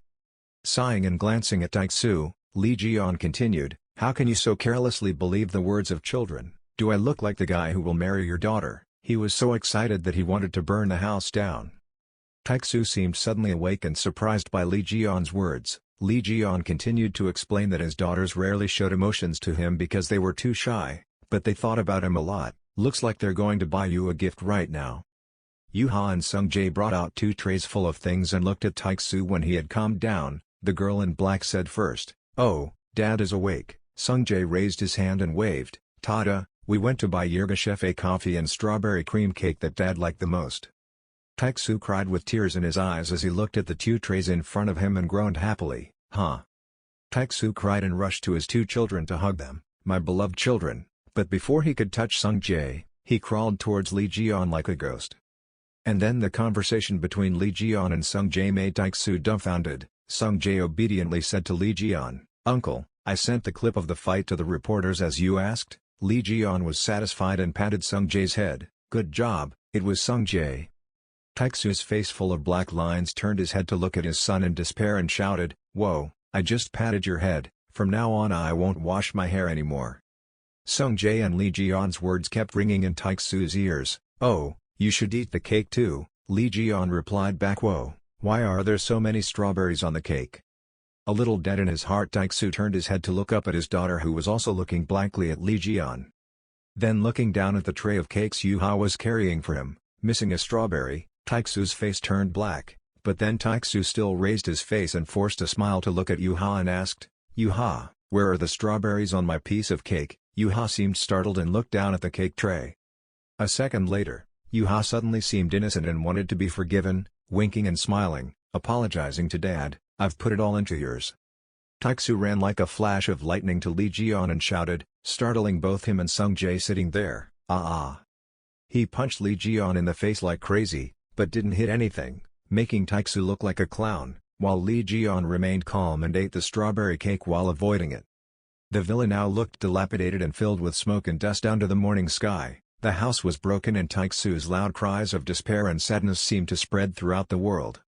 Larry Queen was sitting smiling brightly, gently sewing back a yellow teddy bear whose head was torn from being hit by Taek-soo's punch. While sewing, he happily said, Ha, it seems he can't teach his child anymore. Yoo-ha sat silently on her body as if writing a few lines of love. Ji-yeon happily looked at the 3 people, Taek-soo, Lee Ji-yeon and Sung-jae, as if they were in a fierce battle. Give her the bride right away. If you put it in your mouth, how can you spit it out? Dad, don't fight with me. A small beep rang out from the phone. Yoo-ha took out the phone and read something that made her startled and opened her eyes wide. The content of the announcement line is that acute disaster is lurking at Tianli Bridge. All the saints must obey the summons immediately. The opening scene is a scene in a sea area with waves crashing and pounding violently in waves. Above are skyscrapers. This sea area is called Haiyan Beach in the capital Manila of the Philippines. The thunderstorms came non-stop, accompanied by dark clouds forming a gloomy mass, thunderstorms thundering across the sky. Lightning strikes seemed to want to tear apart the blue sky before our eyes. The military camps were closed all along the coast. The ranks of soldiers were lined up straight and dense, each equipped with a set of iron armor and weapons. They were discussing with each other about the horrifying scene before them, the red-level disaster that had appeared. The current situation was terrible. Another soldier also chimed in. "Wow, will this be okay?" The others replied, "After all, we have gathered troops to this extent. It is worth fighting." At this time, a tall figure with characteristic yellow hair appeared, raising his hand to cheer. Perhaps this guy was the commander. He was standing here, on the highest place, raising his hand to encourage the soldiers. He also added another sentence in a state of extreme excitement and reassurance. "Don't be afraid, as our grandparents say, challenge is also an opportunity." The commander cheered and announced the current situation. "Currently, the star of the zodiac is absent, so we must take care of these incoming red-level disasters that day." The more the army talked, the more spirited it became, everyone competing to raise their hands high as slogans for victory. Everyone shouted with spirit. "Oh," the commander at this moment said a decisive and proud sentence. "Moreover, the power of the Lion Star is still preserved, so this is an opportunity for us to once again be on top of the world." Yoha-chan is now standing in the army ranks and she is wearing the commander's iron armor. Behind is a group of troops who have been motivated by the scene just now. They compete with each other to shout the spirit of war. Yoha-chan, hearing that, gave me a headache. She lightly covered her hand and thought, "Ha, I wanted to go home, I miss you so much." On the other side is the army and another army. Each person is equipped with anti-gas masks and extremely discreet clothes. At the top is a very solidly built camp tent, around which hang Capricorn flag. The atmosphere surrounded by a blue poison emanating from the mysterious hut. The scene inside the hut is extremely spooky and scary. A man like a mad scientist is looking at the blue glowing thing in front of his eyes with a creepy smile and saying, "Oh, you stupid people, you're just causing trouble in vain. You're trying to hide your fear. After all, it has nothing to do with me. What's more important is that."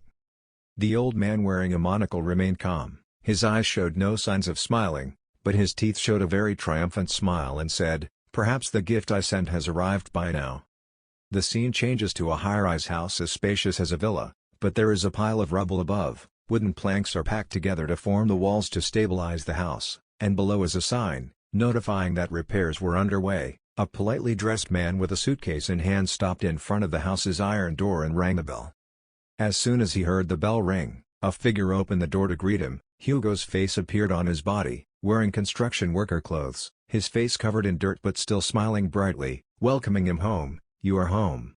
The person who knocked on the door just now was the secretary of the Sagittarius zodiac star, Yunyaran. She smiled brightly and asked Hugo, "Long time no see, sir, how are you?" Then she looked around the house, clearly surprised and confused. She turned to ask Hugo, "But why did your house turn out like this? Did something happen?" she added. When Hugo heard the question, he broke out in a sweat. He replied very tiredly and sadly, "Don't ask me, it's over." At this time, the new assistant followed Hugo into the house. She looked up at the TV and said, "Are you also watching the news about the 1,000-foot disaster?" Hugo received the question and turned around to take off his dirty hat, and replied, "Yes, Yuha is on a mission there." Only then did he notice the box the secretary was holding in her hand. He asked, "What is that box?" The secretary did not hesitate to answer, "I saw it in front of the door so I brought it in." "No, the goods you ordered from Shopee." Suddenly a loud voice came from the box, "Where is Li Jian?" making both Hugo and Yunyaran jump, and both of them couldn't help but wonder what was going on. At this time, in the workshop, there was a strong sound of a hammer hitting the sword, breaking it in half. Suddenly a blue notification appeared from the system. The level of the manufacturing tool was too low, so the material was damaged, broken. Jian held a hammer in his hand and the surrounding area radiated immense magic power. He looked down at the sword just now and said boldly, "I don't know how many times I've said it." The system's blue notification continues to appear as an invitation and request. You need higher level equipment if you want to create items of the desired level. The broken sword just now caused Jian to cursing. "Damn, is this the limit of the artifice hammer?" he said as he thought about a genuine crafting tool that he was extremely regretful about. It was a pity that he had lost the hammer that bestowed on him. He couldn't feel it at all. Where did he disappear during the past 20 years? As he thought, he looked at the powerful weapons he had made and couldn't help but think that with just slime, it would be very difficult for him to create holy objects of a general type or higher. "And I must prepare a sturdy weapon before confronting Virgo cheat-in," Jian thought thoughtfully and seriously. The system continued to appear to inform about the situation. the holy area where the great zodiac star of Seifu and the ordinary zodiac star of Sagittarius stayed was hiding a contract from another zodiac star. Jian received the notification and suddenly discovered there was a noise outside. Outside was a scene of destruction. Hugo and the secretary were shocked to discover what was contained in the box, the strange sound coming from the box. This is the home of the star Sagittarius, Hugo Waters right. The speaker continues to play. The sound has not been heard for a long time. Hugo, this is Sergeyevich? When Hugo heard this familiar name, he seemed to have guessed something before shouting, "You're too paradoxical, that goat," and then he reminded himself about an old witness who had made a mistake. "Yang Wei is paying, that's the price." Suddenly a foot stepped out and said in a calm and questioning tone, "Who dares to hide in this holy place?" It turned out that after hearing the noise outside, Jian carried the hammer in his crafting outfit and walked out, his tired arms leaning lightly on the wall, his face filled with annoyance and inquiring. It was Mr. Goat there. Jian walked out to the surprise of everyone who witnessed it. The goat's head with a speaker continued to emit a response. "Long time no see, Jian. Fortunately you are still alive and well, and so is the secretary," extremely shocked by the appearance of the person in front of him and quickly spoke. "Huh, Sir Li Jian." The speaker mounted on the goat's head introduced itself. "I am Sergeyevich Vladimir Invan of the star Capricorn. Do you still remember me?" When Li Jian heard the name being introduced, he quickly walked forward, deliberately calling out another name, Serbiskin. The goat-headed guy also did not give up. Determined to argue, he raised his voice, said, "Told me he was Sergeyevich?" Sergeyevich Vladimir Ivan, the zodiac star of Capricorn, is also a special creator like Li Jian. After Li Jian disappeared, all the ultimate weapons in the world were created by him alone. The goat's head with a speaker and bright eyes continued to speak. "After all, I feel very lucky that you are still healthy, Li Jian. The reason I looked for you is because..." At this moment, the goat's head said again, "I want to apologize to you for what happened in the past." Suddenly a large hand grabbed the goat's head, making it extremely frightened and spoke more urgently. "And hoping we could join forces." Before the sound had finished, Li Jian gently tossed the modern item up with a very calm face. With the hammer in hand, he hit the goat's head hard once, causing it to shattering into many pieces. It seemed like he didn't want to continue listening. As he pounded, he also spoke in a cheerful voice, "Bop." Hugo saw that and curiously turned to ask Jian, "Didn't you hear what he said?" Jian looked neither surprised nor interested. Somehow he wasn't talking nonsense. "As if you already knew the old man's personality," he said. "What's the point of joining forces with a guy who still feels sorry for giving me an ingredient? Just watch the live broadcast about the red level disaster." The Capricorn star on the other end of the phone was extremely upset when he heard it. He gently lamented, "His personality is still exactly the same as before. I will have a big headache." Suddenly, the voice of a guard outside came from behind. He announced, "Sir, it's time." The old man heard it and suddenly quickly replied, "Oh, it's just arrived." The old man gently raised his gloved hand to gently lift the curtain of the camp hut. The star of Capricorn lifted the curtain and stepped out. He looked into the distance and said with great anticipation, "I also have to watch the scene of a thousand-legged red disaster appear." Right now at Haiyan Beach, the reporter is standing in front of the camera hosting today's broadcast. She started the program by saying, "Hello to the audience, I am currently present in Manila, Philippines. This is where the red-level thousand-legged calamity will launch its attack." The image of the monster was gradually recalled along with the reporter's story. The giant calamity was wiped out by hero Li Jian 20 years ago. The thousand-legged calamity, I saw its tribe appeared on the coast of Manila, Philippines, another thousand-legged disaster. Next, the reporter continuously introduced today's famous characters one after another. Many strong church leaders had gathered here to deal with the attack of these thousand-legged red-level calamities. The lion-shaped flag fluttered before the reporter's introduction. Vice Star Chun Yu-ha led the army of President Oliver to participate in this war. Lion Shi Star. Another army appears including sea creatures and mermaids introduced by the reporter. Sea combat experts with special stealth magic skills. The Star of the Fish. A group is equipped with iron armor. Above is the characteristic horn and the main weapon is a set of super hard and thick shields. The experts are responsible for the front line. The Star of Taurus. A group of holy women dressed in robes and holding a tall and super powerful staff as a weapon in their hands. The reporter looked towards them and introduced, "The holy women stop nuclear missiles on the battlefield, with its divine power." The Star of Aquarius. Even the Star of Capricorn, responsible for creating and enhancing the weapons necessary for battle, has also participated in the battle. Most of the saint leaders have sent troops to work together to fight together. Even more so, the most special thing is that the zodiac star of Capricorn has appeared directly. Jian was at home watching TV until this part, then turned to Hugo and said contemptuously, "What, that fake aristocrat, he was there too." The old man Capricorn Chitin suddenly stood up, his hand reaching up high, moving as if he was gathering strength to do something. Seeing that, the reporter quickly updated, it seems Capricorn Zodiac Chitin are planning to do something." In everyone's curious eyes, in his hand suddenly appeared a hammer carved with beautiful patterns and looked somewhat similar to the hammer that Li Jian recalled before. The old Capricorn man held the hammer in his hand with a triumphant smile at the reporter's acclamation. "Oh ho, that is the sacred object of the zodiac star of Capricorn, the hammer that bestows achievements." When Hugo at home saw it, he suddenly turned to ask Jian, "Hey, Jian, isn't that your thing?" Jian looked in Hugo's direction and was extremely shocked. Capricorn Chitin now opened all the machines to practice right at the table. The reporter looked at it admiringly and said, Capricorn Zodiac Chitin was strengthening his army with his sacred hammer right before the attack. The match began. Humanity highly appreciated the strengthening ability of the Capricorn crystal. Li Jian heard the reporter's voice through the TV screen and couldn't help but scream in anger, barking, "That's our thing." Jian pointed at the TV screen, speaking in a condescending voice, "That damn goat, he dares to use my belongings to show off like that. I will arrest him before making the virgin salad because that hateful act." Jian quickly ran to the door, saying angrily as he walked, "I'm leaving now, I have to punish him." The new news on the TV made Jian stop. "Ladies and gentlemen, it's appeared. The reporter continued speaking while showing the sea scene. There was something giant rising from the bottom of the sea. The scene at this time is waves crashing against the shore, splashing boats and fishing nets. A monster with many eyes emerged from the sea, sharp claws and a huge body. Everyone screamed, "A disaster of 1,000 legs, a disaster of 1,000 legs." Everyone, including the army commanders, was surprised. A set of long tentacles and small legs began to emerge from the water.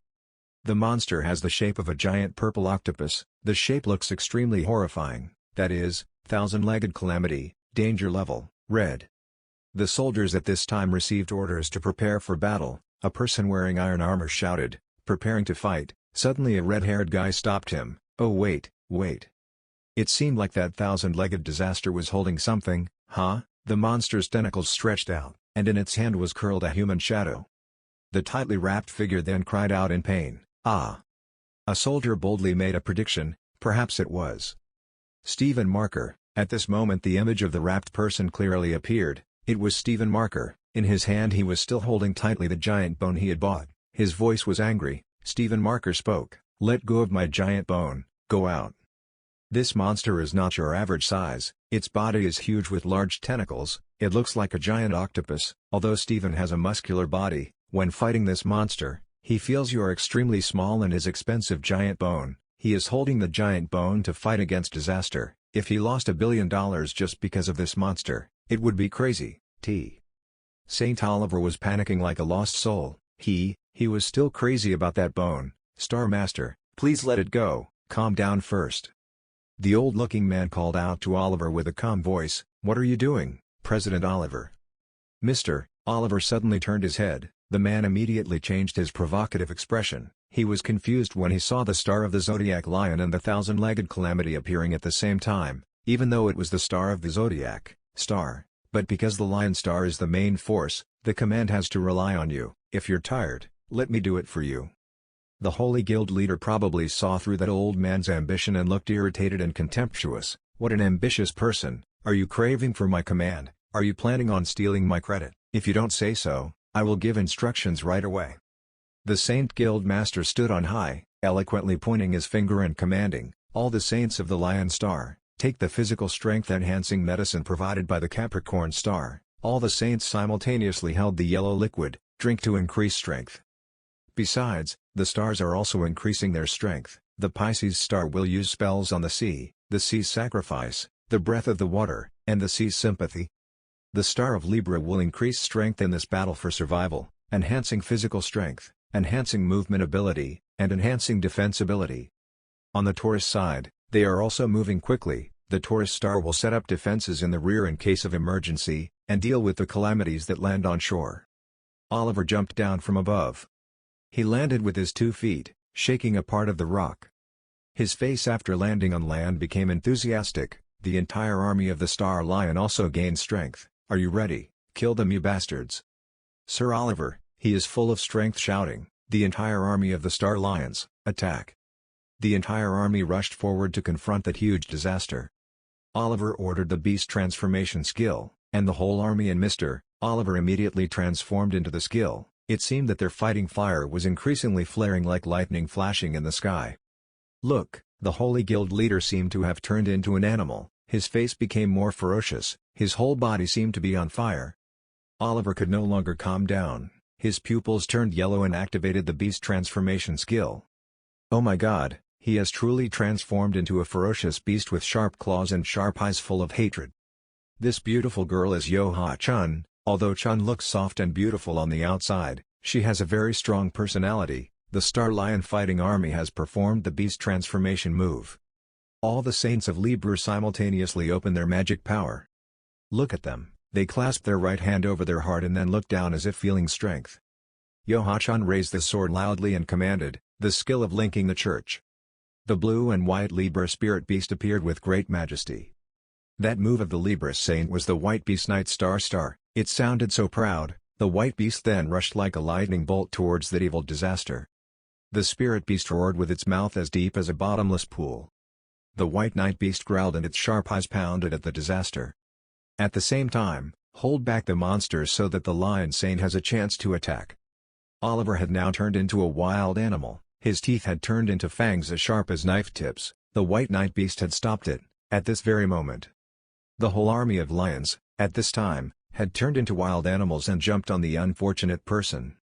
They and Oliver radiated an extremely powerful source of energy. The fighting fire in the entire army was too hot. Taking the opportunity of the white beast to hold the disaster, the lion saint rushed forward, screaming to testify, demonstrate the strength of the whole team, make it strong. Dozens of people rushed towards disaster, some held swords and stabbed straight into disaster's body, others used their claws to tear the monster apart. The whole team joined forces to tear apart the disaster. Look, the monster's entire body was covered in slashes and claw marks. Calamity must have been in a lot of pain.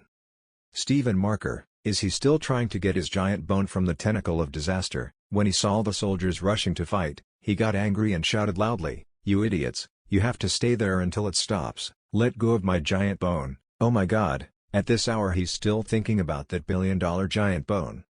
Oliver could only helplessly echo back, "Star Master, stop saying those ridiculous words, please stay still." "That guy shut up, I'm almost done. How can I finish while he's in his bones, still so tightly wrapped in disaster?" While they were fighting so fiercely, the two of them were arguing over the giant bone. "Oh my god, I told you to throw that bone away, shut up, just a little bit more and we'll get it." The army looked at this scene, their faces turned pale and they were talking, "What are they doing? They're crazy, if they keep like that, all of our troops will die." Yo-Ha-Chan spoke from behind, "Ha, that stupid person. The Vice Star Master Lion, the Vice Star Master the Lion Chun Yo-Ha, are you still here?" The Vice Star walks proudly, "I didn't intend to save Stephen, but looking at this scene, I can't sit still." Chun Yo-Ha put her hands on the ground and held the stick behind her, exuding red energy. The pupils were tinged as red as blood, extremely intense. Then jumped up and rushed forward like an arrow. She rushed straight towards Stephen, who was in a passive position, curled up by the monster. Stephen saw this and widened his eyes in panic, but he still tried to remove the skeleton. Because the deputy star rushed past too quickly, Stephen and his skeleton were thrown out of harm's way. The speed was so fast that everyone was dazzled. After rescuing, Yo-Ha calmly looked back and the rescue was successful. The planet and his giant skeleton fell into the water in Stephen's complete surprise. Stephen spit out water, his face pale. Oh my god, the Vice Star landed and stepped on the Master Star's face. Not only was the soul of the king but also the soul of the king. Yo-Ha-Chan's terrible energy source surprised everyone. He reached the sea in one step and even cut off its tentacles. Indeed, the terrible power of the Vice Star could be achieved in just a few seconds, neatly handled part of the tentacles of disaster.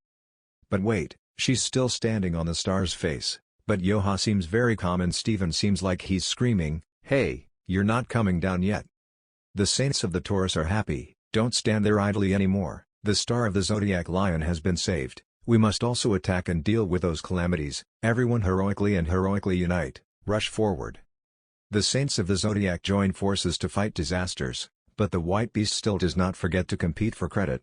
You, the star of the lion, don't try to monopolize all the credit, try to hold on to the disaster while arguing loudly for credit. That's right, zodiac saints are always funny even when fighting. The fierce lion beast rushed forward and stabbed at the calamity's body, cutting off these annoying tentacles, aiming at its weak point, attacking its body.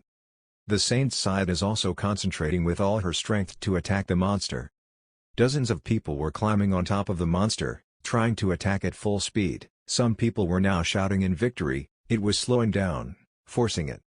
The monster's red eyes looked painful, the sea monster struggled with its tentacles, creating a chaotic scene, its red pupils seemed to be tinged with blood, raising its eyes to look at humans. The sea monster dived underwater, struggling violently, and because of that, the waves bobbed up and down massively like a tsunami. Indeed, the tsunami had come, everyone was pale, rushing to stop the tsunami. The Taurus saints used the steel wall skill. His whole body suddenly became huge and stood blocking this fierce tsunami. What is it? Why are people so panicked? What did they see? What is this? Why is there a tsunami? Look ahead quickly. Has that water monster regained its strength, or is it another disaster? It's getting bigger and more chaotic than before. Everyone who saw this scene turned purple. Even Mr. Oliver was surprised without blinking. What was that? Oh my god, there was still another thousand-legged disaster. The supergiant disaster appeared, this time it was twice the strength of the previous disaster, its danger level reached the red threshold. Everyone looked at it and slowly backed away, they were more cautious about this sea monster. Where did that monster come from? The old man who had evil intentions was standing leisurely and without fear, looking at the sea monster roaming the sea. He opened the lid of some device and mumbled, "If that monster appears, we will have no choice." Suddenly, someone's voice rang out from behind, "Hey, what are you holding in your hand?" The old man still didn't realize it but replied nonchalantly, "Oh, it's just a detonating device, I've already installed guinea pigs near the shore, that's sea." Suddenly he realized. As if predicting something bad, he quickly turned around, "Who are you?" The knife flew out of nowhere and crushed his detonation device, surprising him. The old man seemed to have guessed the name in front of him, panicked and realized, "Huh, no way." Sabakan suddenly jumped out of nowhere and grabbed him, the old man struggled helplessly. 5 people suddenly walked out from the purple space hole. A young man wearing a tall hat carrying a sword on his shoulder. "Don't you feel that you are being unreasonable when the disciples at sea failed to defeat the octopuses, and you still intend to use a bomb to blow away those disasters? Please stay there and repent." The guy slammed the sword hard on the ground. It was Ligun, he smiled contemptuously at the old man. Those attacks made the ground shake. Chunyoha passed through the rain of bombs and bullets, confronting the thousand-legged disaster head-on. She ran away, overcoming all dangers so as not to injure herself. In her mind, she thought that everyone had spent a lot of effort to cope with the thousand-legged disaster, so few people had any strength left. Then she looked around, judged the problem and said, "It's okay to leave the small ones later, we have to deal with the strongest ones first." So she rushed straight into the biggest thousand-legged disaster, using all her strength hoping to end it in one blow, lightning speed, smashing leaves, in her mind thinking, "I've seen it." Here's the video of Uncle Lee Jeon's thousand-foot disaster attack. In the past, Uncle Lee Jeon defeated many disasters, and his jealous apostles could only stand still, praying to God. This was the thousand-legged disaster attack. She rushed forward and used her weapon to prepare to end this disaster. Lee Jeon was on the side, still very passionate about using his weapons to fight tenaciously, using small tentacles to stab at his prey, he thought. At this moment, she seemed to have transformed into Lee Jeon, rushing into a dangerous place alone, her eyes shining and fiery. Now is the embodiment of Lee Jeon, only she can protect her life, or more broadly, the life of all humanity. She rushed forward despite all the obstacles from the thousand-legged disaster like the way Lee Jeon had done in the past. That day, Lee Jeon also rushed forward, using treasures to heroically slash and kill the evil beasts. Up to now, there is no way she can't do the same as him, so I have to cut off all those tentacles in a single direction. She was extremely proud, extremely brave and rushed forward. Her weapon glowed. By now she had truly become an official disciple of Li Jian. All her actions, her will, her words and thoughts were identical to what he had. Finally, after fierce attacks, she was able to partially solve the thousand-legged disaster. She looked up, knowing she couldn't stop here if she successfully approached its body. She rushed up, thinking in her head, I have to stick this iron bar in the middle of it immediately. Thinking of this, her body was already floating in the air, preparing to destroy the disaster in front of her. Her eyes lit up, looking very scary and cold like death. She was now on top of the disaster, preparing to deliver a powerful blow to its head. Now she is no different from Li Jian. From her face to her smile, she is exactly like him. She shouted and performed her attack. It took a lot of effort for that iron bar to be thrown. It stabbed so hard into the head of the thousand-legged calamity that everything exploded. When she saw that, she stopped, expecting the results to appear right before her eyes. However, her iron bar not only failed to penetrate it, but was even blocked by its tentacles. She was very shocked when she saw that. How could it attack him so easily? This disaster is certainly not as easy to destroy as she thought. It only needs to use a part of its power to stop her attack. She looked up, not knowing what was about to happen to her. A person rushed forward, grabbed her by the arm and dragged her away. That was Stephen Marker. He came here in time to save Chun-Yo-Ha, right at the moment when the calamity dealt a very strong blow to her. Fortunately, thanks to his help, she was not seriously injured. You must know that the power of that disaster is very strong. Even when she was shielded by Steve and Mark, what the two of them had to receive was still huge. That disaster didn't seem to want to spare the two of them, continuing to use many tentacles to fight. She gradually couldn't stand it anymore. What was the problem? The soldiers below looked up and saw that the two of them were in such a difficult situation. They were very scared and cried out, Star Master and Vice Star Master, no. She didn't know what to do, really. In this situation everything was very unclear. The surrounding soldiers knew they had to do something, so they put their bodies up, tried to fight. Damn it, keep fighting, don't run away. Many of them fell into dangerous situations, only knew how to scream, call for help and wait in vain. If it were you, what would you do? If it were Uncle Li Jian, Chun-Yo-Ha thought.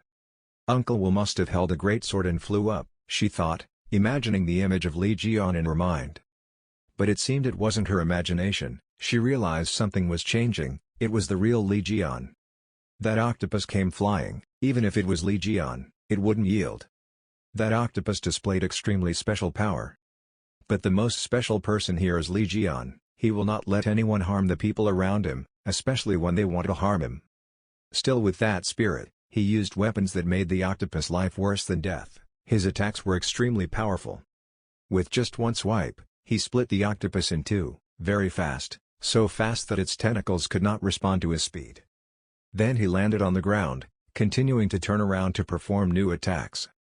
This is his new skill, penetrating mountains. As long as he knew how to use a weapon, he rushed forward and aimed straight at the body of the thousand-legged creature, which without warning exploded into 100 different pieces. And his attack not only destroyed his opponent, but also made the sky and earth tremble, and the sea surface was also affected. The octopus couldn't believe his eyes anymore. Are humans this strong in the world? The people wearing white turbans and white clothes on one side saw things unfold like that and couldn't believe it. In just a blink of an eye, he had finished dealing with the thousand-legged disaster. That thousand-legged disaster no longer had any shape, becoming nothing more than a donut. Everyone around could not stop exclaiming, it was terrible. That move of his flew all the way to this beach. Everyone who saw the long trail created by him were extremely shocked, no joke. On one side, the sword he had just used to destroy this disaster was stuck in the ground. It stood majestically amidst the dust. Where did you appear from behind those people? Oh my, I threw too hard. Those people still didn't have time to react to you. Everyone saw him appear and cried out in panic, Li Jian, why are you here? I'm so angry. Why are you so surprised? There's only an octopus and you guys are all arguing with each other, so I came to explain it to you all once. When they heard that, they felt so angry, seeing that he was being despised. He asked again, what? They were very angry, even though they had just been saved. This guy's attitude was stubborn. It's too bad, just exploded. Suddenly you appeared and delivered the decisive blow. Like a disaster, we are more than capable of handling this 1,000 feet. But it seemed they had concluded too early. A tentacle flew up and wrapped around Li Jian's body, causing him to fly up, He still didn't realize what it was. Everyone around looked up in surprise. What was that? By the time he turned around to look back, it was too late. Even though the octopus had been beaten with a hole through its body, it still survived, and now it has even come back to kill him. He looked at what it was holding, that is. It liked him aside, deciding to kill him in revenge. Chun Yo-ha from below saw him in such a state and couldn't bear it and shouted, "Uncle!" The soldiers on both sides were very shocked when they saw the bad situation. What should we do now? The person who could have captured that monster has already been captured by it. At this point, things were no longer simple. This octopus was really angry. Its face was full of death. Then it opened its mouth wide, preparing to swallow everything into its stomach for gradual digestion. However, a ray of light appeared in the middle of the dark fog, a ray of light that lit up the whole area. That was Li Jian. He didn't hesitate to use the Lotus Calamity skill. The octopus was suddenly attacked so unexpectedly and didn't know how to respond. The soldiers on both sides continued to explain the events unfolding before them, which was the ultimate skill of the Vice Star Master. The soldiers with surprised faces exclaimed, "Could it be that it was him?" Sure enough, that person used his power to destroy the ground. He rushed up from the ground, singing extremely terrifying sounds. He came here to rescue Li Jian. The thousand-legged calamity just now felt like he was the strongest, but now that he was defeated by this power, he was very shocked. He could only cry out in pain due to Li Jian's strength. Its cries echoed throughout the world, no one could hear it. Even its tentacles and the small thousand-legged calamities were burned into grilled squid by this power. Li Jian twirled his weapon in his hand, starting a wonderful performance. He used his weapon, aimed at the fierce thousand-legged disaster in front of him, and activated the skill. Baptizing DM Fan, his power was activated, completely causing that thousand-legged disaster to lose all its inherent abilities. The surrounding observers could only open their mouths, admiring this light show. His power did not stop there. His power was so strong that it shattered all the surrounding scenery. Everything began to fall along with the body of the thousand-legged disaster. He smiled. "It's been a long time since I've been able to cut my hand like that, while I was still standing on part of the tentacle of the thousand-legged disaster." His smile is very wide as his ears. Whether it's a 1,000-foot disaster or a 1,000-foot disaster, you're just a 1,000-foot disaster, nothing more, nothing less. The octopus has now become a bowl of calamity with 1,000 legs grilled under Li Jian's hands. He smiled smugly after seeing his achievements. "I've already torn you apart, the rest will find it difficult to retreat."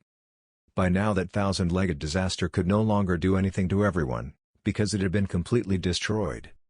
The surrounding soldiers discussed with each other. He alone finished destroying that monster, and then a star lion spoke. It turned out Li Jian's reputation was true.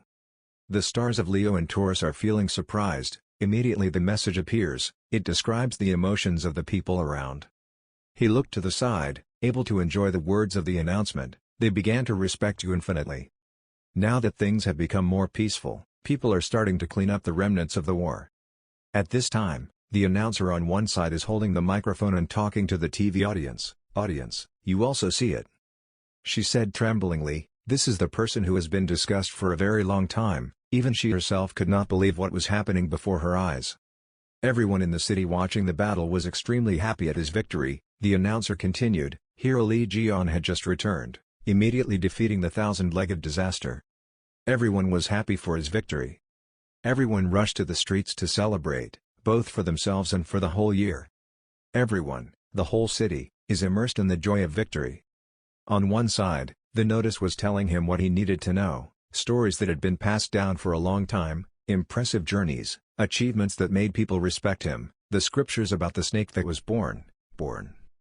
Recording the entire story of the snake and spreading it throughout the world. Other lovesick zodiacs are feeling panicked. He read those messages, combined with the knowledge he had just seen in the book, and said, "The Bible records stories filled with power. My power will increase if my saints read this. Is this okay?" But a voice interrupted his thoughts. It was Chun Yo-ha. She was calling him, "Uncle." He looked to the side. Chun Yo-ha was smiling very happily. He asked with a very loud voice, "Oh, is it Chun Yo-ha? I only needed to jump in one jump to get to her side. Are you not injured?" he asked kindly. She nodded, and so on. "You're okay." Suddenly he discovered something. He looked behind her and asked, "Chun Yo-ha, what are you wearing on your back? Did you steal it?" The teacher he asked laughed. "What did you say, I knew it when I saw it. So Chun Yo-ha also likes bones, so you like lion bones. I'm so embarrassed when I hear that. I'm planning on using this to make things. But things started to get serious. He gave her something. I accidentally broke your spear, let me make a new weapon for you. His voice became very remorseful. But contrary to what he thought, Chun Yo-ha's reaction was extremely happy. The weapon Uncle Lee Ji-yeon made, she shouted, "Really, I like it very much, Uncle." "Yahoo, awesome," Stephen Marmer exclaimed. But Stephen Marmer's reaction caused all three people to fall into a dead silence. It was so embarrassing. He turned to Finland. "You son of a bitch, are you crazy? Why are you suddenly screaming?" Stephen Marmer heard that and shook his head. "Ha, of course I'm happy. Chun Yo-ha is my close subordinate, and you just said you will be her weapon, right?" He pointed at his disciple. Then he raised his hand towards me. "Doesn't that mean you will make a weapon for me? How can I not be happy when I have a new weapon?" He laughed loudly. "And 20 years ago, you were also the one who created holy objects for us stars of the zodiac." Hearing this, I felt extremely sore. Does this guy really know how to think? But he didn't see the gestures on his face and continued to say in a very ungainly voice, "You broke my bones, so of course you have to make a new weapon for me. Ha, Lee Ji-yeon, I will generously forgive you for daring to step on my face and steal my bones." Hearing this, I can't stand it anymore. He was extremely angry and cursed the old man's temper. But behind him, a huge explosion happened that made everyone turn around to look. Everyone is now starting a period of fear again. It's impossible. Now you still have the ability to just scream and create an explosion. Are you even human after all? Big Stephen Marmer asked. "But I don't know why this happened. It wasn't my doing, you idiot." That's right, there was something very different about this explosion. The people caught in the explosion all screamed. It seemed like something was going to appear behind this layer of smoke. The people among them kept saying, "Save lives, ah ah." A soldier was worried, "Damn it, all the troops on the front line had been swept away." Another guy looked around and said in panic, "What should we do now?" Then suddenly he saw something that made his body stiffen like stone. That was a star lion, but he was no longer as small as before. He had turned into a monster, even preparing to devour his teammates. That guy, back away in panic, "Hey, what's wrong with you?" But with just one blow from this monster, he was gone to the 9 springs. What is going on? He thought painfully. The army of the Star Lion, everything is gradually losing control, everyone is turning into extremely scary monsters. Everyone realized what this meant, because of the explosion just now, all the soldiers had turned into monsters with deadly power, they had gone crazy. Chun Yo-ha, who was on the side, saw this and judged. The Lion Star team was attacking the Taurus Star team. What was that explosion just now? She knew everything was due to this explosion, but the cause is unknown. The three people were standing there, examining the situation when a voice rang out. "What else?" "That was the bright light of the guinea pig bomb that I set up myself. It was quite small, so the explosion just now wasn't very big." That guy stepped down, shaking the world with his robotic legs. All three people turned around. Stephen Marmer said loudly, Who are you?" Seeing the person in front of them, the three could not help but cry out in surprise. "Sebastian." He slowly walked towards the three of them. He was no longer a normal person, now his body was giant machine with a lot of electrical charge, perhaps signaling a negative future. All three of them were very worried when they saw the slime. "Oh, slime." Lee Ji-yeon was extremely angry. "That damn guy, what did you do to my slime?" Stephen Marmer was more concerned about what he said before. "What did you just say? Guinea pig bomb? How dare you placing it where my subordinates fought?" This is something he cannot accept. But Sebastian didn't care about the words of the people confronting him. "Just calm down, the fun hasn't started yet. The explosion just now was just a fireworks display to greet the people." To solve this problem, Lee Ji-yeon and Stephen Marmer need to calm down as much as possible. I told him, "No wonder, the Lion Saints are all insane." "That's your game too, right?" Stephen Marmer turned sang wondered. "What?" Sebastian laughed. "Ha, it's true Lee Ji-yeon is different, you're very Italian. If so, then I'll show you a much more interesting gift." His smile gradually became crazy. Then he smoked a cigarette, preparing for what he was about to do. With just one use of power, a lot of anesthetic gas was released into space. Everyone who encountered this gas slowly turned their heads to look. Even a star lion cannot resist the attraction of this light. They shouted in madness and rushed forward. Taurus Chitin seeing the lion Chitin in front of her but not being able to do anything else. I know to warn each other, I'm coming, damn it, stop. They rushed to prepare to attack Taurus Chitin, even though Stephen Marmer shouted, hey, you guys wake up quickly. And even Chun Yo-ha was pinned down by one of them, calling for help for Lee Jian. But Lee Jian is not beyond the target of these star lions, he is also gradually falling down. Chun Yo-ha can only scream, uncle. At this moment, Sebastian was extremely satisfied with what happened before his eyes. You spent a lot of effort fighting the calamities, so now you don't have much strength left, he said in a low voice. The tone was very satisfying, his whole life was devoted to this. Checkmate, Lee Jian, he said when he saw you being crushed to the ground. But Stephen Marker did not allow him to look down on his teammates like that. He continued to mock, I didn't expect it to be extremely refreshing to see you guys being forced like this. Stephen Marker came up, very bravely said, crazy man, what have you done to my saints, why don't they listen to what I say? He looked up, imagined what he had done and replied very carelessly, it was because you drank my essence. I was still feeling regretful because they had no special reaction. What's the difference? Your saints are excited because of the reaction between the love potion and the atomic radiation in the guinea pig that just exploded. In that state, in addition to the command from my flute, they will doesn't listen to anyone, husband. Stephen Marker was very angry when he heard that. You bastard patriarch, quickly turn them all back to how they were before me. That guy answered him very calmly, don't be so angry. If you want saints, if your condition returns to normal, you have to listen to everything they say first. So he threw down the sword that Li Jian had just used to destroy the disaster. Stephen Mark was startled when he saw that. He looked at the sword in front of him. This sword was Li Jian's weapon. The other guy smiled and said, yes, it was the weapon he created himself. You probably won't be able to refuse, Stephen Marker, use that sword. His voice became more and more perverted. He orders you, kill Li Jian. These words made Stephen Mark's face filled with shock.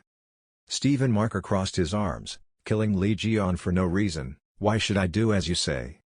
That guy saw that he might not listen and continued to threaten, of course you have to listen to me, don't you want your saints to return to the way they were, lion?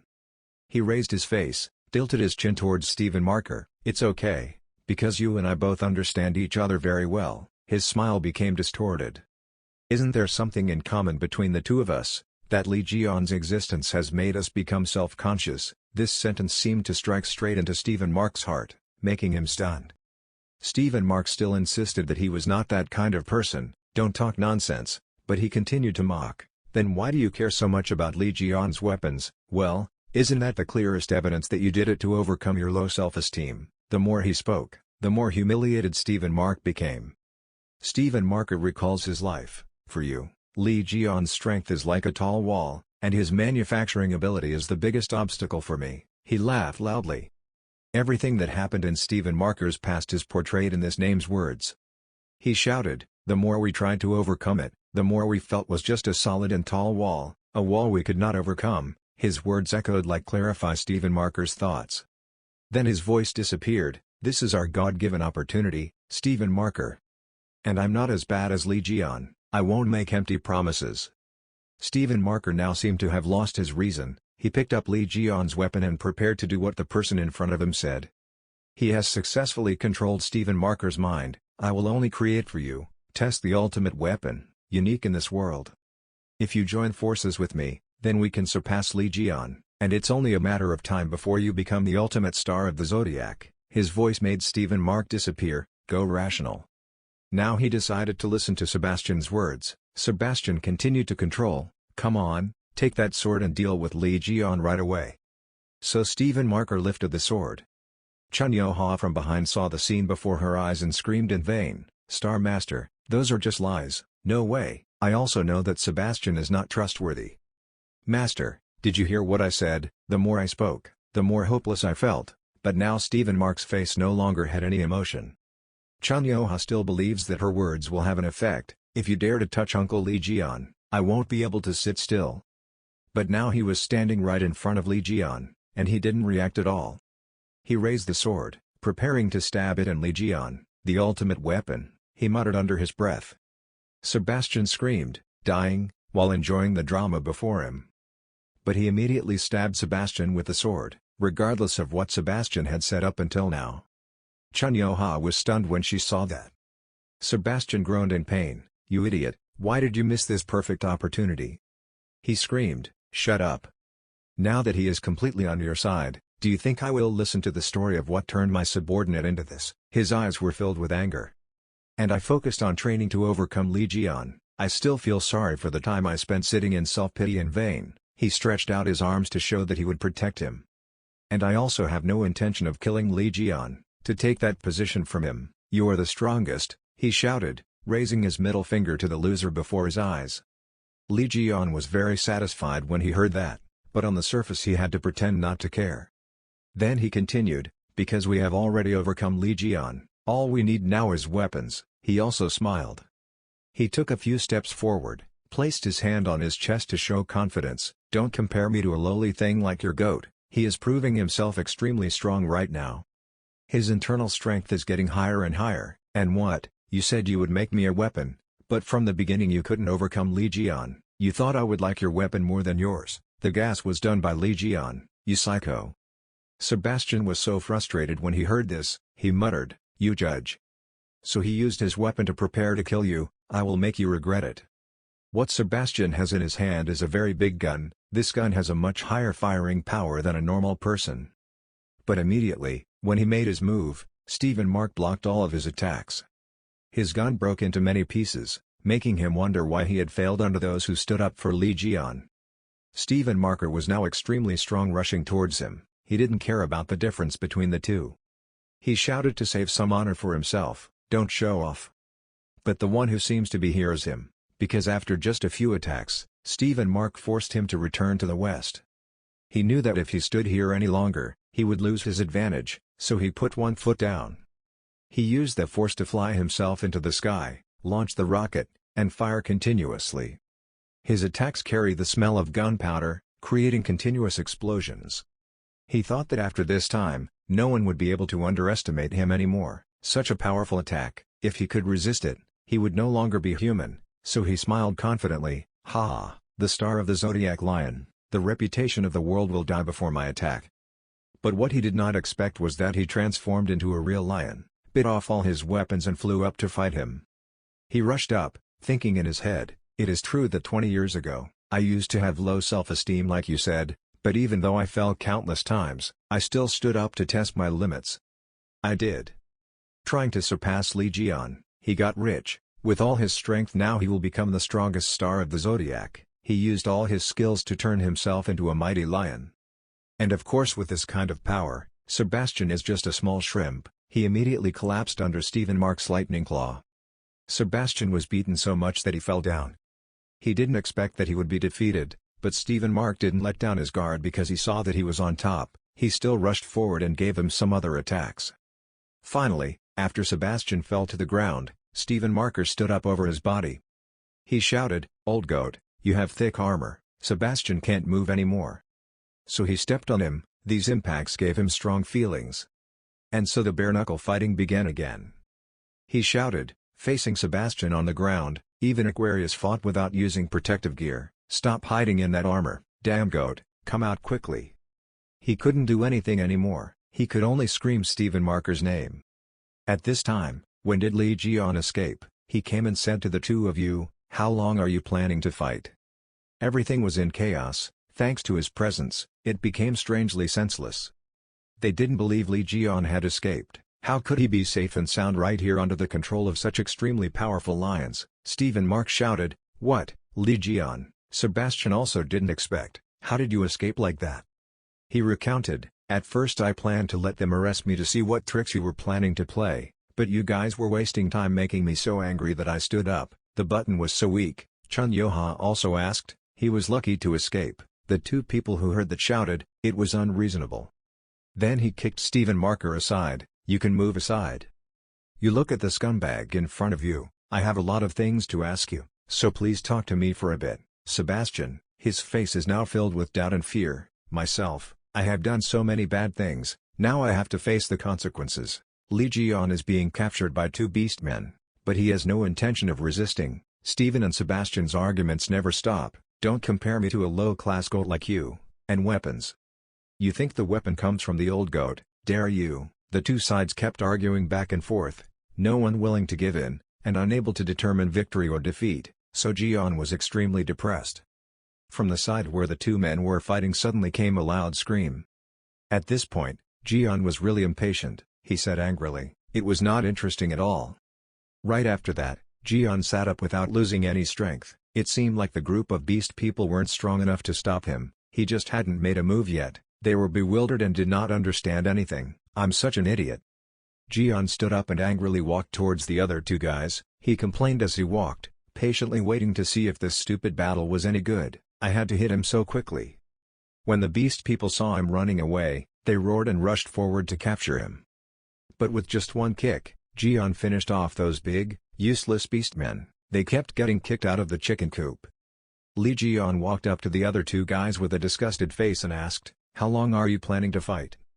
Seeing Jian appear, both Stephen and Sebastian turned to look at him in bewilderment. 20 years ago, there was a battle to attack the demon tower. A man clasped his hands together, he gave a sinister smile and said, "Li Jian will die in the Devil's Tower." He is talking with Sebastian. When Sebastian heard this, he couldn't help but be surprised. He asked, "Isn't that the prophecy Hugo received from the guardian angel?" The man with silver hair replied, "It was just a prophecy predicting the future. I mean the plan will come true." After hearing this, Sebastian immediately smiled proudly. I shivered. I don't care what he means by what he says. Kill Li Jian. If so, then this is the perfect opportunity for me to examine Li Jian's body and turn all of his abilities into mine. Listening to Sebastian's story, Jian lost patience and exclaimed, "Oh my god." Jian tore apart Sebastian's flashback. He angrily shouted, "Stop reminiscing, I'm just asking you who killed me, I'm not curious about your past." At this moment, Sebastian's expression became serious. He said, "Okay, I will talk. In return, you must also ensure my safety." As soon as the words were spoken, Jian immediately poked his finger into that man's mouth and squeezed his chin hard. Sebastian cried out in pain. Jian said, "It seems like you still don't understand the situation. I'm not here to negotiate with you." Sebastian was extremely frightened when threatened by Jian. "Who is that person?" Because Jian's hand was in Sebastian's mouth, it was difficult for him to talk. He trembled and stammered out the name Jian wanted to hear, "The Star of Virgin." Hearing the answer, Jian immediately thought, "Is it also a virgin this time?" Indeed, it coincides very well with the witch's answer. Last time, Jian also used the same method to ask the guy who wanted to kill him. The witch who was strangled by Jian had difficulty saying the 4 words, "The Star of Virgin, is the Star of Virgo." Jian was still a bit incredulous. He wondered if it was really because of the Star of Virgo. "I have to go see Jin Myung first. I also need to ask about the results of the appraisal of the short sword that stabbed me." Returning to reality, Jian said again, "Okay, forget it, it's time for you to pay it back to me. The hammer that bestows magic is mine." Sebastian immediately asked again, "What, do you always do that?" Seeing that Sebastian seemed unwilling, Jian immediately changed his tone. He frowned and asked, "Don't you want it?" Looking at Jian's scary appearance, Sebastian didn't know what Jian would do to him, so he didn't dare to hesitate. He immediately said, "Pay, it's okay if we pay." The system immediately appeared with a notification that the Capricorn zodiac star Sebastian had returned the sacred object, the gavel hammer. Holding the hammer in his hand, Jian smiled excitedly and said, "That's it." At this moment, the notification appeared again. His body was shaking with rage and anger at losing the hammer. Jian asked, "Why are you so angry that you're making that expression?" After finishing speaking, he snapped his fingers and called out, "3 brothers, come out here." Right after that, 3 guardian angels immediately appeared. All 3 said in unison, "Please call us, Mr. Li Jian." Jian ordered, "Drag him to your field. If he dares to resist, feel free to break 1 or 2 of his legs." The guardian angel replied without hesitation, "Please obey." Sebastian couldn't believe his eyes. He asked in confusion, "Li Jian, can you call the god of destiny too? Perhaps you are not the new star of the zodiac, but you are." Before he could finish his sentence, he was dragged away by the guardian angel. The screams that had just arisen also immediately disappeared. Looking in the direction they left, Li Jian said again, "You should question yourself, although I have no intention of forgiving you." After Sebastian left, the beastman's consciousness also returned. They held their heads and cried out, "Oh my, what's going on? What, headache, what are we doing?" Seeing that, Yuha and Stephen Maker shouted happily, everyone had woken up, lucky. Even so, some of the other apostles still felt uneasy and asked if they wouldn't go crazy now. Right, looks like they're okay. Sebastian's group, after seeing Sebastian being taken away, immediately fell into a state of panic. The planet's master has been captured, what should we do? The Holy Guild leader frowned and said, damn it, what else can we do? What you have done is to do it to the end. After finishing speaking, he activated the watch he was wearing on his hand. The soldier's armor immediately cracked. They exclaimed in bewilderment, armor. Everyone was extremely confused, their eyes widened, a yellow light gradually appeared. Immediately afterwards, loud explosions and screams rang out. The Holy Guild leader smiled like he had a good fortune and said, have you forgotten that you touched my Star Master's weapon before going on the expedition? I will blow you all up and return to dust. Seeing that he was talking too much, the soldier next to him quickly stopped him. Holy President, please stop trying to make headlines. The guild master ordered, come on, quickly shoot the guinea pig. The soldier replied, yes. Immediately after that, he picked up his gun and aimed it at the guinea pig.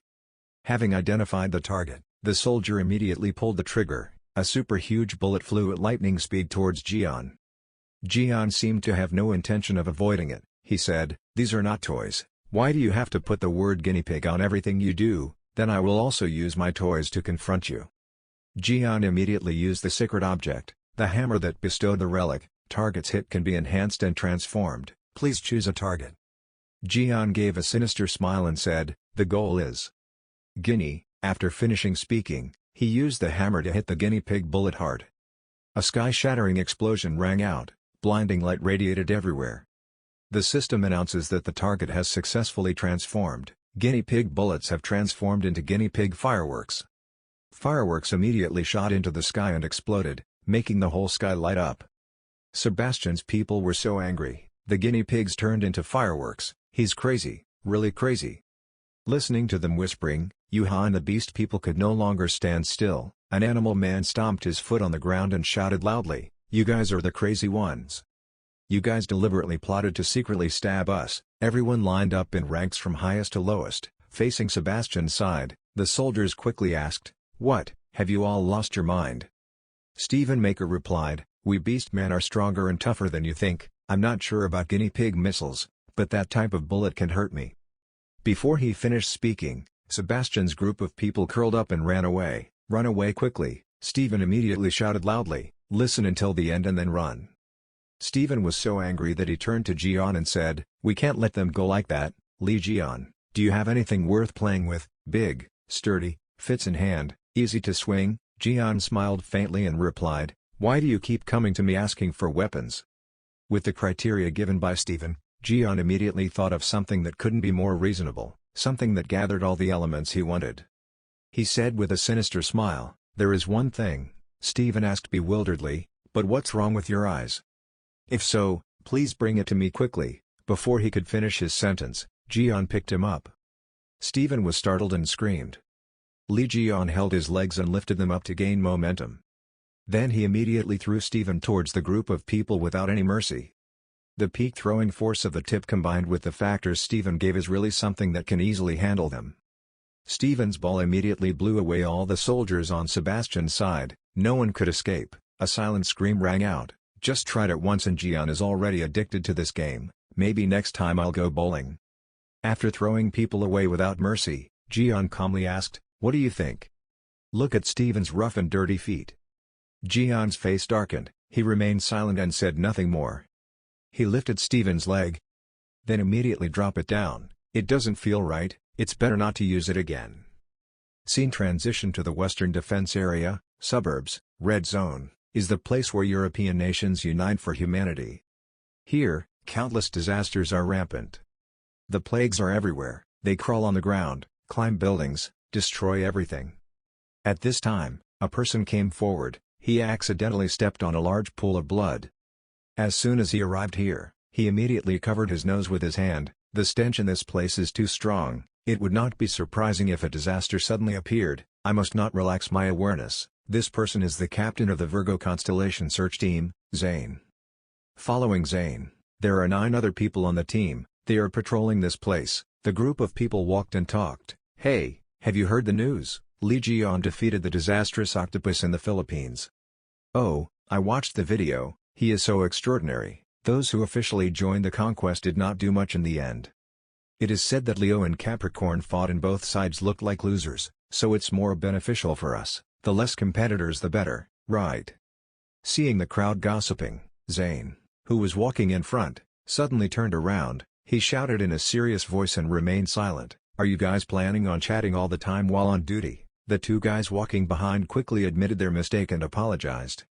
Zayn loudly lectured the team members, "We didn't come to play, don't forget the reason we're here is to search for the missing people of the outskirts of the temporary settlement." Everyone immediately stood at attention and shouted in unison, obeying orders. Zayn continued, "The Crimson Mist making the search much more difficult, keeping his focus, obey." At this moment, the sounds of asking for help not far away suddenly rang out, "Someone save me, help, please. Someone, please, help me." Zayn quickly located the person asking for help. The sound came from that side. He immediately ordered, "I will lead the way, all, follow, obey." Many cries for help came from the place Zayn identified. "Help me, is there anybody there, please help me.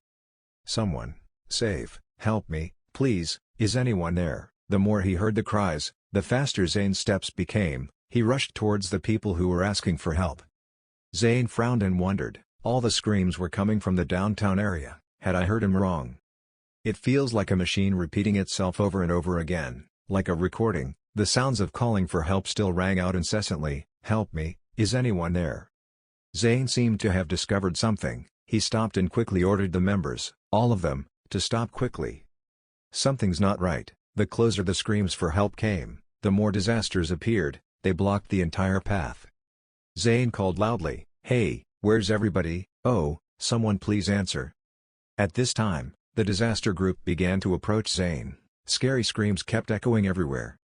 The cry for help came from this group of disasters, "Someone, save me." Zayn was stunned. The disaster crowd is getting closer and closer to Zayn. The cries for help are also getting closer. "Help me, save me, please." They groaned and made extremely terrible sounds. Zayn seemed hypnotized by those sounds. His whole body was tightly clung to them, but Zayn still did not react at all. The calamities deliberately emit sounds calling for help to lure people. "Help me, please." In just a moment, Captain Zayn's entire body was swallowed whole by the disaster. The scene shifts to the Sagittarius sanctuary, Hugo's home. The house is in a cool place, surrounded by trees outside. What an airy place. It's been a few days since Lee Ji-yeon defeated the 10 Heavenly Hands and the Heavenly Hands. Lee Ji-yeon is at Hugo's house. He is sitting drinking coffee, his feet on the table. Execute 0, return, execution number 1, destroy the sea monster. The commandments recorded in the hymns seem to have influenced the believers. Documented execution orders can blossom into power. Newspapers were scattered everywhere. The TV was now broadcasting news about Lee Ji-yeon. Currently, a giant salvage machine is being mobilized to move the remains of the disaster out of the Philippines. Isn't Lee Ji-yeon really great? He took down the disastrous octopus that put the entire strategy of the multi-constellation alliance to shame. Watching the news, Ji-yeon just felt depressed. The news only talks about me. What's there to say about killing an octopus? Anyway, while there are too many details here. The sound of the TV rang again. The returning hero, Lee Ji-yeon, had defeated the 10 Heavenly Hands. Ji-yeon watched the news while reading the hymn. The basic effect of hymns is to make us do things that will become hot topics. At this time, Ji-yeon closed the book and said, "Enough reading the hymns, I have to deal with all the accumulated work." Immediately after that, the system appeared. There is a new announcement. Do you want to see it? Test 6 and increase skill 1. After reading the announcement, Ji-yeon smirked. How sick. Next, Ji-yeon immediately clicked on test 6. Let's see this first.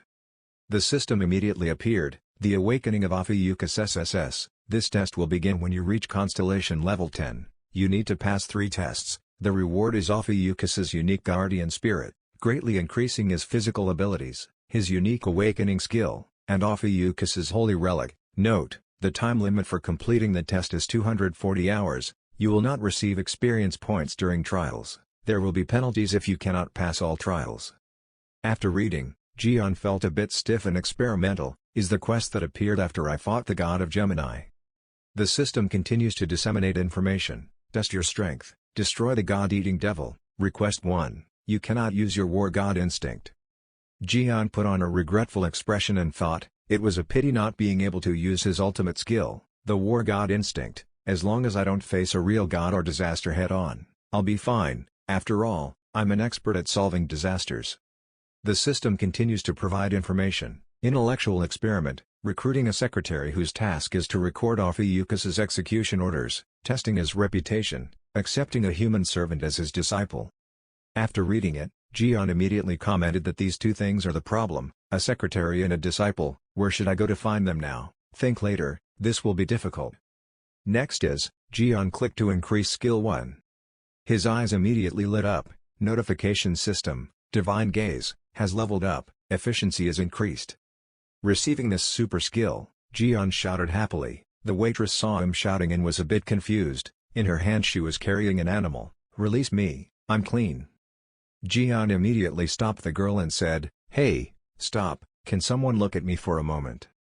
He used the skill. The divine gaze confirms faith. He can confirm the target's trust by looking at them with his skill. Jian immediately analyzed the girl and the thing in her hand. The girl is Yunyaran, 85% Sagittarius, 81% Great Snake. That beast is Yangwei, 90% Aries, 90% Divine Contract, 81% Aquarius, 50% Capricorn, 30% Gemini, 9% Leo, and that beast is Yangwei, Aries 90%, God's Contract. Aquarius 81%, Capricorn 50%, Gemini 30%, Leo 9%.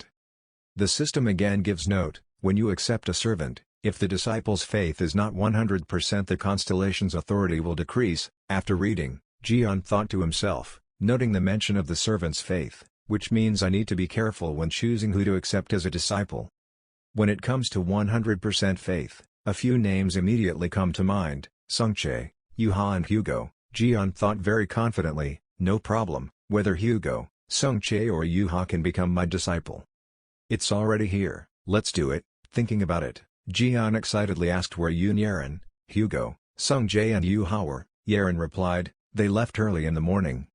Hearing that, Jian could only sigh, is that so? We will check later. Listening to Jian, Yaran basically didn't understand anything. At this moment, Jian's phone suddenly rang. He took out his phone to check. The caller made Jian happy. It's Jin Myung, finally arrived. Screams were everywhere. Run, help me, I do not want to die. The ground was littered with human corpses, and the air was filled with the foul smell of blood. Those who are not dead are also injured. Please save me, I was trapped in the rubble. Someone, save me.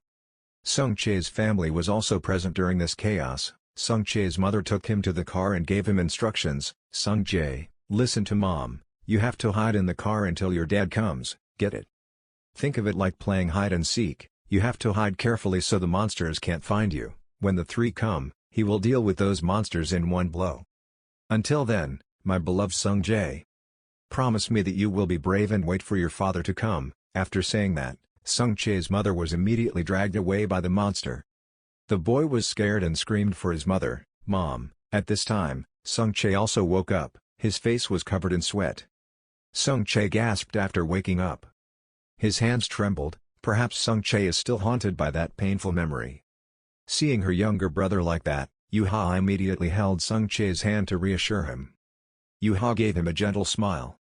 Watching from the car mirror, Hugo immediately asked about his son with concern. Sungchae, are you okay? You look like you just had a nightmare. I think he didn't rest enough because we were planning to visit our mother. The boy couldn't sleep.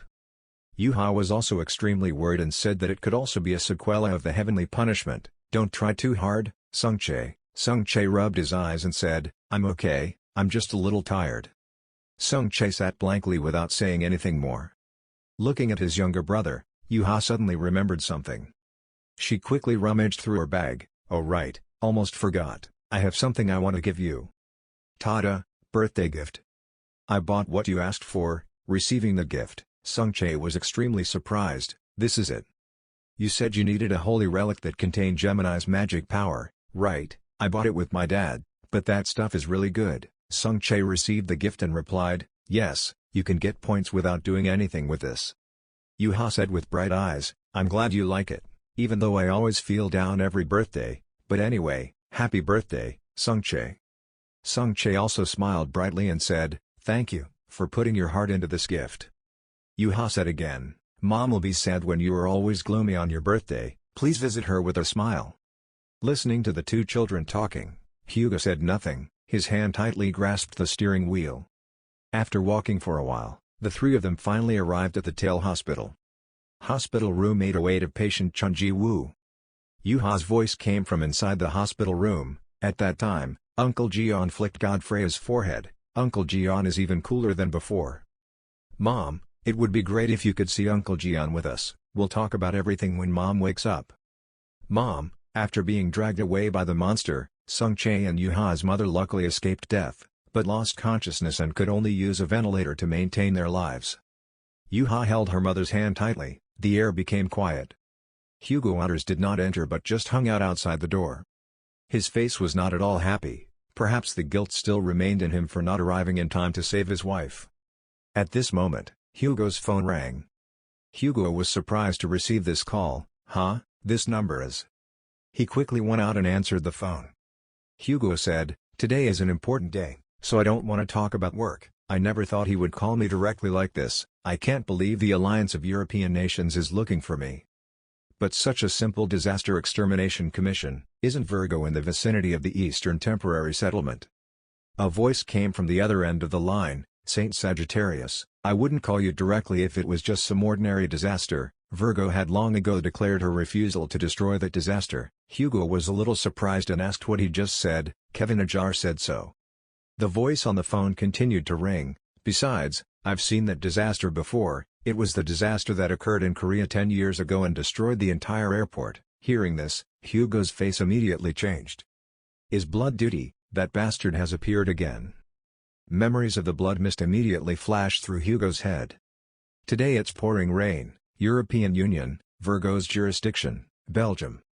Passers-by were crowded, filling the entire street. Lee Gon sat alone in the cafe and said, "This is really a bad time."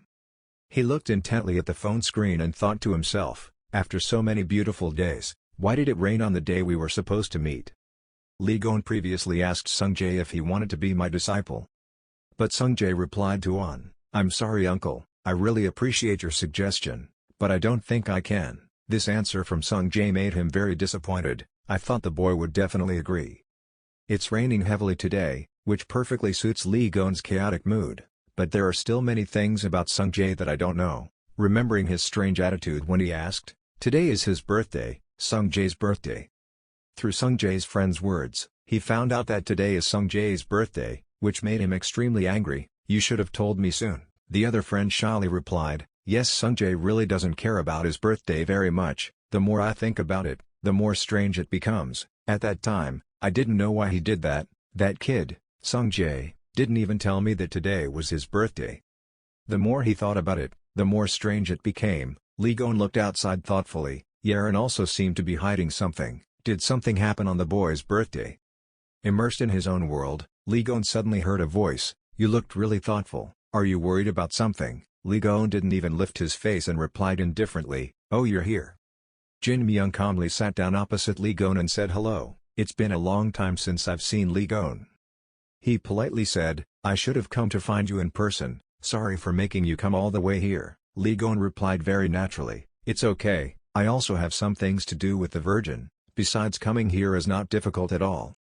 Inwardly, Lee Gon was laughing silently, "Ha ha ha, great." After greeting each other, Lee Gon also started talking about the main topic. "By the way, I know this country is under the influence of Virgo, but why is there only stuff related to that guy everywhere?" Jin Myung looked out the window in Lee Gon's direction and explained that Europe has always been heavily influenced by religion. Jin Myung looked up at Lee Gon's reaction for a while. Seeing that he was silently listening to him, he continued speaking. "After the supreme gods and their religious forces appeared in the world, Europe has become a country subject to a large theocracy." The more Jin Myung spoke, the more worried he became. He gently raised the cup of coffee in his hand and spoke excitedly, "And above all, they always see the giant dome protecting them every hour, and it is understandable that their faith is growing stronger, so, although this country is under my control, it is not easy to manage." Lee Gon had not said a word until now, but at this moment when he finished speaking, he was filled with self-mockery and said, "Is that so? while he used those flowery words to talk about the supreme gods. He smiled sinisterly, facing Jin Myung who was sitting across from him. His faith had weakened a lot. The person sitting in front of Gon right now is Virgo, the awakened SS, the awakened name Yan Jiam. Personal characteristics: the person who can determine the origin of all things, penetrating memories, has the ability to derive memory of all things, privilege of belief, indomitable mind, immunity to all attacks of hypnosis, brainwashing, mind control, etc. Jin Myung sat across from Gon and immediately sweated. Virgo's faith went from 92% to 87%. The statue's faith gradually weakened due to feeling betrayed by the god, Great Snake, 99.1%. When Jin Myung heard what Gon said, he suddenly froze, not knowing how to refute. Gon didn't rush to say more, thinking to himself, the faith index of a person like Jin Myung, who possesses fanatical characteristics, is decreasing due to the feeling of betrayal. Perhaps something very serious happened. Gon moves magic. Looking into the god's eyes determines faith. He can determine the target's faith index by using the god's gaze when looking at them. Gon put aside the concerns in his heart and smiled and said, I guess what we are about to talk about is related to your religion. Jin Myung's heart is currently very chaotic, but on the outside he is trying to appear calm. After a while of resisting, he couldn't control himself because Gon's aura was too scary. He lowered his eyes and said, as expected, I can't hide it from you. Having finished speaking, Jin Myung immediately moved his magic. Very quickly the blue light surrounded the room. You used the skill borrowed from Pisces, the soundproof shield. Thanks to the energy of water, sound has been completely isolated from the outside. After separating the two of them from the outside conversation, Jin Myung lifted the bag in his hand and said, I will get straight to the point regarding the dagger you asked me to examine. Despite Jin Myung's words, Jin's mind was now completely focused on the protective veil he had created. Jin Myung took out the dagger and placed it neatly on the table and said, the dagger that stabbed you 20 years ago, it is a dagger filled with death energy. Due to containing the power of the devil, the knife's information was destroyed. As soon as Gon saw the dagger on the table, he frowned. Next to Jin Myung continued, I read part of the memory left inside the knife. Jin Myung's voice was filled with hesitation, and the results of the investigation showed. The murderer who stabbed you inside the Devil's Tower was the Saint of Virgo, whom I served, Kevin Ajar. Returned to Korea, at Hugo's Sagittarius sanctuary. Gon returned home in worry. He said, Rayliquin, Sungjae refused to become my disciple, but he is still a Gemini. Despite the previous experience, because he wanted to leave Gemini star, the boy was severely punished by the believers. I'm sure there's a reason, so this is your mandate, Rayliquin. Gon strictly ordered, you should go find out why Sungjae joined Gemini and what happened to him in the past. Oh, and also learn about the duties of an assistant serving the faithful. Rayliquin stood at attention and saluted in military style, responding loudly and obeying orders. As soon as Gon left Rayliquin, he rushed to the sofa holding the tablet and smilingly said, I will ask Jiang Wei or Hayes about the assistant later and start with the investigation of Sungjae. While sitting quietly thinking, suddenly Sungjae came and said, Rayliquin, I came because I have something to ask you. Rayliquin saw Sungjae suddenly appear and was extremely surprised. Rayliquin was secretly happy. Fortunately the boy came at the right time. Rayliquin turned around to look at Sungjae, hiding the smile in his eyes and saying, okay, what's going on? Sungjae replied sincerely, please help me open a path from the prince's magic library to the secret library. Rayliquin, who was happily listening, immediately had a look of surprise in his eyes that he couldn't hide. The magical library of the Gemini star is the place that stores the world's most powerful magical information, including Gemini's assets, especially the top floor of the secret library, where only the disciples, only high-ranking people have the right to step in and preserve many forbidden spells. This library is so mysterious that it seems like no one can enter. Sungjae was afraid Rayliquin wouldn't agree, so he worriedly said, I can't enter Gemini because I threw away my believer badge, and I also don't have the authority to access the secret library because I'm an A-level disciple. After speaking, Sungjae bowed down and sincerely begged, I have something to find inside, please help me. Rayliquin looked at him like that and didn't know what to do. Under Sungjae's begging, Rayliquin finally softened and agreed. She moved her finger in a circle. A huge gate immediately appeared. Sungjae stood next to it and the elephants were grateful. Soon the door leading to the secret library was also completed. Welcome, here is the achievement of infinite knowledge, Gemini's magical library. Request permissions when entering. Reliquin turned to talk to Sung Jae. Letting you into the library is not difficult for me. But, hearing what Reliquin said, Jae's heart immediately became nervous. Reliquin's expression became serious. The secret library was a place to store countless lost, mystical and forbidden magics. We need to know what you're looking for in there and why. Sung Jae thoughtfully listened to every word Reliquin said to him. He clenched his hands and replied, "The thing I was looking for in the library was..." After a moment of internal struggle he said, "Soul invocation skill, allows me to summon the life of the afterlife." After Lee Gon left home, he walked alone on the street. The darkness seemed to have engulfed him. He sat alone on the stone bench, thoughtfully recalling what Jin Myung had said. "I checked my notes from a few years ago. Similar or similar type daggers are always displayed and auctioned. The appraisal was done by my predecessor. It seems he sensed the dark energy on the knife and tried to trace its source." The surprised voice rang out, but unexpectedly. Jin Myung hadn't finished speaking yet. Gon had already made a judgment. That knife belonged to a virgin. Jin Myung was not surprised that Lee Gon could guess. "That's right." Jin Myung held up the phone for Gon to see and said, "This is inside Virgo's weapons warehouse. Weapons possessing the same energy source as this dagger were piled there. Displaying and auctioning is just a method of destruction, slowly and discreetly, don't you think?" Lee Gon looked intently at the phone screen with many daggers appearing and said, he must have heard some information from his predecessor. Jin Myung spoke up to refute what he said, "No, I can't do that." Because he was suddenly murdered while investigating the origin of the knife. He was stabbed by the very knife he was investigating. Jin Myung meticulously showed Gon the abnormality on the knife. There were signs of intervention left on the knife stem. Someone had tried to erase the dark energy and also the person examining it. Besides, there exists a powerful curse that I have never encountered before, although it's very faint because it seems like the curse has been used up. The curse effectively neutralized his power immediately. Jin Myung said with a very certain tone, "It was definitely related to a strong and cunning existence. So powerful that it can harm not only the Holy Spirit but also the supreme gods." Lee Gon just sat on the cold bench. Every sentence and every word that Jin Myung said were appearing in his mind. Gon gloomily thought to himself, cursing is Jean-Louis Morin's forte, but his curse doesn't work on the highest cities. Dark energy also does not belong to the Holy Spirit. The power of Cancer is nothing compared to the energy source on the tree trunk therefore. Gon's mind was very chaotic at the moment. After all, the bastard who stabbed him had close connections to the unknown civilization. Lee Gon had a headache, tilted his head back and rubbed his eyebrows. First he had to pass a test of strength, which had a time limit. Then I will deal with Virgo.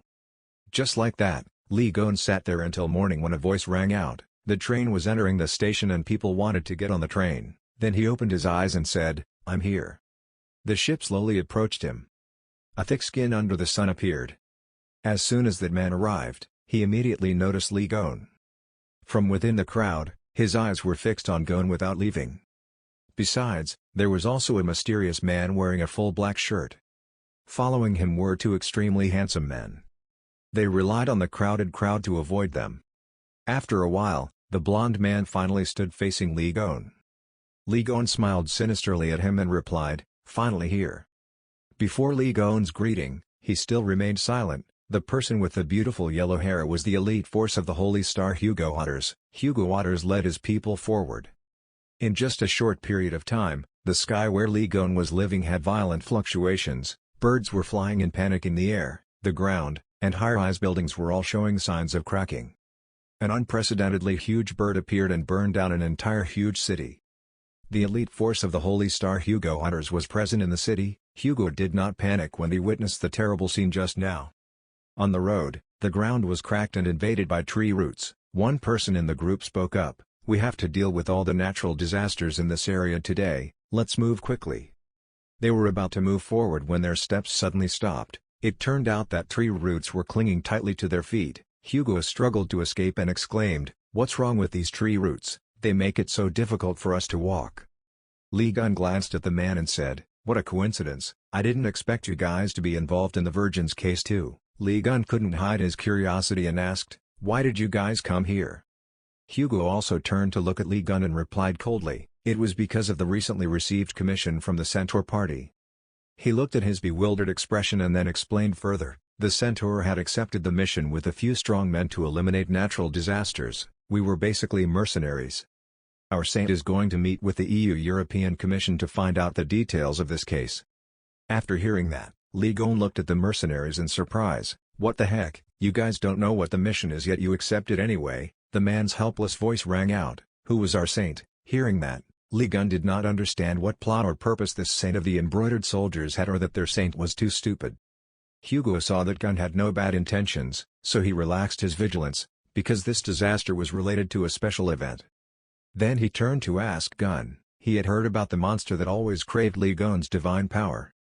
No blood yet. After speaking, this guy's whole person exuded a colder, more deadly aura than ever. At the European Union Disaster Measurement Agency, a professor stood in front of a screen showing a terrifying monster appearing in the city, his voice filled with anxiety. As everyone knows, the name has a meaning. The blood devil always emits a mist. Blood blindness devours the souls and vitality of creatures living near it, and according to reports of Blood Oa, it has appeared in the EU for about 10 days. Hugo Otters sat back in his chair and said, "Wouldn't the normal procedure be to contact the officials so they could handle it? Why do you want to handle it in such a dangerous way?" The professor spoke thoughtfully. "As you know, with public opinion, Blood Oa is always known as a natural disaster that has been conquered, something that should never appear again." Hugo Otters replied coldly, even though it had already devoured nearly 5,000 people. Faced with Hugo's question, the professor immediately burst out laughing. "Ha ha Hugo, the gods have been continuously calculating this number for decades." Hugo nervously jumped up from his chair and replied, "What about the Virgin side? Why didn't their Saint Kevin Ajar do anything?" The professor spoke up. "The Virgin had already taken action. I heard that they have mobilized high-ranking officials, palaces, and armies countless times. But those people were all murdered." Having said that, sadness and worry clearly appeared in the professor's eyes. It was also because of the mist that the blood emitted, causing serious symptoms on the human body. That is a disadvantage for the Virgo army, which is prone to close combat. The more he spoke, the heavier his voice became, and their female saint was fighting a disaster of the same level in the North Sea. From where he is, it's difficult to rush back to his holy land. This is the reason why we broke the routine and asked for help from other legions of gods. The more the professor spoke, the more enthusiastic he became. Hugo also sat quietly and listened. After a while of research, we chose the Centaur because the Centaur's mercenary team was quite mobile. The professor looked straight into Hugo's eyes and smiled and said, "And you, Saint Centaur here, are on the same side as Li Gon. We are extremely impressed with Li Gon's work in the Philippines." Then the professor looked at Hugo Otters and said sincerely, "Please lower the blood for us." Hugo did not answer and pondered over what part of the professor's words were true and what parts were false. Finally Hugo came to the conclusion that he was lying. Hugo thought to himself, that arrogant and complacent Kevin Ajar would rather die than let outsiders set foot in his territory for those stupid reasons. Are those Virgos trying to use Oa blood to eliminate Li Gon and us? Hugo stood up from his chair still deep in thought. They must have done something here, but... Hugo tried to restrain himself, causing the veins in his hand to flare up violently. The professor looked at him like that and became even more worried. He began to think, would it be okay to let the Centaur and Li Gon get involved in this matter? Didn't they already know what the female saint's personality was like? The man coldly looked at him and replied, "It's okay, just tell them that the Blood Oa has appeared." Once he hears that name, Hugo Otters won't be able to refuse, because... The man sitting on the street amidst the smoke and fire said that the Heavenly Lord's wife had died of blood. Li Gon leaned on the rock next to him and replied, "There is only one wife of the Heavenly Lord that you guys call that." The man did not hesitate to answer, "Yes." The man spoke up to explain further, "Chunjin Wu, Hugo Otters' wife, is also Yu Ha and Sung Jae's mother. They met after Li Gon's incident in the Devil's Tower, so he never met her." The woman who had been sitting and listening to the story of the two of them now also spoke up. She was the one who protected Sung Jae from the Blood Oa. She and the first disciple, the captain of the divine team, had died. Li Gon next to him asked wonderingly, "The first team god, Li Jae-wan?" The other woman was quite surprised to hear him say that. "Yes, you know him," Li Gon replied. "Of course, he used to be the one who only carried things behind me and Hugo 20 years ago. Who would have thought that he would eventually become the captain of the divine team?" Li Gon didn't talk to the two of them anymore and fell into his own thoughts. Why did Hugo avoid talking about his family? It's unbelievable that he went through something like that. After a moment of silence, Gon asked, "What kind of disaster was Blood Oa?" "To be honest, Hugo, it's not like before. Just wandering around like that makes him weaker and weaker." A man in the mercenary group proactively said to Gun, I know how good he is because I was the one who taught him how to fight. Since he was still new, I've always trusted him with my back. Do you expect me to believe that a guy like that was defeated by a disaster that I've never heard of? Mentioning Hugo makes him nostalgic, mentioning the Hugo he used to be. One person among 10,000, he is truly a person with extraordinary abilities, one of the strongest of the 12 saints. Lee Gun seemed to have lost his patience as he spoke, telling me exactly what Hugo had been through. The man sitting on the tree stump that had been cut down replied, Okay, this is not an easy thing to talk about, but since this is you I will talk about it. The man spoke somberly, that terrible accident happened 10 years ago, on Sungjae's 7th birthday. At that time, Sungjae was still a cute and innocent child. Ji-woo was talking to her husband, Hugo Waters. Honey, I just returned to Korea, it's been 2 years since we last met, come here, right?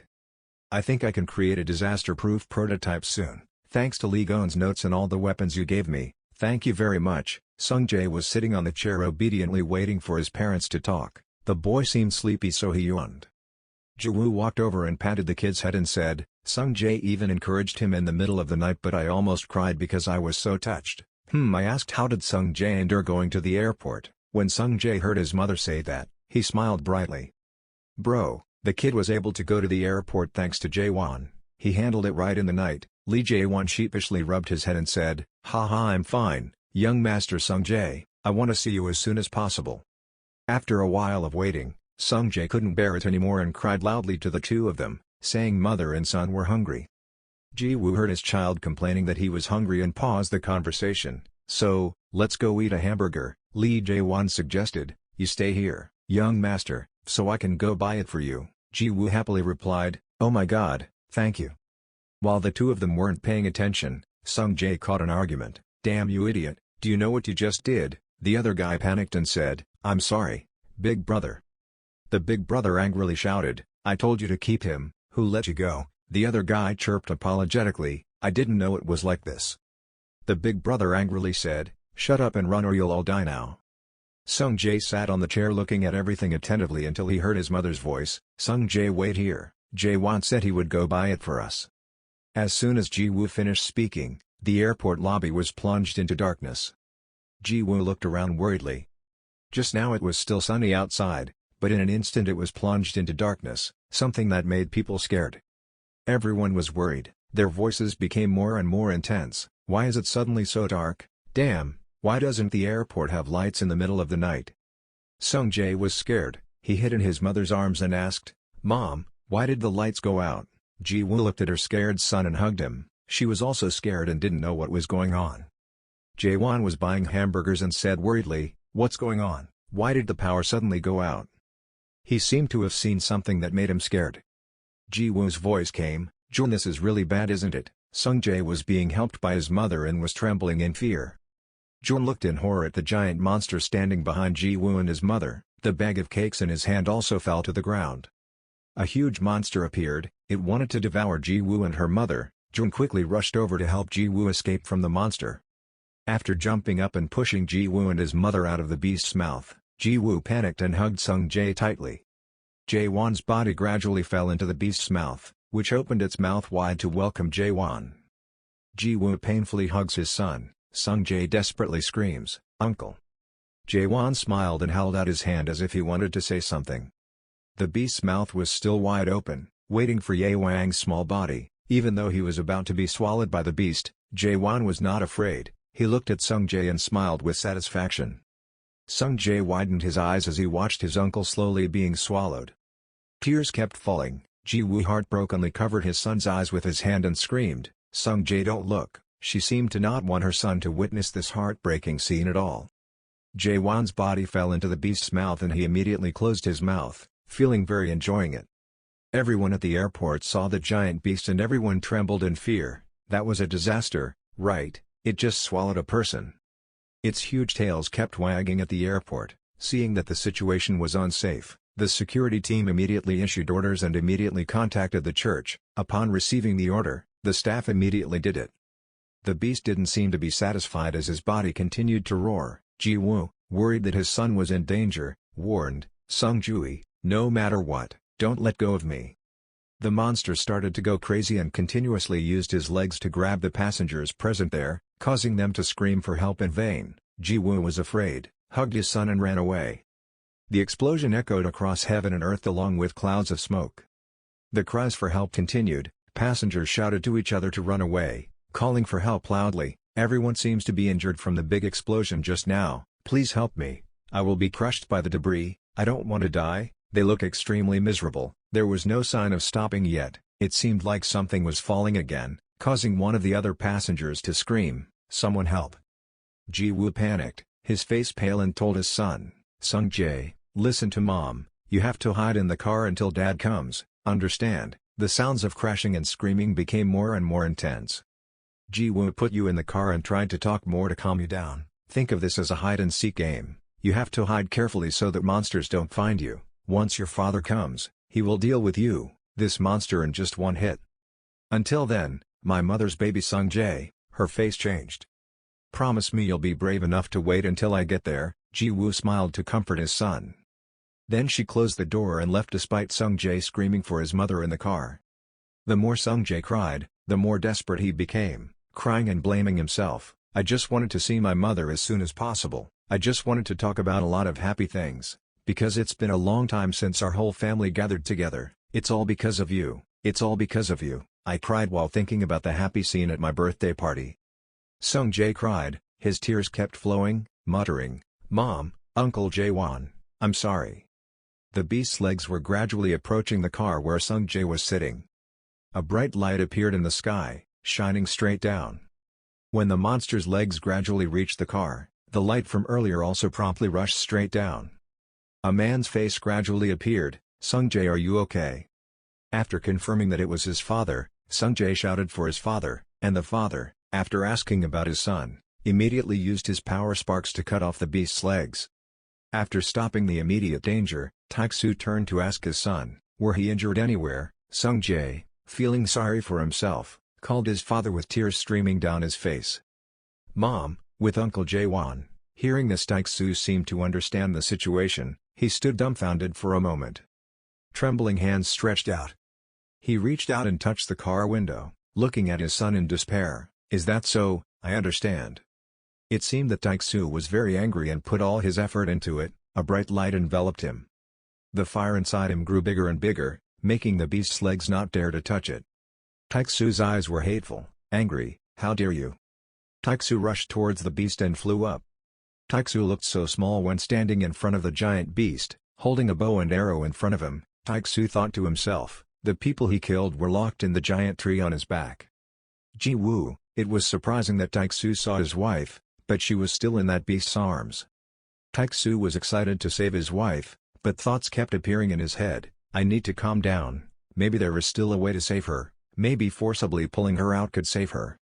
Facing the dangers of Taek-soo's wife, he held a bow and arrow and slammed it into the ground.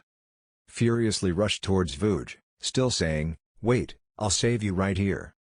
Bright sparks along with Taek-soo rushed towards the beast to save his wife. At this moment, above the beast's head, a ball of fire suddenly appeared with lightning continuously emitting around it. It seemed that Taek-soo was now controlled by the beast. He gritted his teeth and tried to hold onto something. Then turned around and shouted, "Don't interfere."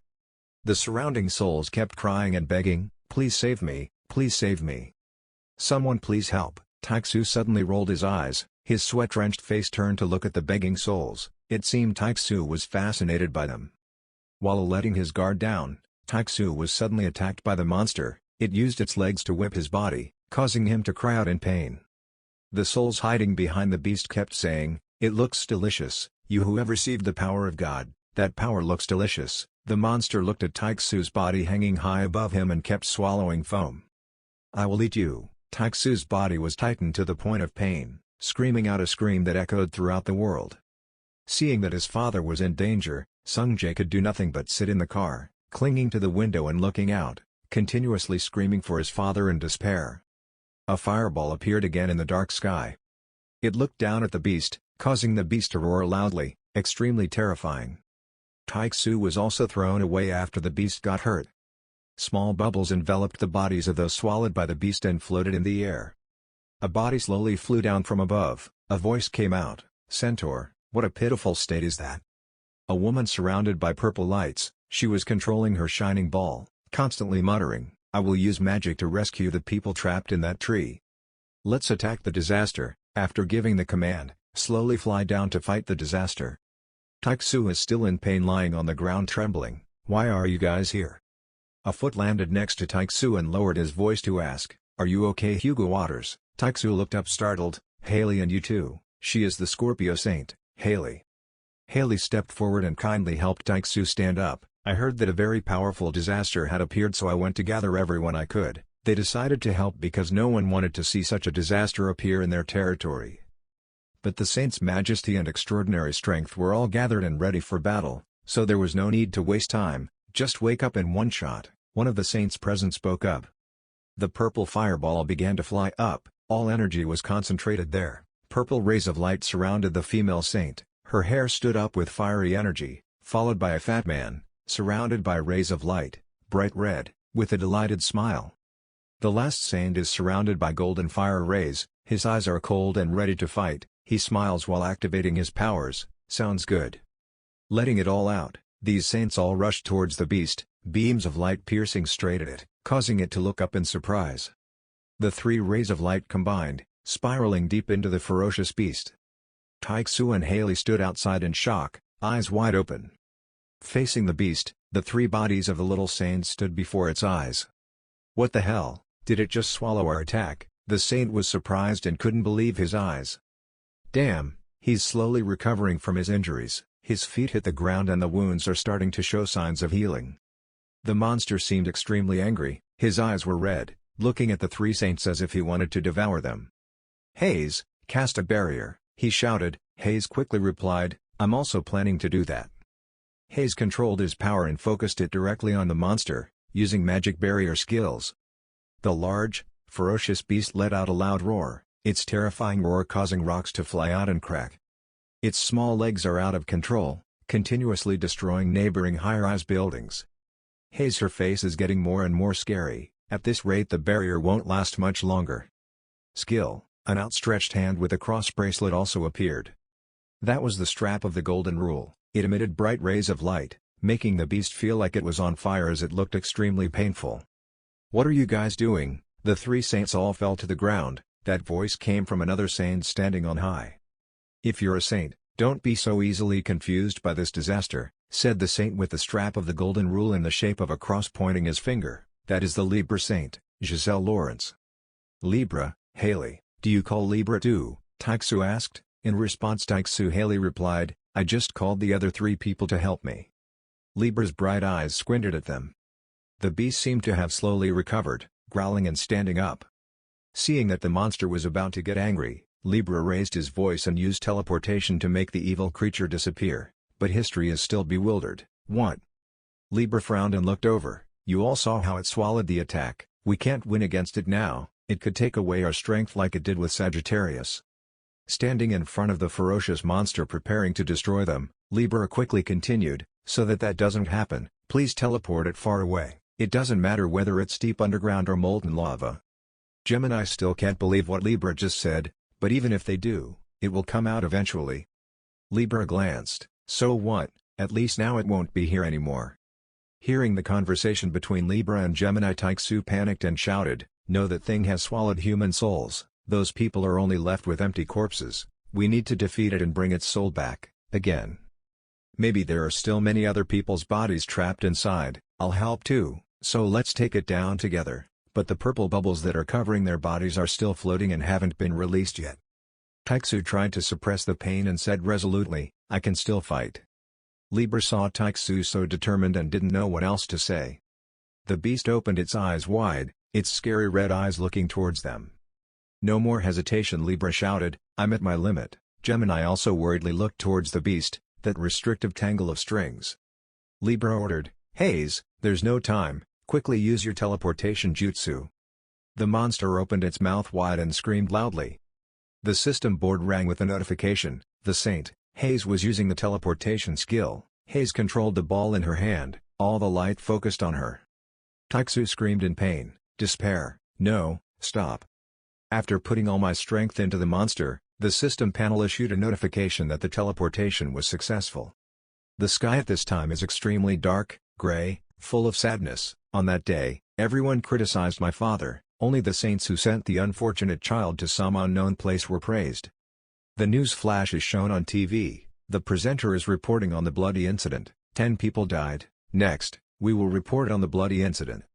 Early this morning, the storm that destroyed the airport was stopped by the saints, however, by the time the saints appeared, several people had been injured. In front of the screen were 3 saints who were praised by everyone. Journalists surrounded them to get more information. The microphone was passed to Libra Saint Giselle Lawrence. We just did what we had to do, but sadly we were not able to minimize the number of victims. On the other hand, Sagittarius, the protector of Korea, received fierce criticism from the public, not only because they failed to prevent the disaster, but also caused additional victims due to their inadequate handling of the situation. Just looking at it, I can see how angry the people present were. One of them spoke up angrily, hearing that he was unable to protect his family and was even injured. Isn't he too incompetent? That's why people can't put their trust in him. He got it.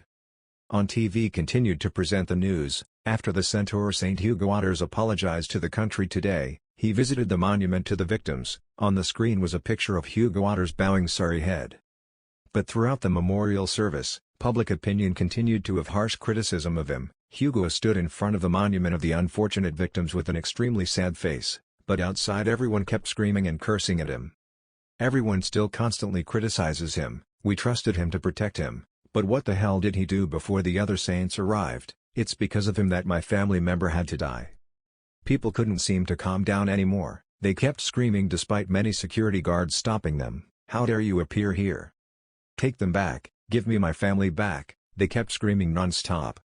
Unable to watch anymore, a voice rang out in front of the screen, and the TV was turned off immediately afterwards. In the living room space, all the saints are here. What's wrong, Lion? I think it's okay to watch. Why did you turn it off? One of them asked. The Lion was angry, crossed his arms and criticized, do they really have to oppress the centaur like that? The female saint sitting next to him also agreed, well that's a bit too much. Well, it's a pity, but someone has to take responsibility for the victim. Let's be positive, if the influence of Sagittarius spreads, it will be easier for other churches to be introduced to Korea. The fat saint still replied calmly while filing his nails. Yang Wei looks so handsome when waving to the public. Stephen Marker, your conscience is probably starting to tickle by now. A man holding a glass of water in one hand and the other in his pocket walked down the stairs with a sarcastic voice. His face looked extremely scary and stupid. He was made fun of because he was an idiot who couldn't even hold a royal title, and he constantly mocked one person to another, none other than the Taurus Saint Ivan Kruger. If he can't afford it, then he should ask for our help, he said, rolling his eyes and smirking. Suddenly a voice came from behind him, oh hey Ivan, what you said was wrong. Another guy also started with a sarcastic tone. He is a waste, because he was robbed of half of his strength by the blood mist. As he spoke, he pointed his finger with an extremely creepy gesture. It seemed that the other guy had said exactly what Ivan meant, making him laugh out loud happily. Well you're right, I was wrong, Morin. It seemed like he could no longer ignore the harsh sarcastic words of the other two men. The Lion and the female saint immediately stood up angrily. They pulled each other out of there, cursing as they went. Damn, I'm completely crazy. In another room, I wondered if Hugo was okay, but the response to that question was just a sigh of dissatisfaction. The Lion put his hands on his hands with a serious look on his face. Well, it's going to take a while to observe him. The backs of the two of them standing in the building looking out at the pouring rain outside, the Lion continued, but more importantly, aren't you jealous of Chun Ji-woo? To be honest, I'm quite surprised with her reaction. That's your current response. Hearing the Lion say that, the saint turned around. Of course I hate Chun Ji-woo, I hate her. But I don't want this to happen to her. The saint looked extremely sympathetic. But his face also changed and he turned around when he saw the Lion Saint's eyes. The room became quiet. The Lion Saint continued, I felt sad for Hugo but it was probably the children who suffered the biggest blow. At this time, the rain was pouring down but still could not stop the journalists. They were constantly on duty with Hugo at all times. Hugo's back walked to the building, surrounded by journalists on both sides. No matter how much rain it rains outside, they still hold the camera and continuously scream, please share with us your feelings. Public opinion criticizes you a lot, Do you feel guilty at all when standing in front of the people? They don't. Hugo didn't seem to want to explain or answer their questions, making these people unable to calm down anymore and shouted at him. How long was he going to postpone the funeral for the families? At the hospital the screams showed no signs of abating. There were many rumors circulating that the victims had been sent to a Scorpio hospital to cover up the incident. Please give an explanation for this problem. Hugo, Yaren and the vice president entered the hospital. Faced with this situation, the vice president turned back to reassure everyone. During today's press conference, he will explain everything. He is currently on his way to visit the hospital's patients, so we would like to stop accepting questions. Where is Jaewon? Ho sadly asked Yaren.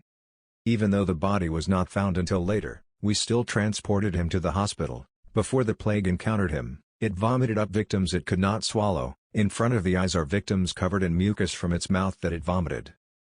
Maybe we found the church captain so late because he vomited last, Yaren said sadly. Hugo still has that cold expression. When Jaewon gets here, please transfer him and the others to the special care area. I'm glad Haley was willing to let us use this hospital. Yaren puzzledly stared at Hugo. With some excitement she shouted, Holy Master, you don't have to take all the blame on yourself. You yourself also lost your family and you also fought the calamity, so don't stay silent anymore. Please tell the world what happened. That those people could have been saved. If we catch the blood mist, we can bring the souls back. Hugo turned around. Yes, there is indeed a way to save them. But the families of the victims, they still don't know. It's just that their souls are taken away. We just need to catch the blood mist and bring their souls back. Saying those words is basically torturing them with hope without any promise. Hugo tries to analyze for Yaren to understand. Hugo's face was drenched in sweat. His face was pale. The questions always echoed in him. Who, when, how, in what way? After being squeezed by the beast, it wrapped around Hugo, causing him pain. Hugo continued, I lost most of my strength. Even the other saints couldn't find a way to solve that disaster. So other than sending it to an unknown place, there was no other choice. Hayes used his power to control the beast to disappear from there through Hugo's story. Hugo turned back and continued, among the saints, who would bet their strength and life to regain the souls of the victims? No, even if they found the disaster, who would it be? It can be conquered here. Yaren shouted after her in panic, but right now they were hating him when he hadn't done anything wrong. Yaren got angry and complained, why? Hugo looked back, no, they were right to blame me. Faced with Yaren's silence at that time, Hugo continued, it was because I was too weak that I couldn't protect them. I couldn't keep my promise to protect Korea with Jeon. No matter how much the people did, no matter how much I criticize or hate, I can't say anything. Hugo gave a friendly smile. These things are really annoying, but I have to endure it. Thank you for worrying about me, Yaren. I have to go to Jiwoo now. Only Sung-jae and Yoha were there, so I was very worried. Yaren was still not very comfortable, confused, and called out, Holy Master. But suddenly a hand patted her shoulder, causing her to look up in surprise. Vice President, Yaren turned to call. The Vice President continued to decode the knots in Yaren's heart again. The reason why the saint only sent them to the hospital instead of holding a funeral was because he believed that they could wake up at any time, but right now there is no way to save those people. He won't give up on them, because the moment he gave up saved those people, in front of us are ill-fated patients waiting for some ray of hope from life. Hugo's back gradually disappeared, meaning he had abandoned his wife and the church captain. In front of us is room 808, Chun Ji-woo's hospital room. Hugo looked at his wife's room board and stood there motionless for a long time. He was about to reach out to open the door when he suddenly stopped when he heard a voice calling, Mom. I'm sorry. Hugo's face suddenly turned dark. Inside was Sung-jae sitting in the corner crying and blaming himself if he hadn't screamed loudly that he was hungry. If we immediately left the airport, Sung-jae kept crying and recounting the incident.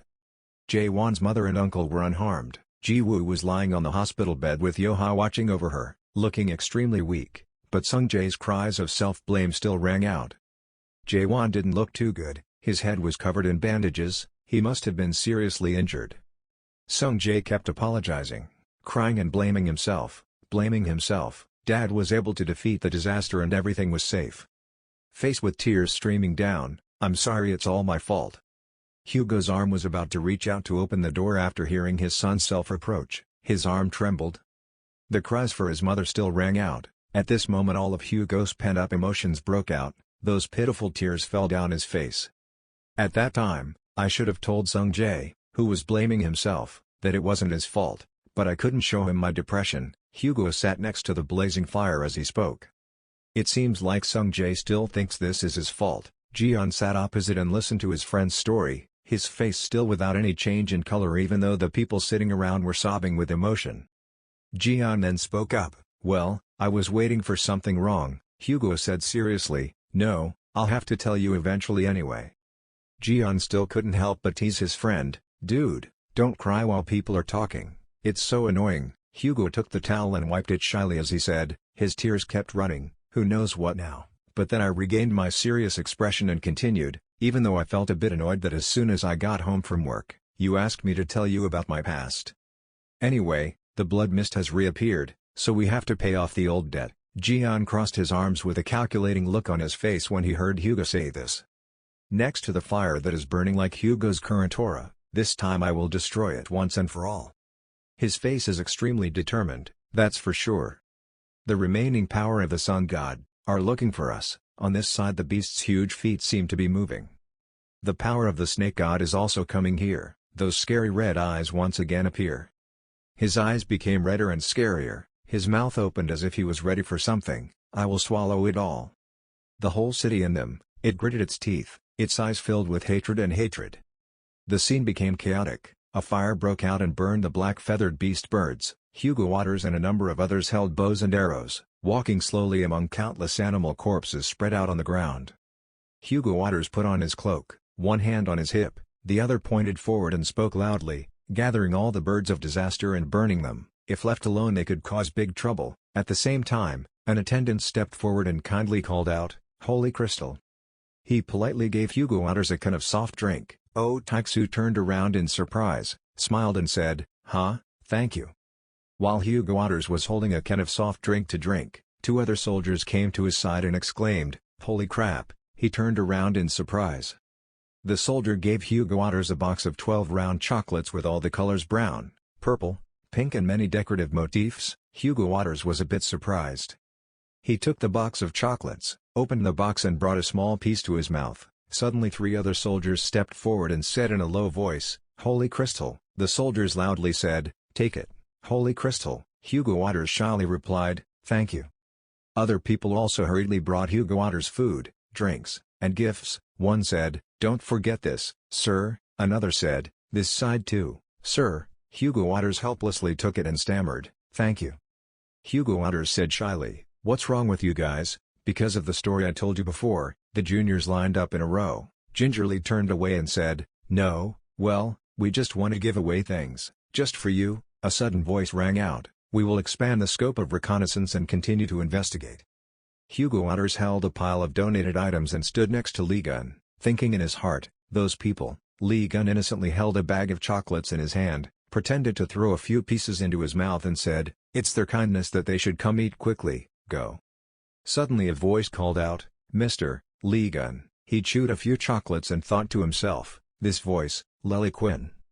Lely Quinn has purple braided hair, 2 pairs of long deer horns, her hand gently placed on her ear and said, "I just talked to Sunji, do you have time to hear a report about what I saw in your consciousness?" He doesn't.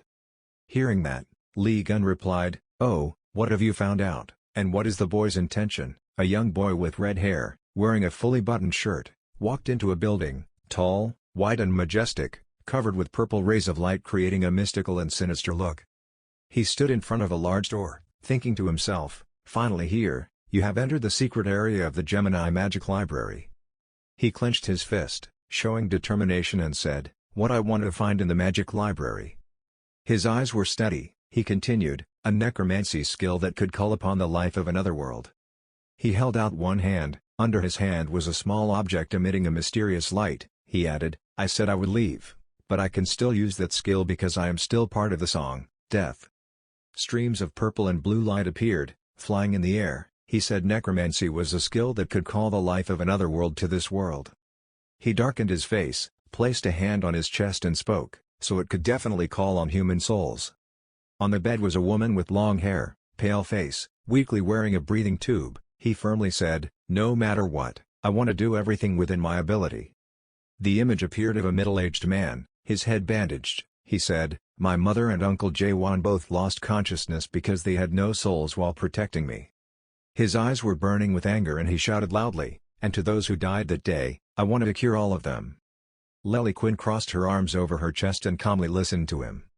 She raised her hand towards the door, her eyes staring at a bright circle that appeared. Sunji gasped and opened her eyes wide. In that circle appeared the words, "Confirming authority, thanks to the authority of the Elemental Lord Lely Quinn, you can enter the secret area of the Magic Library." Sunji happily exclaimed, "Thank you, Lely Quinn." Lely Quinn said softly, "I'm sure it's not an easy story to share, thank you for telling it to me." Standing in front of thousands of books neatly arranged in thousands of shelves, Sunji clenched her fists and thought, "This opportunity is very difficult to come by, I can't let it go to waste." Sunji held a book in her hand, its cover was sturdy, printed with a picture of a large ancient tree with long, tangled roots entwined in a blue pearl. Suddenly the words appeared, "Do you want to borrow my forbidden book, Original SS Tree? Need to spend 187,000 contribution points. Chun Sunji's current contribution points are 157,482. Contribution points are too low to read this book. You can get more contribution points by mortgaging the relic." Sunji held a book in one hand and a bracelet in the other and said, "I will donate this bracelet to the cult." As soon as he dropped the bracelet into the purple light of the library, in his heart he thought, "Thank you, sister." The text appeared, "You have received 30,000 points through donating the magic bracelet. Tribute points. Chun Sunji's current donation is 187,483. You have borrowed the forbidden letter from the SS originator. Chun Sunji's current contribution score is 483. The book in his hand suddenly flipped open, emitting rays of bright white light. The words appeared again. The knowledge inside the book was pouring out. A series of letters and numbers escaped from the book, chaotically surrounding him, making Sunji gasp in surprise. He used his hands to turn the pages of the book, his eyes steady, thinking in his heart, the part he needed was page 1467, Conversation with the Soul of Death. While Sunji quickly flipped through the pages of the book, a stranger stood at the door and peeked in. Suddenly the book in Sunji's hand shook and fell out of his reach, causing him to panic. The book flew into the hands of the man standing at the door. He said in a sarcastic tone, "Man, you're planning on reading something quite difficult, Sunji." Sunji angrily rushed in front of the victorious man and shouted, "Damn, it's you again, Yun Si Woo."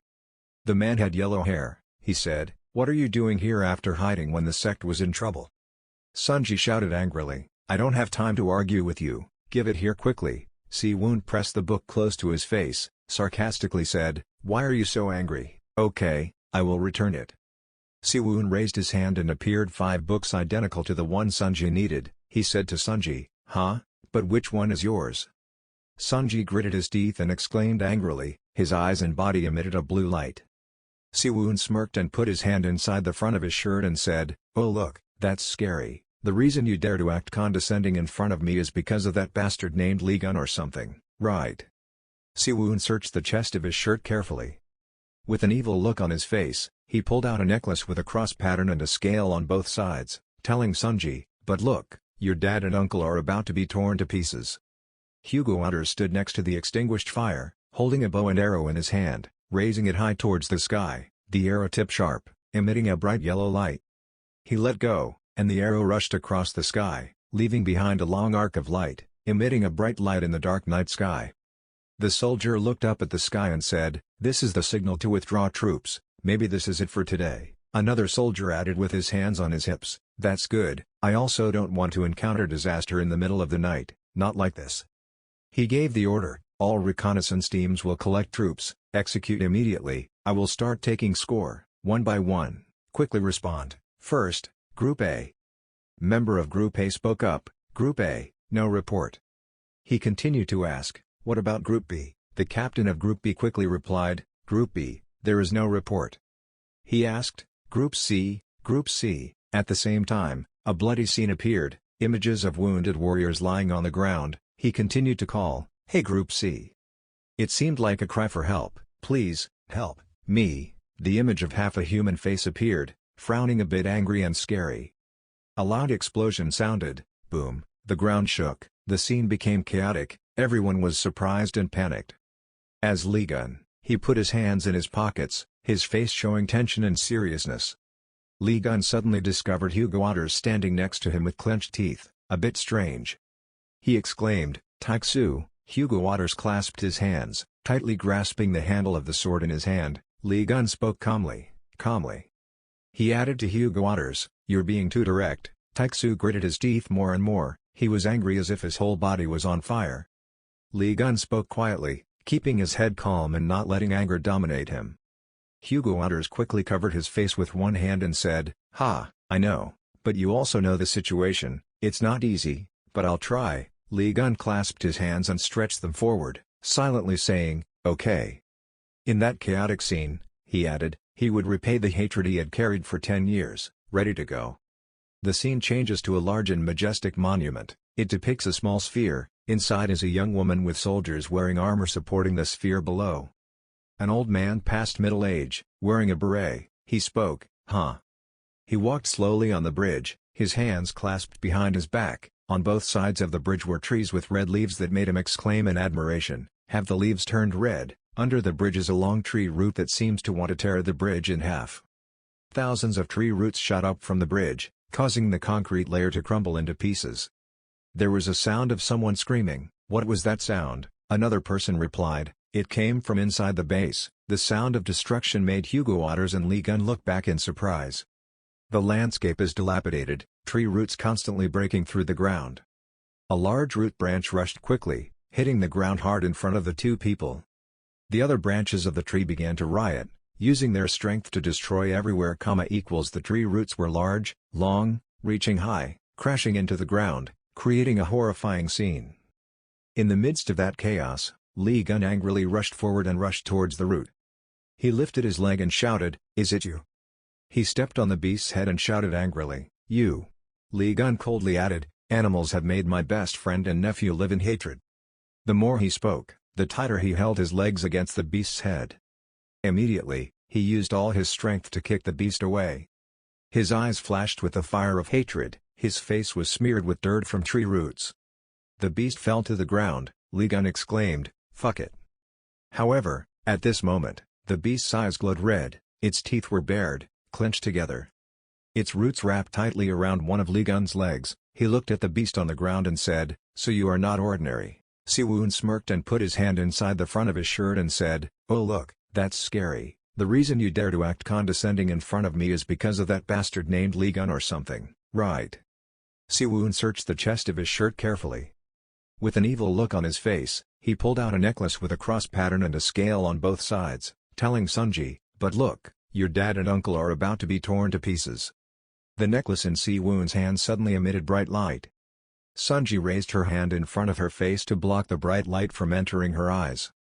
Suddenly Sunji's eyes opened wide, he shouted, "What?" Before his eyes was a strange and terrifying shape.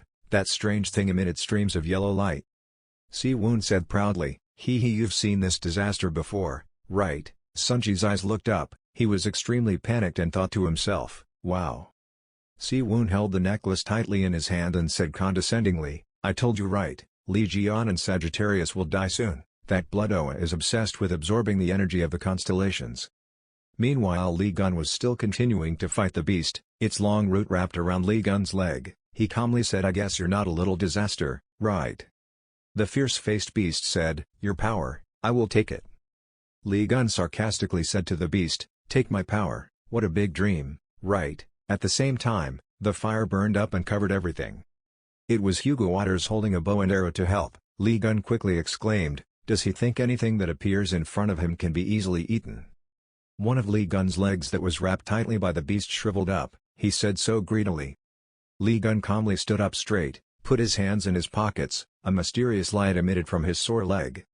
A text appears, "Super regeneration has been activated, your wounds are healing," and at the same time the wounds on Li Gun's leg are immediately healed.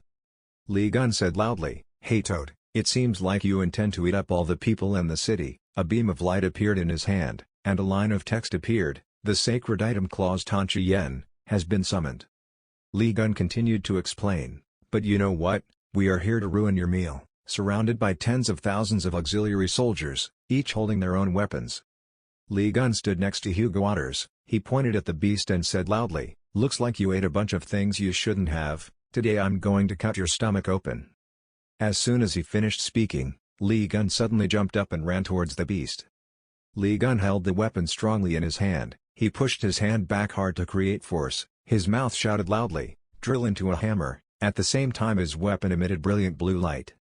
He swung his arms free from his weapon and shouted loudly and exaggeratedly. He signaled his weapon to smash towards the beast, causing a fatal blow that shook heaven and earth. Having been dealt a fatal blow, the beast looked up, its eyes red. The beast immediately opened its big mouth, knocking Li Gun into the air. It angrily let out a terrifying roar, "Keek." Suddenly, a sharp arrow stabbed straight into the beast's skin, causing its skin to be torn apart. The fire broke out behind the beast. Seeing this, Li Gun took the momentum to rush forward to attack. The beast gasped in pain. Hugo Waters, standing outside, saw this and shouted, "Good, it worked." Hugo Waters pointed and ordered the soldiers behind him to prepare the second round of arrows. The soldiers got into position and prepared to draw their bows and arrows forward. One person's head placed his palm down, and a line of text appeared, "The skill borrowed from Aries, the weapon storage compartment was used." Another leader quickly said, "It absorbed the constellation's power." He stretched his arms to the side. Above was a magic circle, below were sharp arrows. A soldier held powerful bows and arrows in his hands and shouted loudly, "Everyone must use sacred object arrows. Absolutely do not use arrows created by skills." The soldiers raised their bows and arrows, shouted loudly, and took aim. When the command rang out, "Shoot," tens of thousands of bows and arrows with sharp, flaming arrows shot forward. The beast gritted its teeth in anger. The beast used some of its strength to control the root branch and hit the ground hard. The soldiers gathered in the air, along with the roots of the beast one by one also chasing and rising from the ground. Li Gun was in the distance holding a weapon and complaining, "These damn roots are so annoying." Li Gun's eyes looked resolutely forward. Li Gun gained momentum and jumped strongly into the air. Li Gun stretched his hand forward to summon. A line of text immediately appeared. The sacred object had been summoned. Li Gun said loudly, "Lime, scissors," a small, cute-looking relic, like a peach appearing. Hearing Li Gun's command, the image of scissors suddenly appeared in the sacred object's eyes. The sacred object opened wide in front of its mouth and turned into an extremely large pair of scissors. At the same time, Li Gun immediately held the handle of the scissors and walked straight forward. Li Gun rushed forward and shouted loudly, "Ha, it's time to take care of the bonsai." The angry beast opened its mouth wide and shouted loudly, "Bastard." The sharp scissors in Li Gun's hand cut off each branch of the beast's roots one by one. Li Gun stepped back with great momentum. The sacred object ran after him in panic. Li Gun pulled the tree towards the beast's head. A large tornado of light appeared, and the beast screamed in pain. Li Gun cut a long gash in the beast's body and rushed forward. The peach-like sacred object fell heavily to the ground, a bit weak. Suddenly a ray of light flashed from the beast's head. It seemed like the beast was recovering its body. Li Gun held his weapon in both hands and stood in a squatting position to prepare everything. The monster fell to the ground, blood flowed on the ground, everyone shouted with joy, "We defeated it." Everyone in the back spoke up, "Well, it seemed easier than I thought." Another person replied, "Is that so, or is it because Li Jian is too strong?" A blond man holding a weapon in his hand thought to himself, "Something's not right, there's no way it could end like this." Looking at the ruins, he thought to himself, "The unusual phenomenon that appears when there is a disaster has not disappeared, is not over yet." On the other side, Sunji stood with Si-woon who was watching the victory in the library. Sunji happily shouted, "I won, thank you, Dad, you defeated Blood Oa." Sunji pointed at Si-woon and said triumphantly, "Too bad for you Yoon-shi-woon, you wasted so much time planning like this, but Uncle and Dad are stronger than you think." Si-woon still held the necklace tightly in his hand and said, "Cuckoo, not bad, I think an eagle is better than a baby crow after all. I admit I underestimated them, but the real war hasn't even begun yet." Si-woon loosened the rope in his hand and said slyly, "Do you know why the Blood Oa is so voracious? Because it can convert anything it eats into power." Hearing that, Sunji was a bit startled, thinking, "What?" Si-woon continued, "You saw how dangerous it was, right?" Si-woon smiled, let the cross necklace hang forward and said, "Now let's continue to enjoy the show." At the same time a beast appeared in front of Li Gun. Everyone shouted in panic, "It can't be, it's regenerating." It seemed like the beast was slowly recovering. A soldier pointed forward and shouted, "Holy Centaur, look!" Saint Sagittarius looked ahead in panic. Don Nyansa held the weapon in his hand tightly and said, the barrier was being eroded by blood. Seeing this, Li Gun swung his weapon onto his shoulder. Li Gun slashed his weapon hard on the ground, causing the ground to crumble. Li Gun's face looked a bit thoughtful. Looking at the ruins in front, Li Gun spoke up, I wondered how it got through the barrier, turns out it was this one. Li Gun imagined some images and thought, it used underground tree roots to indirectly enter the barrier. Li Gun looked up thoughtfully. Everyone shouted, everyone raised their bows. A giant foot of the beast stomped straight on the ground. The red-eyed monster shouted angrily, I'm so hungry, I have to eat more. Meanwhile, Si-Woon proudly said loudly, even blood oats need time to eat an entire city, but now, the barrier can no longer protect humans, and has now become the domain of its bloody. Sunji on this side looked up, her mouth open in surprise. Si-Woon laughed loudly and said contemptuously, it seems like there are a lot of people at the airport, so we can look forward to a great show. With slanted eyes and a smiling mouth, he is probably very satisfied with what is happening outside this basement. Now the basement is no longer a shelter but a food warehouse of blood fog, just like that, look forward to it because there are more things for you to eat here than at the airport. Sunji's face darkened and she spoke, Yoon Si-woo, you just now. What is that? What's with Sunji's panicked face? Has he noticed something unusual? Speaking as if he witnessed the incident at the airport with his own eyes. Sunji's previous memories gradually appeared with someone saying, damn, do you know what you did, brother, I'm sorry. Someone responded with a trembling voice, I didn't expect it to turn out like this. Sunji seemed to recognize someone. It was Si-Woo, so it turned out that the person who caught Sunji's attention at that time was Si-Woo. Sunji's panicked expression said it all, it seemed like he realized everything. Did you do that? Si-Woo covered his mouth and he hugged his face and smiled, he laughed until he was shaking, his smile became more and more inhumane, now I have to praise you for realizing it or should I say you're stupid for just realizing it now. Suddenly he grinned loudly like an animal slowly awakening to his nature, I'm about to die of frustration because I had to hide it for 10 years, congratulations, idiot, you guessed right. He became more and more outrageous, he admitted without fear, I was the one who caused the incident at the airport. What are you going to do? Sunji's expression became more and more angry. Si-Woo, he smiled provocatively, again, are you going to notify the police, inform the whole world, do whatever you want? Perhaps your father already knows who the culprit is, why the hell is the son of Saint Libra the culprit? The constellation Libra is the greatest constellation, he is a beast, that beast, I'm proud of what I've done. Image of the goddess Libra and the balance of power, the goddess looks down with haughty and disdainful eyes. This beast is continuing to provoke, what can you do to the son of the Libra saint? Sunji screamed, so many people have sacrificed, don't you feel guilty? Si-Woo, he still doesn't regret anything, no matter how much their lives are worth, do you want me to be punished to pay for the crime, it's all because of their bad luck. Sunji, he was throwing something at Si-Woo and said in a harsh voice, you bastard. At this moment, Si-Woo no longer showed the proud expression from before, but a face of surprise and panic, he exclaimed, that is.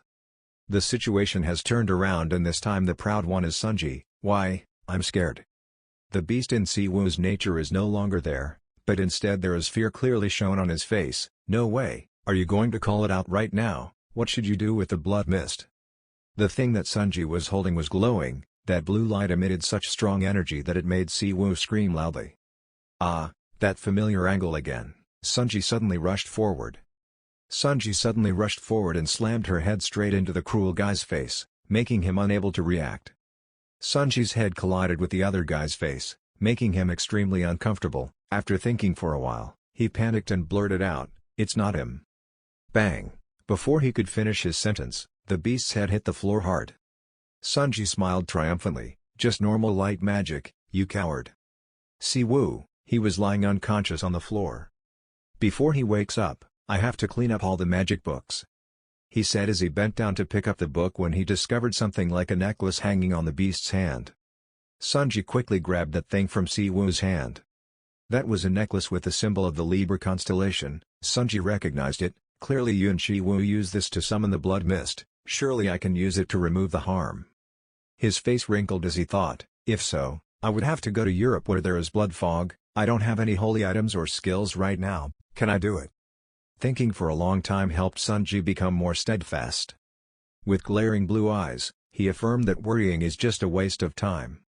Clutching the book in his hand with anger, he quickly turned the pages of the magic book. If he used the power of the magic book, he could teleport instantly. The book kept flipping and opening different pages and was emitting mysterious green energy. In the city, the scene is panic. The monster is massacring the whole city. Loud shots were followed by thousands of fire arrows rushing towards the beast, creating an effect like a large rain of fire. Witness a series of arrows being fired non-stop, forming a giant dome with the power of hundreds of cannons. The monster was attacked with thousands of fire arrows, but there seemed to be no harm done to it. When it just lightly blocked it with its hand, its face showed anger and annoyance. Lee Gun has appeared in the city. His whole body exudes a blue light energy and his pupils also change color. He passed by too quickly, holding an extremely sharp bayonet in his hand, creating a cut along the road.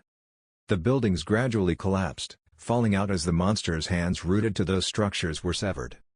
Green lightning was shot out spectacularly by Jian, causing all the surrounding scenery to fall on the monster. That beast had some parts cut off by Jian. Even after finishing this decisive blow, Lee Gun landed and had to praise his own cut. Wow, the cut was so beautiful.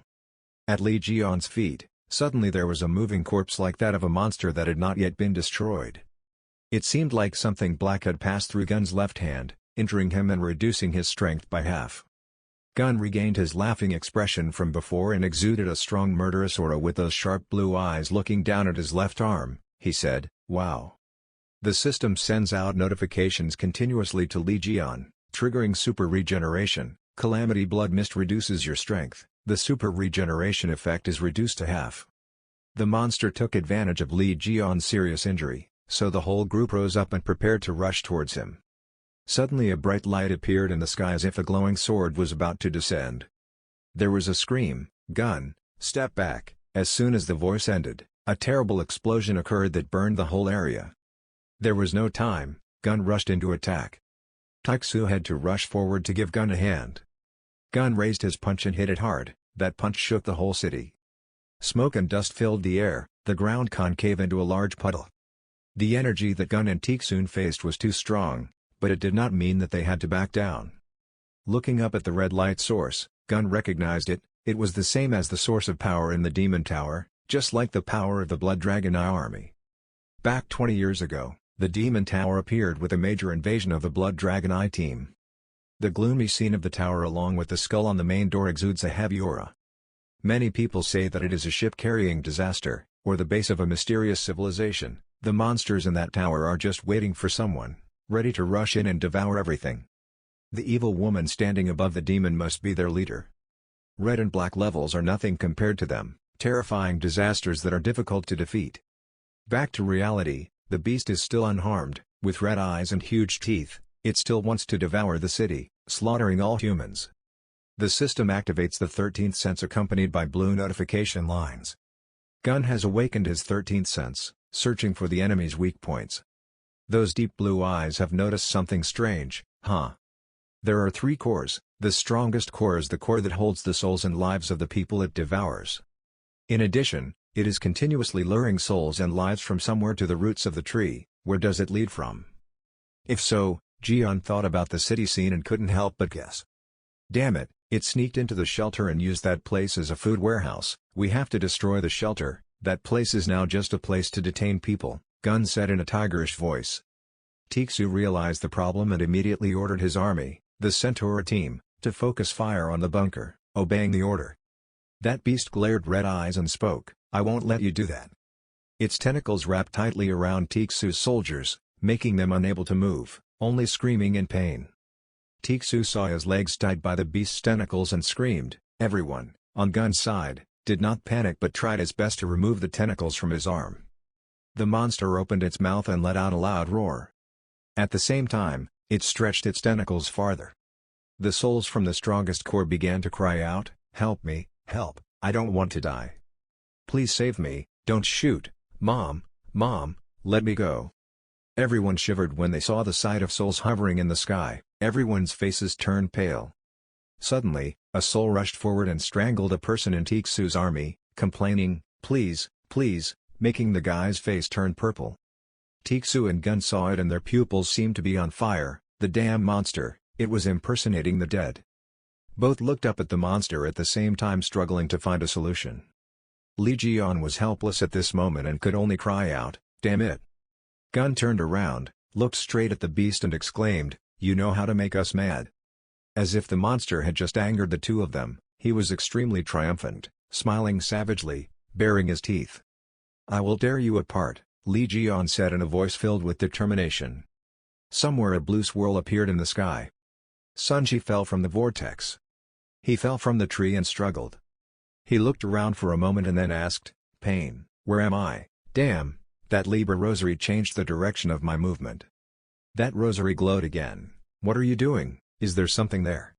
The rosary pointed towards the big dark red tree. Sunji suddenly looked towards the rosary. Sunji couldn't hide her panicked expression. "A tree, a star tree, that tree is deforming, it is creating some very strange shape." The barbaric scene with unjust corpses strewn all over the road. Sunji was standing in front of this ancient tree stained with red blood and couldn't help but be shocked. "I bet I was in the right place." But the ancient tree was dyed red, the image of the tree emitting a dark red mist. "Is this a branch of the Blood Oa tree?" he asked as the message appeared. "Libre Rosary, prevents the effects of Blood Oa." Sunji looked at the surrounding corpses wrapped tightly by the branches of that old tree. "I bet that tree was behind what happened to the people here." Sunji furrowed her eyebrows with her sharp eyes. He held the magic book tightly in his hand and the blue light flared up again. Sunji, he tried his best to unleash his skill in using the magic power of that grimoire. What appeared behind him? Was it a summoned beast? At the same time, somewhere else in the suburbs being protected by the European United Nations dome, radar flies everywhere to provide intelligence information to the protected area. Reporters live at the protective dome on the other side, west. The area has become completely chaotic due to the sudden appearance of a natural disaster. Bang! There was a loud banging sound from the middle-aged man wearing glasses who was watching the situation outside on the TV and then angrily shouted, "See Woo, that idiot, he doesn't understand what it means to do things slowly." He gritted his teeth, revealing a loss of control on his face. He thought he didn't know what he was doing. Publicly creating such a big problem, and now they know about it too. The woman with golden hair exuding a beautiful beauty all over her body was sitting and listening to the intelligence. The disaster in question was Blood Oa, something that in the past had caused many casualties. This was also the main suspect for the disappearance at the Virgo sanctuary. As you can see, the dome is covered with a toxic gas emitted from the Blood Oa. Wait, what is this woman's expression? It seems like she is not very happy or scared about this information. On the contrary, she is angry. Another middle-aged man. But why is he not as scared as many people but can sip a cup of coffee and watch the news so calmly? The rescue team could not deploy due to potential dangers in toxic smoke. Look, there is a young lady with a pure and captivating appearance. She is Lily Quinn. It seems like she is very nervous and attentively following every detail of this news. It is impossible to determine the number of people who died in the smoke. News crew drones were recording what was happening outside the dome. Returning to the situation outside, a loud bang echoed throughout the ground. Someone's feet were quickly rushing forward. That was Lee Gun. He was rushing out, holding two large swords. A strong punch hit the monster's tentacle while punching and cursing. This damn persistence thing is so annoying.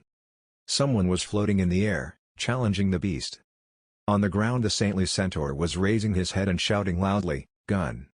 Somewhere there was a loud cry calling Tiksu, "Saint, be careful!" Behind him, he suddenly turned around and realized something big was rushing towards him.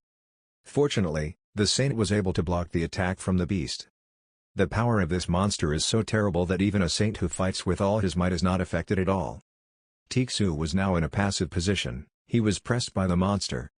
Lee Gun appeared in time and rushed to save Tiksu.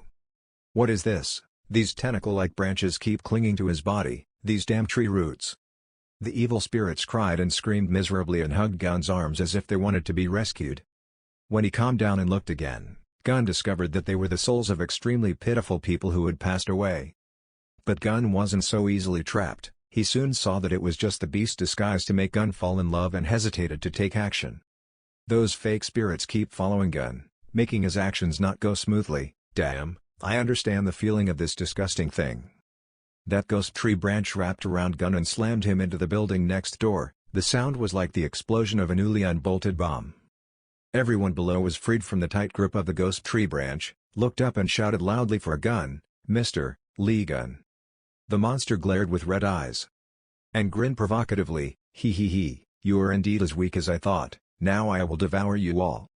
"What is that yellow-white light?" It turns out that the blood-stained ancient tree that Sunji saw had the same part as this monster. It sensed that someone had done something to its tree, some bastard was touching my old tree.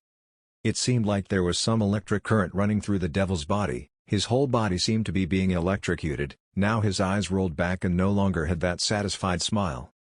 "Sunji, he's hitting that old tree with all his might, because of things like this."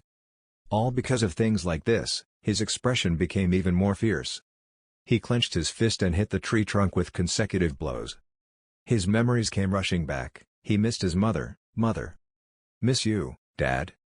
J1 too. And all those innocent people, they are all unfortunate victims of this beast." The more he thought about them, the more he seemed to gain strength to fight harder, just because of these stupid things. With a fatal punch, Sunji punched the tree trunk to pieces, his punch sunk the whole red tree trunk. On Gun's side, the beast roared in pain.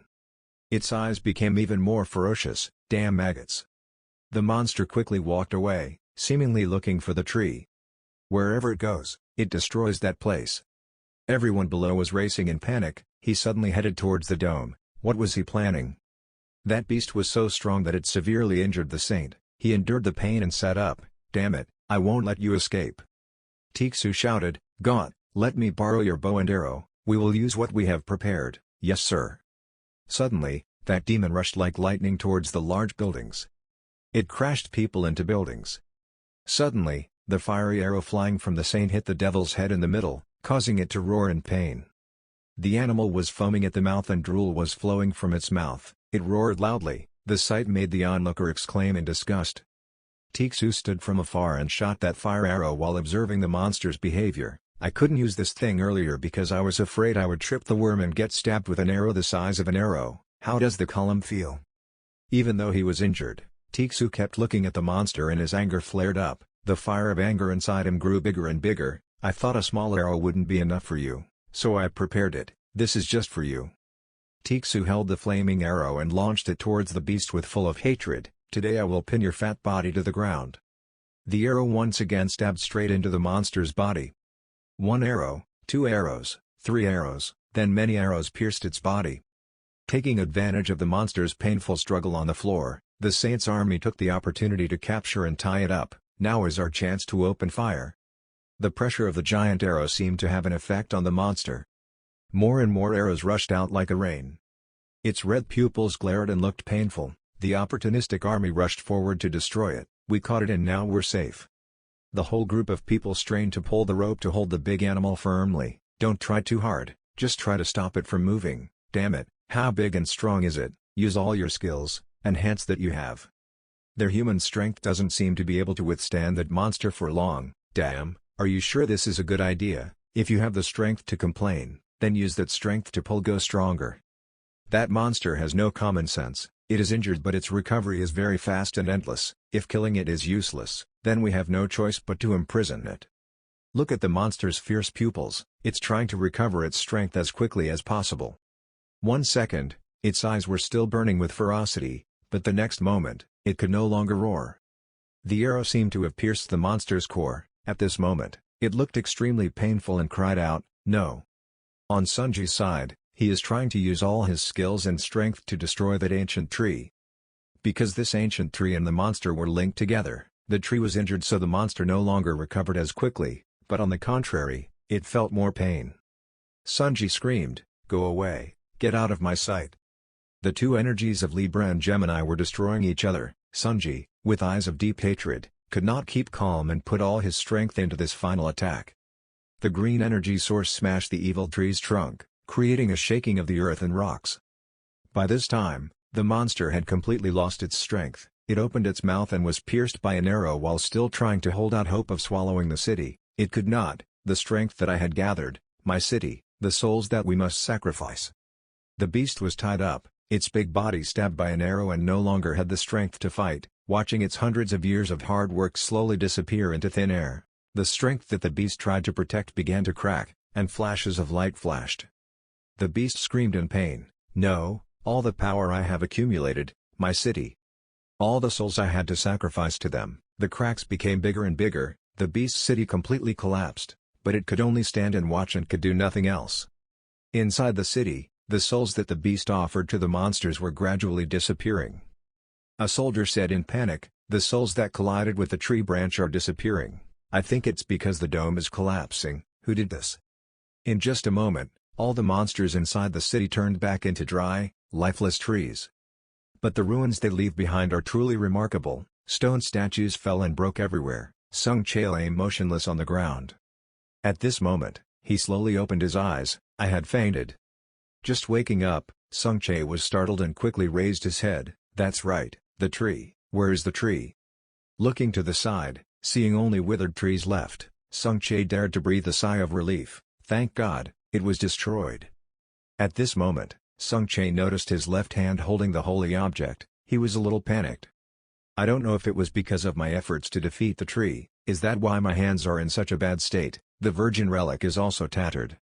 "But those things are not worth much because they have destroyed all those trees." Sung Jae turned his head to look straight at the sky and thought to himself, whatever.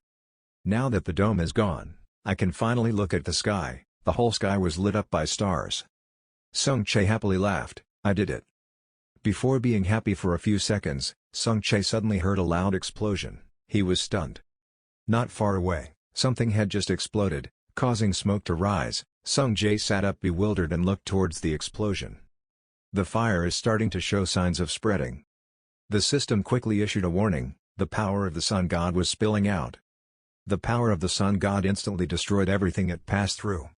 Sung Chae was lucky not to be burned because he had a protective shield. The skill of Janus's longing relic, Snake Scale Shield, has been activated. The person using the holy item will be protected from danger. The sun god's terrible destructive power shows no signs of stopping. Sung Chae immediately used the Snake Scale Shield skill, stopping the spread of the sun's power. A dangerous heat flow was successfully blocked. The effect of the Snake Scale Shield has been completely exhausted and is disappearing. The shield gradually disappeared. Sung Jae frowned and wondered, what are these flames? They resembled father's fire, but the feeling was completely different. But in a moment, his attention changed. Everything in front of him made Sung Jae extremely surprised. It was impossible. The city was completely melted down. Even though the energy has been blocked, the places it passes through are still on fire and burning fiercely. The whole city was engulfed in flames.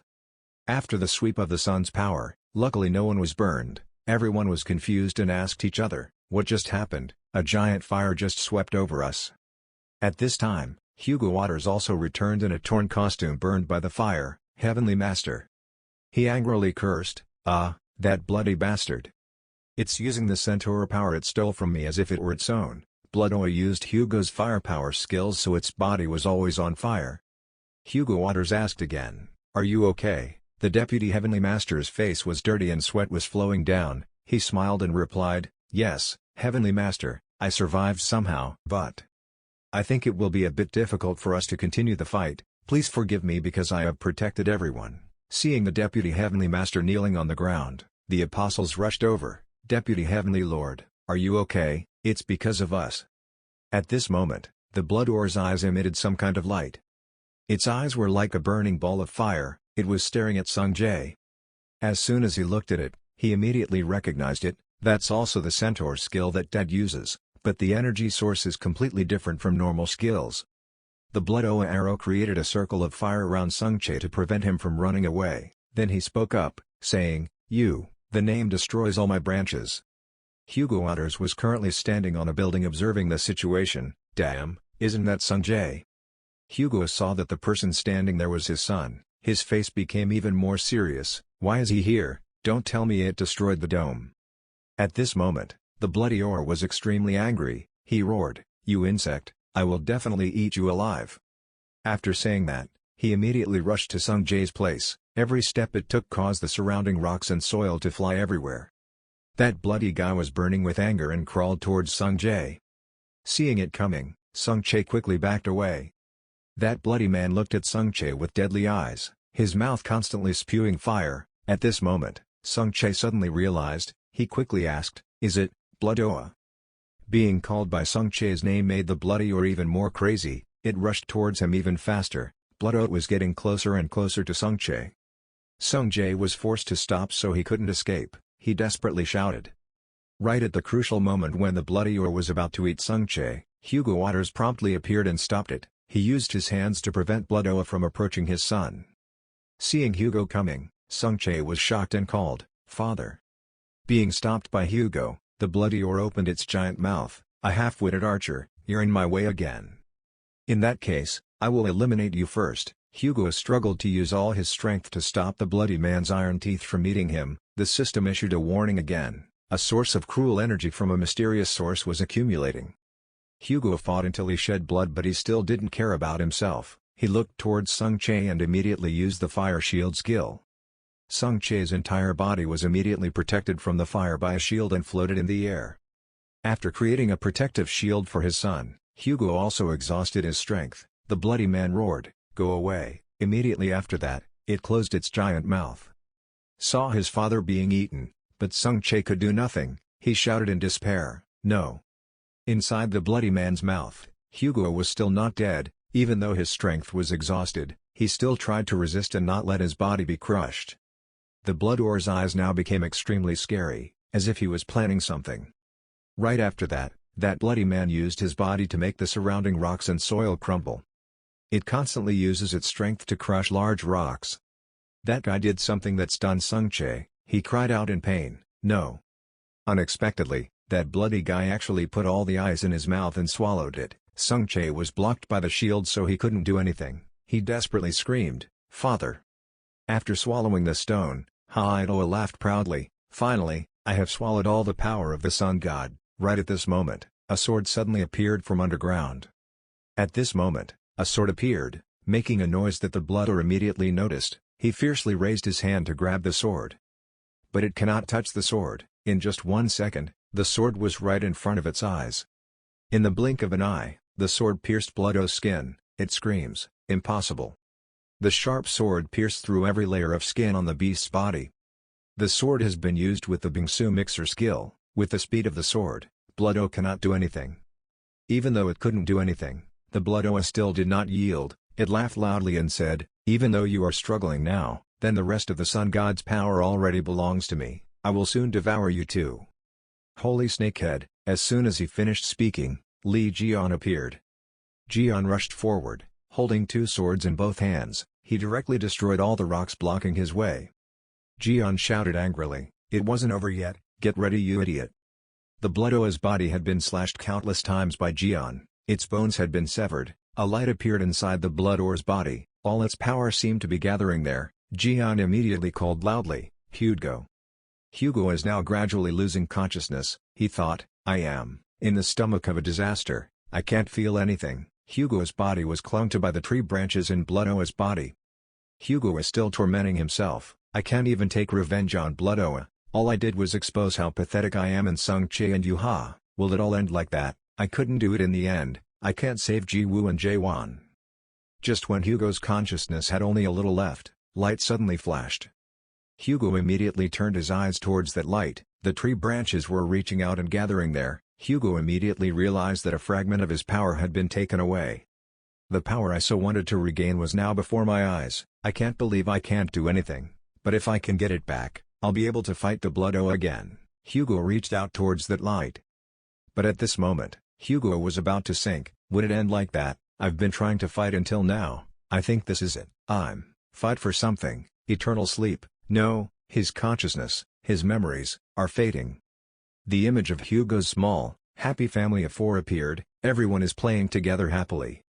Hugo's long ago memories surfaced. Hugo's wife holds the photo she just took in her hand.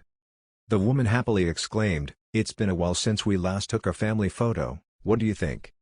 Honey, we both look great, don't we?" The image of his beautiful wife and 2 young children helped Hugo regain consciousness. "Do you think I will fall like that? If I let it end like that, I will be so ashamed that I won't be able to see my family and Jian again. I can't let my family and Jian see how miserable I am." Hugo tried to reach out towards the source of power. His whole body trembled. "We must reach for it. Try your best. Just a little more." Thanks to his extraordinary determination, Hugo was able to tap into the source of power. You have touched the fragment of the Holy Centaur, Master of the Great Light. The fragment of the sun is trying to become your source of strength again. The debris begins to move, creating a spiral. The system quickly warned that the sun fragment had been exposed to the mysterious cruel energy source for too long. Be careful of conflicting influences. You have absorbed the sun's debris. Hugo used all his strength to integrate the fragment into his body. Hugo gritted his teeth and cursed, "Damn it, my body cannot bear it any longer." Just as Hugo's body was about to be burned by the power, the fragment suddenly burst out. Then it immediately shattered. The noise it made was extremely loud. A familiar body appeared. It was none other than Gian. He called with all his might, "Hugo, Hugo Waters." Gian saw Hugo and immediately rushed over. "There's still a bunch of things he has to do. How long are you going to stay down there? Please take my hand." Seeing Gian, Hugo seemed to see a ray of hope. He immediately reached out towards Gian. Hugo reached out and grabbed Gian's hand tightly. Immediately after that, Gian pulled Hugo out of the Bloodo's body. At this time, Hugo also held the Centaur fragment in his hand. 30 years ago in Saudi Arabia, the whole city encountered a devastating disaster. The monsters are destroying the buildings. Terrible destructive power. Just one kick of the beast's feet could kick Hugo away. Hugo was then just a young man. He shouted. Hugo fell headfirst to the ground in pain. The fall left his mouth full of sand. Hugo's whole body trembled and he quickly vomited all the sand out of his mouth. Right at this moment, Hugo suddenly heard a voice that made him startled. Before Hugo could react, he was thrown into the sky by a beast. He shouted in panic. No matter how much he shouted, he couldn't change his own outcome. Hugo was swallowed by the beast. He was trying to support himself so as not to be crushed. "Damn it, am I going to die like this? Died from being eaten by monsters, never thought about it yet." Hugo had tears in his eyes. He wasn't even married yet, but he was already joking. Life is like a beggar. At this moment, a loud noise rang out. Light shone on Hugo's face. He immediately opened his eyes wide. In front of Hugo's eyes right now is Gian. Gian killed the beast and slit its stomach. The moment Gian opened its belly, he saw Hugo inside. Gian said coldly, "What is this, human?" Even though he's not dead yet, he's already showing the face of wanting to give up on everything. After saying that, Gian immediately reached out to Hugo. Seeing that Hugo didn't react, Gian asked again, "What's wrong? Don't want to get out of this damn place." In a critical situation, when seeing Gian's actions, Hugo remembered the moment the two first met. Gian is always the same. Gian reached out to Hugo and called out his name, "Hugo. I still have a lot of unfinished business. How long are you planning on lying down there?" Gian, always standing tall in front of me with a frown on his face, and reached out towards me. Hugo held out his hand, and Gian immediately took his hand. Immediately after that, he used all his strength to pull Hugo out. In his hand he also held a fragment of the sun. When Hugo got outside, he fainted. Sung Che called worriedly, "Father, wake up Dad, father." Seeing that Hugo did not react, Sung Che was afraid and called Gian, "Uncle, he lost consciousness." Seeing that, Gian immediately rushed forward to let him see. Gian immediately activated his 13th sense to check Hugo's condition. The system notifies Hugo's condition: you have absorbed sun debris contaminated by a mysterious energy source. You may experience a detoxifying effect as you fully absorb or regain power and purify the tainted energy. Looking at Hugo's palm, Gian immediately thought, "This bastard, could it be that he has regained the power that was stolen while in the Bloodo?"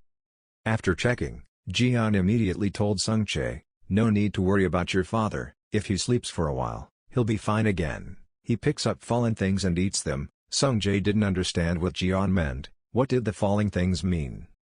After finishing speaking, Gian turned around, carried his sword, and prepared to continue fighting. He said as he walked, "This level cannot make that guy unconscious, right? Anyway, keep a careful eye on your father, Sung Che."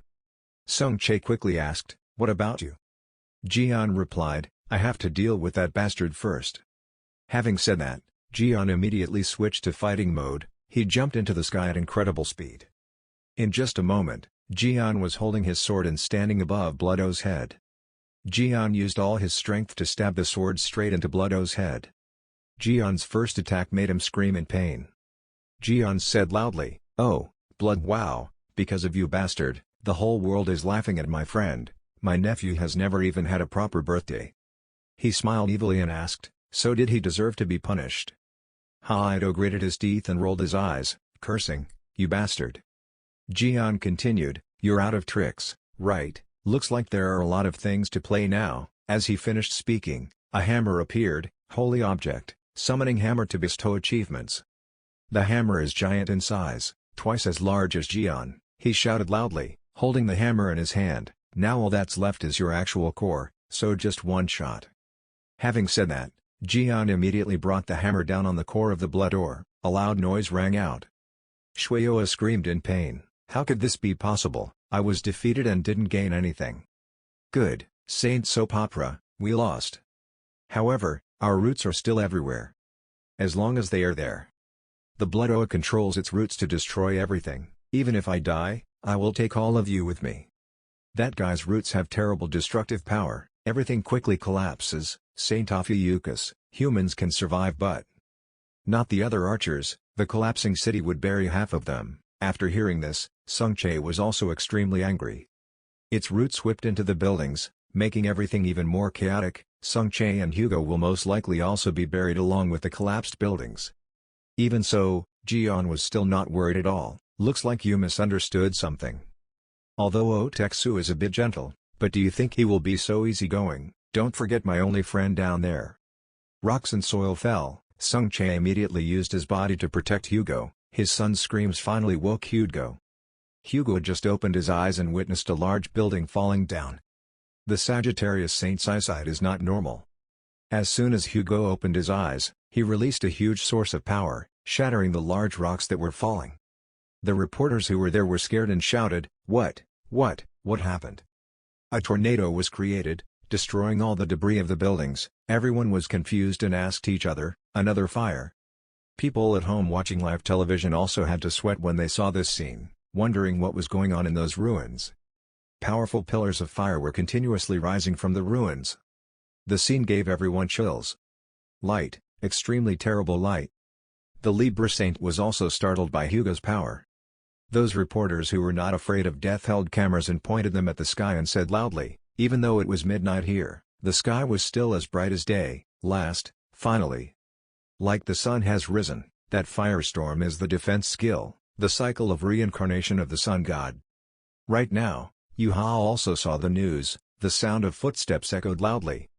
Yuha hurriedly ran to tell Haley, Sir Haley, currently in Europe, Father and Uncle Gianni." Haley calmly replied, "I know, Yuha. We are also watching this." Haley sat on a large sofa watching news reports in Europe. Her eyes could not leave the magic mirror. "Looks like it took a lot of effort, but I still regained my lost strength."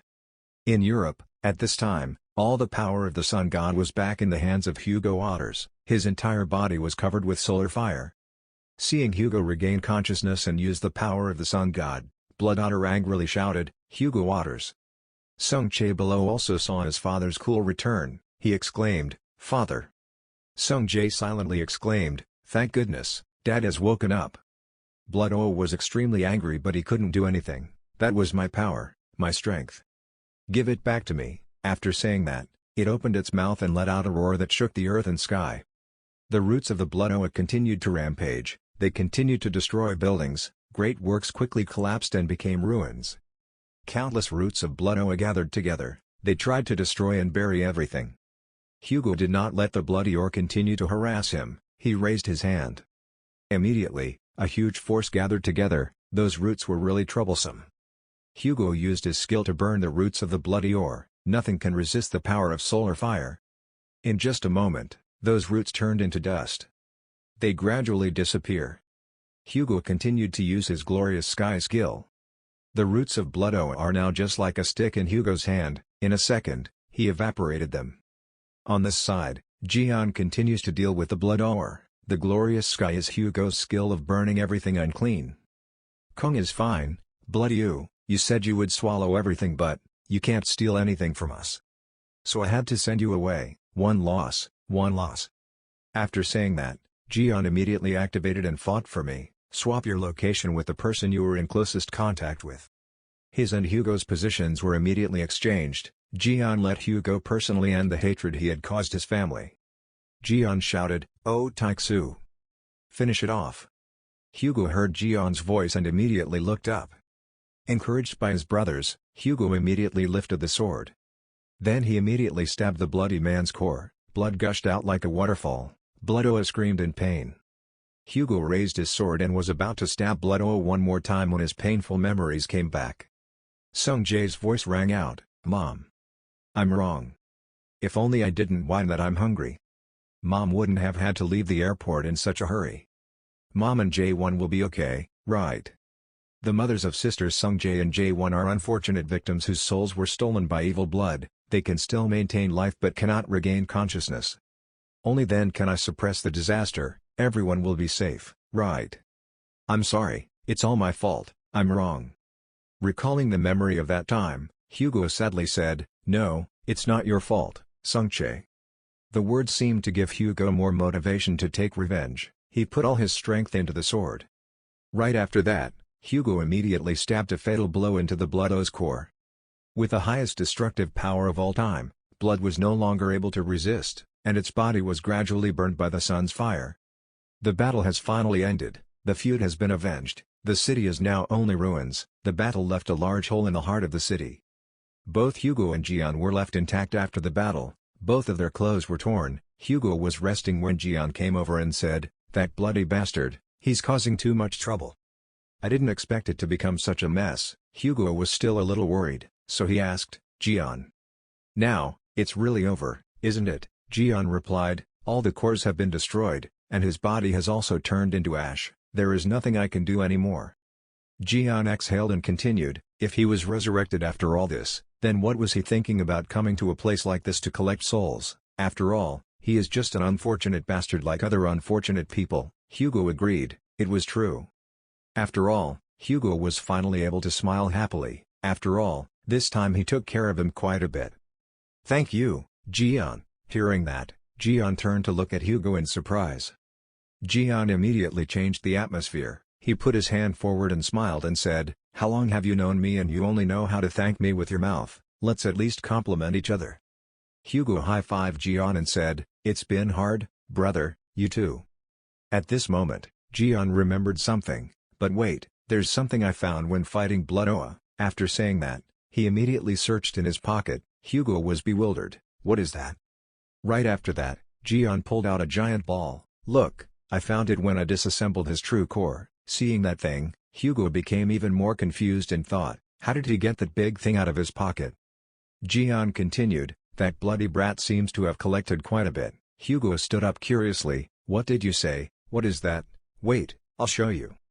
After finishing speaking, Jian simultaneously activated his 13th sense in his inner eye. The soul sealing gem is a sealing sphere that holds the souls of those absorbed by the disaster. After that, Jian transferred the power of the Holy Snakeman into the soul sealing gem. There is a high possibility that the soul sealing gem cannot last long. The jade that sealed the soul made a new crack appear. Cracked gems can no longer contain souls. Imprisoned souls are freed. The ball exploded. All the souls it had absorbed were released. Hugo asked in surprise, This is the end." Jian replied, "I have freed the souls that the Bloodoa had devoured. Those who have been attacked by him will awaken one by one." As soon as Jian finished speaking, a voice suddenly rang out from behind, "Really?" Sung Jae gasped and asked, "Yes, is it true that those people can wake up?" Jian smiled and replied, "Of course, when these souls return to their bodies, they will all awaken, both your mother, and Jae-won, everyone." Hearing this, Sung Jae burst into tears. "You're probably extremely happy." Jian asked again, "Sung Jae, how long has it been since you had a proper birthday? It's a bit late now but—" "Happy birthday, Sung Jae." There was a loud explosion. Cracked rocks and soil were scattered everywhere. In the bright air, a burly man with rippling muscles held a sword in his hand and shouted loudly, "Tear me, Stephen Mark will never stand by and watch. Humanity and bones are threatened by you." The huge beast, roaring in the blinding light, looked extremely angry. Everyone was extremely surprised. Everyone gasped and looked wide-eyed. A downward punch, looking extremely powerful, all covered with a brilliant light. Stephen Marker was a victor, full of enthusiasm, holding the bone in his hand and shouting loudly, "Finally got it back, my bone." "It's great, the bone seems to be very important to him. After getting it back he cherishes it little by little, taking care of it like a child. Walking is really great, isn't that Bone? He leisurely strolled behind and led the other Bone along with an extremely enjoying look on his face. He always felt a voice around him. Stephen Mark decided to fight. He suddenly grimaced in discomfort when he heard such sounds around him. He swung his fist towards those voices. This time he heard them scream in fear. He lost. He is truly number one, Stephen. A shocking explosion rang out. Stephen ran away with his broken bones. Just a bone. That bone ran just as fast. Yeah, don't get caught up in the explosion. Stephen Marker. Stephen's eyebrows are raised, and Stephen's smile like a winner doesn't look bad. Equally, the other bone is also full of spirit, and the glasses look very cool. Truly my best partner. Look at how powerful Stephen looks with his bones. At night, they even hugged each other and slept on the small bed, looking so comfortable when they were next to each other. Suddenly Stephen opened his eyes in surprise, seemingly discovering something unusual. Chun Yuha's face snatched the bone away. He cried with tears in his eyes, "Chun Yuha, no, give me back my bone." He reached out his hand as if to snatch the bone back, screaming and crying. The bone was nowhere to be seen, making him even more panicked, screaming in despair. In front of his eyes, Li Jian grabbed his leg and swung it high into the sky, his screams getting louder and louder. After Li Jian grabbed his leg, he threw him to the ground with a blinding flash of light. "Hey Bone," it's Stephen whose head is bandaged but his mouth is still screaming for his bone in panic. He sat up and didn't understand what was happening to him. The people standing guard next to him also panicked and surprised after seeing him stand up. Those guys shouted throughout the room, "The Holy Master has woken up, the Holy Master has opened his eyes, we are alive." Stephen is still confused and doesn't understand what's going on. "What's going on?" they answered excitedly. "Don't you remember, while hunting for wild animals, you were ambushed by Li Jian and then lay down?" That face is still bewildered, no matter how long it has been. Hearing their Holy Master ask that, they didn't know what to say. Stephen didn't care too much. "Okay, that is not important." His face gradually became more important, speaking to everyone, now at once. Hearing this, the other people immediately fell into silence. That attitude, could it be, go beat Li Jian, or take revenge on the Capricorns? His expression became more and more serious, his eyes extremely determined with what he was about to say. "Go to Chun Yuha's room and bring that bone back here," folding her arms and resolutely giving orders. When the other guys heard this sentence, they were extremely helpless and even felt crazy and cursed at you bastard, please. "Okay, you should go back to sleep and let the world be at peace. Maybe you've been poisoned. Now is the time to look for the bone, let it go." In the room, it seemed like the other guys had done something to Stephen that made him scream continuously. The room became noisy. Outside it seemed like they heard Stephen's screams, immediately attracting the attention of two guys standing outside. One guy jumped up. "Sounds, it seems the Holy Master has regained consciousness. Should he inform the Deputy Governor Chun Yuha?" The other guy replied, "Never mind, who cares? Don't you see she ran out like a shot as soon as we had a quest related to Li Jian's 8th relic." The other guy was also quite satisfied and agreed, admitting that she didn't even care how dangerous the celestial sanctuary was. The other guy suddenly left into silence, not knowing what else to say. Suddenly another guy ran in panic. He was panting, "Governor, he's awake." Thinking he was talking about Stephen, the other guy immediately said, "I know, leave it to the saint." Hearing this, the other guy realized the problem and immediately explained, "No, it's not the Holy Master. Those who were in a coma for 10 years after that bloody incident have woken up." Both suddenly stopped when they heard this news from the other man's mouth.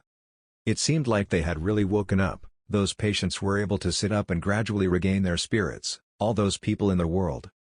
All have regained consciousness. They gradually feel their family members. Everyone woke up, regained their lives, and received their family members in the hospital room.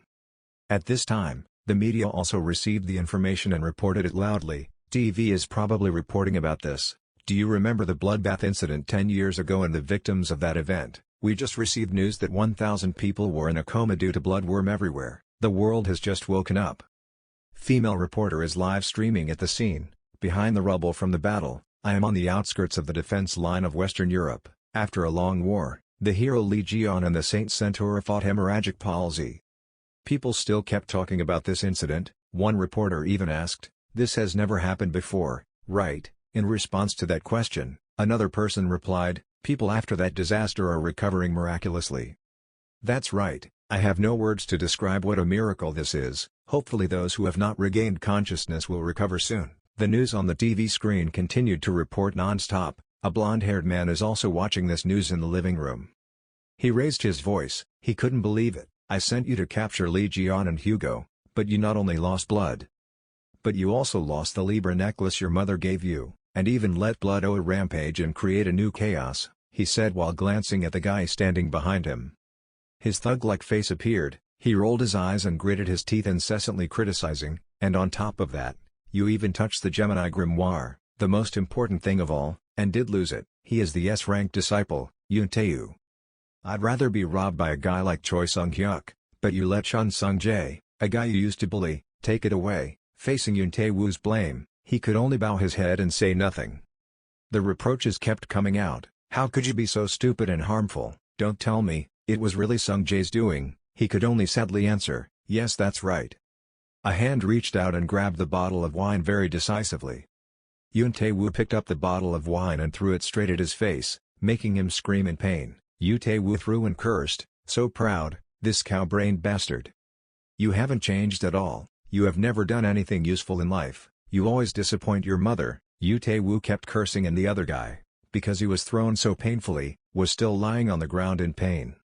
Even though he was in a lot of pain, Yun Tae-woo still fiercely held the glass of wine in his hand. His foot stomped on his face and continued to scold him. Then how do you plan to handle this mess, stupid brother? If those people, when you wake up and tell us about us, everything will be revealed. He covered his face in pain. That's why I came here to ask you for help. You will also be affected by this incident, so you have to help me if you want to cover everything up. Yun Tae-woo helplessly held his head, first sold to Lee Jian, followed him and then erased all traces of us. The other guy jumped up. It seemed like the throw from before was still painful, making him cover his face, and what would he do? Yun Tae-woo looked outside and replied, I will go to Yunsinch Hospital. At least we can cover up the airport incident if we take care of the people who died in Korea, he said, looking towards the buildings, putting his hands in his pockets. At this time, on the outskirts of the Western European defense line, dilapidated buildings and thick smoke still covered the place. Yes, thank you, yes, that's it, Hugo smiled while standing on the phone. Seeing that Hugo seemed refreshed, Jian immediately asked, what did the hospital say? Hugo replied softly, everyone woke up one by one, but not everyone. Jae-won and Ji-woo are still in a coma. Jian looked at his hand and reassured his friend, because the longer a soul is imprisoned, the longer it will take for them to return to their original body, but I've already put a little of my power into them, so they'll return safely. Then turned around and smiled at Sung-jae, you should go back, Sung-jae, I have to go see Mom and Uncle Jae-won. Sung-jae looked at him bewilderedly. It suddenly quieted down, and Uncle? And what about Dad? He asked with a worried look on his mother's face. Hugo's eyes filled with tears of surprise when he heard his son ask that. Does Sung-jae care about me? He asked tearfully. Sung-jae turned around to avoid Hugo's question, and Lee Jian could only feel helpless towards his friend. Then gradually regaining his form, Hugo said, Ahem, Sung-jae. Hugo crossed his arms with a serious expression as if thinking about something and then said seriously, Jian and father can go home yet, we still have some things to solve. Before my father could finish his sentence, Sung-jae interrupted, okay, then he held the notebook in his hand and opened it, sending blue light around the notebook and Sung-jae's body. Hugo was dumbfounded before he could finish speaking, but his son turned cold towards him, and Jian seemed to catch a wave of laughter continuously in Hugo's face. Jian kept laughing and mocking his friend, but there was still progress. He just distanced himself out of guilt. It's just a little embarrassing. Hugo was still in tears as if he had just been slapped by his own son. The scene changes to Yeonnong Hospital, where patients are still being treated and recovered. The blue light and Sung-jae's back had also just landed here, standing in front of the hospital building. After arriving, Sung-jae closed the notebook and put it in his pocket, looking towards the hospital. Looking at the hospital in front of him, Sung-jae must be very happy right now, he thought to himself, I'm about to meet my mother and Jae-won. Footsteps moved towards the hospital building. But suddenly stopped. A thought popped into my head, wait a minute, it's not very good to visit a sick person empty-handed, right? That's right, I have to go find some flowers. After saying that, he immediately turned around and ran quickly. Sung Jae's figure disappeared, leaving only a deserted street. Suddenly a voice came out right after, "Oh ho, this hospital is quite good compared to the Scorpions." It was Yu Tae-yu. He was covered up, his hands in his pockets looking at the hospital building with a sarcastic look. "Of course, compared to our home's Libra hospital, it's nothing, but not bad. Well, they should have more benefits for their patients, who would let poor people stay in the hospital for 10 years, but suddenly remembered that he had to do something else. He put his hand on his forehead and frowned, thinking, come on, where is that damn brat now? Suddenly he had a thought. It seemed like he wanted to target J1's mother and J1 to get JJ. Oh right, why not cause some trouble for his family? He will appear soon. On this side, Sung Jae is holding a huge bouquet of red flowers and happily returning to the hospital, eager to meet his mother and uncle J1. In the Western Protective Dome area where natural disasters occur in European Union countries, this place still has scars from some kind of chaos. Smoke clouds the entire sky. The news was broadcast with new information about the process of searching for bodies in accidents, and measures to deal with the crash site. It seems this place is in dire need of everyone's help. The news broadcasts were all broadcast live by reporters. Everyone was extremely excited when they saw the cameras. Being able to capture natural disasters made me really happy.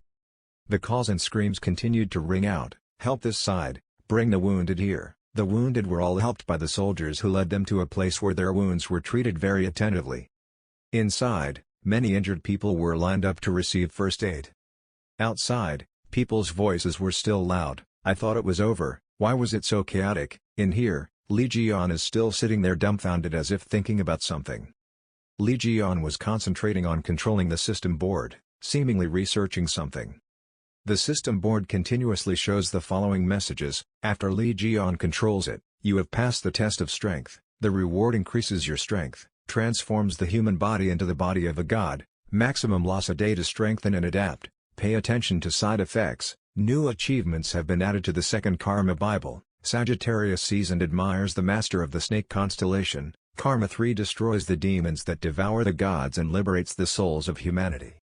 The system board keeps announcing, thanks to the second combination, you can borrow the power of the centaur if qualified. Each achievement can be expressed through the power of the constellation Ophiuchus. Lee Ji-yeon was secretly happy. He had completed the test of strength. Now only the test of intelligence remained, and the required achievement was to find the temple knight and the scribe. But then that serious expression turned to think, but that's not important right now. I didn't expect this thing to appear. The rushing thoughts in Lee Ji-yeon's head continuously appeared. He looked extremely stressed.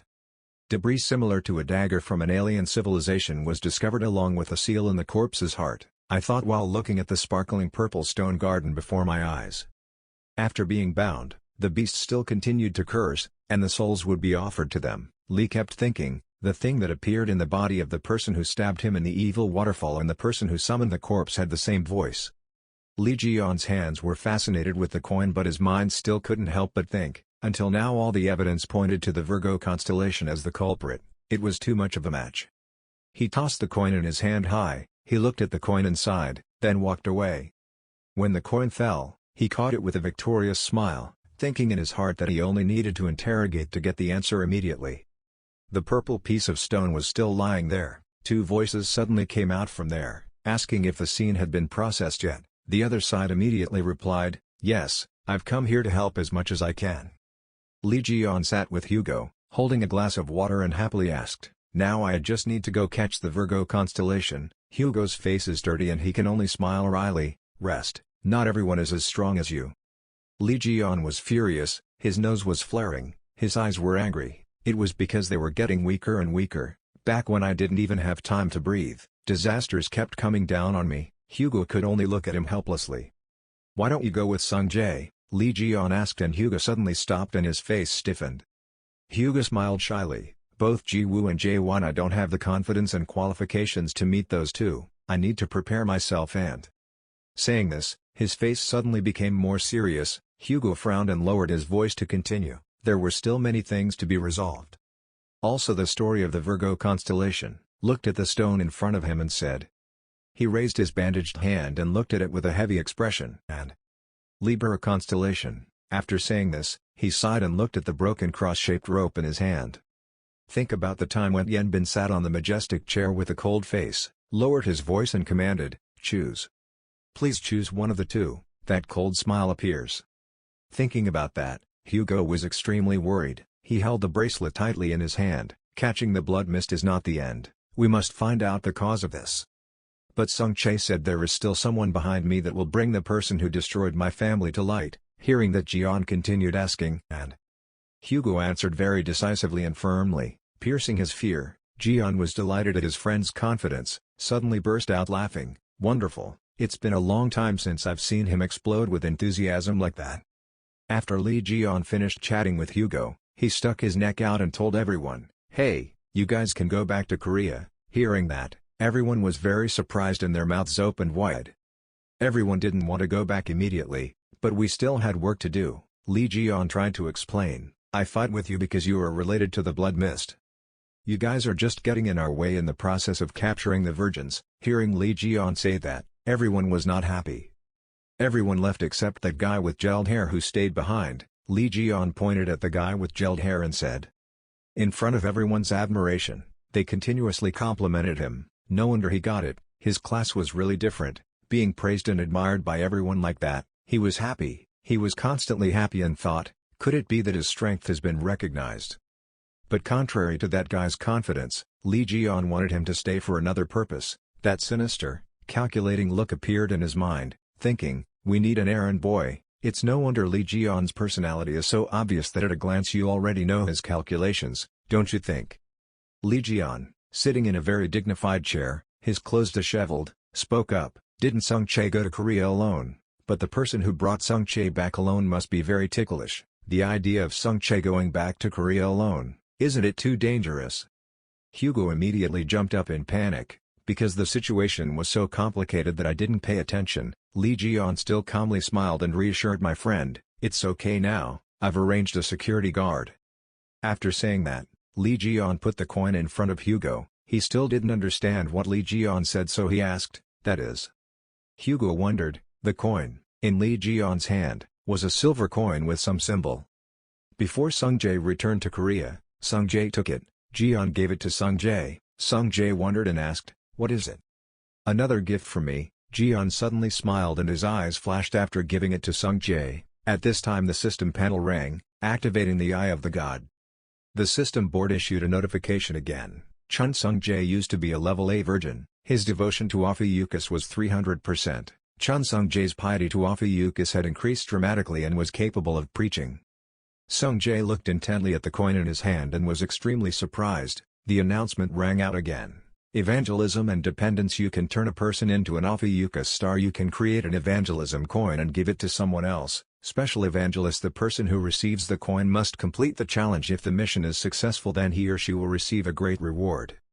Jian told Sung Jae that there will definitely be a time when he needs this and then went over to ask what Hugo at the hospital said. Hugo replied and still didn't say anything. Sung Jae still doesn't understand what his uncle and father are talking about. Sung Jae held the shiny coin that Uncle Jian gave him. He said he would have a chance to use this. Sung Jae walked into the hospital holding a bouquet of bright red flowers, looking at the coin as he walked. The more I look, the more curious I become, but how to use it? I was wondering how to use it when a voice rang out around me, Mom, Dad, you're awake. Sung Jae was attracted by that voice, immediately looked inside and saw a patient who had regained consciousness. The wife and child couldn't help but be moved with tears in their eyes. I woke up. The child could not hold back his excitement and called out to his father. Doctor, he's awake, over there too. Their happy voices continued to cry out. Hearing that everyone was awake, Jae couldn't help but be happy. The person lying there is awake. Jae-won's mother and uncle will wake up soon. Screams suddenly reached Sung Jae's ears. He couldn't do that here, causing Sung Jae to glance curiously. Turned around and witnessed someone's foot stepping on a patient's body, causing him pain. Chun Sung Jae, it turns out you're here. I had a hard time finding you. The masked man with evil eyes and a very dangerous look is Yoon Taewon, who is looking for Sung Jae. Sung Jae immediately cursed after seeing him. Yoon Taewon, you bastard. What are you doing here? Si-woo needs you, Sung Jae asked. He laughed loudly in response to Sung Jae's question. You still haven't changed. Don't talk to your brother like that. You make me angry, he said, then jumped up and threw a blow at Sung Jae with a bright yellow light. Sung Jae quickly blocked his attack, with his other hand still holding the notebook, two opposing rays of light shining straight at each other. Sung Jae's flower bouquet also fell down. He laughed loudly with sarcasm. Sung Jae, level A level can also block it, that's quite good. Sung Jae angrily shouted, what the hell are you doing? This is a hospital. Of course I know this is a hospital, Yoon Taewon replied. The doctors present still do not understand the situation happening before them. The female doctor in front of her looked bewildered, as if sensing the seriousness before her eyes. Yoon Taewon continued to say, I also know that this is a place that harbors people dying from blood mist. You guys don't wake up and cause trouble. This female doctor began to fall silent when she heard what Yoon Taewon just said. It's better to just lie there. This sentence of Yoon Taewon is really hard to hear. He continued to use a rocket punch to hit Sung Jae. The punch landed on Sung Jae's body, the two sides attacked each other, beams of light enveloped them. A loud explosion suddenly broke out in the hospital, the whole room exploded brightly. The scene changes to the Disaster Prevention Planning headquarters of the European Union government's parliament, where the lobby from the outside to the inside is full of furniture and looks very quiet. Inside there was a man standing in front of the desk with a very serious expression on his face. He seemed to be chatting on the phone with someone. I'm very sorry for losing this precious opportunity if things go wrong. If it goes well, we can eliminate Lee Gun and Centaur, which is also an opportunity to capture Virgo. The other end of the line immediately replied, since that's the case, let's look at the positive side. Thanks to this incident, we can bring down the reputation of Virgo. The other side continued, above all they will come back, so be prepared. Speak to the teacher in a very cautious tone. Suddenly there was the sound of rushing footsteps approaching. The sound of running became faster and more intense, getting closer and closer to the door. There was a loud push on the door, and the person who ran in immediately shouted in panic, what had happened? The man with long, white hair panicked and asked the man on the phone in the room why that Lee Gun was handling the disaster under the Virgo's authority. That white-haired man is Virgo's saint, Kevin Azar. On this side, Jian and Hugo, the two of them are drowning in beer and alcohol to relieve themselves. Kevin Hazard rushed into the office, screaming, what the hell? He couldn't help but care anymore. Why did Lee Jian, he handle the disaster in Virgo's area like that? His face was extremely angry right now. Mankind's greatest swordsman, symbol of the crescent moon. Silver Mist Knight, commander of the Ice Army, all that illustrious reputation belongs to Virgo.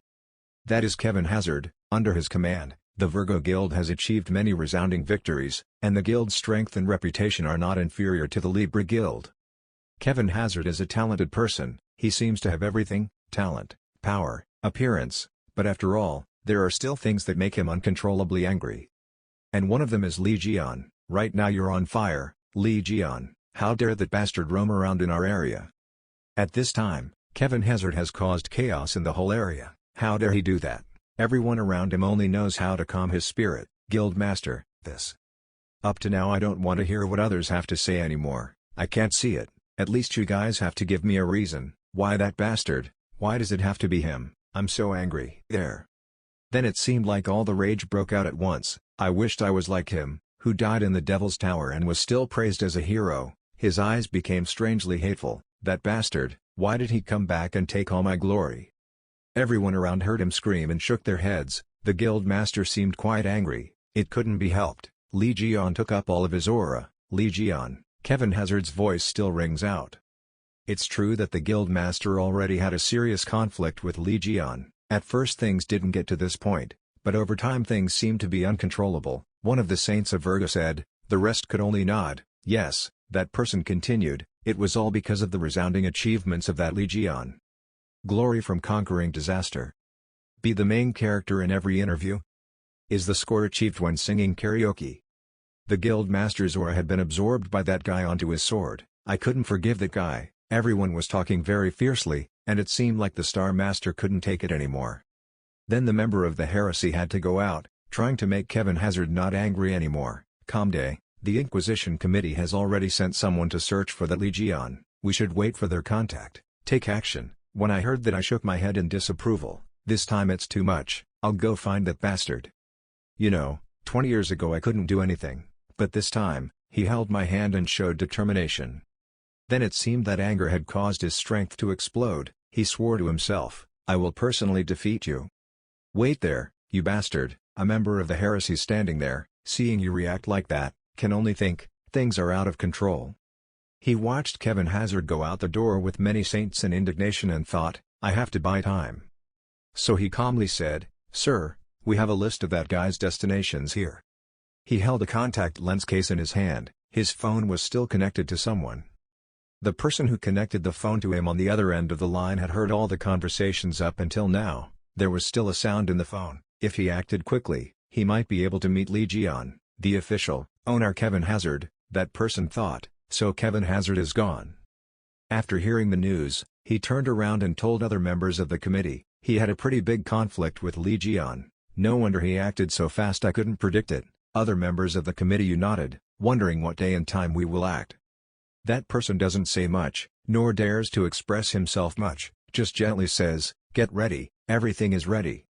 In one place, the Inquisition Committee rushed into a hut, saying in unison, "Here is the Inquisition Committee, everyone stay there." But from that hut came an extremely terrifying voice, "Everyone." That voice subdued even the strongest people of the Inquisition Committee. That was Sagittarius. He was holding the mic, his face was as red as a ripe jackfruit. Believe it or not, his voice rang out in the space, making everyone feel like they wanted to follow. Everyone shouted, "I believe, we believe in you, we all believe in you." When he heard that, he continued, "So what do you believe in?" "We believe in your strength. In the feats you have achieved, we believe in our two saints. Virgos are just weak bastards." Everyone inside the hut is crazy. So he continued his song, not caring what everyone else was thinking. His face was still red from being drunk. Then he burned to the point of using his power, creating a light source, the solar nebula shining. Everyone saw him so enthusiastic and continued to follow. This scene made the Inquisition Committee not believe in it. "My eyes." Everyone shouted the name Sagittarius, then said Lee Ji-yeon. Everyone felt this was so great. Some people even shouted, "So great." A member of the Inquisition Committee saw that things were going too far and had to speak up. It was completely crazy. In a Virgo area, doing something like that would be nothing more than a provocation, unacceptable. So he ordered everyone, members of the Inquisition Committee, to conduct pasteurization of the mutants who spread these evil propaganda to me. "You bastards are waiting." But immediately an arm flew towards him, punched him in the face, causing him to fly away. Before being beaten, he only dared to say, "What the hell?" When the people of the Inquisition Committee saw someone daring to beat him, they suddenly turned towards him. Lee Ji-yeon. Everyone realized in panic. Lee Ji-yeon was now very angry, suddenly came to my tent, and spread nonsense propaganda. If he wasn't angry then he wouldn't be Lee Ji-yeon. He gritted his teeth. These nonsense people. The crowd's trust in Sagittarius has reached its peak. This trust is unshakable. You guys better go away.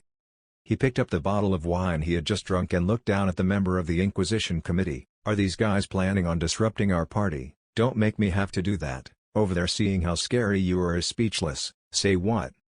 Then that person stood up and tried to protest. "Even if you are Lee Ji-yeon, how dare you do such actions in Virgo's territory? Are you a member of the Inquisition Committee? Can?" But once again, a hand flew towards him and punched him in the mouth, crushing both cheeks. The person who had just eavesdropped on Kevin Hazard's conversation appeared. He punched this guy to the ground, and said to Lee Ji-yeon standing in front of him, "Stupid, we didn't come here to cause trouble, this was done by we are not right." Then he took off his cloak and apologized to Lee Ji-yeon. "Please forgive me for my subordinate's actions of not doing good." That's Perio, the leader of the Inquisition Committee. He speaks slowly. "I'm the head of the Inquisition Committee of Virgo, I'm Perio." "Hello, there's not much time, let's go straight in. Is the problem okay?" Then his attitude was completely different from what they showed just now. He leaned down and said, "We want to cooperate with you, to be able to dethrone the Guildmaster Kevin Hazard."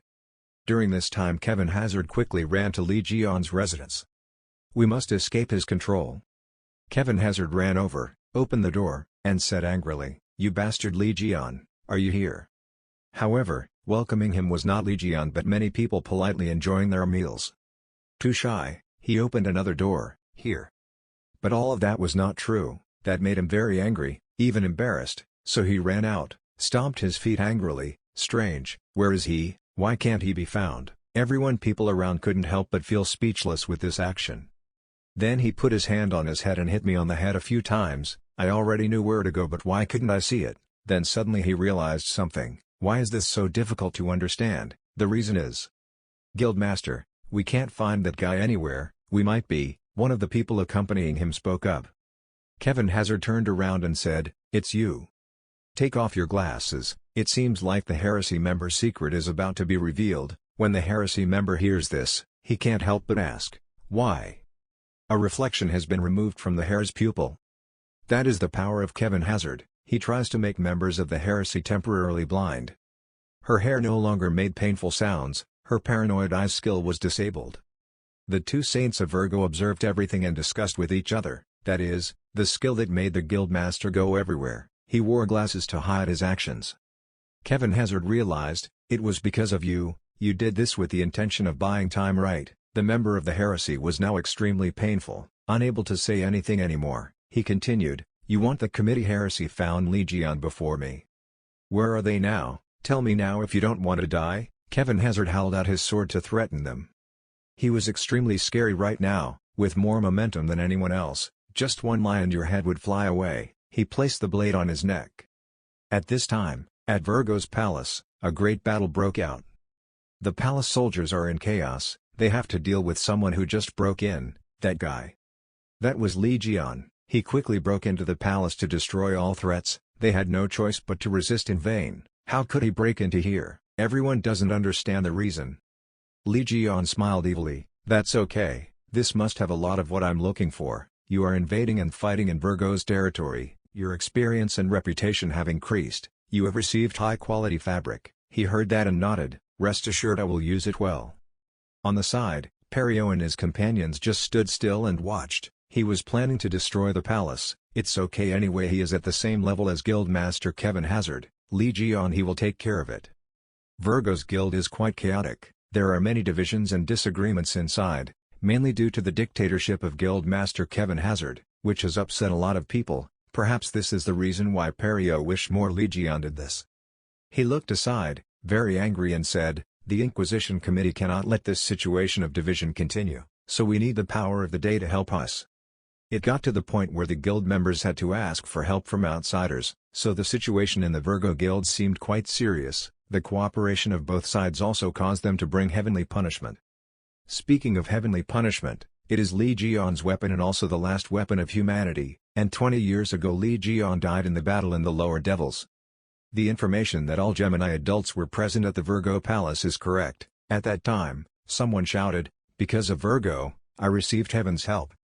You have defeated all the subordinates in the Virgo palace. The treasure trove is in front of your eyes. The message that appears makes him very satisfied. People around were talking to each other. Behind that door is heavenly punishment. It's okay, that's good. But right at this moment, Kevin Hazard had time to return. He saw the mess in front of him and shouted, stopping immediately. Kevin Hazard, everyone shouted. He breathed heavily and said, luckily I came back in time, you hateful bastard. The battle continued to begin. Legion said, you and I will settle this today. Then we both said in unison, all the grudges went away. Kevin Hazard walked in, his tone became unusually serious. It's been 20 years, I didn't expect meeting you would make me so happy. Oh, aren't the people next to you centaurs? I haven't seen Hugo Waters for a long time. What's with his face? Hugo Waters heard him teasing him and didn't know how to react.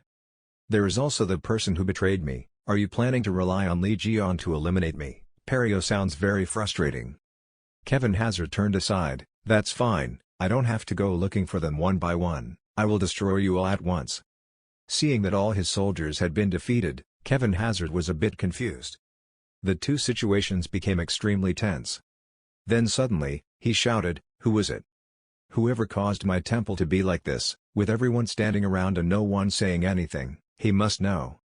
All three of them simultaneously pointed at Legion. Legion thought angrily, traitors.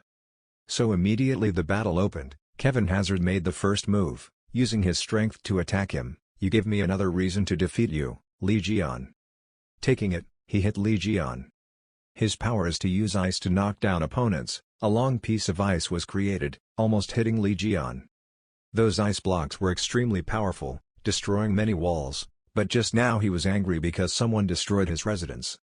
But being with Legion Hugo Waters was not enough. He created a small tunnel through the sky's ice, because his power is fire, fire controls ice. Just passing through the tunnel, he said, Kevin Hazard, that's right, you owe me.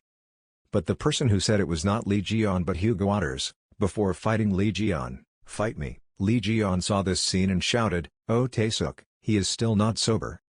Kevin Hazard replied, "I heard that you have regained your strength, but don't try to stop me." Hugo Otters stretched out his hand, creating a blast of power, not bothering to talk back to Kevin Hazard. "If you don't try it, how can you know?" From the armory of the 100 soldiers, the sacred object arrow earth shaft was taken out. Surrounding Hugo Otters at this time were 3 swords. Then he ordered the swords to rush towards the opponent. The swords are extremely sharp, but Kevin Hazard still stands very bravely. "Kevin Hazard is over, you plan to confront me this way later." Everything became extremely chaotic. He rushed forward to block his attacks. However, his arrow still maintained its form, rushing to attack him continuously. An arrow caused the place where he stood to explode. Hugo Otters screamed, "Knocked out." But this made him a bit disappointed. "It's over," the person next to him sighed, "we should prepare the revival spell." Lee Ji-yeon stood there very far away, on the phone. "Oh, it's me." At this moment, Lee Ji-yeon didn't know who he was talking to, but he was smiling happily. "It would be too long to tell, I'm in front of Virgo's relic warehouse, come here quickly." However, after receiving many attacks from Hugo Otters, he still stood still, not damaged at all. He provokes, "Let's start an epic battle from now on."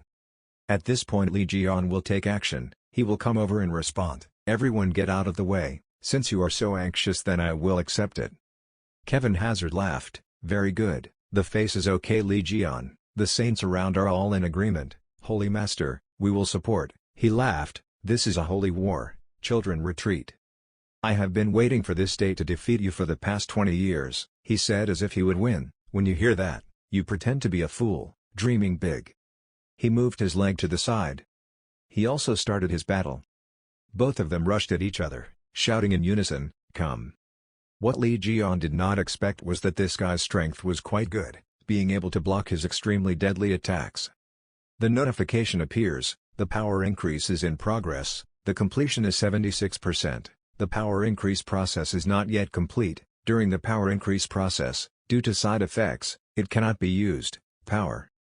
I felt so disappointed when I heard that. Kevin Hazard on the other side saw my face and sold it a bit. "What's wrong?" asked Lee Ji-yeon. "Use more force quickly, otherwise leave me." 2 swords. The stone stayed in that position for a long time. The notification appeared again, warning him that cold air was seeping into his skin. He continues to fight Kevin Hazard even though the situation is not on his side. The S-class scissor blade relic that cut through the earth was destroyed due to being unable to withstand the cold. This announcement made him quite scared. Sure enough, in this battle, Kevin Hazard's advantage was huge. He immediately caused heavy damage to his weapon, and he immediately retreated away. Fortunately, because of his quick reaction, he was able to avoid the next attacks. This guy didn't fit either. He passed weapons back and forth. Luckily he knew martial arts so all of them had no effect on him.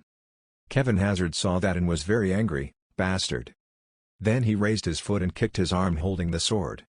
It must be said that his strength in direct combat really makes people admire. Just with the weight of his feet, caused Kevin Hazard's weapon to shake, almost slipping out of his hand.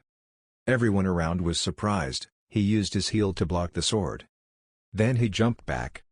This guy did not expect his true strength. He shouted his name loudly. At this point, he began to show off the face he usually used to annoy his opponents. Kevin Hazard didn't think much and continued to try a few more attacks. But he blocked them all. Those attacks were too normal for him. He had even fought people of much greater caliber than this. Suddenly Kevin Hazard realized, Lee Ji-yeon's hammer of achievement, it was in front of him. He didn't understand. When did you take it out? While Kevin Hazard was still confused, where did a foot appear from? Pay attention while fighting, he reminded him while using his foot to kick his jade's face aside. Fortunately, Han knew how to stabilize her posture and not let herself retreat too far. He started to provoke, "What's wrong, silver hair? I told you to use more force, that's all you've been waiting for 20 years. Kevin Hazard was very angry when he heard him say that, but first he had to laugh. "Yes, haha, I'm awake now." Sure enough, it's Lee Ji-yeon. Here we go. Turns out this guy has only just started his game. The sword was broken and had no value anymore, so it was thrown to the ground. He pulled out his precious sword. "From now on I will use all my strength." His voice became deadly. He pulled out a very long sword, shining in space. It seemed that this was his true power, his soul. His soul was imprisoned in this sword. Everyone around saw him pull out that sword and didn't expect it. "What a ceremony. You're awake," Hugo Waters said, frowning.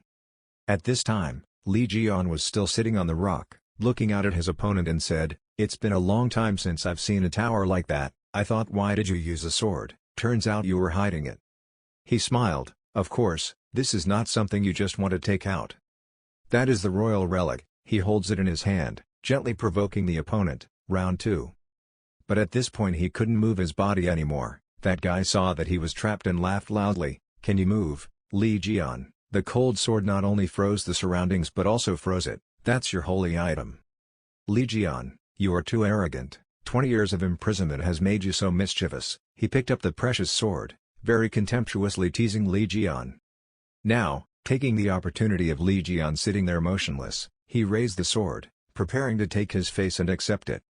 The sword pierced Li Jian's body, creating a very terrifying scene. Everyone was extremely worried about him when he suddenly appeared behind them, even asking, "Why?" But as soon as they turned around, he jumped into the air to continue fighting. Sure enough, Kevin Hazard didn't expect this. The person he just crashed into was not Li Jian. Activate the ability to take damage instead. Sure enough, the person that Kevin Hazard just killed was Perio. He was extremely surprised. Even Perio didn't think he would fall into this situation. Why?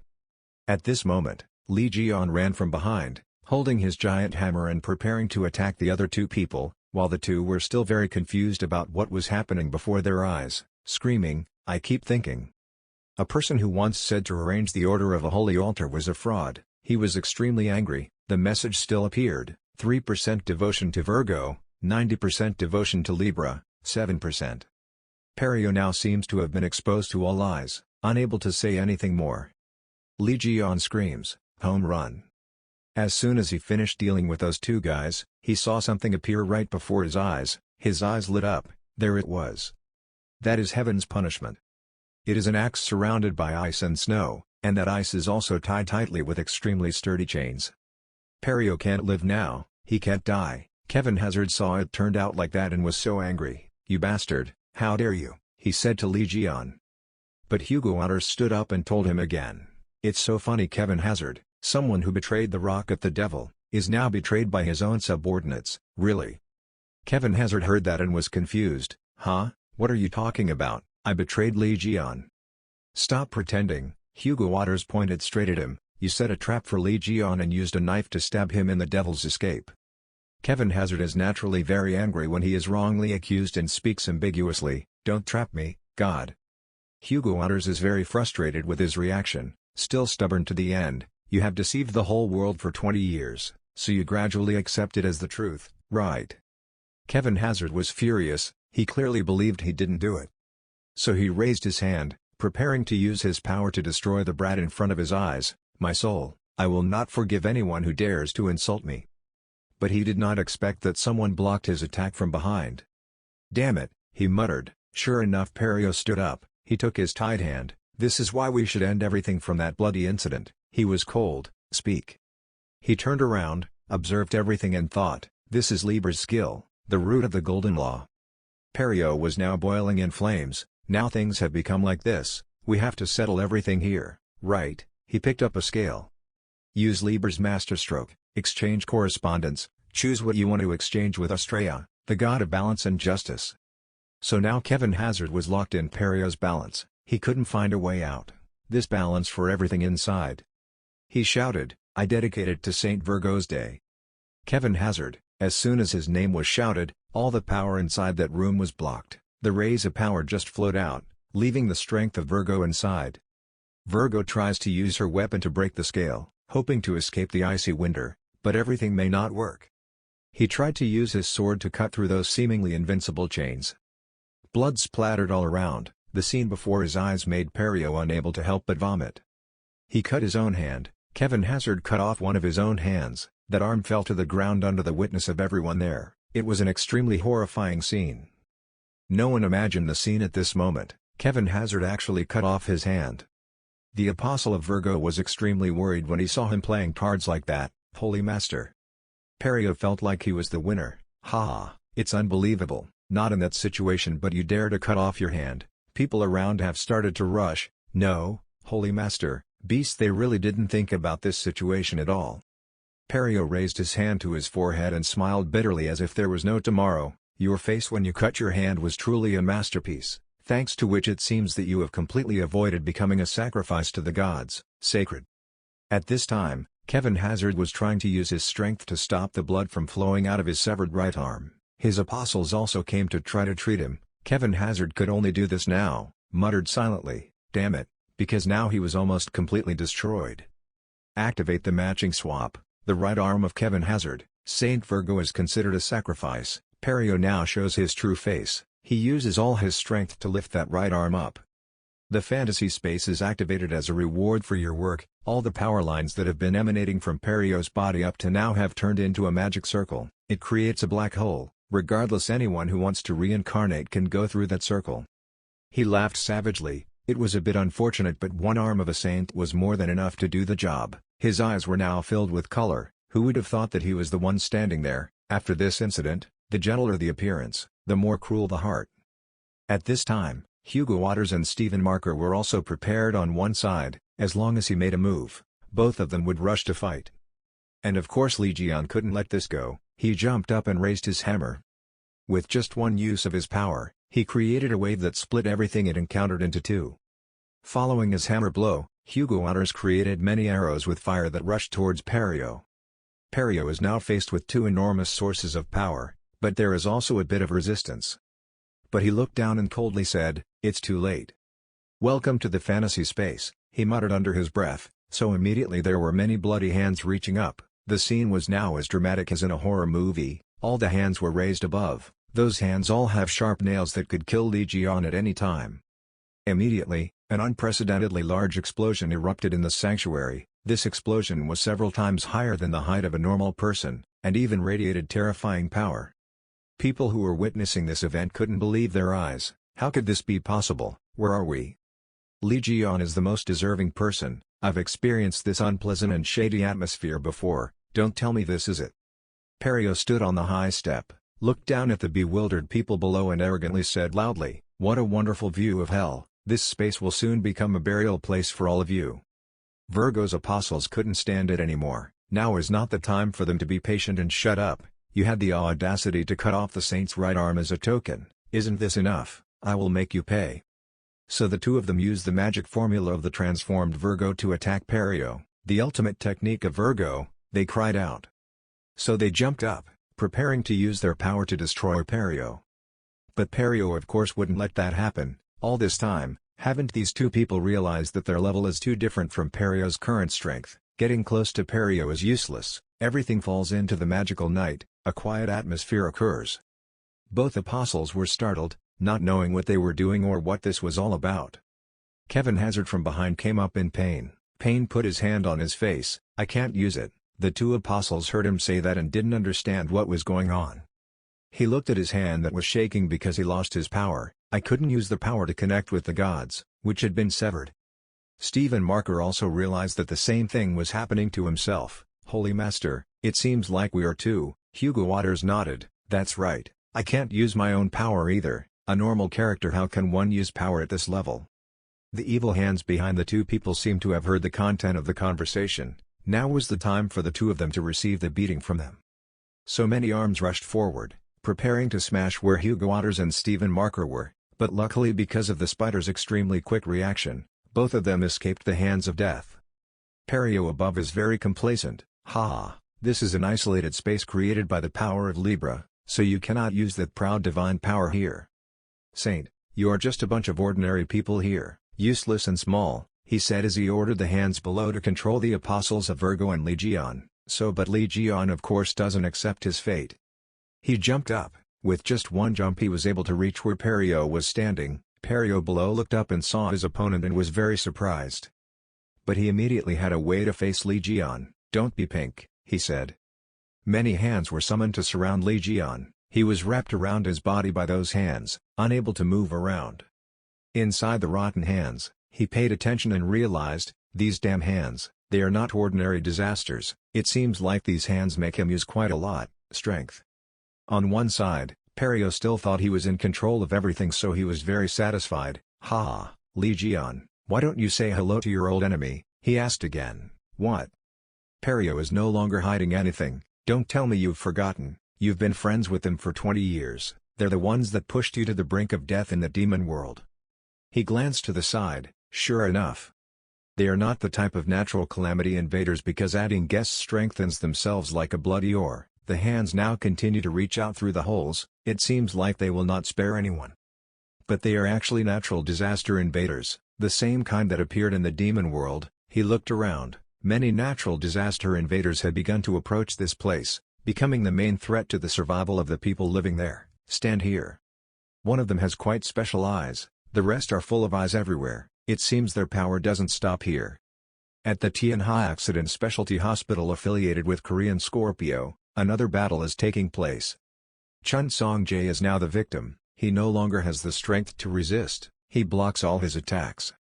Siwon is smiling so brightly now. I told you, it's all a waste of time. See the difference between S rank and A rank. He used all his strength to confront Chun Song-jae's ice formation. Chun Song-jae could not resist much more.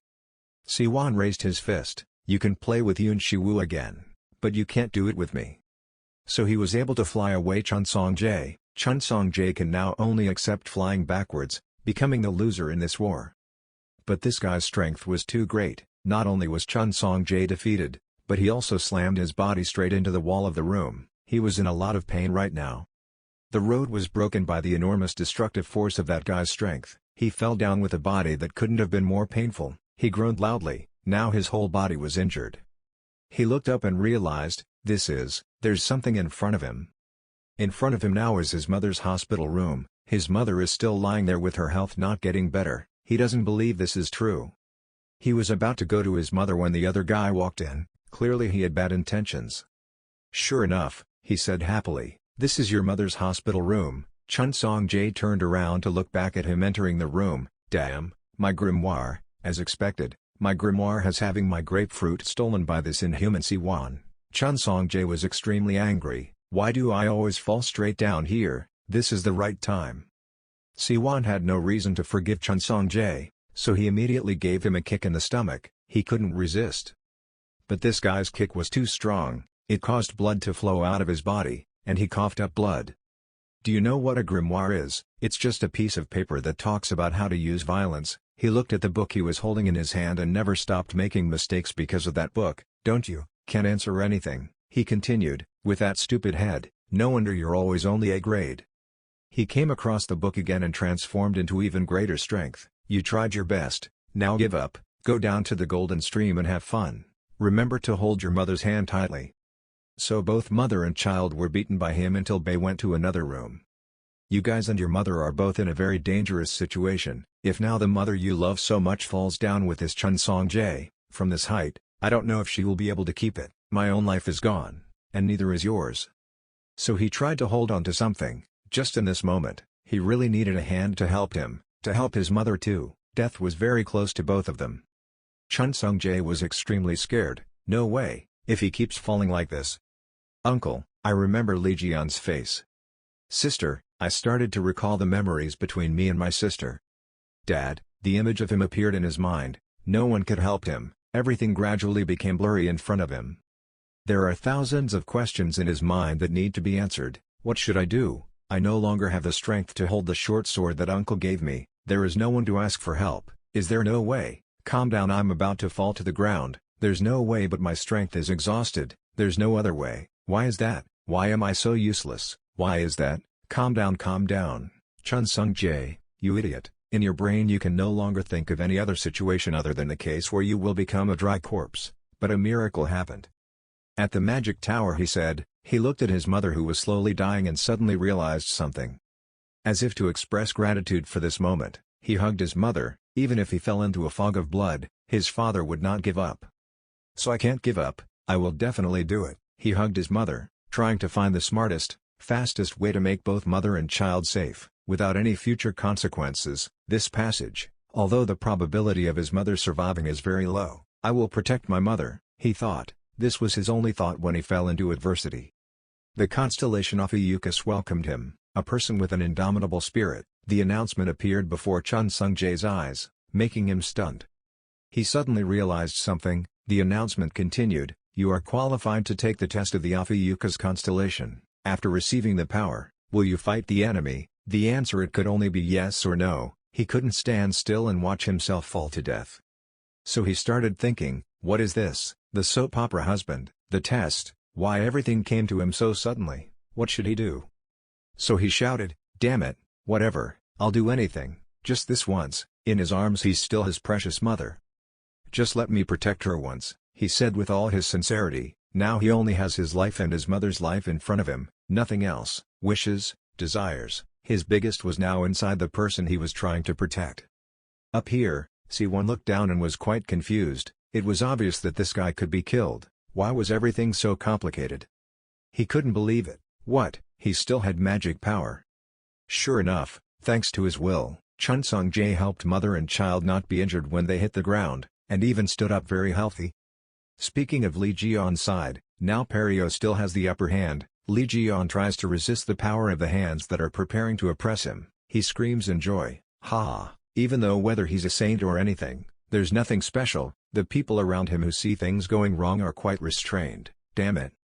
Peryo was very complacent. He didn't expect that I could end everything so easily. I was almost exhausted from all the preparations. He looked straight at Hugo Otter's face that was trying to escape. "Aren't you all saints?" Kevin Hazard is now this guy's most precious victim. Even if the insects are stepped on, they will start to writhe, try to struggle. Looking at these people without strength struggling only dirty my eyes. "What about you? Try to hold on or give up." Peryo frankly pointed the axe at Lee Ji-yeon. "Now only you can resist with this great power alone. The rest are completely unworthy of attention." Sometimes there are times when giving up is the best way. He tried to advise like that because he is a real psychiatrist. He feels very angry and laughing right now. He talks too much. He is still fighting. Help. Then he opened his mouth and laughed loudly. "You told me to give up." Peryo saw that he was still very happy and was very surprised.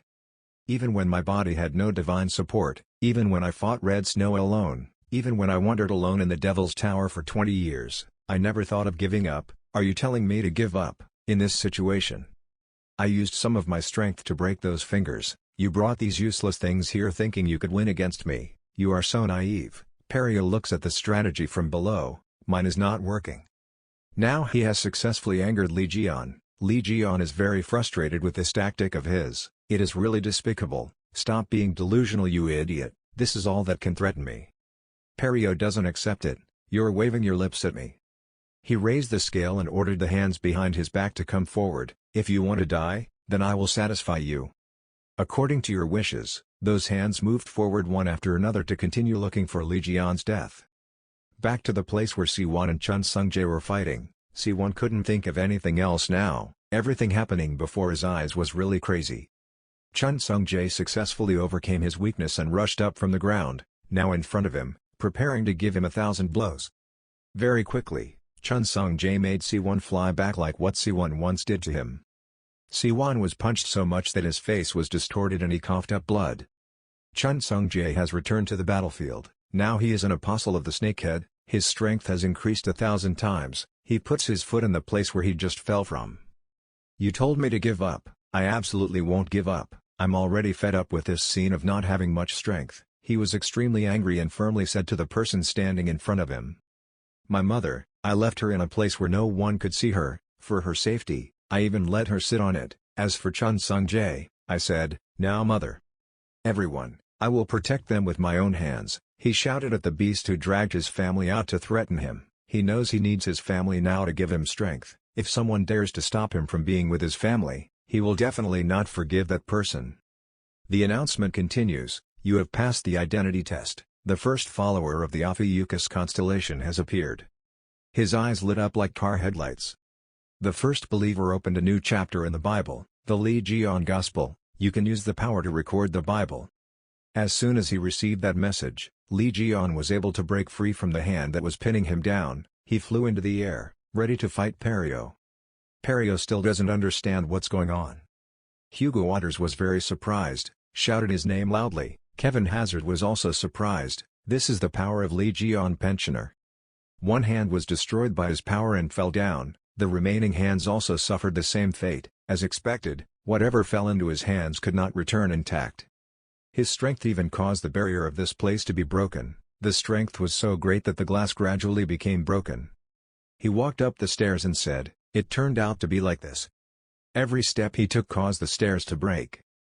"But I don't care, I own this area, even if it is destroyed, the winner is still me. I will already have my shirt torn apart, now I will fight him one-on-one, one with a bare body." The ability to use the notes in the Bible with power. People don't want him to get involved with this Perio guy. Up until now this guy has only been torturing everyone, so he definitely still has tricks he hasn't shown yet. Legion, they shouted warnings. In front of him were thousands and thousands of lines of words with difficult to understand words and structures. The announcement said again, Legion Gospel page 1 paragraph 1, Legion Apocalypse, bravely walked out of the tower that he had broken, where he gradually imprisoned himself. He advanced to where Perio was standing. "I wanted to deal with you first, but I have something to take care of." "What?" he replied. "The sky's condemnation." He turned around and knew his target. The mysterious space was broken, revealing the holy materials. He couldn't believe his eyes. Sure enough, when Legion revealed his true strength, he was able to push Perio back to one side, completely taking control of the match, out of the way. He approached and touched the treasure. As soon as it became his, he was able to control it skillfully as if he had learned it before, and could even laugh and talk while using the treasure to destroy enemies. He just needs to use force to take it out. Perio doesn't think this is so simple. Why is only Legion able to do it? Legion picked up the hammer. This feeling is still familiar after 20 years. "Sky, long time no see," he said with a smile. The notification continued to appear with the narration, "The condemnation of the sky, one of the 8 great Buddhas and Legion's ultimate weapon." With every step he takes, everything Perio has been building up until now is destroyed. He smiles. 20 years have not been stained with blood and disaster. You must be very itchy. Immediately a hand appeared from the sky. He recognized his target and rushed towards Legion. But Legion seemed to have eyes and ears everywhere. He could immediately tell what the hand behind him wanted to do, so he raised the hammer he had just received and punctured the hand. Then, "Isn't everything over yet?" he turned around and said to that hand, giving it an extremely cold, deathly look, a look that could stick with it for the rest of its life. He raised his other hand to hold the axe hilt. Whatever he wanted to do, it had to be like this. So he swung the axe down, splitting Perio's body in two. And not only Perio, even the temple that belonged to Perio was cut in half. His power was so great that everywhere it touched, it exploded as if in stages. Not only what you affect, even Kevin Hazard or Apostle Virgo are also affected. They are on the path of power passing through. Kevin Hazard suddenly discovered that something was changing. In front of his eyes, there was a flash of light while everything was collapsing. This scene was like the end of the world. He asked Perio, "What are you doing?" His tone was extremely certain at what he could do. "Aren't you a Libra star?" Even when you are led, the insects become confused and struggle. You immediately use the same sarcastic words that I used just now to provoke you. Now, could turn around and bite his pride. "I'm different from them. I like people who never give up." "And you?" he asked his opponent, very satisfied. Giving up, now looking at him like this, who would dare to fight anymore? A tall and muscular young man with extraordinary strength, even holding a 1,000-year-old treasure in his hand. He smiled sinisterly. "Let's try it and see." His axe blade had now touched the ground. This guy has only been fighting so far, so facing Legion at this distance, he really can't stand it. "Stop him, everyone quickly stop him." Him again. The other hands also followed their master's words and rushed forward. But with just one swing of the axe, he was able to defeat all those giant hands in one fell swoop without much effort. His strength had reached legendary heights. Those hands, after receiving his attack, were not only destroyed but also exploded, as if he had secretly attached a bomb to them. He flew into the air, saw 2 hands attacking him from both sides and was very calm. In a situation like this, a cool head is the only solution. Those 2 hands clapped together, seemingly firmly in their hands. But immediately, both hands were split vertically in half, even the sky and earth were split in 2. He stood up, raised his weapon high, that's right, charged forward. It seemed to him that this was all a game and not much like a fight. His eyes at this moment carried a state of extreme joy. "It had been a long time since I had tasted disaster." His smile echoed throughout the night. 7 moon stars. By this time Kevin Hazard had also revived his strength. Even though he only had one hand, he could still exert his power. Now everyone's opponent was loyal. About Perio. Hugo Waters also raised his hands high, without all the pain he had just endured, and exclaimed, "It's glorious." All the skills of the individuals here were combined together, forming an unrivaled circle. In the center of the circle was a giant ball of power. It created a glorious north wind. Space has been destroyed. Now everyone can contact the gods. The gods above seem to give strength to the heroes who are fighting for good. At this time, both Stephen Marker, Hugo Waters and Kevin Azar and the Virgo believers are on the same side. Everyone knows that if they don't unite now, don't use the strength of the group to fight an individual, they will never get victory. Virgo star, Sagittarius star revive. But this made Lee Ji-yeon criticize. The revival was too slow and still pretended. The other people saw this and were speechless. "Shut up, we were just the wrong people." The only person who can't be happy in this situation is Perio. He can't believe his eyes. How can he be so strong? He even cut off the connection with the gods. "No, I have to avoid." A voice pulled him back to reality. That voice came from his right, Perio. That is Kevin Azar. Kevin Azar has now regained his strength, so he runs very fast. He flew into the air, using the sword he had just created with his power to prepare to finish off Perio. "My right arm," he shouted indignantly. Kevin Azar performed a finishing blow, pointing straight at this guy's head. This guy's eyes opened wide. He had never seen such terrible pain power. Then blood spilled everywhere. This was the end of a legend. Kevin Azar's weapon is so huge, it drags Perio to hell in an instant. That skill is clear. Kevin Azar jumped aside and stopped for a moment. "I never wanted to see you like this." Even though Perio was hacked to death, he could still talk normally. Kevin Azar now understands the problem. It is indeed you. Jean-Louis Morin, Perio's true spirit appeared. It was a man with curly hair and a sinister smile. Jean-Louis Morin said coldly, "Long time no see you, Kevin Azar. I have something urgent to tell this guy." "Perio, are you planning to run away? We want to destroy them all." He tried to put pressure on Perio. He couldn't tell right from wrong at this moment. His eyes were wide open, like seeing a ghost. That guy once again entered Perio's body, not forgetting to give him the words, "Good, I will give you another chance," and Perio revived. Perio flew upward, using his power to command all hands to do as he wished. Jean-Louis Morin upside down from above, "I will offer you as an object to the gods. If you become a disaster, then complete your mission, Perio." Perio couldn't say anything anymore. The message continues to appear. Jean-Louis Morin, Saint of Cancer, uses the equivalent exchange skill from Libra star. Perio becomes Perio animal. Lee Ji-yeon Kwanggyao, he has gray hair. His name is Perio, right? Kevin Azar cut off his head. "So what, again? Are you going to give him a nickname?" "That's observant. How about the great Perio?" Lee Ji-yeon smiled. Silver Hair disagreed. "I'm bored with your thoughts. Whatever. I don't know how the centaur will accept him." "If he doesn't accept it, then what will he do?" This sentence angered Hugo Waters. Kevin Azar could only laugh loudly. "Yes, that slave." Perio was dragged into the chaos of hands, which looked like a door to hell.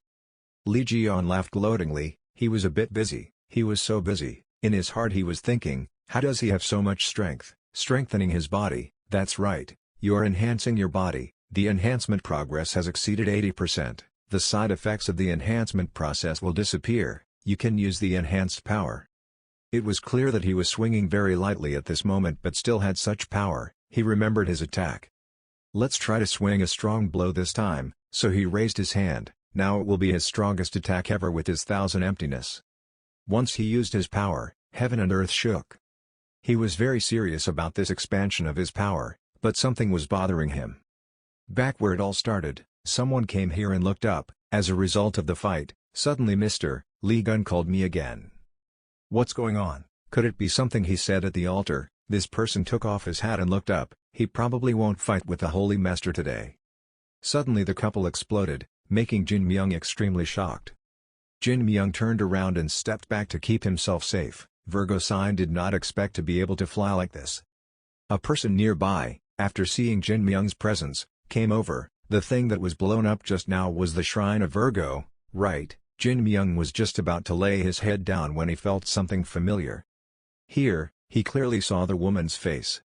At this time, Perio really died. He was lying on one side, not knowing what happened.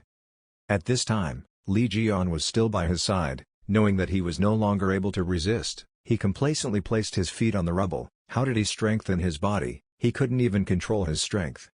He looked at his hand. If 85% were like this, how would 100% be like this? It must take quite a while to get used to it. Kevin Azar saw the whole scene and was extremely upset. Hey!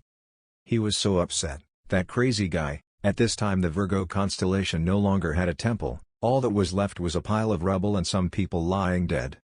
On one side, someone has reported that Perio has been defeated, a disastrous attack, separation of the gods, internal betrayal, the entire plan has failed. Don't you find it funny to see this scene? Hey, that girl said to that person had no way to say, I'm so embarrassed about this, I didn't expect that Lee Gun didn't take those people away too.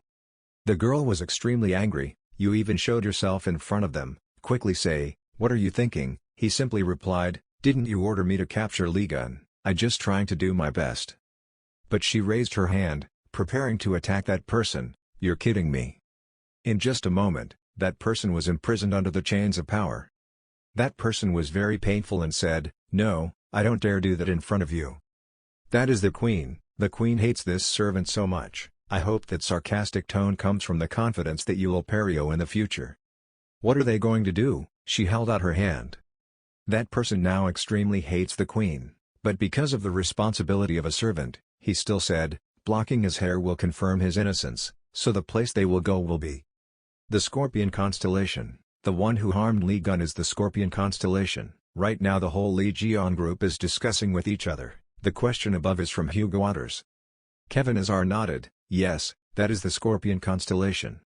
Hugo Otters suddenly ran up to shake Kevin Azar's intact body. I don't know which one, but Haley wouldn't do that. Are you planning to confront a difficult person? We've seen the whole thing, records of swords of unknown civilizations. Kevin Azar pushes Hugo Otters away. Get help when fighting the blood mist. Don't rush to judge. By the way, you mentioned Tan Hung. If I defeat Lee Gun, then I'll secretly go to the evil tower to do it. What? We have to defeat him where everyone can see. Either way, I will show you the proof that it was the Scorpion constellation who did it. You open the way to the relics warehouse, Kevin Azar said. The rest of the people obeyed right away, while at that time, Virgo's people began cleaning and restoring. Kevin Azar looked around, very tired, and said, the sword and you presented it as evidence are not strange to me. Under that pile of rubble is a cellar. Perhaps this cellar is very important to Kevin Azar, so it was not destroyed even though it was affected by many different forces. I secretly investigating temples. Hair does not speak. To find Thu hiding among the gods, Kevin Azar brought two people to the cellar door, preparing to open it. When he opened it, inside was something that surprised Hugo Otters and Legion. Kevin Azar narrated, and we found out. These are the things I found when investigating the Scorpion constellation, all of which are related to unknown civilizations. In front of the three of you now are many swords and mirrors. There are also even chemical compounds or weapons were unknown to them. Kevin Azar let the two people observe and then continued to say, the Scorpion constellation is very dangerous. They are the ones who will threaten human civilization. Suddenly a person came down. The person mentioned above came in. It didn't seem like that. This person's words affected all three people standing. That's Yo-Ha. As soon as Chun Yu-Ha approached all three of them, Kevin Azar knew who she was. You were the daughter of Sagittarius. He looked up and said, what you mean doesn't mean anything. She didn't want to say too much, so she reminded all three of them that what he said was that the Scorpion was very dangerous. Before coming here, I had become a Scorpion. I was helped by Mr. Haley. He's a good person. It seems like you made a hasty judgment. She kept reminding everyone, not including Jin Maing standing up there. When Kevin Azar heard the news that Chun Yu-Ha had gone to Scorpion City, he was extremely surprised and shocked. You went to Scorpion City, do you know where it is? But while the atmosphere of the conversation was gradually becoming tense, Lee Jion's hungry stomach ruined everything, literally avoiding food. So Hugo Otters' proposal, let's eat first. Kevin Azar doesn't know what to say. It's true that you have to be real to win the religion. So everyone went to a nearby restaurant to fill their hungry stomachs. From now on, they were tired of fighting. Of course everyone was hungry. However, the hunger of these people was 100 times greater than the hunger of normal people. They ate like hungry monkeys, causing the whole restaurant to turn around and watch. At this point, Lee Jian couldn't keep calm anymore. He squeezed the glass in his hand, causing the glass to break into many pieces. Really crazy. He looked at his uninjured hand. Why can't he control his strength? This is destroying someone's restaurant's furniture. Lee Jian is such a simple person. Lee Gun, what are you dissatisfied with? Right, Even if I am a saint, I can't repay you. Kevin Azar is angry now. You must know that I respect everyone for this meal. That's why he paid. But Lee Ji-yeon took advantage of it to test his strength, whether he wanted to fight Kevin Azar or not. Chun Yu-ha's reaction was completely opposite to Kevin Azar's. Perhaps she was already in love with this boy. Her face kept turning red and she said, "You're so cool." Kevin Azar is angry. Sagittarius, you, teaching girls like this. Hugo Waters doesn't know what to say. Then Kevin Azar started to get into serious conversations. Why what? He asked Lee Ji-yeon.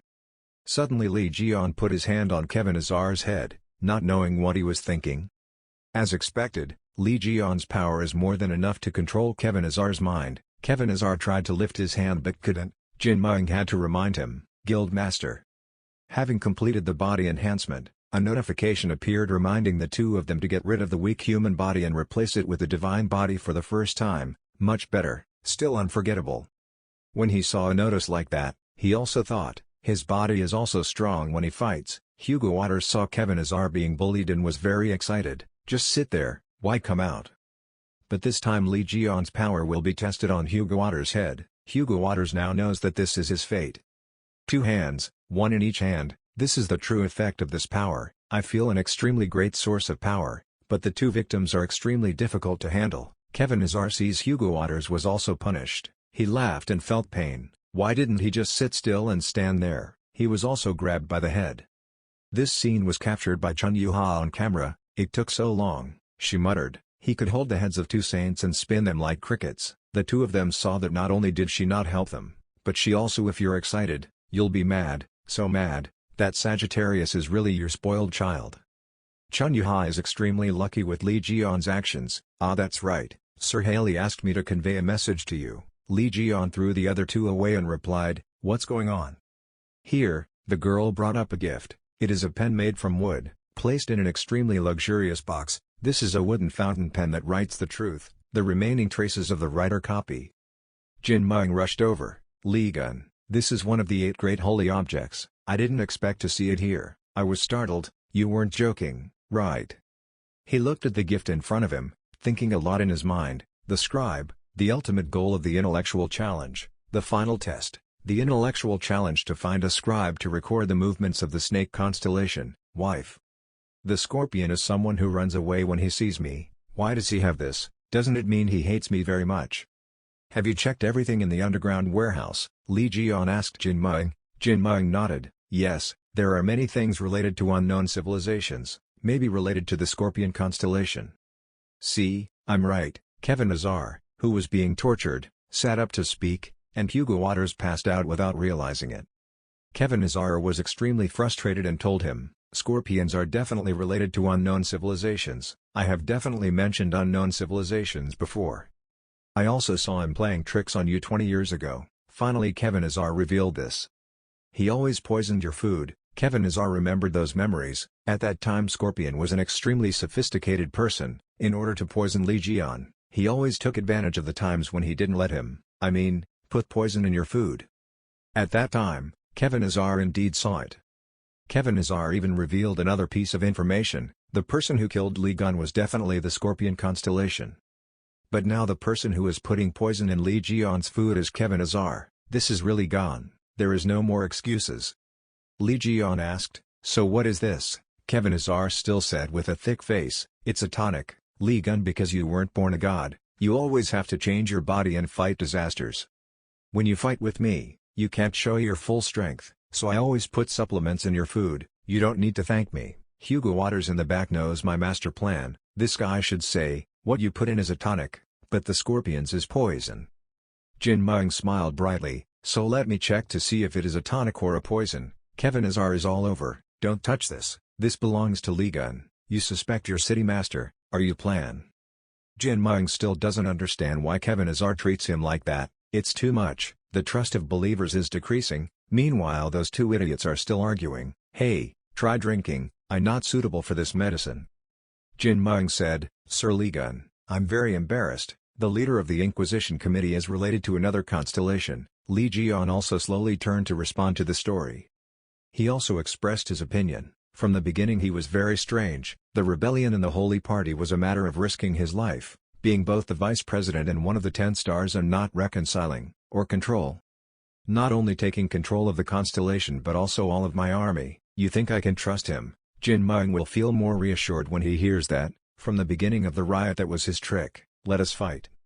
He nodded in agreement. That's right, the information he investigated and captured was created by him to make us suspect Virgo. He recalled those memories and assessed, what a thief. Suddenly someone shouted, huh? His conversation gradually went deeper into the problem. All information and evidence pointed to it being Virgo correctly. He remembered that image, when a guy revealed to him about Virgo. It's so clear that it makes us doubt that answer. That's when that guy said the Virgo constellation is holding the promise of the sky. Because I only have a few memories of Tondao left, I can't be sure if the person who stabbed me was the silver-haired guy. If so, we also have to suspect others like Virgo or Yendin. Jin Meng said, if so then Guildmaster Kevin Azar. Kevin Azar once said to Hugo Otters, if you receive help from the Blood Mist, don't be so quick to judge, mentioning the sword. If you wanted to play tricks with Li Gun, why should I secretly enter the Devil's Tower? Instead, I want to defeat him in front of the eyes of the world. He crossed his arms, closed his eyes and said, even though he wasn't sure that the silver-haired guy was not the same, with what he did like an idiot, he was only harming himself. Jin Meng right now, understand? Chun Yuha turned to ask, Uncle, so what should we do? He smiled, just go find the Scorpion constellation. Then he leaned against the table. He was definitely involved in this. I also doubt that he gave this fountain pen to me through Chun Yuha. I also tried to make Chun Sung-jae become my follower. It seems like it took quite a long time to meet you. Your words made Chun Yuha and even Hugo Otters or Kevin Azar startled. Stop everything immediately. The actions I'm doing to hear clearly what he's saying. Hugo Otters suddenly trembled. What are you talking about, Li Gun? He also turned around and wanted to answer Hugo Otters' question. He laughed. Chun Sung-jae is my follower. Your son is my follower. That first follower, Chun Yuha all up. Don't mention it again. He's bad under your command. Chun Yuha, after hearing that she wasn't his only believer, was like a lost soul, turning to use her coldest tone to ask, then it's not you but Chun Sung-jae. Why, really? Chun Yuha's threat also startled Li Jian. Ah, I'm sorry I made you feel awkward. Right, I'll go ask Chun Sung-jae. So she quickly dialed the phone, leaving Li Jian who was still shaking in worry. Chun Yuha doesn't care. Chun Sung-jae, don't do that to me, you're a robber. Uncle, I'm so sad, can you bear it? Chun Sung-jae, don't joke with me, pick up the phone quickly. It's strange, why doesn't my Chun Sung-jae respond to messages or calls? This started to get weird. She was frantically typing on her phone until she scratched her hand. Everyone had to stop her. Chun Yuha, calm down, Chun Yuha. At this time, Chun Sung-jae's phone vibrated but no one picked up the phone, because it had fallen out a long time ago, and Chun Sung-jae didn't know where he dropped it. But the most amazing thing was that Chun Sung-jae had finished dealing with the guy in front of him. He looked up and took a deep breath, as if he had achieved some feat. I won. This blonde bastard, are you kidding me? Chun Sung-jae was extremely tired and breathing like a buffalo. Next to him was the blonde guy who was still fainting from the impact. A person suddenly walked in the middle of this desolate battlefield. Chun Sung-jae was really impressed. Being able to defeat the S-level believer of the Libra constellation, he was startled when he heard that praise and turned around. It was a rather strange person, wearing a nurse or doctor's outfit. He closed the book and said, thank you, thanks to you I can easily suppress blonde hair. Chun Sung-jae is still. If you don't know the name of the person in front of you, ask, who is it? Ha, my transformation is so perfect. Seeing that Chun Sung-jae doesn't know who he is, this news decided to show his true face, eliminating the transformation skill borrowed from Pisces. That is Choi Sung-hyuk, he has changed now. It's me, grown up with the Gemini sign, playing Sung-hyuk. Is pretending to be a girl your hobby? Chun Sung-jae turned to mock. No, he shouted. Don was extremely angry. I didn't expect that I would have to pretend to be a woman to look for the brocade book. Do you know what the brocade book is that you took? There is no way other than me could have kept it. He was the only one from just now. It's monologue time. Chun Sung-jae scratched his head. Oh yes, it's my fault. You can take it back if you want. Choi Sung-hyuk doesn't understand why you forgive others so easily. Huh? I don't really care. I don't need it anymore. Then the other guy performed some magical manipulations to make some of the pages in the book burn. I'm sorry but I can't just leave like that. I have a lot of things I want to ask, starting with what happened to Mr. Conan. From you, Gemini traitor. After the power circles were opened, he slowly created many images of himself through passing through those power circles. From many places, many Choi Sung-hyuk appeared. Choi Sung-hyuk happily said, "Chun Sung-jae, come with us." What do you think? Surprised, next to where this is happening is Lee Gun's hospital room. Lee Gun also seems to be being woken up by someone. Lee Gun. Come with us, that voice kept ringing in Lee Gun's ears. By now, Lee Gun couldn't hold it in anymore, his dull eyes gradually opened. Choi Sung-hyuk held the Dharma book in his hand and said proudly, "Sorry, but I can't just leave, I still have many things to ask, starting with what happened to Mr. Haji." Holding the book in his hand, he used the power of the Gemini sign, then confirmed that it was from you, the Gemini traitor. More footsteps appeared from nowhere. He used the Gemini teleportation door to call someone over. At this time, Sung-jae was surrounded by a group of people because he was labeled a traitor. Choi Sung-hyuk seemed sure of victory and said, "Come on Sung-jae, come with us." When Sung-jae was put into this dilemma, he was so angry that he didn't even bother to explain, but just said, "It turns out the team leader is like that." He did not hesitate to criticize, a person who only knows what he wants without thinking about anyone else. While saying this, he remembered the times when Choi Sung-hyuk treated him badly, went out to drink together but did not bother to pay back, just said, "Sorry but help me pay for the drinks, I forgot my card, next time I'll pay." Another time he said, "Chun Sung-jae, Min Seong-hun, only you two can run away." Then Choi Sung immediately explained that it was because I didn't want to think about anything else. Sung-jae heard this explanation and was so angry that he pointed straight at him and cursed, "Stop talking nonsense." Yet he still dared to laugh loudly and speak out provocatively, "So Sung-jae, that's a pity." Having said that, he ordered the crowd, using Gemini's necromancy skills, to quickly restrain Chun Sung-jae for me, offering his life. Everyone immediately obeyed the command and used the skill, evoke. Sung-jae also did not want to give in, a strong magical energy radiated around him, and he proudly said, "Let's see how much you can do, I am no longer who I was before."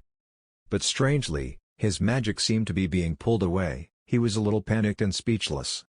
Right in front of him right now was an incomprehensible matrix created by those people. He realized it and was secretly surprised. What? They were sucking his magic power, but actually the people at this time did not expect it. Okay, I looked at it and was equally confused. They were so shocked, they were all staring at each other. Choi Sung-hyuk asked many questions. What? Why was Chun Sung-jae's magic power sucked into that? The person next to him also chimed in. The team leader, there was something strange, and Sung-jae's side got angry and shouted loudly, "Isn't he stealing?" For some reason, suddenly a pair of hands emerged from the formation, emitting laughter of joy, a huge source of energy. The person in the formation quickly appeared, causing Choi Sung's group to struggle to control. Choi Sung-hyuk angrily said loudly, "What is that? It's not the soul we called, why did that thing appear?" He remembered the time Mr. Haji failed to summon something and then silently realized, no, if I remember correctly then this was it. Something that Mr. Haji could not summon. At this moment he seemed to be more afraid. The face of that person was clearly revealed, it was an old man with a grey beard and somewhat strange hair. Choi Sung-hyuk immediately confirmed that it was the strongest first-generation elf king, Elysian. Facing Elysian, Choi Sung spoke in confusion, "Gathering our magic power and being able to summon the Goblin King, is it possible? Could it be because of the power of the Forbidden Book?" The Demon King immediately told the crowd that the one who sent the summoning signal was you Gemini believers. "But what really called me here was his strength," Elysian said looking towards Sung-jae, surprising him too. He immediately praised Sung-jae, saying, "Who does that power belong to? It's very commendable, even though I'm under the guardianship of Gemini, I really want that power," and Sung-jae is confused and standing on his own, the formation I created without realizing it. Mr. Elysian also added that, to the point that I wanted to leave the altar. Choi Sung heard that and was surprised and said, "What?" Looking at him, Choi Sung loudly questioned, "The first Goblin King, how is that possible? Don't you belong to Gemini?" Elysian was a bit angry and replied, "Why, big to be able to keep this relationship." Choi Sung-hyuk was so angry at this moment that he shivered, but he didn't dare say anything, he just gritted his teeth to show discomfort, then he silently calculated in his head, "They haven't made a contract yet, we absolutely have to keep our love." The first Star King stayed at the altar. Thinking of doing it, He immediately ordered his subordinates to quickly attack Chun Sung-chae, quickly destroy him, and then the whole group shouted and obeyed the order. As for Sung-chae, on the contrary, he was extremely excited. With magical power and fiery spirit, he confidently told the crowd, "Let's rush forward." Suddenly, a notification rang out. The power of the Alpha-Yukaspo was exhausted, making Sung-chae unable to react in time, so confused that he was stunned for a few seconds. He looked at his hands that no longer had any magic power and shouted, "What's going on suddenly? What is this, Mr. Elysian?" Saw that and immediately said, "Could it be that I just sucked all your magic power just now, perhaps?"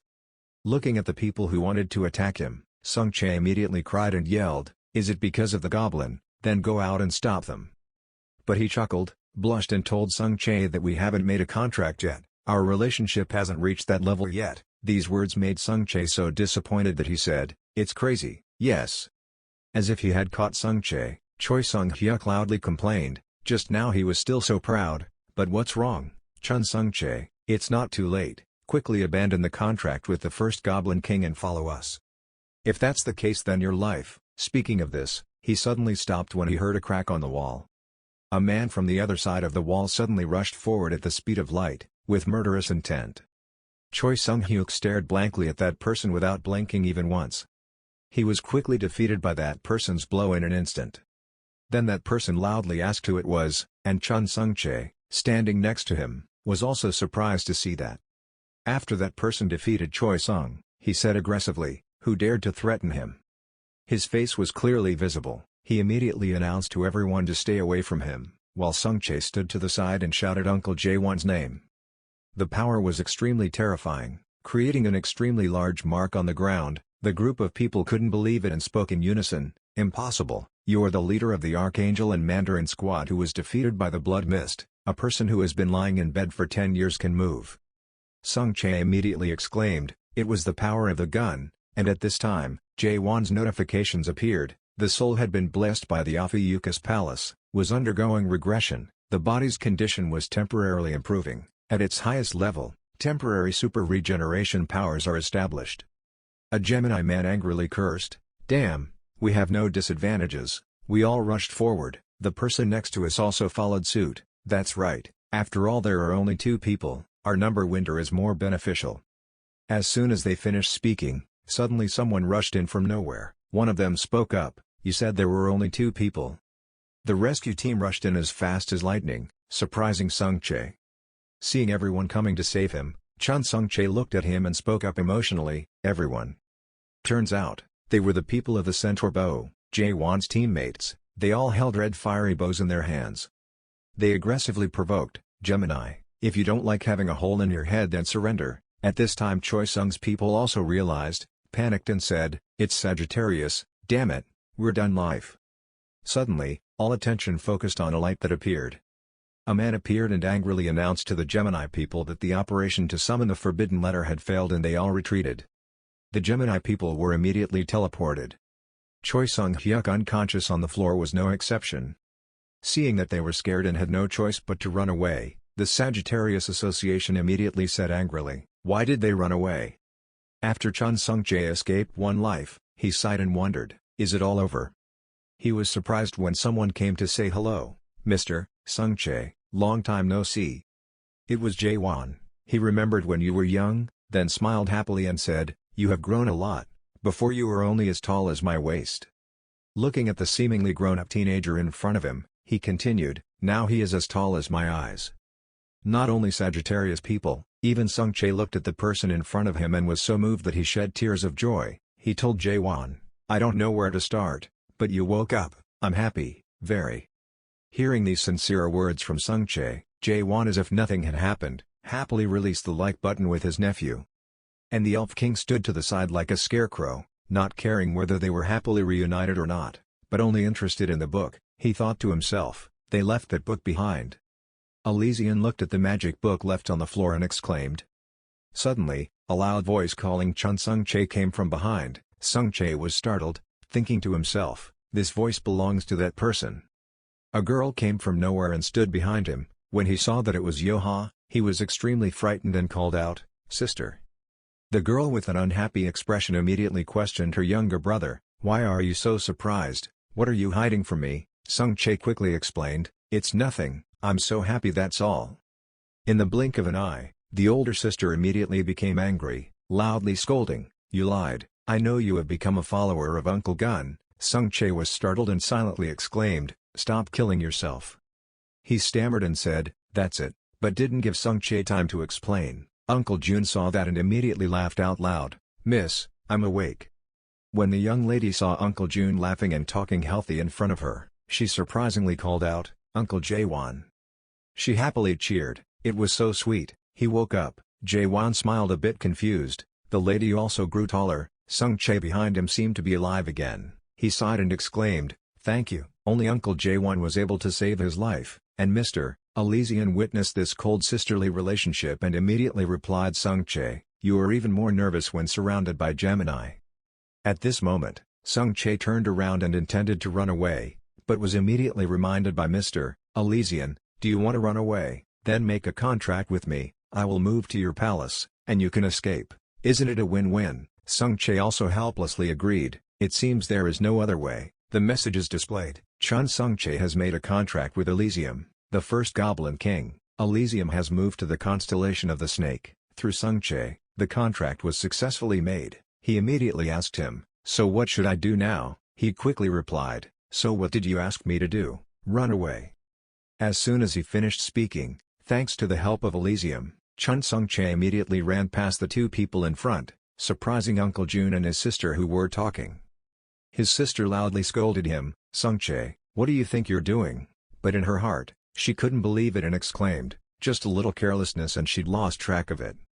Sung Chae jumped out of the building. He proudly said to his sister as a declaration of war, "You can go before me but I can't let you become the first follower of Uncle Gun." At this time his sister has also chased him away, followed, heard these words and said angrily, "Stop there for me."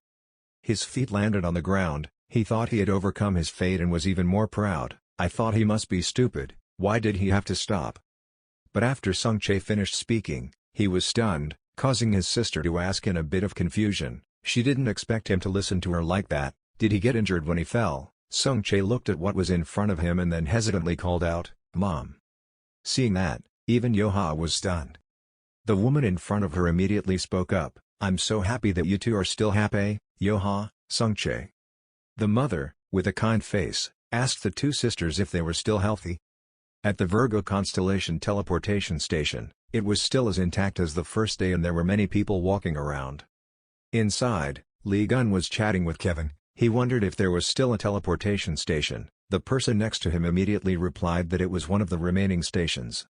His tone gradually became serious and said, "Compared to the Gemini constellation, the effect was not very good. It was not that there were no groups of people moving, but after the Gemini constellation made a mess, it began to explode."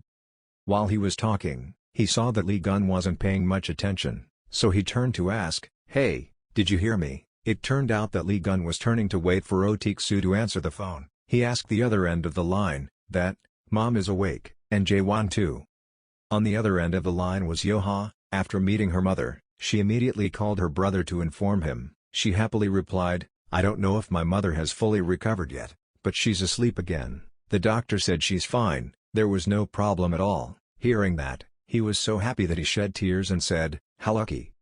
Then, Yoha immediately recounted the story of what Sung Chae had just encountered. She said, the constellation Gemini had been chased away by Sung Chae and the constellation Sagittarius. Yoon Taewon also disappeared. She remembered the scene where the Geminis were beaten up and said.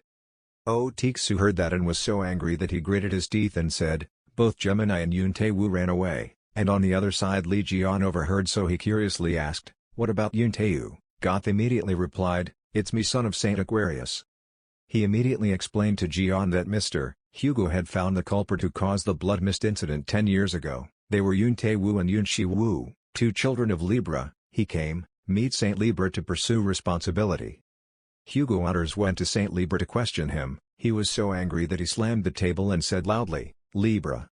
Even though she didn't answer him, he still said, she was the commander of the blood mist plan, right? It's because I underestimated this relationship. I checked all the investigation documents that she hid. Hugo remembered the item transported by Libra that he had found and said, special trading goods transported by Libra. He continued, and her son was on the customer list. Not only that, he also knew about Tae-woo and Shi-woo arguing at the airport. The younger brother said, "I didn't know he would turn out like this," he said. He replied, "Did I tell you where to drop it?" At this point, he was so angry that his face darkened and he said grumpily, "I have also investigated the surviving witnesses. Libra, answer quickly. That disaster, was it your son's doing?" Having said that, right at this moment, tears fell from his eyes, and red veins appeared in his eyes. Yet, the Libra saint was not at all restless or shaken at all. On the contrary, he leisurely watched the rain, and coldly replied, "Sagittarius, you finally know." Not only that, she also asked Hugo in return, "So what are you going to do?" With eyes radiating murderous intent, she turned back to look at Hugo, saying provocative words, "What is someone like you who possesses shameful power compared to the title of saint?" Then said sorry lightly, "I am very sorry for the mistake my son caused, I will pay attention to them later," making Hugo Otters so heartbroken that he trembled, faltering in rebuttal, "You also said those words again." She even criticized Hugo in return, saying that the truth is that you couldn't stop that disaster. If Lee Gun appeared, would it have led to such a big disaster? "You failed to protect Korea that Lee Gun entrusted," she said here, directly leaving Hugo Otters speechless. As if she were Hugo's only savior, she turned around and played with the Libra scale and threatened, "Wake up, I'll give you a chance, Hugo Otters." Saint Libra looked straight into Hugo Otters' eyes, said in a strong voice, "Choose, just one of the two." Seeing that Hugo couldn't say anything, she continued to provoke, "If you have the confidence to take responsibility, whether it's revealing the truth or going to war with us, it's up to you, otherwise, handle it quickly, destroy everything with your uselessness." She seemed to sigh and calmly asked Hugo, "Otherwise just ignore it, it's normal for children to make mistakes, isn't that right? You also have children, you probably know that too." Then he smiled pervertedly, as if plotting something, and said, "Yes, I remember their names. It's Sung Chae and Yo-ha." She mentioned the two sisters, making Hugo freeze. His emotions were mixed with anger and fear, which made him tremble and crumple the paper on the table. Saint Libra continued, "Hugo, you are also busy, right? Choose quickly, what will you do?" The words were as if she had put you on her scale, forcing you to choose between two things, making him feel like a chess piece for her to control. Up to this point, the goth's face was a bit quiet and said, when the Libra saint mentioned Sung Chae and Yo-ha, he had no other choice, while losing his own strength in the holy altar. "We don't know, what will Libra do?" Looking at the struggling man in front of him, the goth immediately exclaimed, "The guild master for the safety of Sung Chae and Yo-ha could do anything, the guild master had to suffer so much." Lee Gun seemed to understand his friend's feelings and immediately ordered the goth to find out the whereabouts of their brothers at all costs, so that's why Hugo sent Sung Chae and Yo-ha to another constellation. The Sagittarius constellation gradually became weaker and could not protect the two children. Sung Chae left the Gemini constellation to become my follower and felt somewhat relieved, he thought to himself. While thinking about it, he had a little doubt in his mind that, yes, if Sung Chae becomes my follower, he will get to the next mission. Let's see. Gun opened the notice board and browsed for a while. The notification bar suddenly appeared, "A new mission has been added, create the Ophiuchus constellation badge, designate the Ophiuchus constellation saint, at least above the SS level." Lee Gun was a bit worried and thought, the badges it's okay to focus on making it later, but now we have to find out who'll become the holy constellation, Lord, and there's still a level limit. Oh, Tiksu next to him immediately spoke up, interrupting his thoughts, "Hey Gun, if I don't send the children away as you say, there will be big trouble. Thanks to that the Korean side will be fine." But it seemed that Lee Gun did not hear what Tiksu just said, but stood and looked at Tiksu as if he was planning something, causing him to immediately prepare a defensive position and ask, "What's wrong?" He grabbed my head. "Ah." Thinking for a while, Lee Gun immediately suggested, "Hey Tiksu, do you want to come to my holy altar to become a follower? I will make you a saint," making Tiksu stunned on the spot. Suddenly, the god of Sagittarius appeared from nowhere, seemingly very angry after hearing Lee Gun's recent words. Gun's system immediately warned that Apollo, the god of the Sagittarius constellation, was on alert. He warned him not to spy on the person who had signed a contract with him. While the other two were panicking because of Apollo's obvious anger, Lee Gun on the other hand questioned, "Don't be so difficult." For some reason, while Tiksu and Goth were saying goodbye to Apollo, Kevin suddenly said loudly, "Sung Chae ah Sung Chae, stop joking around and answer quickly, Sung Chae ah." Lee Gun next to him is worth it, You. He considered and asked, do you also want to join my holy group? He immediately burst out laughing when he heard this invitation and immediately refused, I won't. While Lee Gun was giving Kevin a memorable beating for daring to be disrespectful, an announcement rang out inside, passenger waiting number 64, the transfer station has been arranged, please prepare to enter. Then Goth immediately reminded, stop, prepare to depart. And Otik-su standing on the side feels super annoying, helpless to speak, it's too noisy.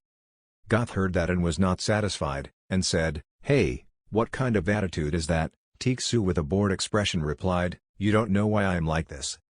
At Yoha's place, she was venting on the phone, angrily saying, Sungchae ah Sungchae, stop joking and answer quickly, Sungchae. That's strange, why doesn't my Sungchae respond to messages or answer the phone calls? And the person next to me sees her angry and constantly tapping the phone screen and immediately advises her, Yoha, bye BHF, calm down, Chun Yoha. Yoha gradually lost patience, stood up angrily and asked for permission, everyone I'm sorry, now I have to go to Korea immediately, this kid Sungchae has been spoiled, how dare he not answer the message. A man there was a little embarrassed and said, Yoha, calm down, I have a way to get you to Korea quickly. He tried to act gallant in front of Yoha and said, can we go together to the teleportation station, that's the fastest way. Even though he was trying to show off, Yoha didn't pay any attention. Mr. Jin Myung immediately came to interrupt. He gave her a book and said, meeting each other like this is also called fate, gave her the teleportation scroll. As a gift, she immediately chirped her thanks. Oh my god, this gift is very rare, thank you sir. Seeing two people happily chatting without paying attention to him, he was extremely angry. The feeling of hostility of the Virgo constellation was increasing. Yoha took the teleportation scroll and ran to ask Uncle Gun. He went to the constellation. Jae-won immediately replied, yes he went to the Scorpion constellation.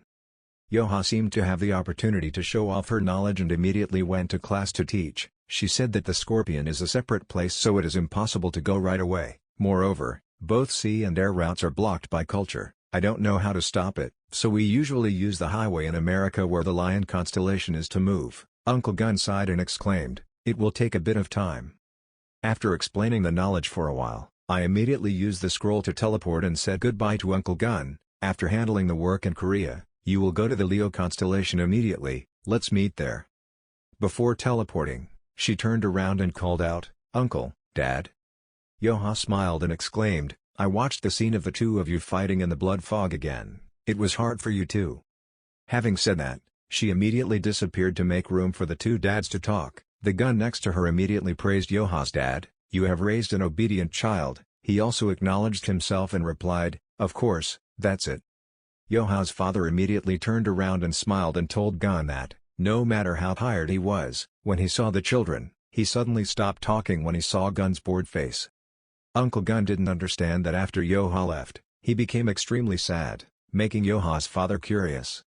Dad seemed to smell something bad and immediately interrogated you look very strange, do you have bad intentions towards Yoha? His words made Jae-won feel guilty and sweat.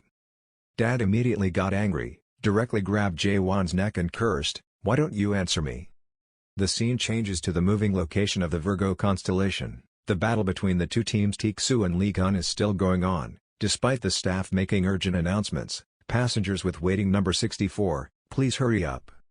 Having dragged each other to the teleportation gate, Tiksu immediately grabbed Kevin's head and wondered to Lee Gun, what is this? Do I have to go with this guy Kevin? Kevin immediately replied, I have to prove my innocence. He immediately declared loudly, besides, if anyone takes down the Lee Gun before me, I will be very tired, I will destroy whoever rushes into the Lee Gun. Only I can defeat Lee Gun. After saying that, Kevin laughed senselessly, making not only Lee Gun but everyone else speechless. The staff upstairs immediately announced, we would like permission to depart, and where are the location coordinates, ladies and gentlemen? The quartet spoke loudly and confidently with a majestic spirit, saying the coordinates were Washington, D.C., America, the Lion Palace. At this time, the Leo Palace also received the news, gathered everyone together and announced, everyone pay attention, we have just received notification that Lee Gun has arrived in Washington, D.C., USA.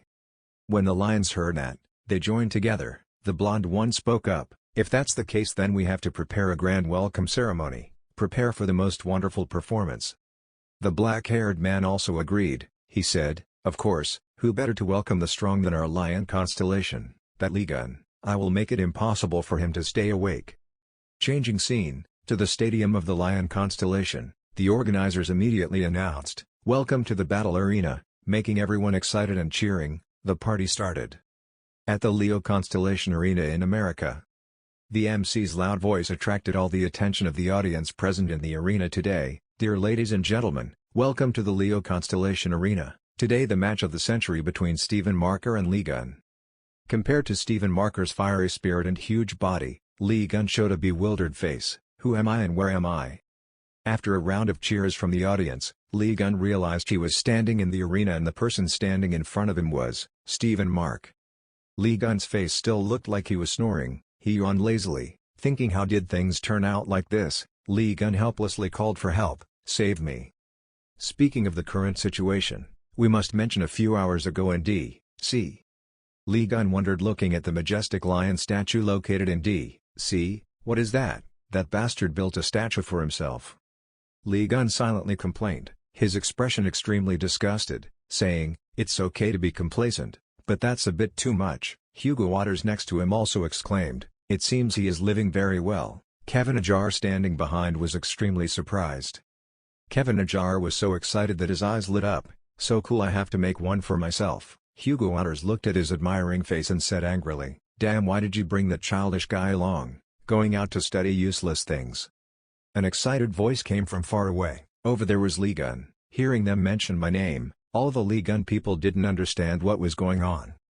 Lee Gun looked over and saw a group of fans holding signs, welcoming to Leo. A man smiled and said, "Mr. Lee Gun, nice to meet you. Sir Stephen Marker the Holy Lion wants to meet you, please follow us." Hearing them say that, Lee Gun and Kevin Ajar said at the same time, "Why is it him? Why is it him?" Two people without an appointment had the same question. Hugo Waters angrily rushed over and used his hands to hold his neck. The group of people were extremely surprised when they saw that it was the saintly virgin Kevin Ajar. Lee Gun stood next to him and silently smiled at Tiksu.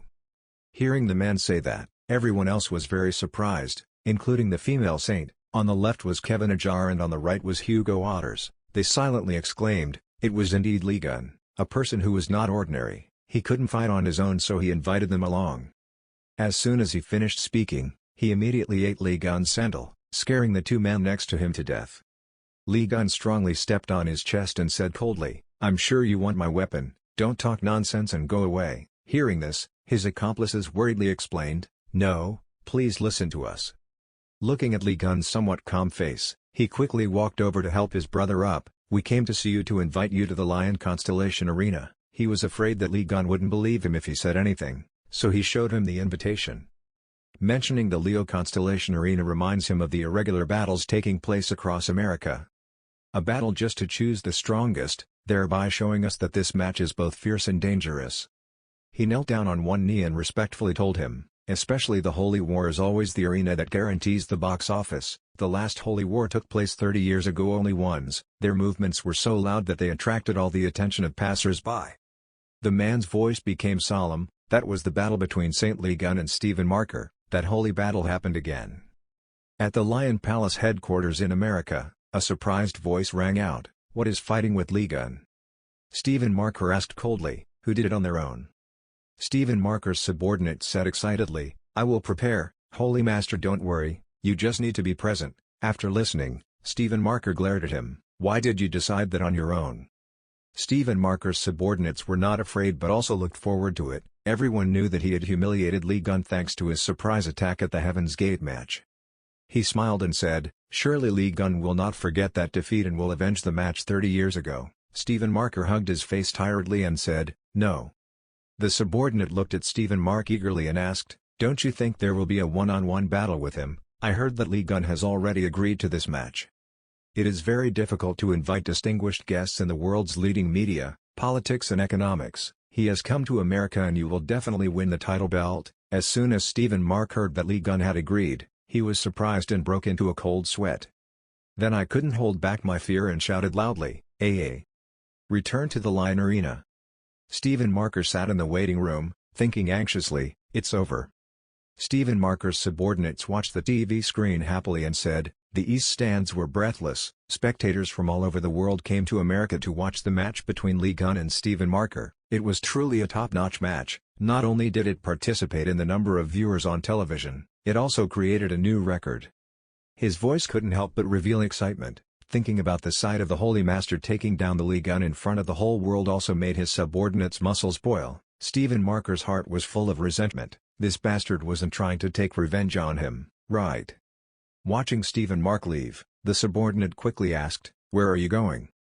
Stephen Marker angrily looked at him and roared, "I'm going to the bathroom." After listening, the subordinate smiled to please him. He went happily. The subordinate thought he would run away.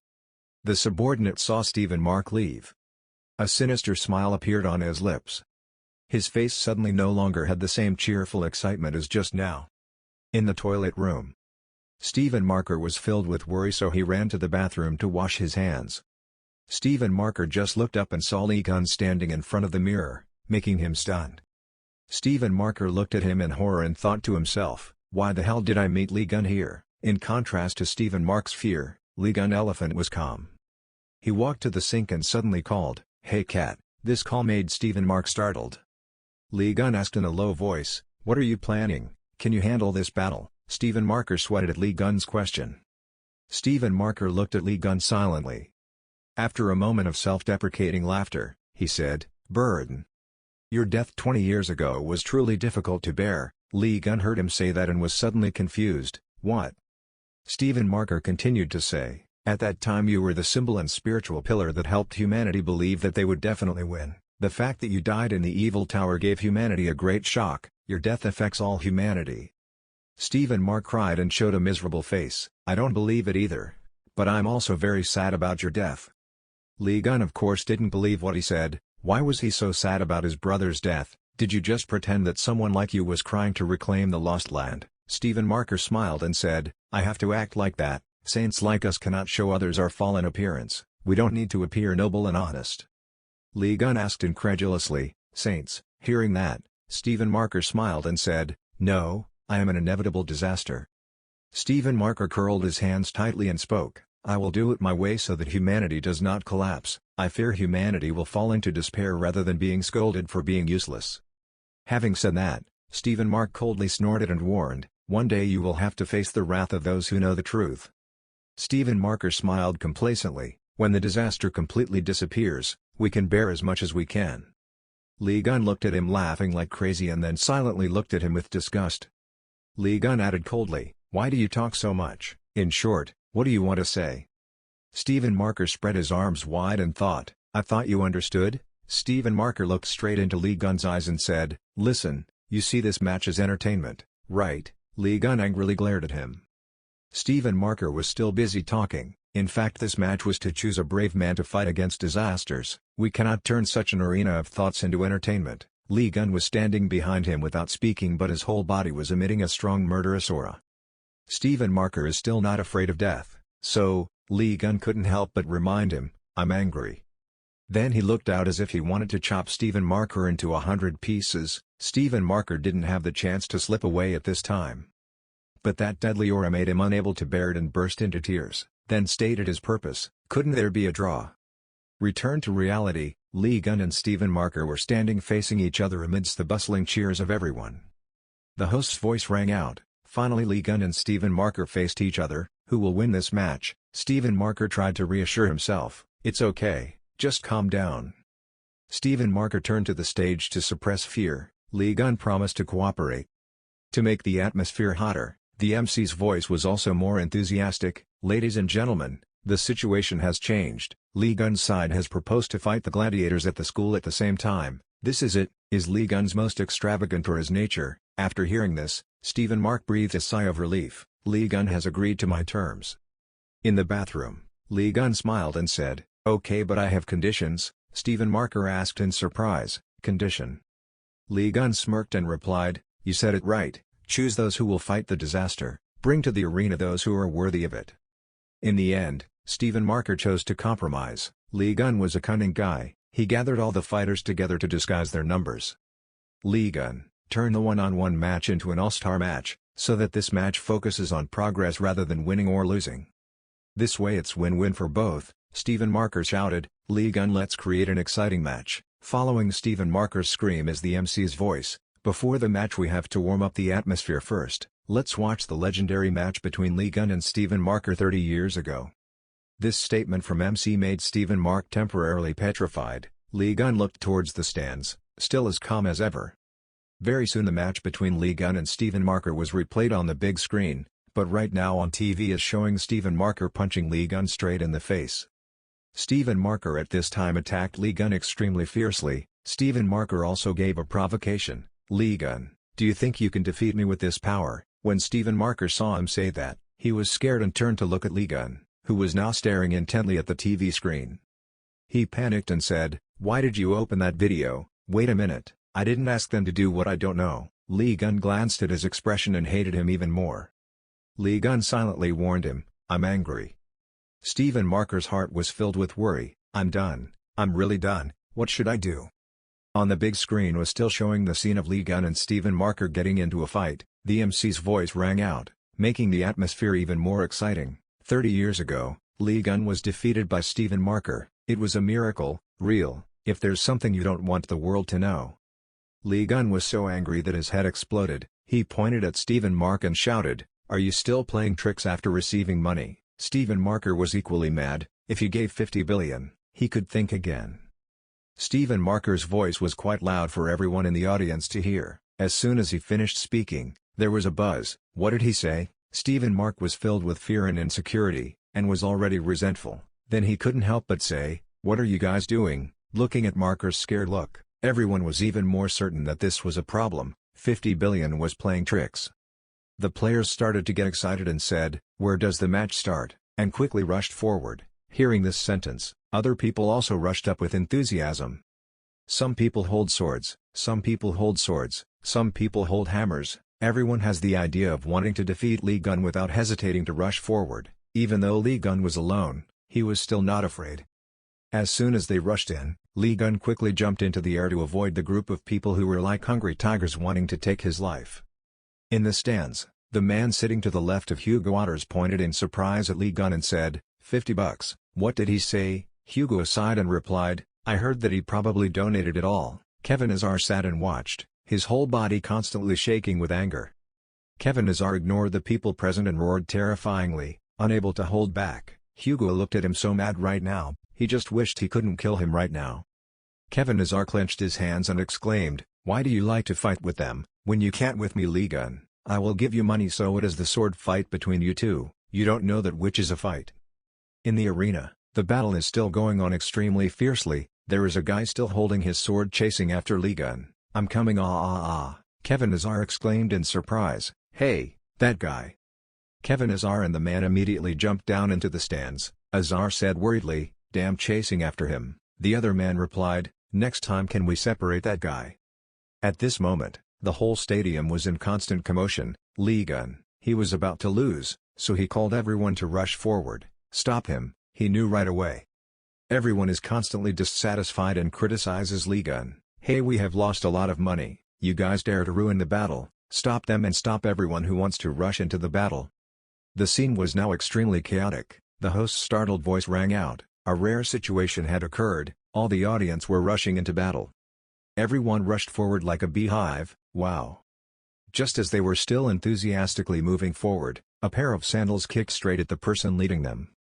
The person who kicked that man and fell to the ground was none other than Kevin Azar. The most tragic thing is that this whole scene is being broadcast live. The host present at the scene could not help but say, "It's really chaotic." Comments started appearing. "If I knew there was going to be this match, I would also coming. Why don't the guards stop them? What a scary battle. Move forward, move forward, move forward. How can the guards stop it? Are they destroying the battle because they are scared?" The host exclaimed again. "Even the market is not as chaotic as that place." In the VIP area, two men were enjoying the match together, when they were so surprised that they stood up. "What the hell, are they acting? They can't be stopped." The man worriedly looked at Oliver sitting next to him. "Captain Oliver, what are you planning to do? Where is he? The situation is so chaotic. Where has he gone?" Oliver went out angrily. "I was about to go crazy. Why did everything have to be so complicated?"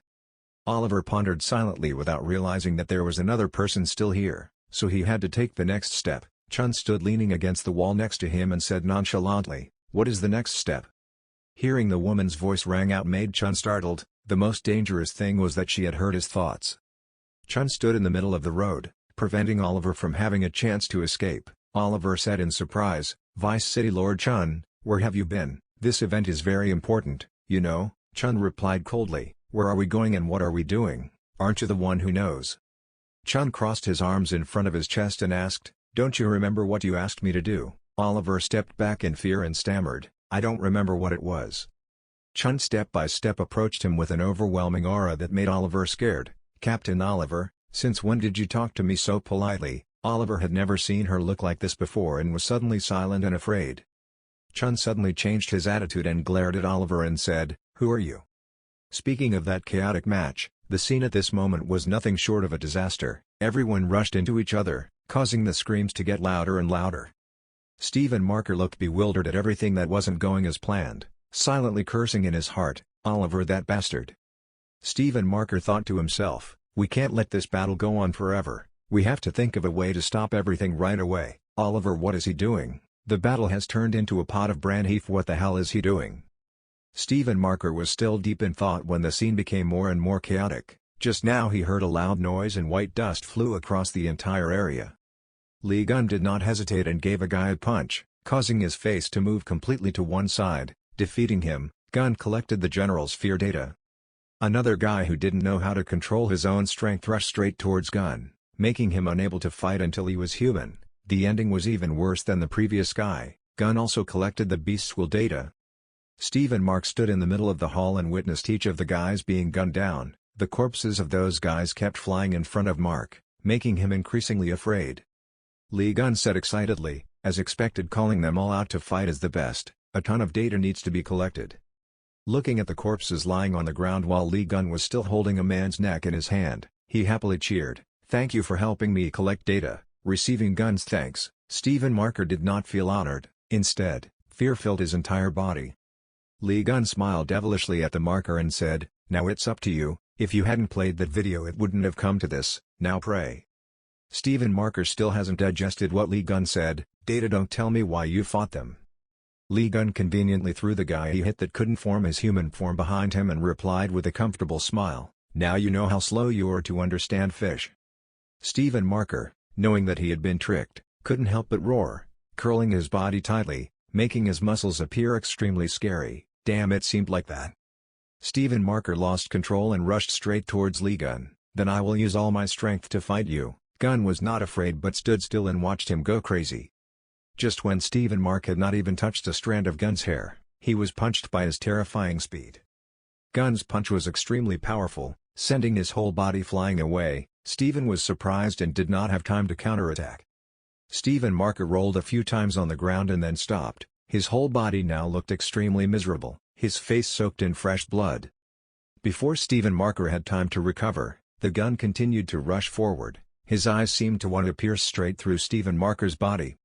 Looking at his punch getting closer and closer, he couldn't help but tremble in fear, his eyes filled with clearly visible fear. Looking at the speed of the Gun he couldn't help but exclaim, "It was so fast." Whatever happens must happen. The Gun's powerful punch landed heavily on Stephen Marker's face, making his whole body jerk back. He thought to himself, "I'm crazy, I didn't expect to be pushed to this point, I need to use the Holy Spirit to descend." Stephen Mark's face showed pain, but he did not give me the opportunity to use it. The place where Stephen Marker fell made the ground crack. Gun's expression was not happy at all when he won, but this victory was 100% certain. Kevin Azar excitedly rushed over. Kevin Azar ran quickly towards Gun, carrying a sword in his hand and said, "Let me fight Lee Gun." As soon as Kevin Azar arrived, he witnessed an extremely terrible scene. What the hell? Oliver was beaten so badly by Chun that the ground seemed to explode. Kevin Azar looked up at the sky where Oliver was being treated by Chun and gasped in surprise, "Huh?"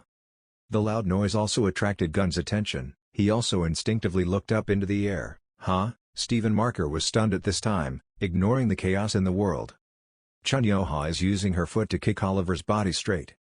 As soon as the two of them landed, they were so shocked that even the Gun standing nearby was staggered. Yoha stood in the thick dust, used her thick heel to press on Oliver's chest and threatened, quickly showing her true form before I tear you apart with my lightning. Oliver was beaten and bruised and was lying on the ground panting. Oliver lying on the ground finally had to submit to Yoha's threat. Pisces' transformation skill was finally neutralized. Yoha proudly looked at Oliver finally showing his true form and smiled and said, "Celia hasn't seen you for a long time, your acting is really bad." Sylvia was provoked and shouted angrily, "Shut up, you only get strength." The group of people who were beaten by the gun were like zombies and said in surprise, "How could it be possible that Captain Oliver was male?" Sylvia was being pinned on the ground and shouted angrily, "You damn girl, get your feet off me." Yoha doesn't have much patience to say, "Shut up or eat my lightning." There's another person who's equally frustrated, that's Azar. Damn, it always gets in the way when fighting with guns. Azar firmly stabbed the sword in his hand into the ground and said with enthusiasm, "This time, don't try." Frustrated, Azar looked towards the stands in bewilderment. What was that sound? After a moment of bewilderment, Azar rolled his eyes down to look at the sword on the ground and his face turned black as he mistakenly stuck it into a human body. Looking at the dead man on the ground, Azar's face darkened and he looked around. This scene of Azar was broadcast live, attracting a large number of viewers. A family of 3 happily watching TV unexpectedly witnessed this murder scene. The father quickly covered the eyes of his son sitting next to him. The man sitting in the room watching live was also scared by the murder scene. On the internet, comments began to appear like, "He killed someone," and many other condemning comments. The competition hall, which was previously chaotic, is now silent because of Azar's incident. Everyone around was shouting, "He's killed someone," and Kevin Azar panicked and kept explaining, "Wait a minute, no." Kevin Azar suddenly froze when he heard a voice coming out, "It's so weird, how can you be so observant?" The voice didn't stop there, it continued to ring out, "You're really quick, Kevin Azar," causing Kevin Azar to widen his eyes and look towards the direction the voice came from. The body that Kevin Azar hit just now flashed a blinding light. What the hell is this? Is the energy of Libra? No way, there is a Libra spy within Leo. Everyone was bewildered and questioned the body slowly standing up after that beam of light.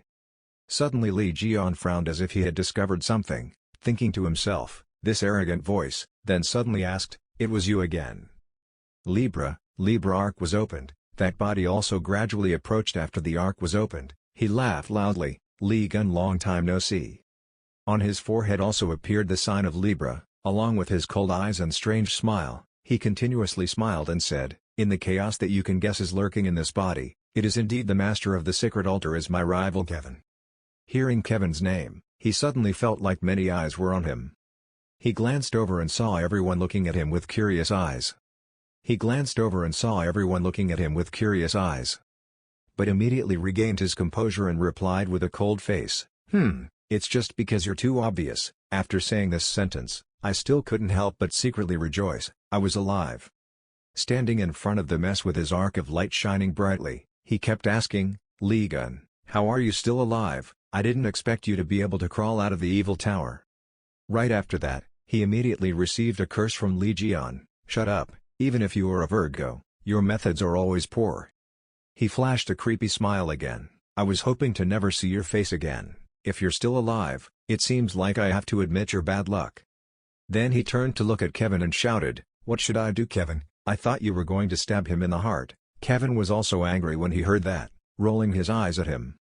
Kevin's face suddenly darkened and fell into silence as if he was pondering something.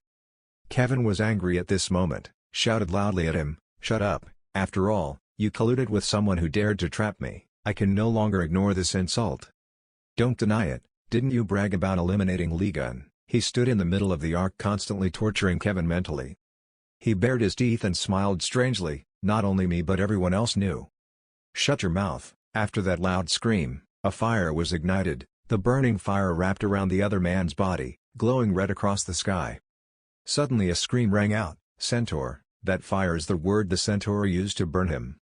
"Don't talk too much, you know what kind of person Libra is." Hugo held out his hand decisively with a determined look on his face. But then after that fire, with a voice that appeared, so disappointed, Hugo Oster, his figure behind the fire also gradually appeared. Still with his shining mark on his forehead, eyes flashing with light, "Haven't you regained your strength? If you want to burn this body, you can't use such a fire, of course. Even the sword has to be sharp, right, Kevin, hearing this, it seemed like the fight inside him arose and he rushed straight towards the man who was using sarcastic words towards him. A blow fell on him, with a white light filled with power and anger. But then Kevin suddenly stopped, surprised to see what was happening before his eyes. The sword was down but he wasn't harmed at all, and he even laughed sarcastically at him. A guy who stabbed Lee Gun 20 years ago is now accompanying him. You're really thick-skinned, Kevin. Kevin was angry and wanted to stab him but couldn't, making him couldn't help but think about this. Damn, I can't pierce through, he's just a puppet of a saint. How did he get this power? Probably because of saying, God sitting seal. What Kevin thought of was the Libra arc appearing behind him. That is the divine seal, the special holy mark that the gods give to the person they love. A divine hand seems to be offering something to a trustworthy person. Believers who are given divine seals will have the power to connect with the gods and use it. Kevin kept thinking about this in his head, thinking. Now that puppet is on the same level as Giselle Lawrence, he himself is now being controlled like a puppet in the hands of the gods. It seems that his power is now extremely strong. Hey, get out of the way, Lee Ji-yeon's voice rang in Kevin's ears. Lee Ji-yeon held his sword and jumped high to strike down the other guy. The sword's shape descended into an arc. Lee Ji-yeon's very strong move seemed to destroy it, but before he could be happy, Lee Ji-yeon's sword was tightly wrapped by the ropes in the arc. Seeing that, the other guy immediately laughed. Lee Gun is useless. The seal of the divine seat can be said to be no different from being directly protected by the gods. You, who are not called saints, actually want to break the seal of the divine seat. He looked up at Ji-yeon's sword being blocked by the ropes on the throne and laughed. But before he could laugh for long, the ropes in the sacred seat seal that were still wrapped around Lee Ji-yeon's sword had now slowly broken off, causing the other man to startle and not believe the scene that was happening before his eyes. Lee Ji-yeon laughed loudly, looking at that guy with those scary eyes. Scared? Why is his expression so different? The sitting god was cut in half by Lee Ji-yeon's own sword before the other man's surprise and panic. The female saint on this side also received some important information that made her face gradually change color. Asked in surprise, has the divine seal broken? After confirming the information that the divine seat seal had broken, not only was she not worried, but she also smiled extremely happily. Really, she only did unexpected things. That's right, it had to be like that. Interesting. The person standing below immediately responded, pulling the Lee Gun into the trap, expelling the holy lion. It seemed that it was too much for him. She raised her head, with a reproachful tone. If it wasn't for that guy Kevin Azar, I would have succeeded. The plan was too hasty and I can't help it. What about over there? The surgery was really good. Captain Oliver, looking at his muscular muscles, his strong steps looked very powerful. No, I should call him the Holy Lion. His face was extremely chubby at this time, his eyebrows were frowned and his eyes were uncomfortable. At this time, in the arena, the constellation of the lion, looking outside, could also see smoke flying out from inside. A fierce battle was still taking place inside. At this time, a notification appeared on the system panel. Special data had been collected. A part of the Libra constellation's divine seal had collected that divine throne skill. Lee Ji-yeon stood with the sword in his hand and scolded, I'm extremely disappointed with you too. Not to mention this fish, those who are called saints cannot catch that puppet. Standing in front of the burning streak of the guy who was now split in half, Lee Ji-yeon was still dissatisfied and said to the two of them. Not to mention Yoha, there was no one who could do their part. Lee Ji-yeon stood in front of everyone there and was still dissatisfied and blamed them. Kevin then spoke up, Lee Gun, are you a saint? You destroyed another saint's throne seal. Lee Ji-yeon could only ask blankly, what are you talking about? I don't have any saints, Lee Ji-yeon calmly replied, but on the contrary, it seemed Kevin and Hugo were extremely eager and curious. Kevin shouted, no way, Hugo is still curious, the divine seat seal is given directly by the gods, even a saint cannot destroy it without god-level power. Lee Ji-yeon felt annoyed when he was told this, his face looked disgusted and he scratched his ear, he walked away, it has nothing to do with me. Standing in front of everyone, Lee Ji-yeon laughed loudly, pointed at the guy lying in the broken ground and said, I won this match, right? But it seemed that the subordinates standing outside were still not very satisfied with this result. They pointed at Lee Ji-yeon and said loudly, if you mean it was due to the appearance of Libra Star and the chaos of the audience, then said, this match is invalid, nothing will happen. Lee Ji-yeon gritted his teeth and used scary eyes to glare at them, making them tremble, I didn't mean anything. Standing in front of Lee Ji-yeon's anger, the other three turned around and whispered to each other, what should I do? The green head asked, "Must we make a decision?" The bald head replied, followed by the last of the three, "That person wonders, who will make the decision? You also have to think about taking responsibility later." "Captain Oliver is not here, the city lord is also defeated," the blue-headed man said worriedly. The other guy replied, "The other one." Suddenly Yoha-chun spoke up, "I want you to decide the outcome." Lee Ji-yeon spoke up triumphantly, "That's right, that's the deputy city lord." "Yoha?" Lee Ji-yeon looked confidently at Yoha. Lee Ji-yeon happily looked at Yoha and asked, "It's your decision." Yoha's face was shy, red, and she took a deep breath to think. After a moment of thinking, Yoha suddenly grabbed Lee Ji-yeon's wrist and made a decision, "Lee Gun won." In response to the crying of the three subordinates just now, on the contrary, the others were extremely happy and jumped up and down. 1. Betting on Lee Gun was indeed the right decision, hit the jackpot. Lee Ji-yeon was lifted up by everyone and cheered enthusiastically to celebrate his victory. Long live Lee Gun, long live the champion. And on this side, Kevin and Hugo still can't get rid of their curiosity about the story right now. "Hey Sagittarius. Lee Gun didn't have any saints 20 years ago?" Kevin asked with a serious face. Hugo immediately replied, "Yes." Kevin whispered to Hugo, "Don't you think it's strange? Lee Gun can destroy the divine throne seal with his own power even without the blessing of the gods, but he has more terrible power than any saint." Hugo was still bewildered, not quite understanding what Kevin had just said. But his face suddenly changed color as if he realized something. "What do you mean? Could it be Lee Gun? He is the god of the new constellation." Hugo was extremely surprised when he heard this. Over here, Lee Ji-yeon is still being cheered and celebrated by everyone.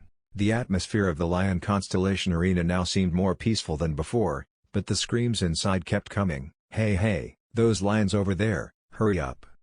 In addition to the shouts, "Those slow lions over there, move quickly." Lee Gun's eyes are those guys who are struggling to carry the packages of food to hand over to the spirit beasts in front of them. The system right now. Suddenly an announcement came out, the savings pig was swallowing the treasure. That shouting became more and more continuous. Whichever gladiator I had chosen quickly wrote the reason in the contract, stating that he would switch to the Serpentine Palace. The gladiators with tears streaming down their faces were kneeling before the Lee Gun to sign the contract. At this time, the system board continuously rang, recruiting more followers to increase the number of followers and increase taxes. Followers were forced to deal with the lack of commitment, starting with temporary devotion. "Recruit followers, rob all treasures." "I will slowly rob you all, you idiot," he said as he crossed his arms and smiled with a satisfied look on his face. Behind him, Kevin and Hugo could only feel helpless. Kevin continuously complained that if he were a god, the future of the earth would seem bleaker. Hugo glanced over. "Hey, there you are. Why do you keep saying Gun is a god? Is there any proof?" Before Kevin's questioning, he immediately blankly ignored the question. Seeing that Kevin didn't answer him, Hugo frowned, making up a story. "Have you been talking nonsense lately?" Hugo grabbed Hugo's neck and squeezed tightly, making Kevin scream. The pain of being pinned by the neck made Kevin angrily scream. "Hey, listen to me, Lee Gun. He can easily kill those who don't listen to the gods. There are 12 mosques, only Lee Hun's mosque no. If you look again and again, what you say is definitely correct." Hugo couldn't help it anymore. He felt that Kevin's words were too unreasonable. He grabbed Kevin's nose and pulled while speaking. It was all a coincidence. How can a human become a saint? Kevin, facing Hugo's torture, continuously cried out in pain. Lee Ji-yeon suddenly remembered something at this moment. He thought to himself, "Libra, he knows exactly where I was stabbed. It was like the day I was stabbed, he was there." I thought and remembered the moment I was stabbed. Libra is definitely related to the trap in the Devil's Tower. The more I think about it, the angrier I become. Thinking back, he was closely related to the gods. If the day I was stabbed had the participation of the gods, then, the more Lee Gun thought about it, the more confused he felt about this. He folded his arms and looked at the system board. The system board displays notifications, believers' tasks, baptism, and baptism for believers, gave them holy names, awakened the skills of believers with holy names, limited the abilities of believers without holy names. Faced with the announcement, Lee Gun was extremely surprised. "Huh? What is this? Baptize them, my followers." Thinking to myself, it's time to meet Sung Jae. Turned around to see Hugo and Kevin still fighting. Lee Gun shouted, "Taeksu, pack your things." Hugo was bewildered. "Huh? Don't you have to go yet?" Lee Gun held a silver coin in his hand, grinning. You haven't seen Ji-woo and Jae-won's faces after waking up, by the way, go see Sung-jae. It was a silver coin similar to the one that Lee-gun had previously given to Sung-jae. Change the scene to a place where there are many hills and trees, which is Canada, the headquarters of the Scorpio Cathedral. Inside, in front of the eyes is a screen whose shape resembles a scorpion's leg. This scorpion-shaped TV can also watch current news. In front of the screen is the image of Yoha holding Lee-gun and declaring, "Victory, Chun Yoha, Vice Saint of Leo declared Lee-gun the winner. Lee-gun is the champion of this match." Lee-gun has written a new page of history for the Leo arena. The person sitting and watching the news is the Scorpion Saint, Haley, sipping a cup of tea while watching the news. As expected, Leo is not as Lee-gun's rival. Suddenly she stopped, stared at the screen before her eyes, and let go of the teacup. Lee-gun's handsome face appeared in front of the screen, making Haley unable to help but jump and stare at the screen with a hungry expression. That hand kept caressing Lee-gun's face on the screen. Suddenly someone rushed in panic. "Holy Master, something big is going on. The Scorpion Hospital in Korea is continuously being attacked," because she was engrossed in looking at Lee-gun. When the news came, Haley was so startled that she knocked down the cup she was holding in her hand. "Huh, are you okay?" the subordinate asked in bewilderment. Haley felt like her heart was about to drop. Her body was still kneeling on the ground. "I'm okay. I'm okay, calm down. The cup of tea spilled on my head but I still said I was okay," making the subordinate worriedly ask, "Are you really okay?" Haley slowly stood up and asked, "How is the hospital?" The subordinate quickly replied, "Libra and Gemini were present but Chun Sung-jae, the son of Saint Sagittarius, helped." Haley calmly said, "Fortunately, is there anything else?" The astronomical observatory for these 13th constellations is Lee-gun. Coincidentally, Chun Sung-jae was the first follower of this constellation. Hearing this, Haley's face suddenly changed color. That is, it is a divine system based on the 12 zodiac signs, is the arc around which are the 12 zodiac signs. Is the observatory, a special observatory created by 12 constellations, whose task is to observe the stars in the sky to detect changes in the constellations. The appearance of new saints is not good news for the other saints, with the sudden appearance of Sung-jae making the other saints angry. If the first believer had appeared, the other saints would have done everything to hinder it. Haley immediately asked, "How is the hospital now?" The subordinate replied, "Not very good, because there were people who wanted to eliminate that first believer, so the hospital was constantly attacked. They will definitely target Sung-jae, quickly send someone to the hospital." Haley crossed her arms and ordered, "Eugene has already found out about that," the other guy replied. "What?" A panicked voice rang out along with a man walking high above the red light at high speed. He kept speeding up and running, looking towards the hospital as he ran. There it was, trouble. Right now at the Korean Scorpion Hospital's Unicorn Park, it seems like some kind of fight is going on here, making the landscape very desolate. A loud explosion sounded, boom boom. After that explosion everything exploded, rocks and soil were scattered, and the bodies inside were also thrown out. The saints shouted angrily, "You damn intruders, you guys are so bold, Chun Sung-jae is our prey, dare to steal our prey." Seeing the angry saints shouting made them extremely scared. But it seemed that they did not give up the idea of eliminating Sung-jae. Although one of them was scared, he still shouted, "Come on, we have to eliminate Chun Sung-jae." But the remaining two guys seemed very scared and immediately advised them to stop. "Why try? This is breaking the law, we will die first." A saint inside shouted angrily, "Don't say too much." One blow landed, shining brightly across the sky. The other guys immediately flew out after that blow, and Sung-jae, who was hiding behind the bushes, also stuck his head out to look at them, his mouth constantly whispering. It was so scary. Another saint also hid behind the bushes and crawled out behind Sung-jae. "You are really smart. I didn't expect to think of handling intruders with divine power. I thought we would be captured because of our strength, has been exhausted." Sung-jae laughed happily, "My mind is a bit smart." Sung-jae seemed happy when he was praised for his intelligence, but I felt relieved when the gods, who wanted to capture me but couldn't, were also scared at times. This god immediately replied that it was because they could not escape those saints. Soon after, the other gods discovered Sung-jae. He chased and captured Sung-jae, a human who dared to enter into a contract with a god, and quickly killed him. Don't make the mistake of thinking that if the monarch loves you, we will too. Prove your abilities.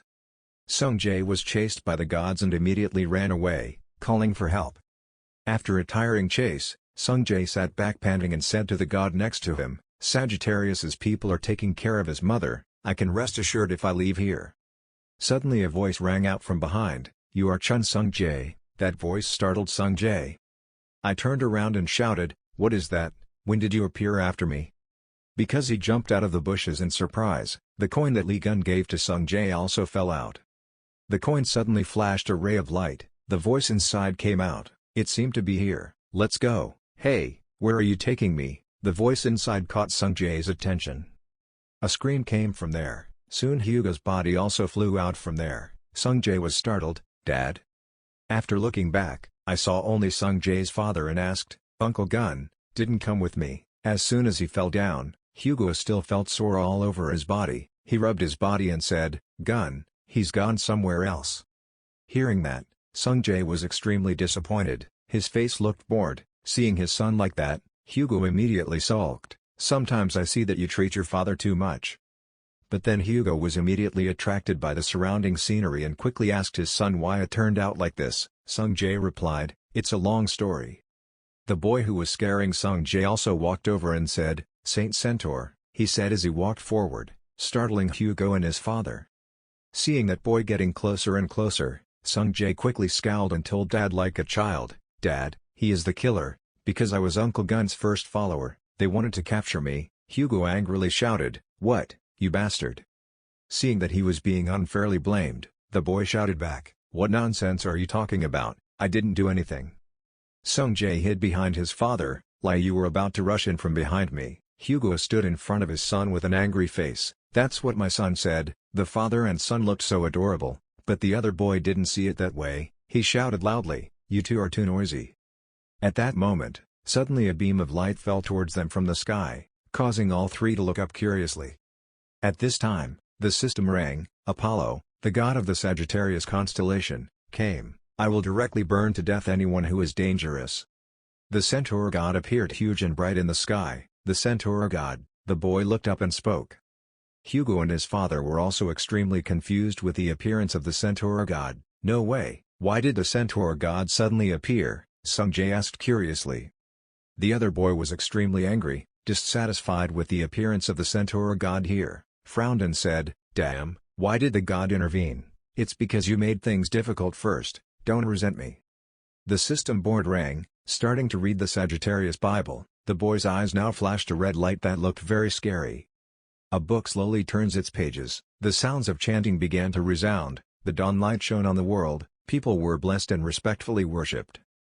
But this chant made Sung-jae look up at the sky in surprise. The boy's hand held a pen, flashing red light. Holding the pen in his hand, the boy muttered, "This paragraph is long, I will edit it to my liking." Having said that, the boy immediately started correcting the words in the Bible. The words gradually changed by the boy.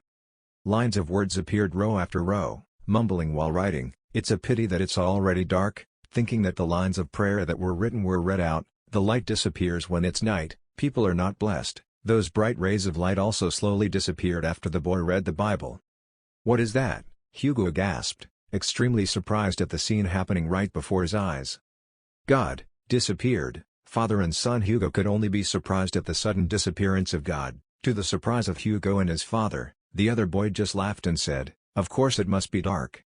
To the surprise of Hugo and his father, the other boy just laughed and said, "Of course it must be dark. How can the sun rise at night?" The boy bowed his head and smiled triumphantly. Hugo asked in surprise, "What did you do?"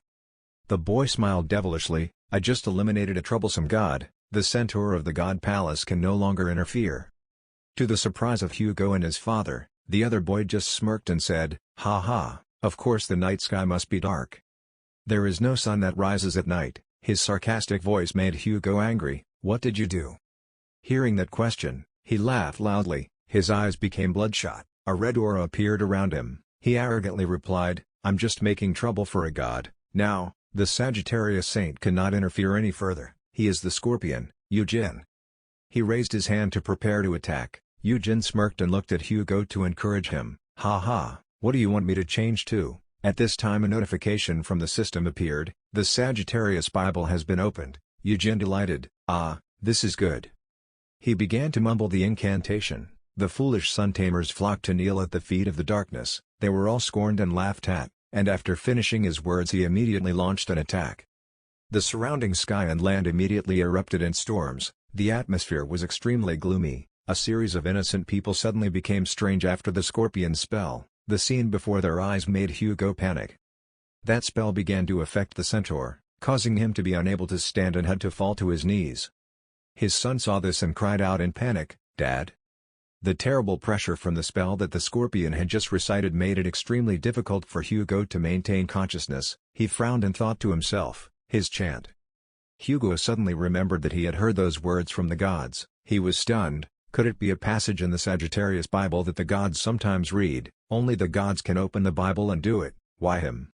Eugen continued chanting non-stop. The foolish tamers of the sun kneeled at the feet of the darkness. They were all scorned and laughed at. The mysterious monsters foolishly knelt under the sunlight. They were supported and worshipped. With every sentence he uttered, the power of manipulation became more terrible. Hugo's resistance had almost reached its limit. He remembered painfully and thought, "No, yes, the content is different from the original that we already know."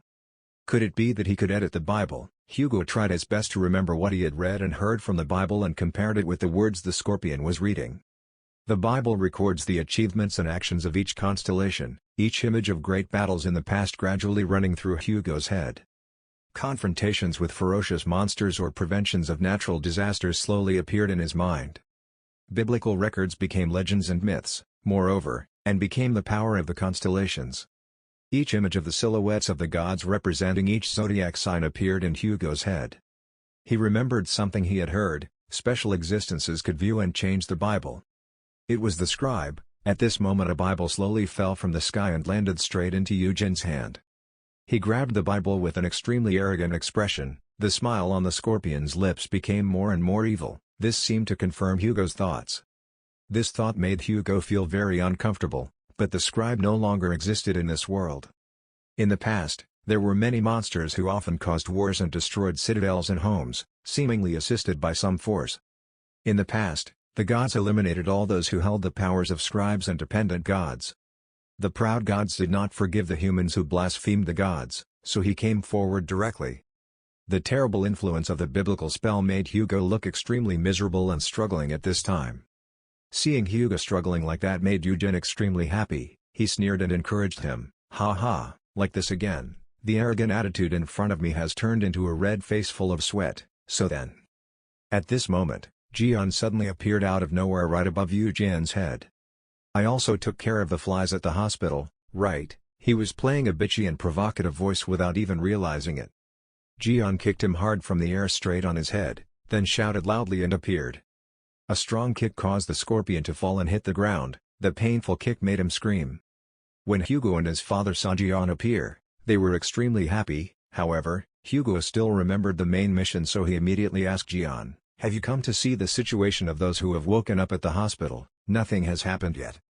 Gian sat on the scorpion's body and sighed and replied, "I have to quickly deal with it and come back." "What do you want me to hesitate about?" At his feet, the scorpion was already unconscious.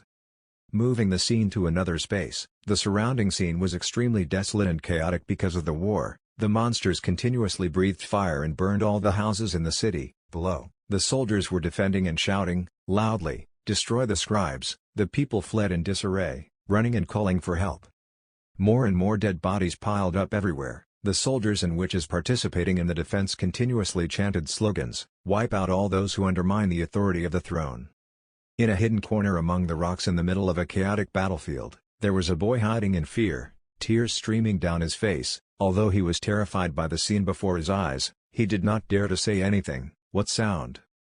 At that moment, a scream rang out from the boy, and it seemed he had witnessed something extremely horrifying, causing his eyes to show extreme panic. The scene changes to another scene. Now the boy has been rescued and his wound has been carefully bandaged. At this point the boy groans and slowly opens his eyes and wakes up.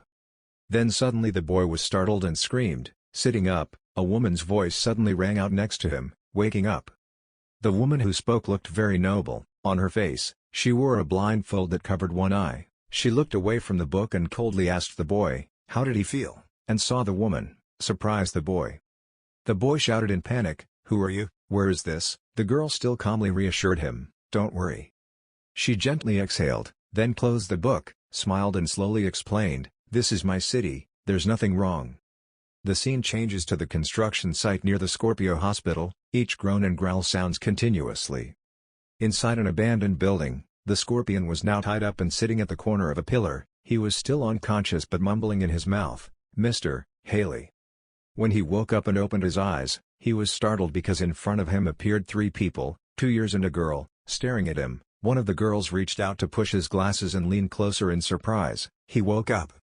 Then he suddenly realized that his whole body was tied up by something very strange. That thing wrapped him so tightly that he struggled uncomfortably and shouted, "Damn, where is this? Let me go quickly," he screamed loudly. The other girl happily squatted down next to him watching him scream helplessly. The other two men turned around and said to someone, "Holy Master." He woke up. At this moment Hugo appeared from nowhere. He saw his wife and was so happy he laughed and cried and shouted, "Ji-woo." His wife also beamed, spread her arms and ran towards him, shouting, "My dear." The two of them rushed towards each other happily and hugged each other very affectionately. The Hugo couple started being sweet and affectionate with each other. The guy was so happy and hugged his wife. She was awake. Fortunately, his wife was also happy, coaxed her husband and comforted him. What a happy day, crying, while the couple was having a peaceful day in love. On the opposite side, the other four people each had their own expression. Two of them were moved and wept at this scene while Ji-yeon's expression looked extremely speechless. The son looked dumbfounded and thought to himself, "No, I mean the scribe is awake." Ignoring the couple's stupid Hugo love affair, Ji-yeon rushed to the Scorpion's side and rubbed his chin sarcastically. "You have very interesting abilities, don't you?" His unexpected question startled him. He didn't pay attention to Yoo-jin's expression and continued to ask the question, "You are a teacher." It seemed like he was right in what he said, so he looked startled then panicked and immediately denied it. "I don't know, what are you talking about?" The Scorpion's denial made Ji-yeon smirk. "Aha, stop avoiding it, I know everything." Finished speaking, he activated the God's Eyes skill looking straight at him. Seeing Ji-yeon's eyes turn blue made the Scorpion immediately panic. He gritted his teeth and thought, "Damn, the scribe is easily exposed." Then he immediately activated his own skills, is the passing skill of Scorpio. As soon as the skill started, Yoo-jin immediately broke free from the rope and rushed away at such a breakneck speed that only a streak of light could be seen, making everyone stunned. He rushed straight to where Hugo and his wife were in love, paying no attention to their surroundings. He raised his hand with the intention of grabbing one of Hugo and his wife and thought to himself, "I will use you as a hostage and escape." Seeing him rush towards both wives, they were startled. Suddenly a hand hit Hugo in the face, pushing him away. Ji-yeon's other hand caught Ji-woo to prevent her from falling in her shock. I thought the Scorpion's speed was very fast, but Ji-yeon's speed was 100 times faster than him. As soon as he rushed towards him, he pushed Hugo aside and hugged Ji-woo and flew away, so Yoo-jin only punched the tile floor, causing the ground to shatter. Having his plan disrupted made the Scorpion angry. He glanced at Ji-yeon and gritted his teeth. Damn it, where did he come from? He got mad and continuously used killing moves to attack Ji-yeon, but his speed was no match for him. Even though he was crazy, he still calmly carried Ji-woo and gently avoided him, even provocatively yawned to tease the Scorpion. He couldn't hit but was provoked. He got mad and screamed, just one blow. Ji-yeon still had that attack on his face, teasing him, and Ji-woo laughed happily. Everyone who witnessed this scene had a different expression. The son of Hugo and his wife gasped in surprise. His mother looked very happy. The subordinate next to him gently smiled and explained, "Because the lady is a big fan of Mr. Lee-gun." The boy asked in surprise, "Huh, really?" On this side, Hugo was pale looking at Ji-yeon carrying his wife and flying away. Then the guy blushed furiously and shouted loudly, "Gun, get rid of Ji-woo quickly." Seeing that Ji-yeon didn't care about what he said, the guy changed the subject of his scolding to the Scorpion. "You're a scribe or whatever, just run away. Why are you wasting time fighting?" The Scorpion can't help but hear that. My heart shouted back, "I must hit him once to feel satisfied." His wife was now extremely enjoying the current situation. She happily said loudly to her husband, "Honey, wait a little longer. If not now, when will I have the opportunity to be hugged by Mr. Gun?" His wife's happy words made Hugo so angry that he vomited blood, his eyes turned dizzy and he fainted. The guy lay there, his soul gone from his body. His son ran to sit and knelt next to him in shock. "Dad, are you shocked that Mom is such a big fan of Uncle Gun?" Ji-yeon over here saw this and shouted angrily, "Seriously, in this situation he's still jealous." Even Ji-woo was speechless to her husband. Seeing Jian not even focusing on the battle with him made the cable cow extremely angry. He dared to look down on me, how could this be possible? He gritted his teeth and thought to himself, I have to open the constellations Bible that he under. But this time his trick was unsuccessful, the notification kept popping up and couldn't be opened. The new divine seed is not in the records, cannot be verified in the biblical index of the constellations. The Scorpion panicked, what, the new divine seed? At this moment, a giant hand in the sky pressed directly on the Scorpion's body, causing him to scream in pain. Everyone around witnessed this scene and was startled to exclaim, God is dependent. There was a giant hole in the ceiling, 3 huge gods with extremely majestic and terrifying appearances appeared. The white god wearing a mask with huge horns was using his hand to press directly on the Scorpion's body. Jian looked at the Scorpion sarcastically, a weak guy. Did you want to open my Bible just now? Looking at Jian's calm and careless attitude made Eugene angrily scream, damn it. He struggled to escape but the weight of the other wing was too heavy for him to be able to. What can I do? At this time, the system displays 2 notifications, intellectual challenge, looking for the scribe to record the constellation Ophiuchus, Eugene Christian, the scribe of the Scorpion constellation, the subject of the final challenge, need to pay attention, this is an object that can threaten the throne. Jian coldly looked at him and made a suggestion, I said frankly, become a teacher for my constellation. Eugene sneered sarcastically at him, ha, what the hell are you talking about? Then he provocatively raised his middle finger at him, mocking him, and walked away. Jian didn't care about his youth, just snapped his fingers and calmly said, that's all there is to it, tear him apart. After Jian's command, a light sword appeared and stabbed straight at Eugene's head while he still maintained that ungrateful attitude. A tearing sound rang out, the sword stabbed straight down with a fatal blow, making a very loud sound. Then he provocatively raised his middle finger at him, mocking him, and walked away. Jian didn't care about his youth, just snapped his fingers and calmly said, that's all there is to it, tear him apart. After Jian's command, a light sword appeared and stabbed straight at Eugene's head while he still maintained that ungrateful attitude. A tearing sound rang out, the sword stabbed straight down with a fatal blow, making a very loud sound. It seemed like something happened that surprised the god who had just attacked Eugene. He exclaimed, what? What is this? At this moment a blood-red scorpion's tail emerged from the ground and began to wrap around the god's sword. The grip of the tail was so great that the sword began to vibrate and the hand was injured. Lifting it up slowly to reveal space made it easier for Eugene to breathe. A stream of red energy like lava gradually built up a wall in front of Eugene. When he saw this phenomenon, he was extremely surprised, the poison of the divine beast of the Scorpion constellation. He was both surprised and happy. The divine beast of the Scorpion constellation was here, could it be? At this time, each drop of solution from the Scorpion's tail flowed out drops of bright red solution like blood.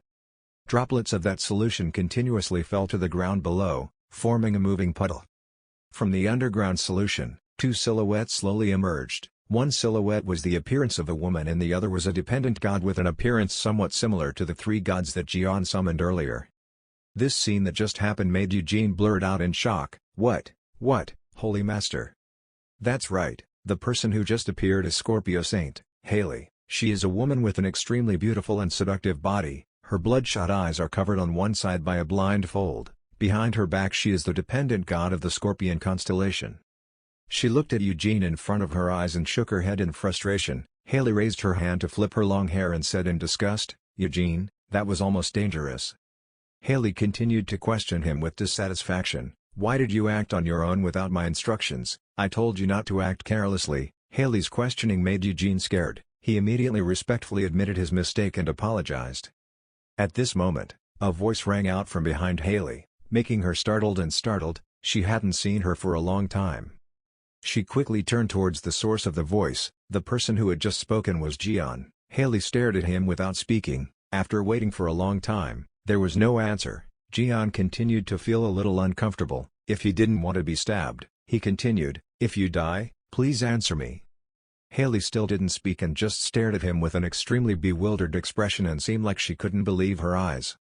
After that, she hesitated and couldn't utter a word. The dependent god next to her was also startled by Jian's words. He trembled and spoke up, You, Ligun, you dare to be insolent. Then suddenly Haley screamed, her face turned red and she turned her head away, not daring to look directly at Jian. This expression of hers made both him and her subordinates extremely confused. Ji-woo's mother and daughter were also wide-eyed at Haley's strange reaction. Ji-woo wondered, turning his head 360 degrees. Only Hugo was still immersed in his worldview because of what happened earlier without even realizing it. What to know? Not only them but also Eugene and Haley's subordinates also widened their eyes in bewilderment.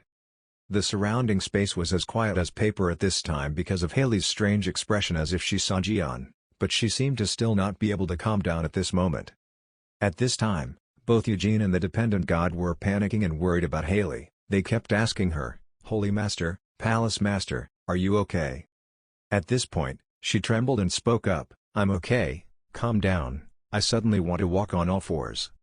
After finishing speaking, she continued to cover her mouth and tremble in panic, thinking, what to do? Why is Lee Gun here? He is clearly in the form of a lion.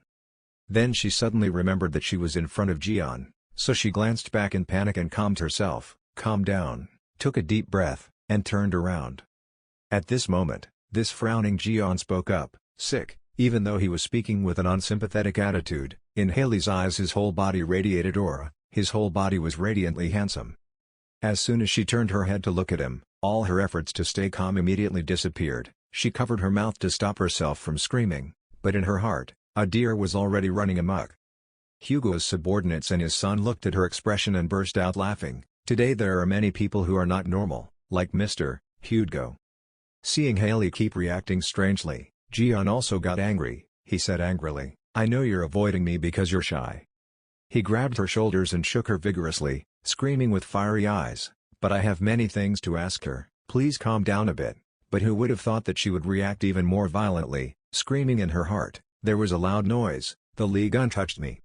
After a while, she could no longer control her confusion, then she screamed so loudly that everyone was speechless. The guardian angel was sweating and talked non-stop. After saying that, Haley turned to yell at Jian, bowing, "Lord, calm down, Lee Gun, let go of your hand." Hugo's son looks at this chaotic scene and is speechless. Why did the scorpion turn out like that? The guy next to him burst into marriage. "Ha, you're really slow to understand." The scorpion's subordinate god was panicking again. "Lee Gun, stop now, the current situation is extremely agitated for the palace master." Jian gasped when he heard that. "Agitated? You hate me so much, It's really crazy." But at this point, Haley can't even answer a question when she's so dazed that her eyes and mind are all in chaos. Seeing no results, he turned to Hugo's son and called out, "Sungchae." The boy was startled and replied, "Yes." He pushed Haley away and exhaled an uncomfortable breath and said, "We can't talk to her, let's start with you." Listening to what I said made Sungchae difficult to understand. Then he slowly understood and said excitedly, "Yes, what should I do?" Jian put his hand on his head and said, "Get baptized." Sungchae wondered. Baptism means appearing before the Holy Master and being recognized as an official believer. Jian was speechless because of his question, giving up and answering, "Yes." When he heard his confirmation, he screamed in shock, "Wait, how can you carry out the ritual in such a hurry like this?" Jian didn't care and calmly replied, "Those rituals are useless." Sungchae responded, "Uncle, that's not what I meant, but I'm not mentally prepared." Without waiting for him to say more, Jian began to perform the ritual. Sungchae shouted. Then he began to sink into another separate space, growling and groaning in his throat. Then a moment later he slowly opened his eyes and looked around and was surprised. He was now floating in the dark space. He looked around and thought to himself, "It's so dark, where is this? The gods haven't appeared yet." At this moment, a deep, hoarse voice rang out in the air, "Do you want to become the first saintly follower of the constellation Ophiuchus?" Sungchae was stunned and looked up at the place where the voice had just come from. He immediately agreed to respond to that voice's words, "Yes, I am Chun Sungchae, trust the constellation Ophiuchus and have made preparations." That voice rang out again. "Look behind him." He immediately obeyed. A strange light also appeared behind him. Sungchae turned completely backwards. Behind him was a strange, dazzling hole of light. From that bright space, someone's silhouette gradually appeared more and more clearly. That light was so bright that Sungchae had to put his hand in front of his face to block it. He doubtfully thought to himself, that was the god of the constellation Ophiuchus. That figure slowly appeared more and more clearly. The guy was a bit shocked when he saw it. "Huh? Why is it so familiar?" "That's right, that person is it." Before he could finish thinking, Around that light appeared a giant snake mouth opening wide. From that light hole appeared two arrow-shaped energy streams heading straight towards Sungchae. Before he could react, two arrows immediately stabbed straight into his body. At this moment in reality, the boy opened his eyes and screamed, his eyes turned bright blue, his power burst out. After a while, he slowly calmed down, the energy around his body slowly dissipated, and he slowly woke up. Seeing that he had adapted, Jian let go of his hand, raised his lips happily and asked, "How is it?" Sungchae happily ran his hand through his hair and exclaimed, "Wonderful." At this time a notification from the system rang out, "Baptized, you have learned a new skill. Chun Sungchae devotee has awakened to become a devotee of the serpent constellation. You have received a new skill." The worshipper looked at Jian and exclaimed, "Uncle Gun is the god of the serpent constellation." When he heard that, he smiled happily and thought to himself, "That kid is even quicker than the other two, he is indeed Sungchae." He remembered the expressions of his two friends when they found out that they were gods, they didn't even believe. At this moment Sungchae exclaimed in admiration, "I can't believe it, I have to tell her." At this point, Haley had calmed down, she slowly stood up, rubbed her head and said, "Is that your first follower? You finally have your first follower, congratulations." I heard. Haley's voice startled both of them and they turned to look at her. At this time, two system notifications appear again. You have the skill to awaken followers, the follower level has increased, and the 13th consciousness has increased. He looked at her and smirked, "Oh, you're awake." He immediately activated his 13th sense and looked straight at Haley. The energy around him immediately erupted violently, shocking everyone around him. He quickly grabbed Haley's neck and pulled her towards him. The dependent god who was previously restrained by Haley's subordinates immediately shook himself free. His brother's remaining dependent god immediately attacked Haley's dependent god before he could react. The scene at this time looked extremely chaotic and thrilling. Sungchae was also startled, not understanding what he was saying. "What?" At this time, Jian was still controlling Haley in his hand. He asked her first, "What a surprise, why didn't she avoid it?" Haley no longer had her original stupid look. She calmly and coldly replied, "Because I know you won't hurt me." She continued to speak coldly, "Don't you have something to ask me?" Hearing her mention it first, he tried to reply, "Oh yes." He activated his skill, frowned and asked, "This is the first question, explain to me.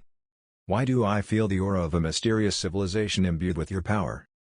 Jian frowned and said, "Then this is the first question, explain to me. Why do I feel the aura of mysterious civilization in your power?" Jian kept his hands in front of him, but he had no intention of choking Haley. Hearing Jian ask that, the people there began to stir. "A mysterious civilization, Holy Scorpion is a disaster." Jian smirked, it seemed like the whole world was still fooled as before, even the gods were fooled.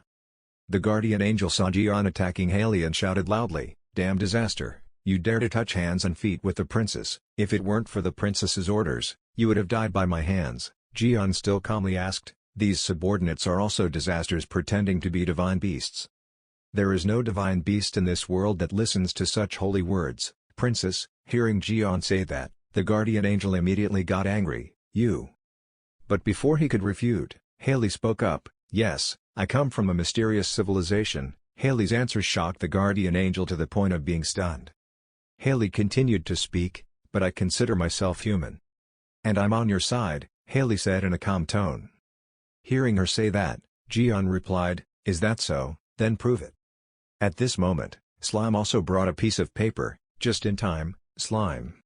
On paper there are only two questions. Question 1, what do you think Li Jian? Question 2, what kind of relationship do you want to have with Li Jian in the future? Jian gave the paper to Haley and said, "Answer the question above." She just let out a loud sound. Nothing special. Jian and Slime excitedly waited for Haley's results. Right after that, Haley immediately gave the paper back to Jian. "Here." Jian took it and gave a sinister smile, "Very good." Haley's answer is very clear and concise. Question 1, teammates. Question 2, strategic cooperation. After reading it, Jian said, "Write it briefly." Haley continued, "What I wrote was a bit funny, but you know my sincerity." Jian simply hummed. After that, he immediately took the pen from before and gave it to Haley to write on. The pen immediately glowed. If he had this, he would know, that is the sacred object, the 10,000-year-old wooden pen that always writes the truth. After saying that, he immediately raised the pen. "Here, if you have this, then whatever you write will be sincere. Starting from sentence 1, what do you think about Lee Ji-yeon? Hearing this, Haley immediately lost her temper. At this moment, she couldn't keep calm anymore. Haley's face was red and sweaty and she screamed, "Huh?" The three guardian angels also waited for the results. The writer started telling the truth, extremely talented and attractive. That's why he betrayed the mysterious civilization to come here. Being hit by the pen, Haley was startled and shocked. After listening, Ji-yeon looked at the investigation paper again. What's wrong? Haley's whole body trembled. Ji-yeon continued asking the pen, "The next question is, what relationship do you want to have with Lee Ji-yeon in the future?" The first sentence only made Haley tremble. The second sentence immediately made Haley explode. She screamed loudly and rushed to grab the pen. After listening, Ji-yeon said, "That's really strange, this pen is probably broken, write again later."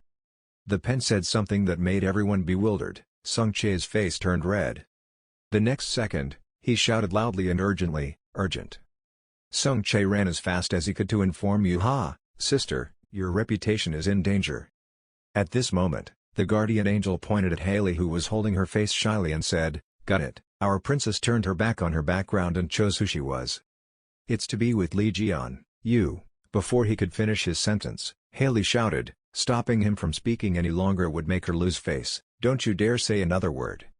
Haley was afraid to blush and didn't dare look at Ji-yeon's face. She turned away and frantically said, "Yoo-jin is about to go, let's go back." Ji-yeon immediately stopped her. "Where to go? We haven't finished talking yet." "Where are you planning on leaving?" Haley seemed to be on fire. She said confusedly, "What else do you want to ask?" Ji-yeon didn't seem to care about Haley's thoughts. He pointed at the sword with a serious face and asked, "Do you know the weapon of the mysterious civilization?" "The short sword that stabbed me while trapped in the evil tower was the weapon of the mysterious civilization." Haley replied, "It is a weapon containing the power of the monarch." These last two words made Ji-yeon a bit confused. "Monarch?" Haley immediately explained, "Monarchy is the highest level of the mysterious civilization. The weapons of the mysterious civilization contain such terrible power that even the gods are threatened. So even you, Lee Ji-yeon, cannot counterattack when facing that weapon. Because it was a dangerous item, I recovered it and sealed it as you saw." Seeing Haley standing unsteadily, the guardian angel rushed to help her. "Are you okay?" Hearing this, Ji-yeon also remembered what Hugo had said. These were the objects discovered when investigating the Scorpion constellation 5 years ago. He pondered, it turns out that's why the Scorpion constellation got involved. At this moment, an apostle suddenly raised his voice and asked, "Come on, wait a minute. Mysterious civilizations also have their own lords. 20 years ago, the chain mark was clearly dealt with." Haley replied, "Unfortunately the Red Eye is not the highest boss. There are at least 3 people who look like Red Eyes." Hearing Haley say that, everyone was startled and shocked. Hugo felt angry, while Ji-woo was extremely surprised. However, it was all unexpected. That red-eyed guy is not the boss of the mysterious civilization. Furthermore, there are 3 more names. While everyone was chatting, Ji-yeon just silently closed his eyes. He is concentrating on thinking. So, Ji-yeon remembered the words of the devil he once met. He smiled crookedly and said, "So touched, they captured one of my most beloved pets. Are you really a human being?" After remembering, Ji-yeon immediately concluded that the evil tower manager also said the same thing. Hugo, after learning about the situation, couldn't keep calm. He called out, "Ji-yeon, have you heard? There are 3 red label names." Ji-yeon immediately replied with a calm expression, "What if he knew?" Right after that, Ji-yeon smiled proudly and said, "Don't be afraid of anything. Anything that stands in front of me will disappear." Hugo saw this guy's expression and couldn't help but feel helpless. That's easy to say. Ji-yeon knows what he needs to do, he thought. Of course, up to now nothing has been easy. We have to be stronger, in order to do that. In just a split second, Ji-yeon made a decision. He pointed towards Yoo-jin, who was being pinned to the ground by a guardian angel. "Hey, follow me, I believe that the scorpion is on my side." Being caught by Ji-yeon's gaze, his eyes widened in bewilderment. Yoo-jin said angrily, amused, "Stupid name, do you think Mr. Haley will let me follow you?" As soon as he finished speaking, Haley said, "Okay."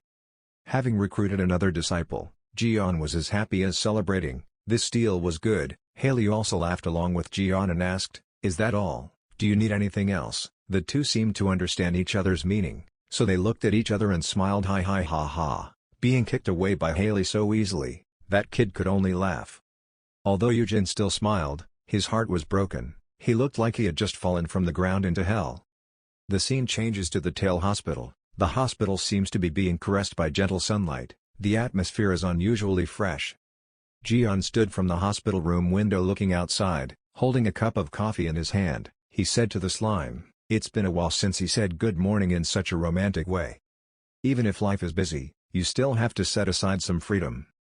Just as Jian was leisurely drinking a delicious cup of coffee, a sudden scream rang out. "Damn it, Li Jian, do you think you can be safe now?"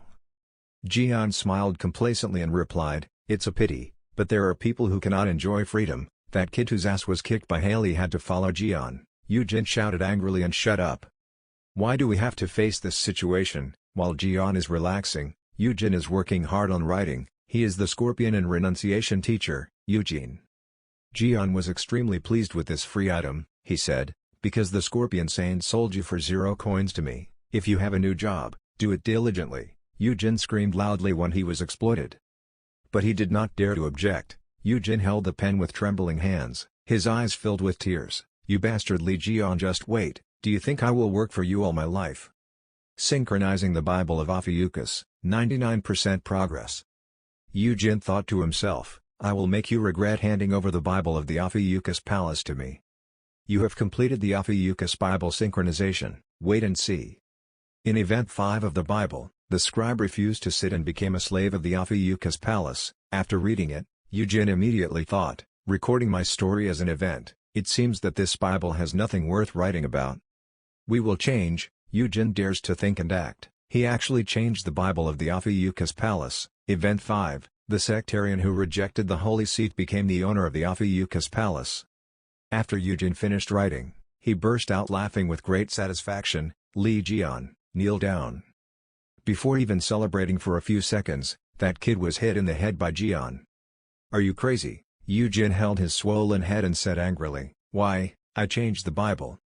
Right after that, Jian immediately reached out and grabbed this kid's head. He immediately felt cold down his back. In life, how can anything happen the way you want? 1 second Eugene was feeling warm and resentful, the next second his expression immediately changed, he looked bewildered. Ji-woo then spoke up, "I changed it because the lyrics were quite strange." Event 5 was changed to mean that the scribe refused to take the throne and submitted to becoming a slave of the Ophiuchus Palace. Ji-woo took it upon himself to take the pen and edit the Bible. Eugene thought in shock, "She changed the words I wrote." Ji-woo sheepishly scratched his head and asked, "What did I do wrong?" The Libra constellation is the leading church with 2 billion followers. Libra is not an easy opponent right now. Moreover, the Lord of the Palace of Heaven, Giselle, is not the representative of the gods. She is so godlike that she is considered an incarnation of a god. Facing Giselle was practically like facing a god. City Lord Giselle is truly a woman of temperament, her eyes were extremely sharp. To face the gods that are her or the kings of the mysterious civilization. The existence of a scribe so that you can improve your karma and power is truly necessary. Ji-woo smiled and explained, therefore, Event 5 was changed to mean that the scribe refused to sit on the throne and submitted to becoming a slave of the Ophiuchus Palace. A girl took it upon herself to take up a pen and edit the Bible. When Ji-woo corrected the information he wrote in the Bible, Eugene immediately screamed, "It's impossible, how is that possible? Have you revised what I, a scribe, wrote?" "Perhaps," Jian replied, "Yes, Ems, Ji-woo also possesses the teacher's ability." Haley also spoke up, "Really, it seems the goddess of luck is your protector, Li Jian, maybe. I didn't expect there to be 2 scribes, even though these 2 scribes are a bit different, they can still work together." The system displays a notification again. The intelligence test has been completed, you have passed all the tests, all restrictions were removed due to the challenge, can use divine power again, the trust instinct has been neutralized.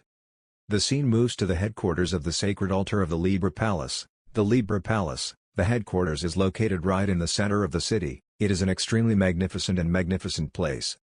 Inside the Libra Palace, in the bathroom, Giselle was soaking and drinking wine. A servant reported to her about Haley's incident. Giselle asked, "Scorpion came to see Li Jian?" The subordinate immediately replied, "Yes, Sagittarius, Libra, Scorpio, in addition to the scribe, nothing will happen." Giselle's expression still did not lose composure. She thought, "Scorpion, Such a small human being has cherished that love for 20 years. What a pure feeling, like a stupid little girl. Just thinking about Haley's feelings for Jian, she couldn't help but laugh out loud. After that, Giselle said again, "It doesn't matter how many names besides Li Jian, they're just people obsessed with Li Jian, but, the story about the scribe is different." Giselle said while drinking, "We have to make sure." Giselle shook the wine glass, her eyes changed, becoming extremely calculating, otherwise.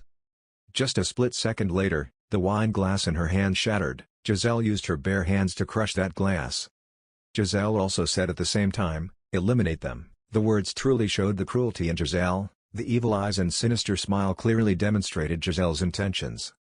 The subordinates also spoke up at this time, "Idiots, anyone who looks at it can see that there is no existence in this world that is beyond the power of the city lord. I can't understand those people who hold false hope for Li Jian." Giselle frowned and said, "Those facing Li Jian are divided into 3 types. Follow his orders or hate him." Giselle seems to understand Jian very well. Giselle stood up, she continued to talk, "Who is our person next to Li Jian?" When she stood up, her back showed many tattoos. Giselle got a tattoo of the Libra symbol to show her loyalty. The subordinate who immediately answered Giselle's question was Mr. Yun Shi Wu, "Sir, by order of Mr. Yun Tae Wu, he is following Li Jian." After hearing this, Giselle immediately scolded those useless people. Giselle frowned, her face extremely angry. "Kali, if that girl did what I wanted, things would be easier." Even though she was angry, she couldn't do anything. Giselle said, "There was no other way. Quickly order Shi Wu, aim at the scribe. It's okay to kidnap, it's okay to eliminate." Scene changes to the construction site nearby the Korean Scorpion's residence. Jian, Hugo and Haley are talking here. Hugo asked, "Will Ji Woo join your squad?" Jian replied, "Yes." Whenever the saints meet a scribe, they become upset. If they let them hide in the sacred altar like scorpions to practice, they will definitely be safe. Hugo was so angry when he heard that. "Why is it your altar?" Jian knew Hugo couldn't refuse him. He smiled complacently, pointed at Hugo and said, "After all, Ji Woo said she wasn't compatible with the other 12 saints, so only your holy altar remains." Hugo let out a helpless sound.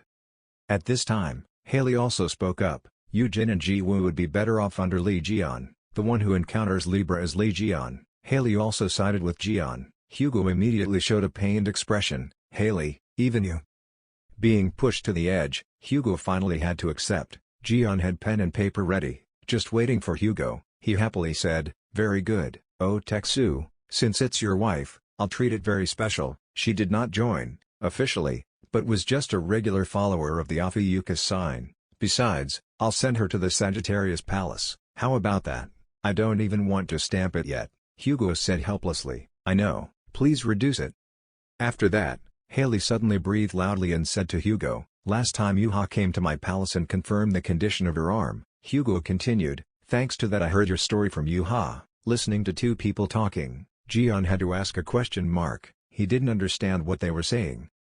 Haley continued talking, "Her arm was quite serious. Even though I tried to suppress it in every way, I gradually reached my limit. It may become more difficult to suppress any further." Hearing Haley say that, Hugo's expression became extremely worried. At this moment, Jian seemed to notice something. He turned around and asked in a serious tone, "Yuha's arm. What? Please, speak clearer." While the 3 people talked, Ji Woo's side also finished work, "So that's it. It's all over." Ji Woo held a thick stack of documents in her hand and waved happily. After that, she turned to ask Eugene again, "This Eugene, I've already written this part, can I rearrange the next part?" Contrary to Ji Woo's excited and enthusiastic expression, Eugene looked extremely pathetic and depressed. He replied, "Do whatever you want." Eugene had to write continuously. The papers were piled up into large piles. He is the Christian, Park Gisun Eugene. Eugene remembered the scene when Jian threw a pen at his head and then said to be less arrogant, then felt warm and resentful. Li Jian, that bastard, because he didn't have a slave labor contract, he dared to stab a hole in his forehead. Besides, there's this damn thing. Eugene thought about this and his eyes filled with tears. The pen in his hand kept moving, so Eugene had to work continuously without any rest. This is the 10,000-year-old pen that writes the truth, a sacred object that possesses Li Jian's seal, drank the blood of the scribe and chose him to become its master. Thanks to the blood of the scribe and the refining of Li Jian, he became spiritual. Yujin's hand always had to move with the pen, and the rustling sound of writing and paper also rang out, making him angry. Unable to bear it anymore, Yujin immediately picked it up and threw the pen away. Damn it! But because of his impulsiveness, Yujin had to bear painful consequences. The pen that was thrown against the wall rebounded and hit Yujin's head. Yujin immediately lost consciousness on the spot. Ji-woo standing next to him was also startled and called out, "Yujin!" The fountain pen vented his anger at the owner who abandoned him. Seeing Yujin lying motionless, Ji-woo immediately shouted loudly, "Yujin, you can't give up your life." At this time, outside the door suddenly appeared a strange man. He gritted his teeth and cursed, "Damn it, came here on mother's orders. Tae-woo is useless and doesn't talk, what can I do? He is the son of Libra, Shi-woo-yoon, he is receiving orders to deal with 2 of Jeon's scribes." Shi-woo-yoon frowned and thought, "No, think positively, after all, I have no future after the defeat of the Blood Mist, I must perform this task well to make up for what my mother has not seen in me." Arrest a scribe. He brought his eyes closer to the crack in the door and began to observe what was happening inside. Seeing Yujin's miserable appearance, Yoon immediately thought, "That guy is clearly a strong person in the Scorpion, although his current state is not good, I have to think about how to deal with him later." Then he turned his gaze to Ji-woo. If he wanted to catch her, it would be easier for the other woman. I can also scare Chun Sung-jae. After thinking, Yoon immediately took action. Yoon's steps were extremely agile but also very silent, not making a sound at all. He opened the door and quickly escaped to the side. Hide to the side and prepare a technique to capture people, Yoon thought to himself, let's end this quickly. Before Shi-woo-yoon could act, another apostle aggressively jumped in first and shouted loudly for Lee Jeon. He even kicked Yoon with his foot, making him scream. That guy aggressively walked in and shouted, "You dare leave me in the Lion constellation, we will not leave it alone." Everyone was startled by that name. Yujin and Ji-woo immediately turned to look at the Virgin Saint. "Kevin Azar, why is he here?" Kevin Azar calmed down and looked closely and saw only 2 scribes. He immediately asked, "Huh, Lee Jeon isn't here." All the time, Jeon was bothered by this guy's noise. He walked over and cursed, "Why are you so noisy every time you appear?" Seeing Jeon coming, he was a little panicked. Kevin Azar immediately said, "Of course to find you, huh, Scorpion, why are you here?" Haley didn't seem to like this guy either. She immediately showed a disgusted expression and said, "Why do I have to face this person here?" At this time, Hugo discovered something unusual. He said in bewilderment, "Huh? You Shi-woo." Seeing Yoon's pathetic appearance lying face down on the ground, Hugo asked, "Why are you here, Kevin? You brought him here." Kevin Azar replied, "I don't know." Jeon suddenly remembered him when he saw him. "Huh, he is. This is the bastard who was beaten to a pulp by me." Hugo's eyes turned red. He immediately questioned, "Why did Libra's son come here?" Yoon Shi-woo, son of Libra. Hugo found the real culprits who caused the appearance of the fog 10 years ago. That culprit is Yoon Tae-woo and Yoon Shi-woo, 2 sons of Libra Temple. Jeon suddenly remembered an important event from 10 years ago. His expression changed. Shi-woo-yoon asked with difficulty, "What's going on?" As soon as he raised his head, he was kicked by Jeon. Jeon used a scary tone to talk to this guy again. "Long time no see, so you're the guy who made my niece and friends shed blood and tears." Being pushed to the ground by Jeon's foot, Yoon was extremely angry. But Jeon didn't care about his reaction at all. He smiled evilly and said, "Now you're dead, bastard." Lee Gun used his foot to stomp on Yoon Shi-woo's head, causing him to scream in pain. Lee Gun's voice became dangerous as he said, "Long time no see, you are the one who made my friend and nephew shed blood and tears." Yoon Shi-woo had his foot pressed against his head by the Lee Gun and was speechless in pain. He could only let out cries of pain. Hugo Otis came from behind, saw him being stepped on by Lee Gun, and shouted, "Yoon Shi-woo, why are you here?" As if thinking of something, his whole body was on fire, his eyes also flashed with fiery sparks. His dangerous voice spoke, "Could it be that you want to touch my family? This is the Sagittarius Saint, Hugo Otis." A woman came from behind and spoke, clearly, she must know about Lee Gun's contact with the scribe. Having said that, she looked down at Yoon Shi-woo who was lying on the ground in pain. She raised her voice to probe, "Could it be that Libra ordered you to eliminate the scribe? You are the Scorpion Saint, Haley." Next, another person came from nowhere and said, "Oh, is he the son of Libra?" This man exuded a blue spiritual energy. In his hand he held a giant sword. His whole body exuded the smell of danger. He continued, he was the one who ordered that frog to destroy the city's castle, Ta. Having said that, he raised that sword, intending to give the other guy a blow as revenge. His eyes showed danger. His hand holding the sword firmly said, Yunchi Wu is right, let me see how much you have grown. This guy is the virgin saint, Kevin Azar. Hearing everything everyone had just said, Li Gun turned around to look at Yunchi Wu and said, I really like everyone's attitude, and what do you think? As he spoke, he used his foot to press harder on the other man's head, making his body tremble. Li Gun's face flashed with mischief, his eyes flashed with a smile full of provocation and said, now you're dead, bastard. This is the saintly snakehead, Li Gun. Li Gun looked at the guy lying at his feet and told everyone but also intended to let him hear. How should we handle him to spread the rumor? Yunchi Wu worriedly spoke. Wait. Li Gun didn't even care about what he said. He stomped his feet a little harder and continued, or just keep kicking like this until he explodes. Yunchi Wu painfully looked up at Li Gun and cursed, damn it, what the hell is the mission? I can't even save my life. Suddenly Yunchi Wu shouted loudly, Divine Beast, please quickly transfer me to the secret base. After he finished shouting, golden rays of spiritual energy radiated around him, making people blind. There are also yellow ropes around. I don't know what effect they have. Seeing those ropes wrapped around his body, his face seemed to come back to life, thinking, success, I can run. Li Gun witnessed this scene and just stood there smiling silently, a smile that made people afraid. When Yunchi Wu saw that, he widened his eyes and looked. What, Li Gun, did he laugh? In a moment Yunchi Wu disappeared into thin air. Those ropes were also gradually receding in front of the surprise of everyone standing here. Someone suddenly spoke up and disappeared. Hugo Otis saw Yunchi Wu disappear and panicked and said, Gun, take him away. Li Gun didn't seem worried at all. He just smiled and said, there's no need to rush, I intentionally let him go. After saying that, he turned back to look at everyone. His face became very cunning and said, wouldn't it be a bit boring to catch him and deal with him quickly? Scene changed to Hawaii, Honolulu. In the luxury resort, there is the constellation Libra. In the swimming pool, a young blonde man leaned his back against the edge of the pool, surrounded by several people serving him respectfully. That blonde guy cursed loudly, damn it, how can we be so humiliated? That blonde guy's face was full of annoyance and said, just wait and see Chun Sung Jae, I will tear off your limbs and make you crawl and walk. Life is worse than death. This person is Yun Tae-yu, S-level Libra, surrounded by the 5 daughters of the god of medicine Asclepius, the divine beast of Aquarius.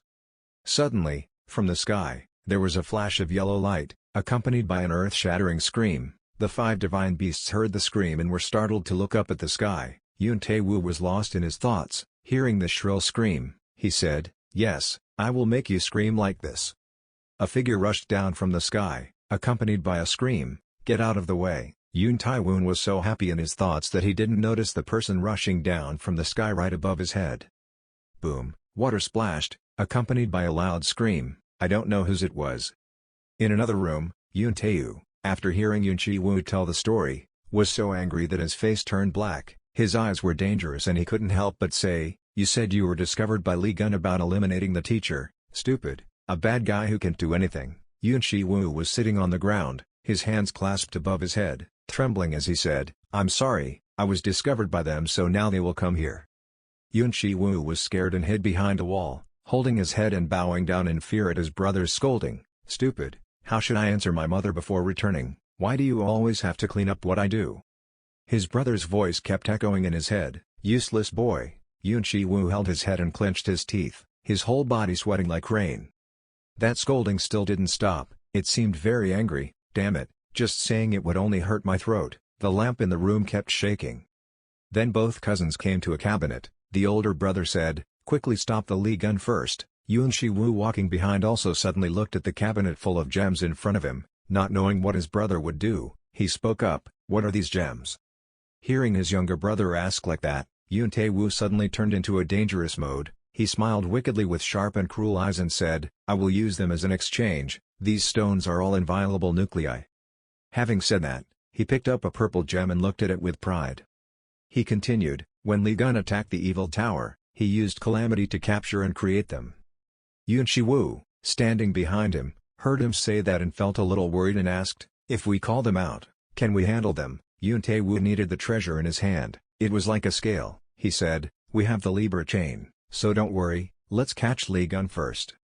The system board displays a message, use the equivalent exchange skill of Libra, use the invulnerable nucleus as a tribute, summon disasters that no one can shoulder in exchange for those tributes. Suddenly a yellow light shot up into the sky from inside a building. It turned out that Yun Tae-woo was trying out the Libra chain. He proudly said, "Wow, that's strong, it seems that there will be a disaster that will leave the Li Gun half dead." Suddenly, the yellow light changed to a blue light. Both Yun cousins were surprised. That pillar of light was gradually replaced by blue. It shot straight up the winch, creating a towering pillar of light. When the passers-by saw this, they couldn't help but turn around and look. Everyone was equally surprised. Why was there such a pillar of light? From high above, there was a stream of power following that column of light and flying down at lightning speed, flying through space. That blue light flew down to where cousin Yun was standing. Yu Shi-woo couldn't help but ask in fear, "Tae-woo, what are you summoning?" Looking at a person filled with blue spiritual energy rushing in front of him, Lee Tae-woo exclaimed, "Strange, it can't be like that." Looking at the figure in front of him, Yoon Shi-woo opened his eyes wide as if he didn't want to believe this was true. He thought, what, this familiar feeling? As if he had discovered something, Yoon Shi-woo didn't say anything but moved aside to his brother's surprise. Yoon Tae-woo turned his head and saw another head heading in a straight line towards his head. He was panicked for a moment but could not avoid it. Poof, this head stab sent Yoon Tae-woo flying a bit, and Yoon Shi-woo seems to have avoided this headbutt.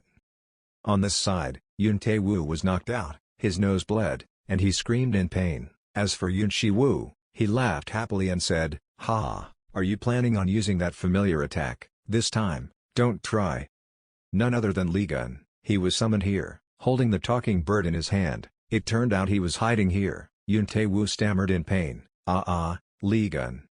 Li Gun didn't care. He held out the bird in his hand and said, "Oh, I picked it up on the way here. It's the magical beast you left behind when you ran away." When Yoon Shi-woo saw his divine beast, he couldn't help but scream a few heartbroken sounds. After saying that, he squeezed tighter, causing the divine beast to scream continuously and miserably. "Summoning success, summoning success," Li Gun said. "It suddenly dragged me here, so I followed to see who it was." Seeing the divine beast held in Li Gun's hand and screaming like that made Yoon Shi-woo gasp in surprise. Yoon Shi-woo saw the Li Gun keep coming towards him and worriedly thought, "Damn beast, a disaster that no one can handle, and it even brought Li Gun here." Li Gun bluntly threw that divine beast behind the hole he had just landed in. He walked forward and said, "Come on, then talk to me for a bit." Seeing Li Gun keep walking towards him, Yoon Shi-woo was so scared that he was about to fall. He stammered and said, "Hey, wait, we were wrong, we confess what we did. If you want we will go to Sagittarius Palace and apologize." Li Gun heard that and cursed, "Damn, you still don't see the problem." Suddenly a blue light descended from the sky, knocking Yoon Shi-woo away, and the surrounding rocks and soil also flew into disarray. Li Gun became dangerous, his eyes gradually darkened. He looked at Yoon Shi-woo in front of him and said contemptuously, "You forgot something important." Li Gun's face turned sinister. He shouted loudly and paid the price. It seems like Li Gun doesn't plan to spare this person named Yoon. His eyes show death in them. Li Gun's words made Yoon Shi-woo extremely worried. His whole body trembled, his eyes were also helpless. He thought, "It's impossible. If it keeps like this, then it will be." Li Gun is like a grim reaper coming to take Yoon Shi-woo's life. He holds a giant knife, his whole body exudes danger. It seems like there is a debt that must be paid. The word death is displayed right above his head. Li Gun made Yoon Shi-woo look up in fear. Yoon Shi-woo stepped back in fear. Each step was heavy, his whole body trembling in fear as he walked and thought, what to do. It seemed like he had touched something. He was startled and his eyes widened, a bit frightened. Below his feet was the thing Yoon Tae-woo had earlier held to summon. Yoon Shi-woo immediately realized in his mind, Tae-woo's Libra pearl necklace. After a while of pain, Yoon Tae-woo has now woken up. He propped himself up and sat up, cursing, "Damn, summoning once made such a ruckus." As if suddenly remembering something, Yoon Tae-woo turned back to look at his younger brother and said, "That's right, the Libra pearl necklace, Yoon Shi-woo. I have seen the heavenly pearl necklace." Before he could finish his sentence, his eyes fell on the Libra necklace that his younger brother held tightly in his hand. He suddenly gasped, not knowing what his younger brother would do.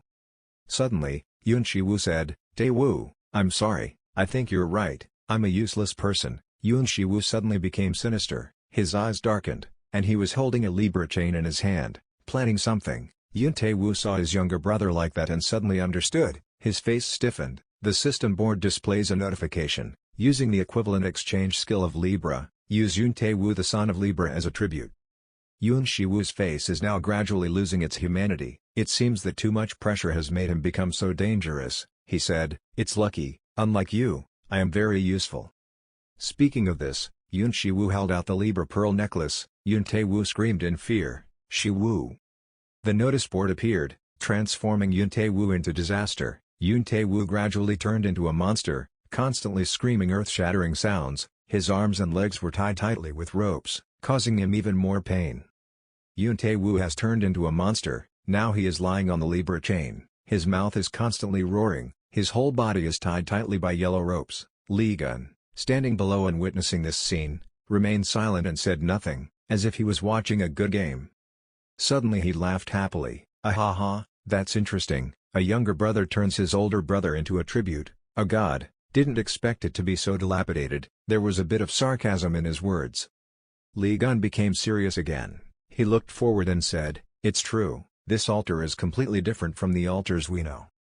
Suddenly, he accelerated and rushed forward. Deploy the stronghold. After Yun Shi-woo saw this, he stood dumbfounded, as if he couldn't believe that this was true. He blurted out, it can't be. In just 2 seconds, everything happened so incredibly fast. Yun Shi-woo just stood there staring blankly at Lee Gun's lightning-fast actions. Lee Gun said, severing the connection with Libra. After finishing his attack, he stood looking up at the citadel of the Serpentine Palace, seemingly having resolved these obstacles.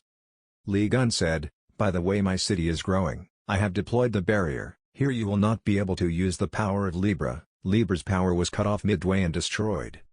Lee Gun continued speaking full of sarcasm. What a masterpiece, sacrificing his brother and then turning into ashes. Yun Shi-woo heard these words and his face turned pale. It seemed like this move was wrong from the beginning. Lee Gun smiled sinisterly and said, what, don't you see it as a farce?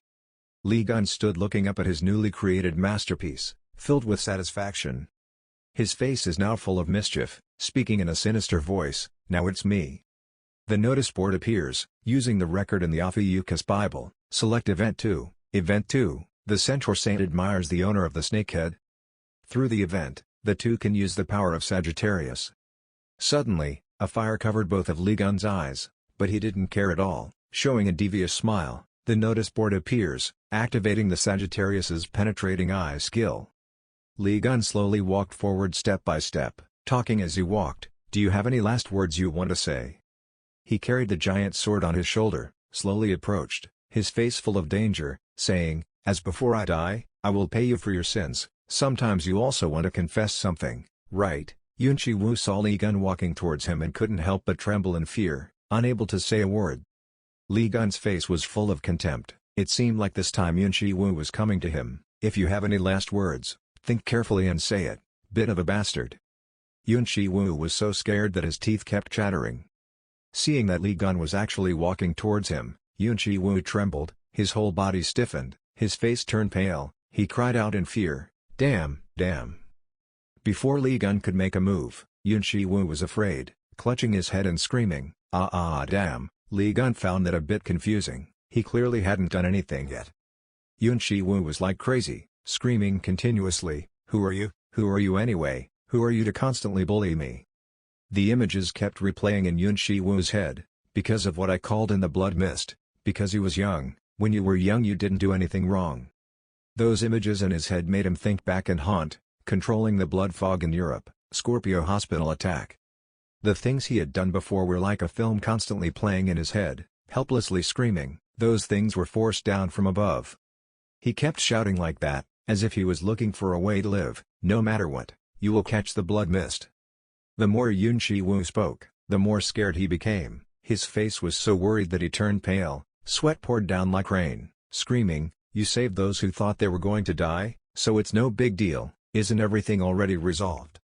He was scared and shouted, what do you want from me after everything is over? Do you know who I am? The more he spoke, the more crazy he became. His face gradually lost its humanity, his eyes filled with blood, shouting, Yun Si-woo, son of Giselle Lawrence, Libra. It seemed like he had someone's back, so he was a little less scared, but under Li Gun's threat, he wasn't much better. He continued, "Do you think if you touch me, my mother will leave me alone?" Seeing Li Gun's unusual behavior, Yun Si Woo panicked and blurted out, You bastard, I'm talking and you dare to fall asleep." This scream woke up Li Gun. He said a little sleepily, "Is it over? It's very difficult for me to open my eyes." Yun Si Woo's trembling fingers pointed towards Li Gun.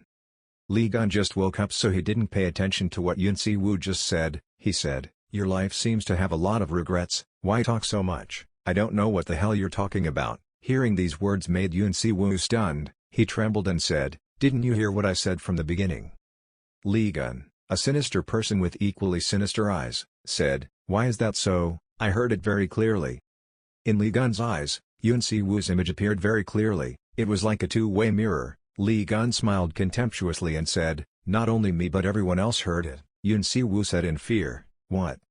Yun Si Woo's image is now appearing in mid-air. Screams are also being raised. "What did you say?" Everyone heard it from beginning to end. Some people pointed. Some people gasped in surprise. Mouth.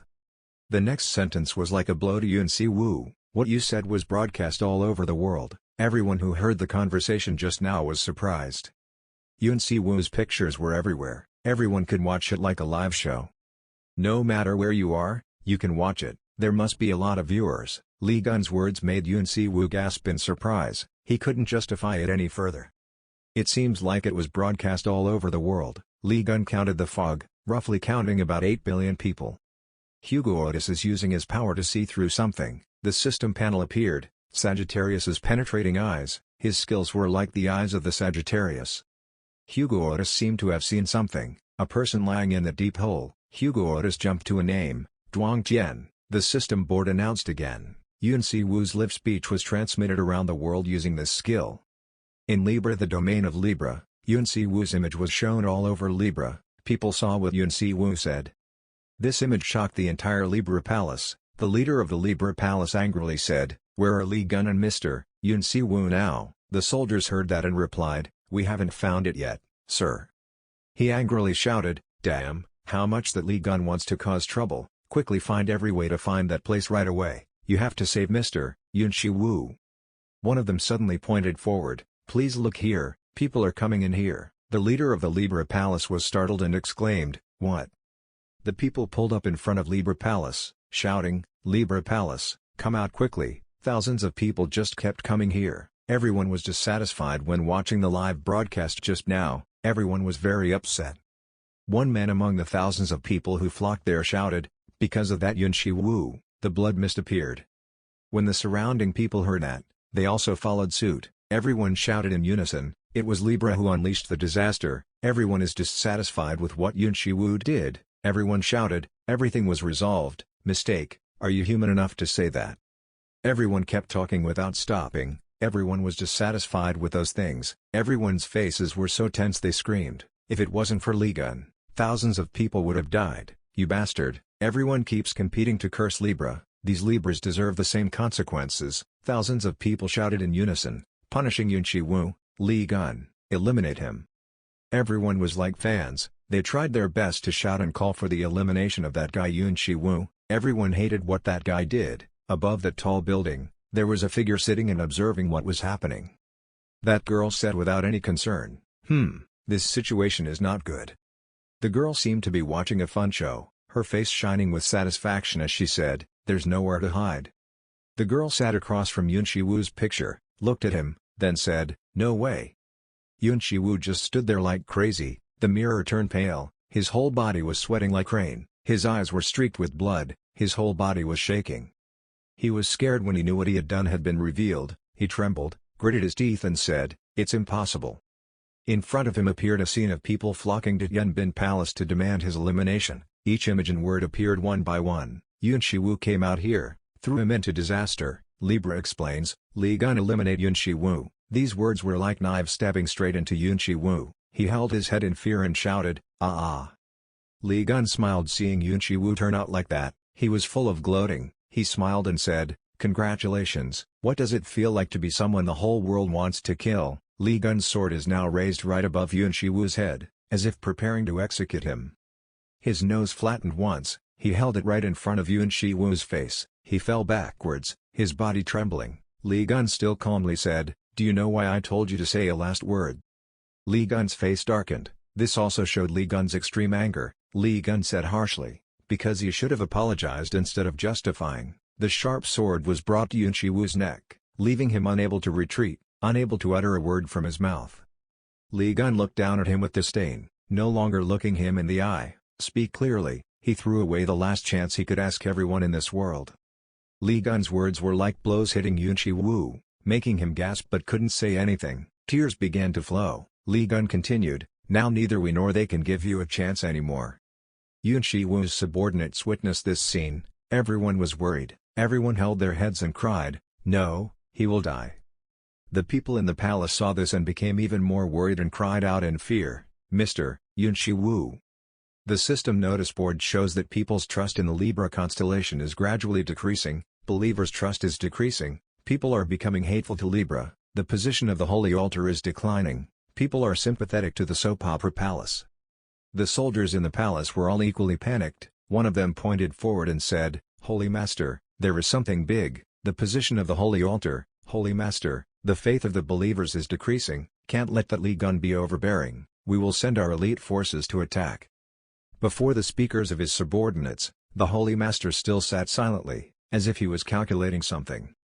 Suddenly, the Holy Master's eyes flashed a yellow light, as if he had thought of something.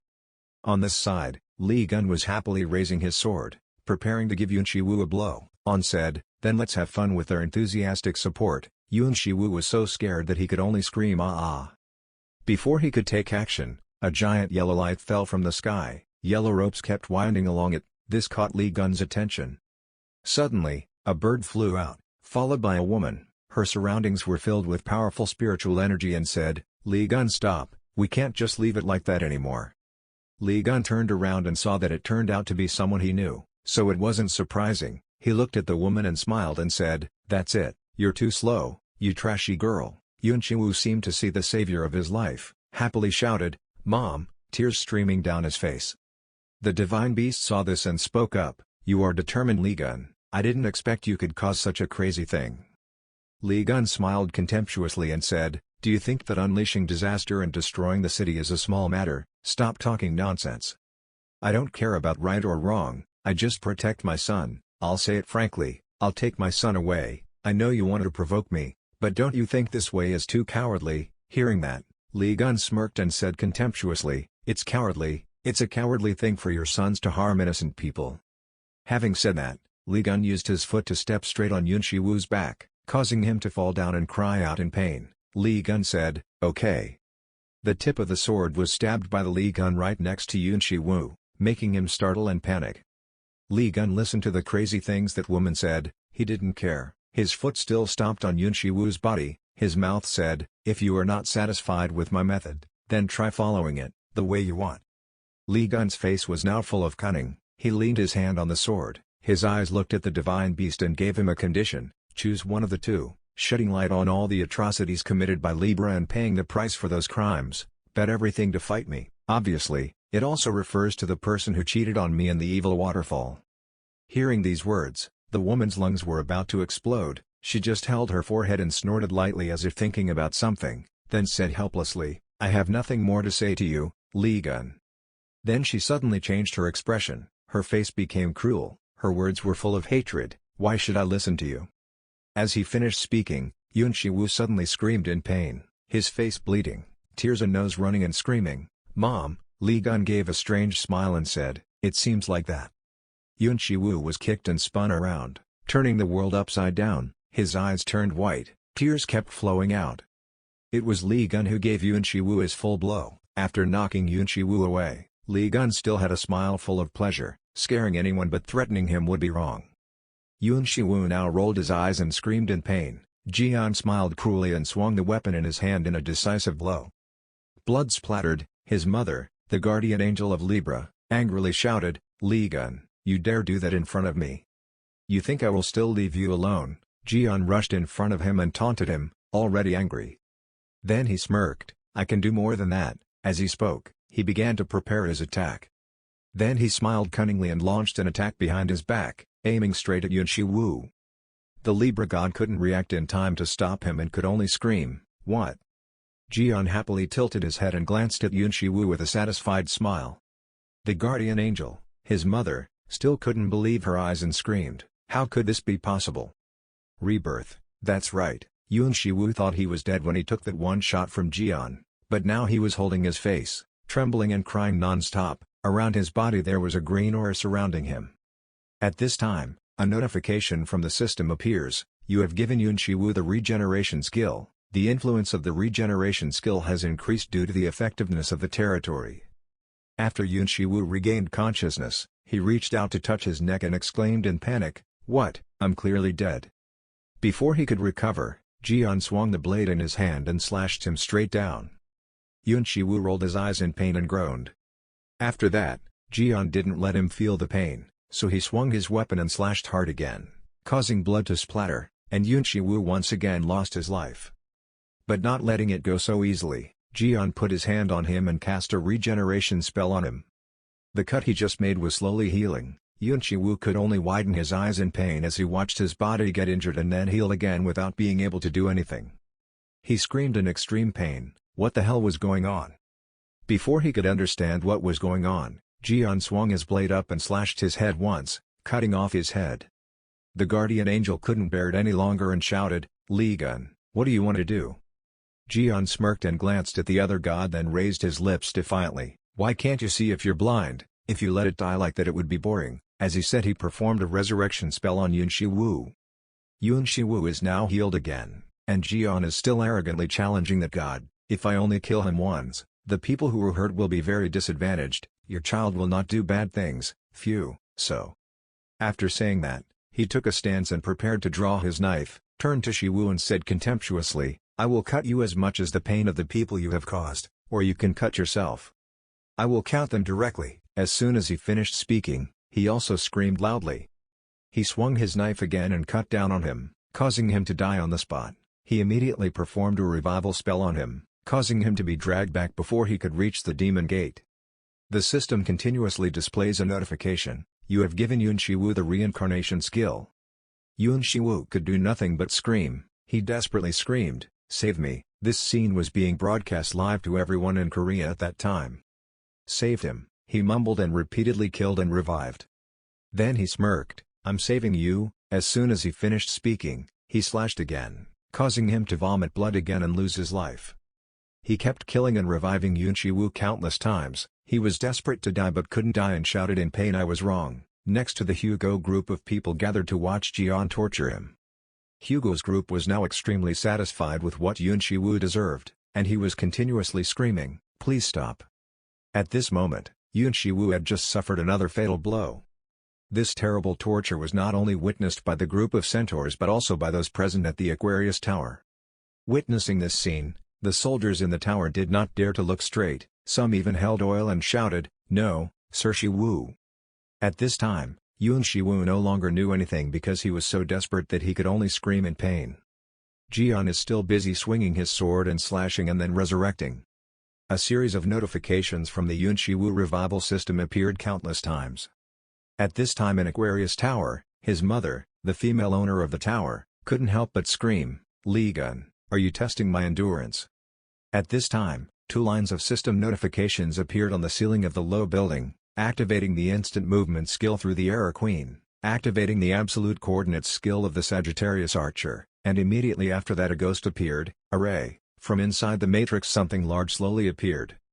Just when she was stunned and didn't have time to understand what was happening, the space before her eyes suddenly turned dark. Then suddenly there was a loud bang and an object fell hard right in front of her. A piece of debris from the falling object hit her face, leaving a bleeding wound. Layers of dust dissipated, and the object slowly appeared clearly. It was a large statue, but because it fell too hard, the statue's head and body fell into 2 positions far apart. The object appeared clearly in front of her, making her stunned. She slowly walked closer. When she saw clearly, that thing was her eldest son's head, which had turned into a broken statue, and on the statue's face was an extremely painful expression. Seeing the scene before her eyes clearly, she immediately rushed to the spot. Her face also became covered in blood. At this moment, Jian's voice from the magic screen rang out mockingly, "What's with that face? Bitch, you don't look very happy. Why was that so obvious? At this point she was so angry that she was shaking and you no longer had the will to react. Seeing that, Jian laughed out loud sarcastically and provocatively, your beloved eldest son has returned, tell him you love him and hug him. At this moment, she gloomily raised her head and looked at him, threatening in a low voice, you will definitely pay the price for provoking me. Jian reached out to grab the Aquarius guardian god and pulled him back. He smiled and looked straight at that bird and continued to provoke, I didn't provoke anything, hey bitch, I only responded to your choice. Anyone who stands in my way will end up like this, whether they are chosen by the holy altar, or the scourge of a mysterious civilization. The proof of his words is that her two sons suffered miserably at his hands. He ignored her angry look and continued speaking, even though. If it was a god, when he heard this, my father was both angry and stunned and just stood there as if frozen. See you next time, bitch. As he finished speaking, he waved his hand and threw that bird back to the other side of the matrix. Jian tilted his head to look at the zodiac symbol of Aquarius and smirked. He clenched his hands into fists and said one more sentence, prepare your neck and wait. Then he shouted, Giselle Lawrence, and finished speaking. He waved his hand to destroy the guardian god in that zodiac symbol. At the Aquarius tower, she was so angry that she was stunned but could only stare but couldn't do anything. As soon as the zodiac symbol is broken, the magic screen slowly disappears. The soldiers who witnessed this scene were also frightened. One commander exclaimed in horror, Holy Master! Right at this moment, a column of light suddenly appeared on the throne where she was standing. She roared loudly, causing the entire tower to shake. Her whole body glowed, terrible streams of energy flowed out, she threw back her head and exploded while roaring Jian's name. The surrounding sky and earth darkened, only the middle of the tower emitted a bright light, accompanied by the ground shaking. The people below cried out in panic, what is that, an earthquake? The female tower owner screamed in anger, if you dare to insult me, I will definitely kill you. Li Gun, you're a bunch of trash. As soon as she finished speaking, the Libra tower also rose from the ground and hovered in the air. Returning to Yun Shiwu's place, he was now numb and lying on the ground without any reaction. He groaned softly in pain. Hearing his voice, Jian rushed in front of him, smirked and asked, are you awake? He sat back, startled. He looked at him in fear and then laughed happily, I thought you were dead so I'm so sorry, now let's continue with what we just did. When he heard that he screamed in fear.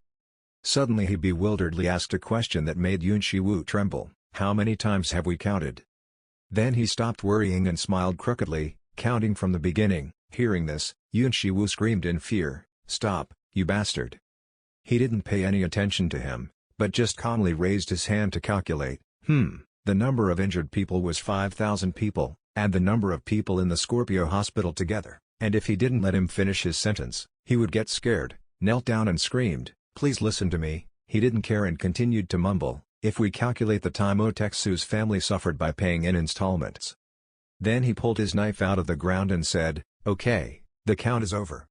He raised his knife and looked at him with a low voice, threatening to die 10,000 more times. Yun Shiwu cried in fear and screamed in pain, you horrible bastard. Before he could finish speaking, he slashed once, then smiled happily and started counting, 1. Immediately after that the system appeared again. You gave Yun Shiwu the reincarnation skill. At this time, in the Lion Palace arena, the majestic arena stood tall, every wind blew the flags flying, looking majestic. Inside the arena, a fight was taking place. A tall, muscular man fell to the ground in pain, groaning. After the opponent lost consciousness, the referee immediately stepped up to announce the winner. He held Yoha's hand up and shouted loudly, Chun Yoha, Vice City Master wins. Everyone around immediately shouted, amazing, Chun Yoha Vice City Lord, knocked out the opponent in an instant. It was such an overwhelming performance. Her two subordinates sitting in the stands turned to look at each other in disgust. That Deputy City Lord, there seemed to be something strange. The other one was surprised, huh? Another guy standing behind also spoke up, normally if he wins he'll be cold but lately he's been somewhat bewildered. The guy from before continued, that's it, I also think so. Ever since he saw Li Gun and Libra's performance, he's become like that. That's right, on the day of that overwhelming one-sided battle, Yoha, among the bewildered crowd watching, was extremely excited and worshipped Jian. Her expression was completely different from the others, it was excitement and love. Her subordinate commented, yes, Her expression was very lost. Now he's just as dazed, clearly shocked. The guy who had been silent until now spoke thoughtfully, probably because it was the first time he saw someone being tortured so miserably. The guy next to him immediately continued, and I felt very happy. Those Libras are so arrogant and conceited, they play tricks everywhere, it's so deserved. On the ring, the referee was still excited and kept asking questions. Congratulations, Deputy Saint Master Chun Yo-ha, you have won this time. It's truly a series of consecutive victories. I'm curious how you feel about continuing to win consecutively. Suddenly she seriously spoke up and said something that had nothing to do with the referee's words. I made up my mind. The referee was surprised to hear what she said. Ignoring the referee's confusion, she slowly continued, I will leave the lion altar. I will join Uncle Gun's altar. As soon as she finished speaking, the surroundings suddenly became silent. She continued, I couldn't control myself anymore. At this time in the hospital room, the people present who heard her statement were shocked. All three people present in the room were stunned and speechless.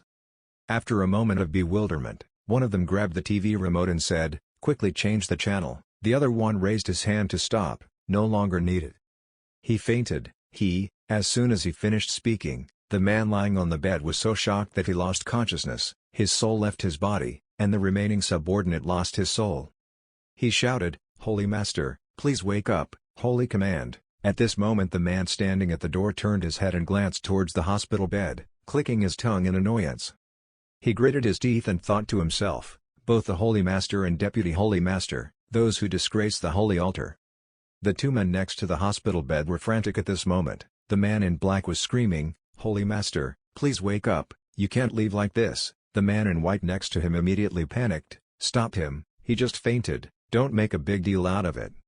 On TV, the scene changed to a meeting room. The guy in white shouted again, Hey Steve. He was looked down upon by both Lee Gun and Chun Yo-ha. How can he live, you bastard? You pretend to worry about him. Boss, confirmed that he fainted and did something wrong. On the side of the meeting room, one of them spoke first. Until now, Libra has deceived the whole world. She hid the truth of the blood mist with the mistakes of Sagittarius. Another person objected, weren't we too hasty? It hasn't been clarified yet. We still don't know Libra's stance, and there's also no verification. Contrary, again, it's also possible that Lee Gun is setting a trap for Libra. Moreover, this is also a common dirty strategy of the constellations. His ridiculous attitude made the young man from before angry. The sons of Libra are all dead, yet you still speak like that, He was so angry that he stood up and protested. In this serious matter, Libra people still remained silent and did not even express their stance. Don't you think it's strange if you encounter this and don't do it? Is there any doubt whether there has been silence until now? Another guy waved his hand to show that he didn't care. How could we know? Maybe they were trying to think of some excuse, that's why they were slow. At this time the three Hugo people were still watching Haley's magic mirror debate. At this time, Haley commented, is this media manipulation? Besides poisoning food, you also know how to do this, Virgo. Virgo arrogantly replied with a smile, manipulating language, arguing with our influence is just a small matter. For someone who only lives in the Canadian jungle to know these things, Haley got angry when she heard these words. Virgo continues to provoke Haley, besides what I put in is not poison but a tonic, do you understand, Scorpion? It is the antidote that you put in Lee Gun's food in the blink of an eye. Hearing that, the girl objected indignantly, saying nonsense, my poison was the antidote to your cheap drugs, because I had to detoxify the poison you injected, I had to go through a lot of trouble. Those two idiots started an argument that no one could bear, then I solved it again. Yes, I also solved it, the antidote of the antidote is the antidote. Hugo in the back, I looked at the two people arguing and was speechless. Could I think that it was because those two people cared about Lee Gun that they did that? Anyone who looked at them knew that both of them were. Then I fell in love with Lee Gun. At this moment, the centaur turned around and asked Hugo, where is the person who created this organization? Why can't he see him? Is he busy? Scene changed to a construction site. This was the former base of the Libra Palace in Hawaii. Currently, cranes are working to demolish everything. On a nearby table, music was playing and fast food was displayed. Jian now shook his neck to relax after a long period of work. He sat down, picked up a hamburger, ate it and looked at the screen, mumbling, the destruction is almost complete, now I can figure out what to build, the bonus points are quite a lot, the Libras also have them, At this time a system notification appeared again. The Devil's Heart, the crystal stone was created by crystallizing the calamity that Lee Gun destroyed in the Devil Tower before. He remembered the battle the other day, when he caught that parrot and thought to himself, do they intend to call disaster with the gems I created, calamity level, calamity level. The same thing happened when the parrot summoned me, break time is over, let's continue. After finishing speaking, he stood up, threw away the paper package in his hand and continued to work. He took a sip of water, looked at the construction equipment in front of him, and was satisfied. We're about to have a new house. Has the gift I sent her arrived yet? The scene changes to Libra's tower. At this time the head of Libra's young son has been chopped off and hung on a fake holy tree in the middle of the cathedral. Below, she was standing there thoughtfully, her expression gloomy and scary. Outside her subordinates were kneeling down trembling. She was angry and spoke darkly. He wanted to make me angry, he sent this to humiliate me. He still wants to humiliate us on live broadcast, whether or not there is a broadcast. You still have no plan for this, she questioned her subordinates. The whole crowd trembled and argued, their subordinates deserve to die, the Virgo Palace acted too fast, it was difficult for us to stop them. She was furious and thought to herself, damn, after all, she was just a servant of the goddess. Lee Gun's followers had already gathered in large numbers. Then she shouted loudly to her subordinates to quickly gather their forces. The whole crowd was stunned by this order. She didn't care at all and just continued to mutter, unable to sit still when faced like this. She used all her strength to attack. Tianbin waved his hand and ordered, contacted the allied saints and all cells around the world, using every means to eliminate that Lee Gun. His subordinates immediately received orders to go to work. They shouted, everyone took action, focused all their strength on the attack, switched to the attack phase, and avenged the young masters. Waiting for the subordinates to leave, the entire large cathedral was left alone, with a strange hole appearing in front of her. Her voice was cold, come here. From behind her, a giant figure slowly appeared. That person respectfully knelt down and respectfully said, Holy Master, I have summoned the army of the mysterious civilization. All are waiting for the Holy Master's orders. My father seemed satisfied and replied, very good. Then in the middle of her palm appeared a cross. She raised her hand, a bright light appeared, and her power exploded. From that beam of light appeared a sphere engraved with map symbols. The strange thing was that the sphere was surrounded by black streaks. That ball floats in front of Libra. She slowly raised her hand to touch the ball, her expression extremely gloomy and scary. As soon as her hand touched the black streak on that sphere, a huge stream of energy immediately exploded. At this time in the Pacific Ocean, the dark territory of a mysterious civilization, the sky and earth were gloomy at this time, the water on the ocean rolled up in roaring waves, the atmosphere was extremely strange. In the sky, a monster appeared in the form of a dinosaur skeleton, looking very scary. That monster opened its huge mouth and let out a scream that shook the heavens and earth. Around it appeared a series of monsters with similar or otherwise equally terrifying looks, and on their bodies were skeleton soldiers holding weapons.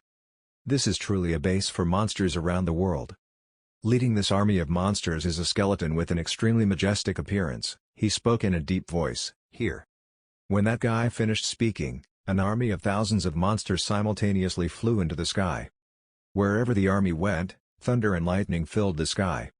A giant hand-shaped beam of light rushed straight into the water, stirring everything up. At this time, Libra put his hand inside the black spot on the globe in front of him. Then she grabbed something inside and pulled it out. She held that thing in her hand and angrily thought of the Lee Gun people, I will wipe them all out, the Lee Gun and those insects. From the thing she was holding an arrow in her hand appeared a strange eye, the energy emanating from it was also extremely dark. She screams madly, I will make you feel utter despair. As soon as she finished speaking, that eye immediately turned blood red, now in the dark territory, with 65 hours left before attacking humanity. The mountain seen in front of you with the deep blue river is Hawal Island. In front of us is the headquarters of the Tianbin workshop and the royal palace and the palace. The headquarters seems to be doing something that makes the place emit black smoke. Feet gradually appeared before the bright light. Hugo's group of people appeared soon after. Kevin yawned and lamented, what the hell is Li Jian doing? Why did he suddenly make us go to Hawal so early in the morning? Hugo immediately replied, I just know what he is doing here. Haley stood next to hear Li Jian mentioned and thought happily, can I really see Li Jian? Hugo and his wife standing next to him seemed to have been surprised by something, their mouths opened wide. Looking at the scene before his eyes, Hugo shouted, "Oh, this pile, when were they built?" From inside there was also a woman slowly coming out. That woman walked up and greeted warmly, "Oh hello, everyone must be the guests that Mr. Lee Jian mentioned." Hugo wondered and asked, "Who are you?" The woman happily introduced herself, "I'm Iso, a former retainer of both Aquarius and Libra. I'm now called a disinfectant. I was kidnapped from the palace of Libra and thrown here, Mr. Lee Jian, brought in, as a prisoner." Haley was suddenly surprised, her eyes widened, a thought appeared in her head, what does that mean when Lee Jian put it in? "What are you holding?" a voice rang out. Right after that, the system board also rang with a notification. The Ophiuchus God's egg was one of the rewards for passing the test of strength, intelligence and reputation. As soon as the system message was announced, Iso immediately replied, "This is the egg of the family god that Mr. Lee Jian entrusted to me. He said that because I am the god of health and nursing, I can nurture it well." Kevin immediately sighed, "This bastard Lee Jian, is he planning on getting married or something?" Hearing that, Haley's face suddenly darkened and seemed unhappy. Haley called softly, "My servant." After being called by the owner it appeared, "Yes sir." "Bring everything you can in our team and give it to Lee Jian." Haley suppressed her anger and ordered. The servant saw his master was scared and spoke up, "Sir." Haley couldn't hold back any longer and shouted, "Even if she had to carry the whole house pole to get here, hurry up, our mouths say so, but in our hearts we secretly think, if we have nothing to fight against, we will lose." The servant only knows fear, princess. Iso then pointed towards the door, "Please go through this door." The door slowly opened, rays of light began to shine through each gap. With the hot air blowing out, Hugo's group slowly walked inside. As soon as I entered, what I saw was a mascot blowing flames from his mouth. It continuously blows out large amounts of fire. In front of us is a furnace, surrounded by large flames. Hugo wondered, "What, a furnace?" Looking at the scene before him, Hugo couldn't help but be surprised. Was he planning to build a steel factory or something? Responding to Hugo, Kevin spoke up, "Did the face in the bathtub come from those damn lizards?" So this is what he wanted to build after destroying Libra's headquarters, Hugo said in surprise. Everyone was complaining as they stood in here, everyone was sweating profusely, only Haley was still happily thinking to herself, "It's true Lee Jian, this crazy leadership ability is really cool." Hugo's group continued to walk inside when suddenly a voice rang out, "Oh, isn't that the Lord's bastard centaur slave?" The other two guys kept laughing loudly, "He's waiting for you, see how grand our workshop is. Go straight in, he's inside the smithy." Those guys are constantly urging Hugo and his group to go inside. Hugo whispers to himself, "This group looks like they like working at the smithy, they look happy, always." The door inside was opened, the group walked inside. Hugo smiled and said, "If there is no smithy then it really wouldn't be Lee Jian's workshop." Haley wondered and said, "I heard the sound of hammering for a while already." The sound of the hammer hitting with great force, it continuously hit the sword below.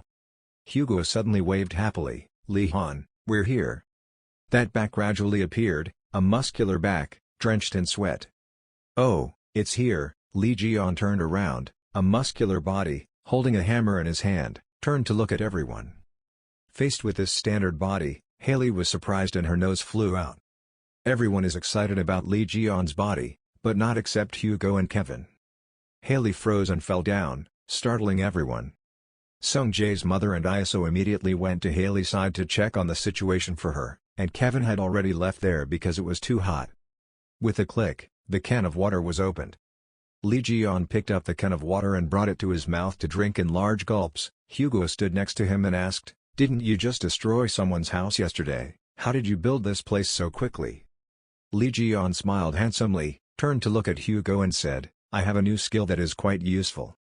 System panel issues a message, "Gluttony designates a target to eat regardless of type and regenerates the target, with the product when divine power is greater than or equal to 70%. If the target is a creature with power stronger than the caster, the skill can fail. If the skill fails, you can get side effects." Lee Jian smiled with a very satisfied expression, "I basically just combined the Ophiuchus Holy Palace and my workshop into one." Looking at the sword and hammer in front of him, Lee Jian smiled and said, "It's been a long time since I did my original job again. There's a lot of motivation." Hugo also agreed, "Yes, that's right, your job was originally production." Lee Jian continued to pick up the can of water and drink. Hugo suddenly turned to look at him in wonder. Surprised, suddenly there was a black air flying towards me. Just looking at the scene before my eyes, I can see that it makes Lee Ji-yeon so happy. Above is a machine in operation. There are also two giant snakes that look very majestic. Lee Ji-yeon proudly introduces, "Where this is my holy place, the place of my blood, and in addition, the workshop smithy is where countless sacred objects are created." Lee Ji-yeon smiled with satisfaction. "As long as I have the motivation, I can even say what I can do. If since I declare war, even that trash won't be able to stand still." Hugo immediately wondered, "What are you making now?" In response, Lee Ji-yeon immediately said, "A weapon for you, ha." As promised to the girl, Lee Ji-yeon also added, "I will make one too for Sung Jae and Ji Woo." Sung Jae and Ji Woo heard Lee Ji-yeon say that and immediately shouted with joy and excitement. No one noticed that Hugo's face had changed color. Also, Lee Ji-yeon opened his arms towards Hugo. "What?" Hugo asked curiously. Lee Ji-yeon immediately said, "Give it here." Hugo was upset. "Give what?" Lee Ji-yeon replied, "What else? Your royal relic." Suddenly there was a noise. Hugo panicked. "What is that?" The noise and shaking made everyone extremely scared. Sung Jae immediately screamed. Haley disappeared. The noise became louder and louder. Everyone was frantically shouting, "Are we being attacked? What the hell is going on?" At this time, the system board issued a notification. An emergency delivery from the Scorpion God team's headquarters had arrived. A pile of goods were stacked on top of each other, and Haley's figure gradually appeared. Haley shouted with an embarrassed face, "The Holy Land is basically just a God's house, so if you come here, it's like being a housewarming, right? Just consider this a family gift." I said that with my mouth, but in my heart I was extremely happy and admired myself. "Wonderful," I said it extremely naturally. Before everyone's bewilderment, Haley frantically went to the boxes and opened her mouth to see if this was food, this was money, and that was relics and fragments. Hugo immediately turned to tease Lee Ji-yeon, "Good luck, she seems really serious about you, eventually you will have a couple like me." And Lee Ji-yeon's face is full of sweat right now and he doesn't know what to say before this. Haley suddenly saw something that surprised her and looked closely at the box. "This box is not mine." Inside the box there are countless letters from someone else. "This is your Lee Ji-yeon." Haley suddenly took out from that box something with Lee Ji-yeon's name written on it. Lee Ji-yeon was surprised. "What? Who sent me a letter?" Hugo continued to tease his friend. "Maybe it was a letter from a fan, like 'I love you Lee Ji-yeon.'" Haley held the letters in her hand and said, all the letters had their names written on them. Lee Ji-yeon stood here, afraid that Hugo would continue to tease her, so he grabbed Hugo's mouth with his hand and spoke, "From the lion." "Why, that makes it even more difficult to understand." Sung Jae standing behind heard him mention the lion and shouted, "Yes, there is big trouble right now since the first sister suddenly dropped a bomb saying that she will leave the Lion Palace. Maybe that's the reason they sent a letter to you." "What?" Hugo and Lee Ji-yeon both shouted in surprise. Scene changed to the U.S. headquarters of the Lion Palace, where there is a tall and massive building. A huge hand slammed down in anger. "Why did you say that?" The Lion Saint angrily shouted, "Even if he left, things wouldn't end that easily, you know that. Do you know how many people would leave with you?" Angrily slammed his hand on the table. Chun Yo-ha shouted loudly at Yo-ha, but Yo-ha still calmly replied, "Yes, I know." The Lion Saint is extremely helpless. If he knew, then how could he speak with such indifference? The scene in the room seemed to have been destroyed by the Lion Saint's anger. Not only that, the Lion Saint continued to shout, "What's the problem? I gave you everything you wanted, say it." Yo-ha calmly said, "Please let me leave and transfer to another god team." Hearing this, the Lion Saint was so angry that he couldn't hold back and cursed, "This bastard." The Lion Saint was powerless to hold on. Not only that, but what about the contract terms, salary or anything else? Saint Yo-ha's response to those things still plainly refused. "I don't need those things, so." The Lion Saint lowered his voice, "Do you really want to leave this place? How has it been lately?" What the Saint wanted to ask about was her arm, but Yo-ha didn't answer and just frowned and watched. Back 10 years ago, a few days before the natural disaster happened, there was a very heavy rain falling at the Scorpio Hospital in Korea. At that time, Ji-woo was still in a coma in the hospital bed. Yo-ha and Sung Jae are at the hospital watching over their mother. At this moment, the two cousins were leaning against each other and sleeping very soundly. Suddenly a strange noise woke Yo-ha up. Her mind immediately thought of her father. Yo-ha stood up, opened the door, and asked, "Dad, is that you?" But no one answered. The hallway was deserted with no one in sight. The thought immediately appeared in my mind, there was no one. The front door attracted Yoha's attention. Yoha walked closer, rubbed her eyes and looked carefully, walking and talking. The door was closing. The door gradually opened, light shone on her. Suddenly a voice rang out from behind, "Hello, you are Yoha, right?" That voice made Yoha freeze. Yoha was startled by the voice and turned around in panic. The woman immediately took off her hood, smiled and said, "Oh my God, I startled you." At this moment, Yoha suddenly stopped. Her mind immediately remembered the woman interviewed on TV and thought to herself, "Is this person a Libra saint?" Under Yoha's bewilderment, the woman kept talking, "I want to talk to you a bit, let's go somewhere else. It's still raining heavily outside, voices are coming from the hospital, I'm a little worried about you guys after this bloody incident, so I came to see you." The woman continued, "I'm very sorry about your mother." Yoha immediately replied, "It's okay."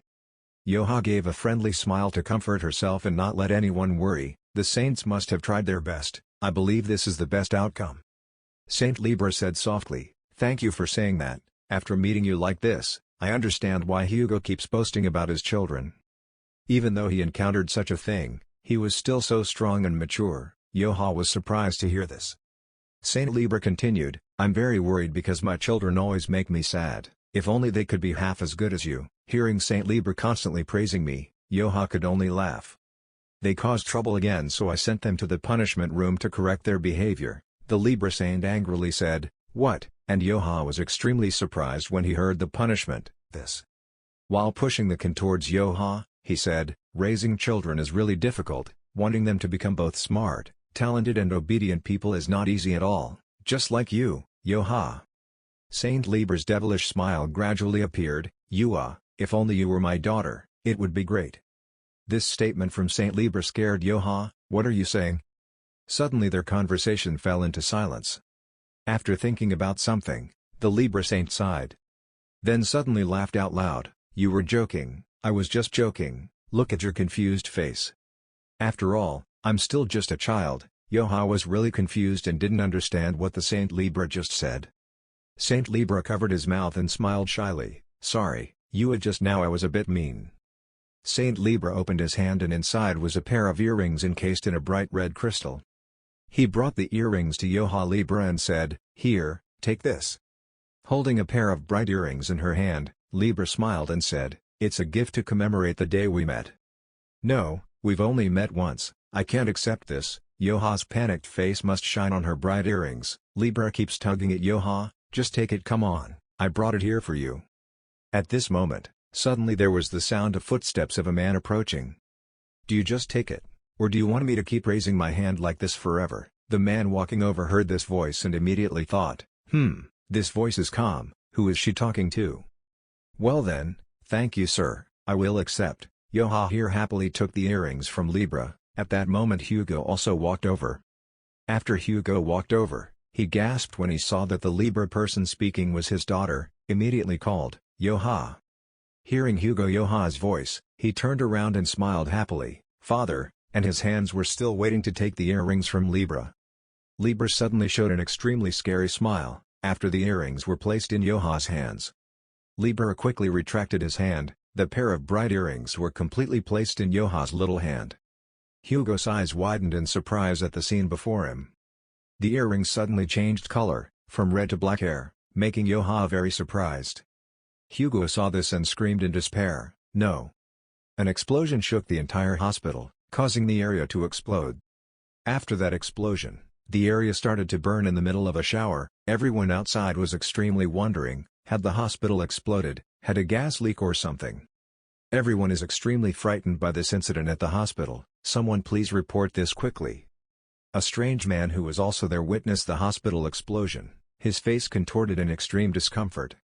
Hugo on this side after the crossbow sound went off, in the chaos still called his daughter's name, Yoha.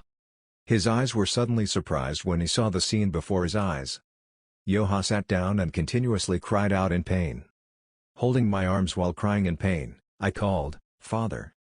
Hugo was angry, ignoring the danger and rushed towards his daughter. A dazzling aura enveloped his body. He rushed like a wind towards his daughter who was screaming in pain.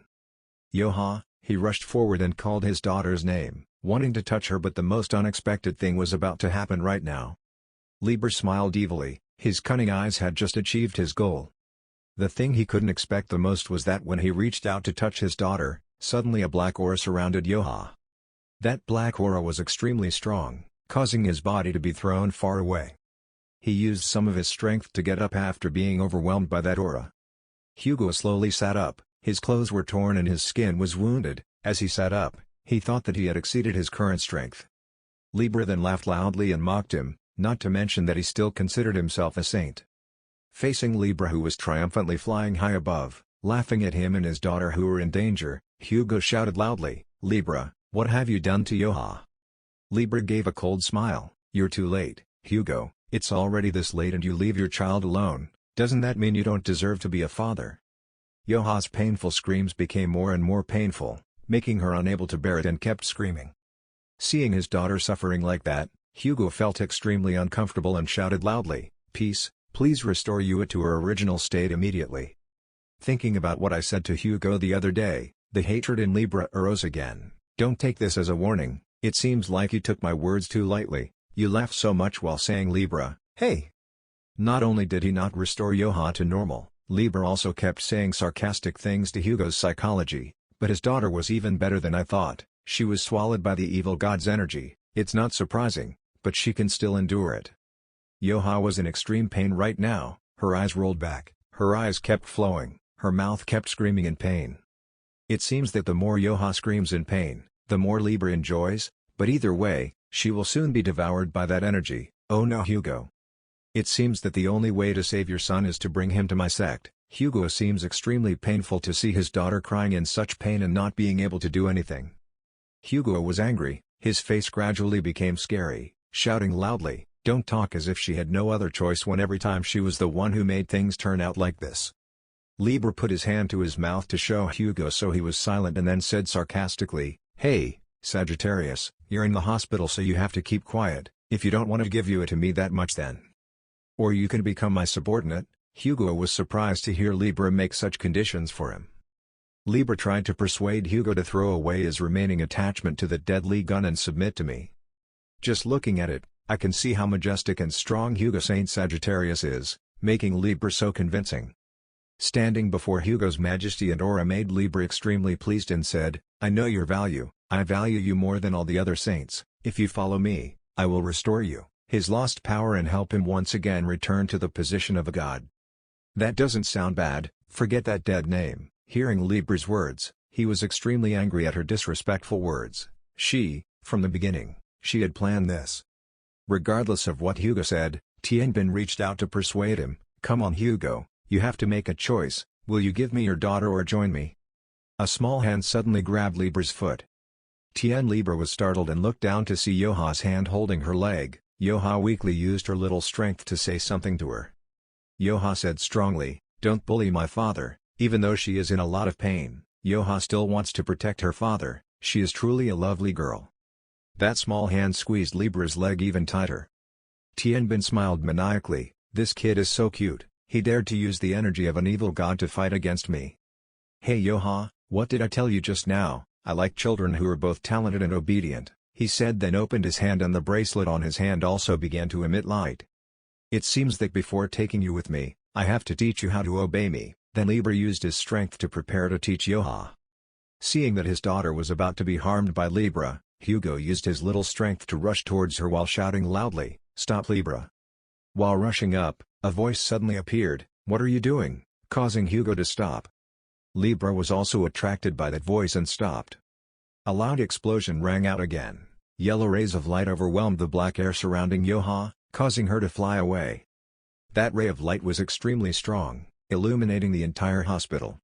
Hugo was also attracted by that light, surprised. "This skill is... What is the battlefield skill of the victor of the Lion Saint?" Hugo wondered while looking at his daughter whose body was surrounded by this light. Seeing the scene before his eyes, Hugo kept thinking, "This skill has been activated in this place, which means he has come here." Unfortunately, the footsteps became clearer and clearer. That voice rang out again, "Hey, the centaur and his daughter are the recruitment candidates that I had already targeted." This voice surprised Libra and Hugo. They widened their eyes and looked towards the source of the voice. Stephen Marker, he walked over with a calculating smile and scary eyes. He is the Lion Saint, Stephen Marker. As soon as he walked up he said triumphantly, if you understand then line up for Libra.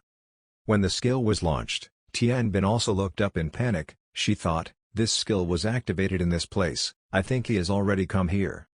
A pair of feet was gradually approaching, accompanied by a voice, hey, the centaur and his daughter were the recruitment candidates I had targeted before. Hearing the man say that, both Libra and Hugo were surprised and couldn't believe their ears. When they saw who was coming, both Tianbin and Hugo shouted out a name, Stephen Marker. Stephen Marker looked at the two of them with provocative eyes and said, if you understand, then get in line, Libra, this man is the Holy Lion, Stephen Marker. Stephen saw the battle before his eyes and couldn't help but exclaim, wow. Stephen Marker looked at the baby lying in the newly released skill and couldn't help but speak, a dark god, Libra, she must have been very violent with this child. After saying that, he gave a strange smile and continued, a monster that strong would become a high-ranking person among the family members, perhaps even on par with a god. A mighty lion with dangerous eyes appeared in Stephen Mark's head. In just a few seconds it could pounce on the person opposite it and devour it. He continued to speak, it looked like it had that look strong, but, it's okay. Leopards and bears just appeared in his mind. Stephen Marker smiled sinisterly, his eyes flashed, he raised his hand and said dangerously, the lion is a divine team that governs all beasts, I will only consider myself disadvantaged for trying to recruit a high-ranking member. Unable to listen anymore, Libra angrily shouted, what did you say? She looked at the dangerous man in front of her and raised her voice to warn, Stephen Marker, don't do anything stupid. Hearing Libra say that, Stephen smiled even more sinisterly, his face showing disdain and said, Libra, let's be honest with each other, do everything to strengthen your team, isn't that the basics of any martial artist? After saying that, he calmed down, but the evil smile remained. He looked straight at Libra and said, it's like you used a dark god to steal Chun-Yo-Ha, do you know that I'm just stopping you, stop. Stephen's words made Libra angry, she frowned and cursed, you dirty rude thing, you dare get in my way. Stephen slowly walked up, sarcastically said, what's wrong, aren't you happy? Stephen Marker was standing in front of the skill he created, he stood proudly and said, try to destroy my royal skill and take her back. One of them got angry when he heard that, as if being teased, and immediately responded, no problem, saying that, he used his power to prepare to attack forward. Below, an ambulance was called, the siren kept ringing, someone with a loudspeaker announced, this is 119, please quickly move out of this area, a building has collapsed, this place is very dangerous. Everyone down here seems very worried, they seem to be running to find something very important, the calls in the rain keep ringing, God Stephen, where are you, God Stephen, it seemed like everyone was worried about Stephen's disappearance, even though it was raining, they still worriedly ran to look for him. Stephen stood above, looking down at the chaotic scene ahead, and couldn't help but laugh and say, oh my god, I accidentally attracted a whole crowd to watch.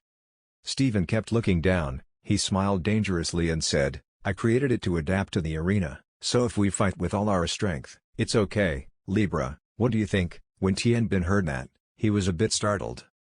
Do you want to push the situation? These words made Libra angry, she gritted her teeth, preparing to launch a move to handle this matter. Boom, she used her strength to strike back, causing an explosion that filled the sky, accompanied by a giant stream of yellow light.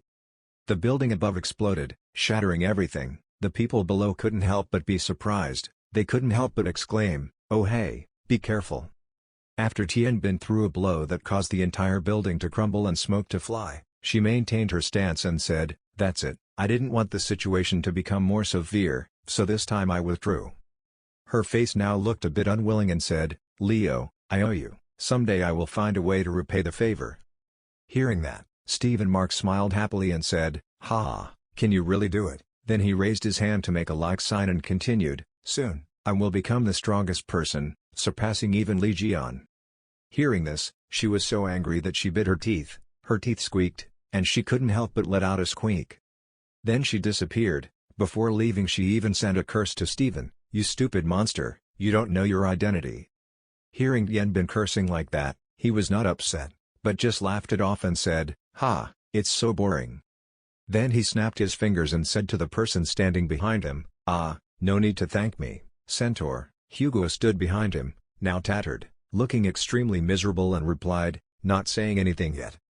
Hugo let out a sigh, tried to regain his composure and asked, "What are you doing here?" Hearing that, Stephen just glanced back a bit and replied, "I came to see your cup before going to work." Stephen turned his head to look at Hugo with a somewhat helpless face and sighed, reminding him that he had to attend the first instance trial and apologize to the people. "You have a pathetic cup, like a puppy that was dragged down the street all day and then beaten to pieces." Hearing these words was like needles piercing Hugo's body. He said a little angrily, "Did you come here to mock me?" Stephen looked at Hugo, then pointed at himself and said, "Better join my team before you get even more pathetic. If you, a Legion supporter, help me, then I will be able to overcome Legion."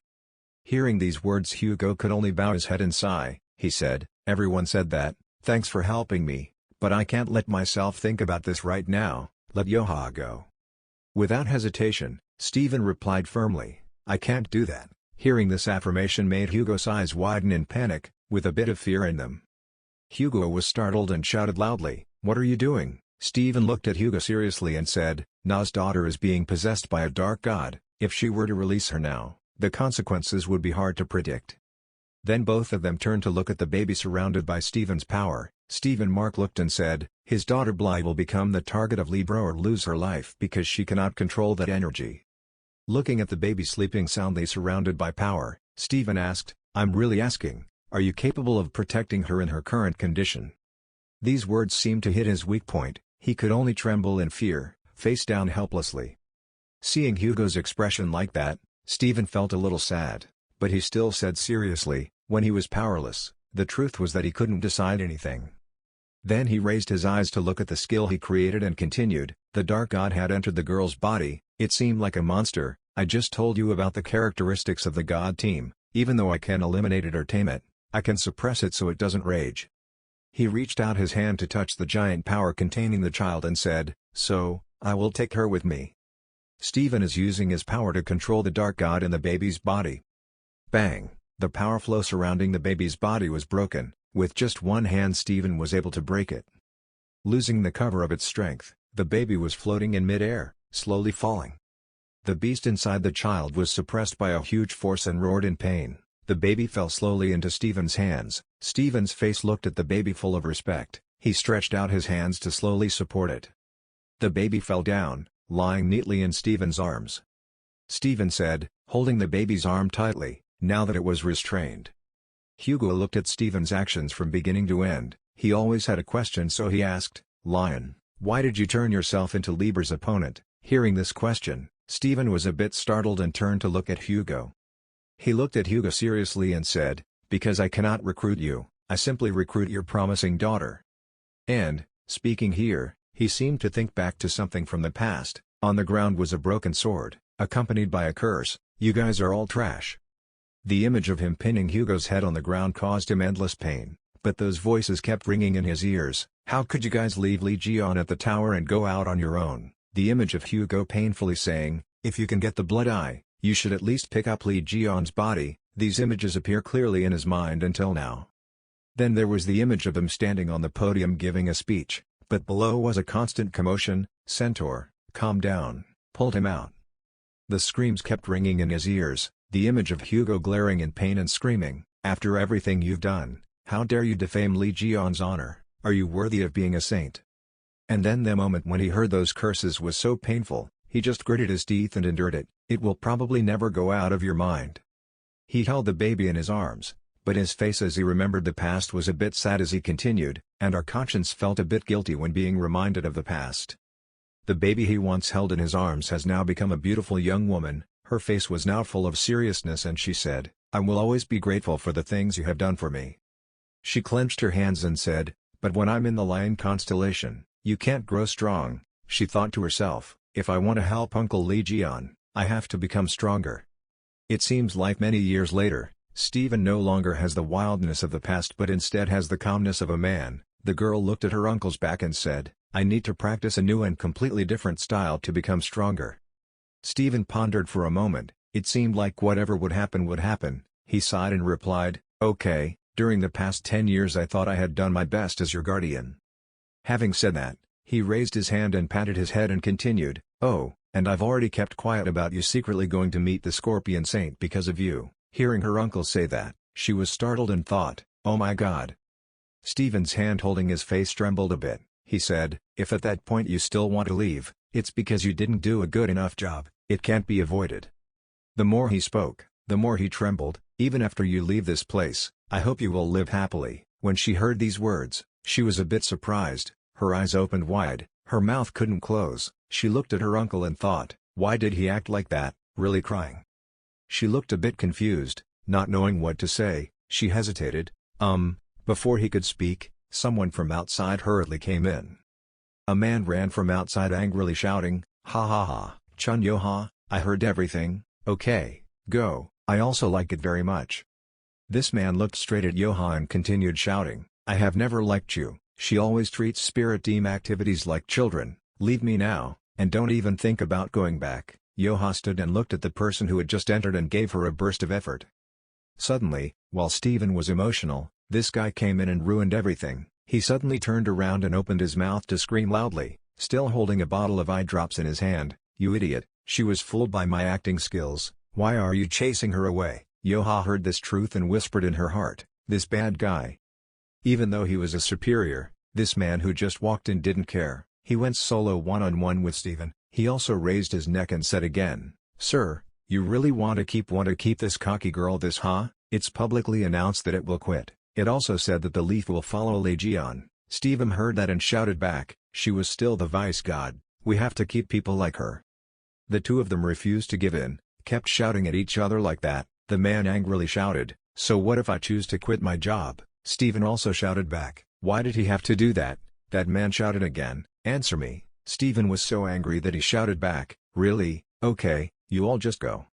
Hearing Stephen's words, the man felt like he was struck by lightning. He opened his eyes wide, his mouth could not be closed. He could not believe that this was true. Stephen looked at the man's petrified expression and suddenly shouted. Why was he surprised? "I was angry, that's why I said that." Unexpectedly, the master was able to utter those words. The musician's whole body trembled, even his voice trembled as he said, "Ah, I see, you don't care if an SS ranker like me leaves or not, stay, but wants to keep S-rank Chun Yo-ha here." Seeing that man's expression become like that, Stephen said a little flustered, "That's not what I meant, let's calm down."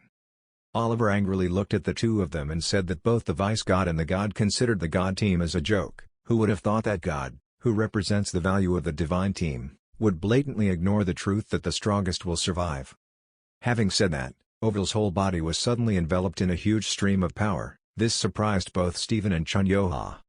Looking at the power before his eyes, Stephen couldn't help but exclaim, "Is that the energy of Libra?" He called out in panic, "Oliver, what did you do?"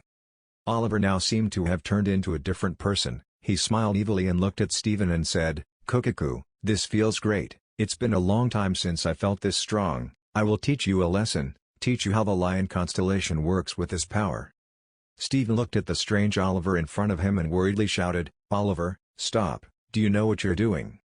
Looks like we have to take action to deal with this Oliver guy." Stephen seriously looked forward as if thinking about something, then he moved his arms and legs, flying as fast as the wind. Stephen used his strength to run forward to fight Oliver. His eyes were now full of sinister, his whole body moved as fast as lightning.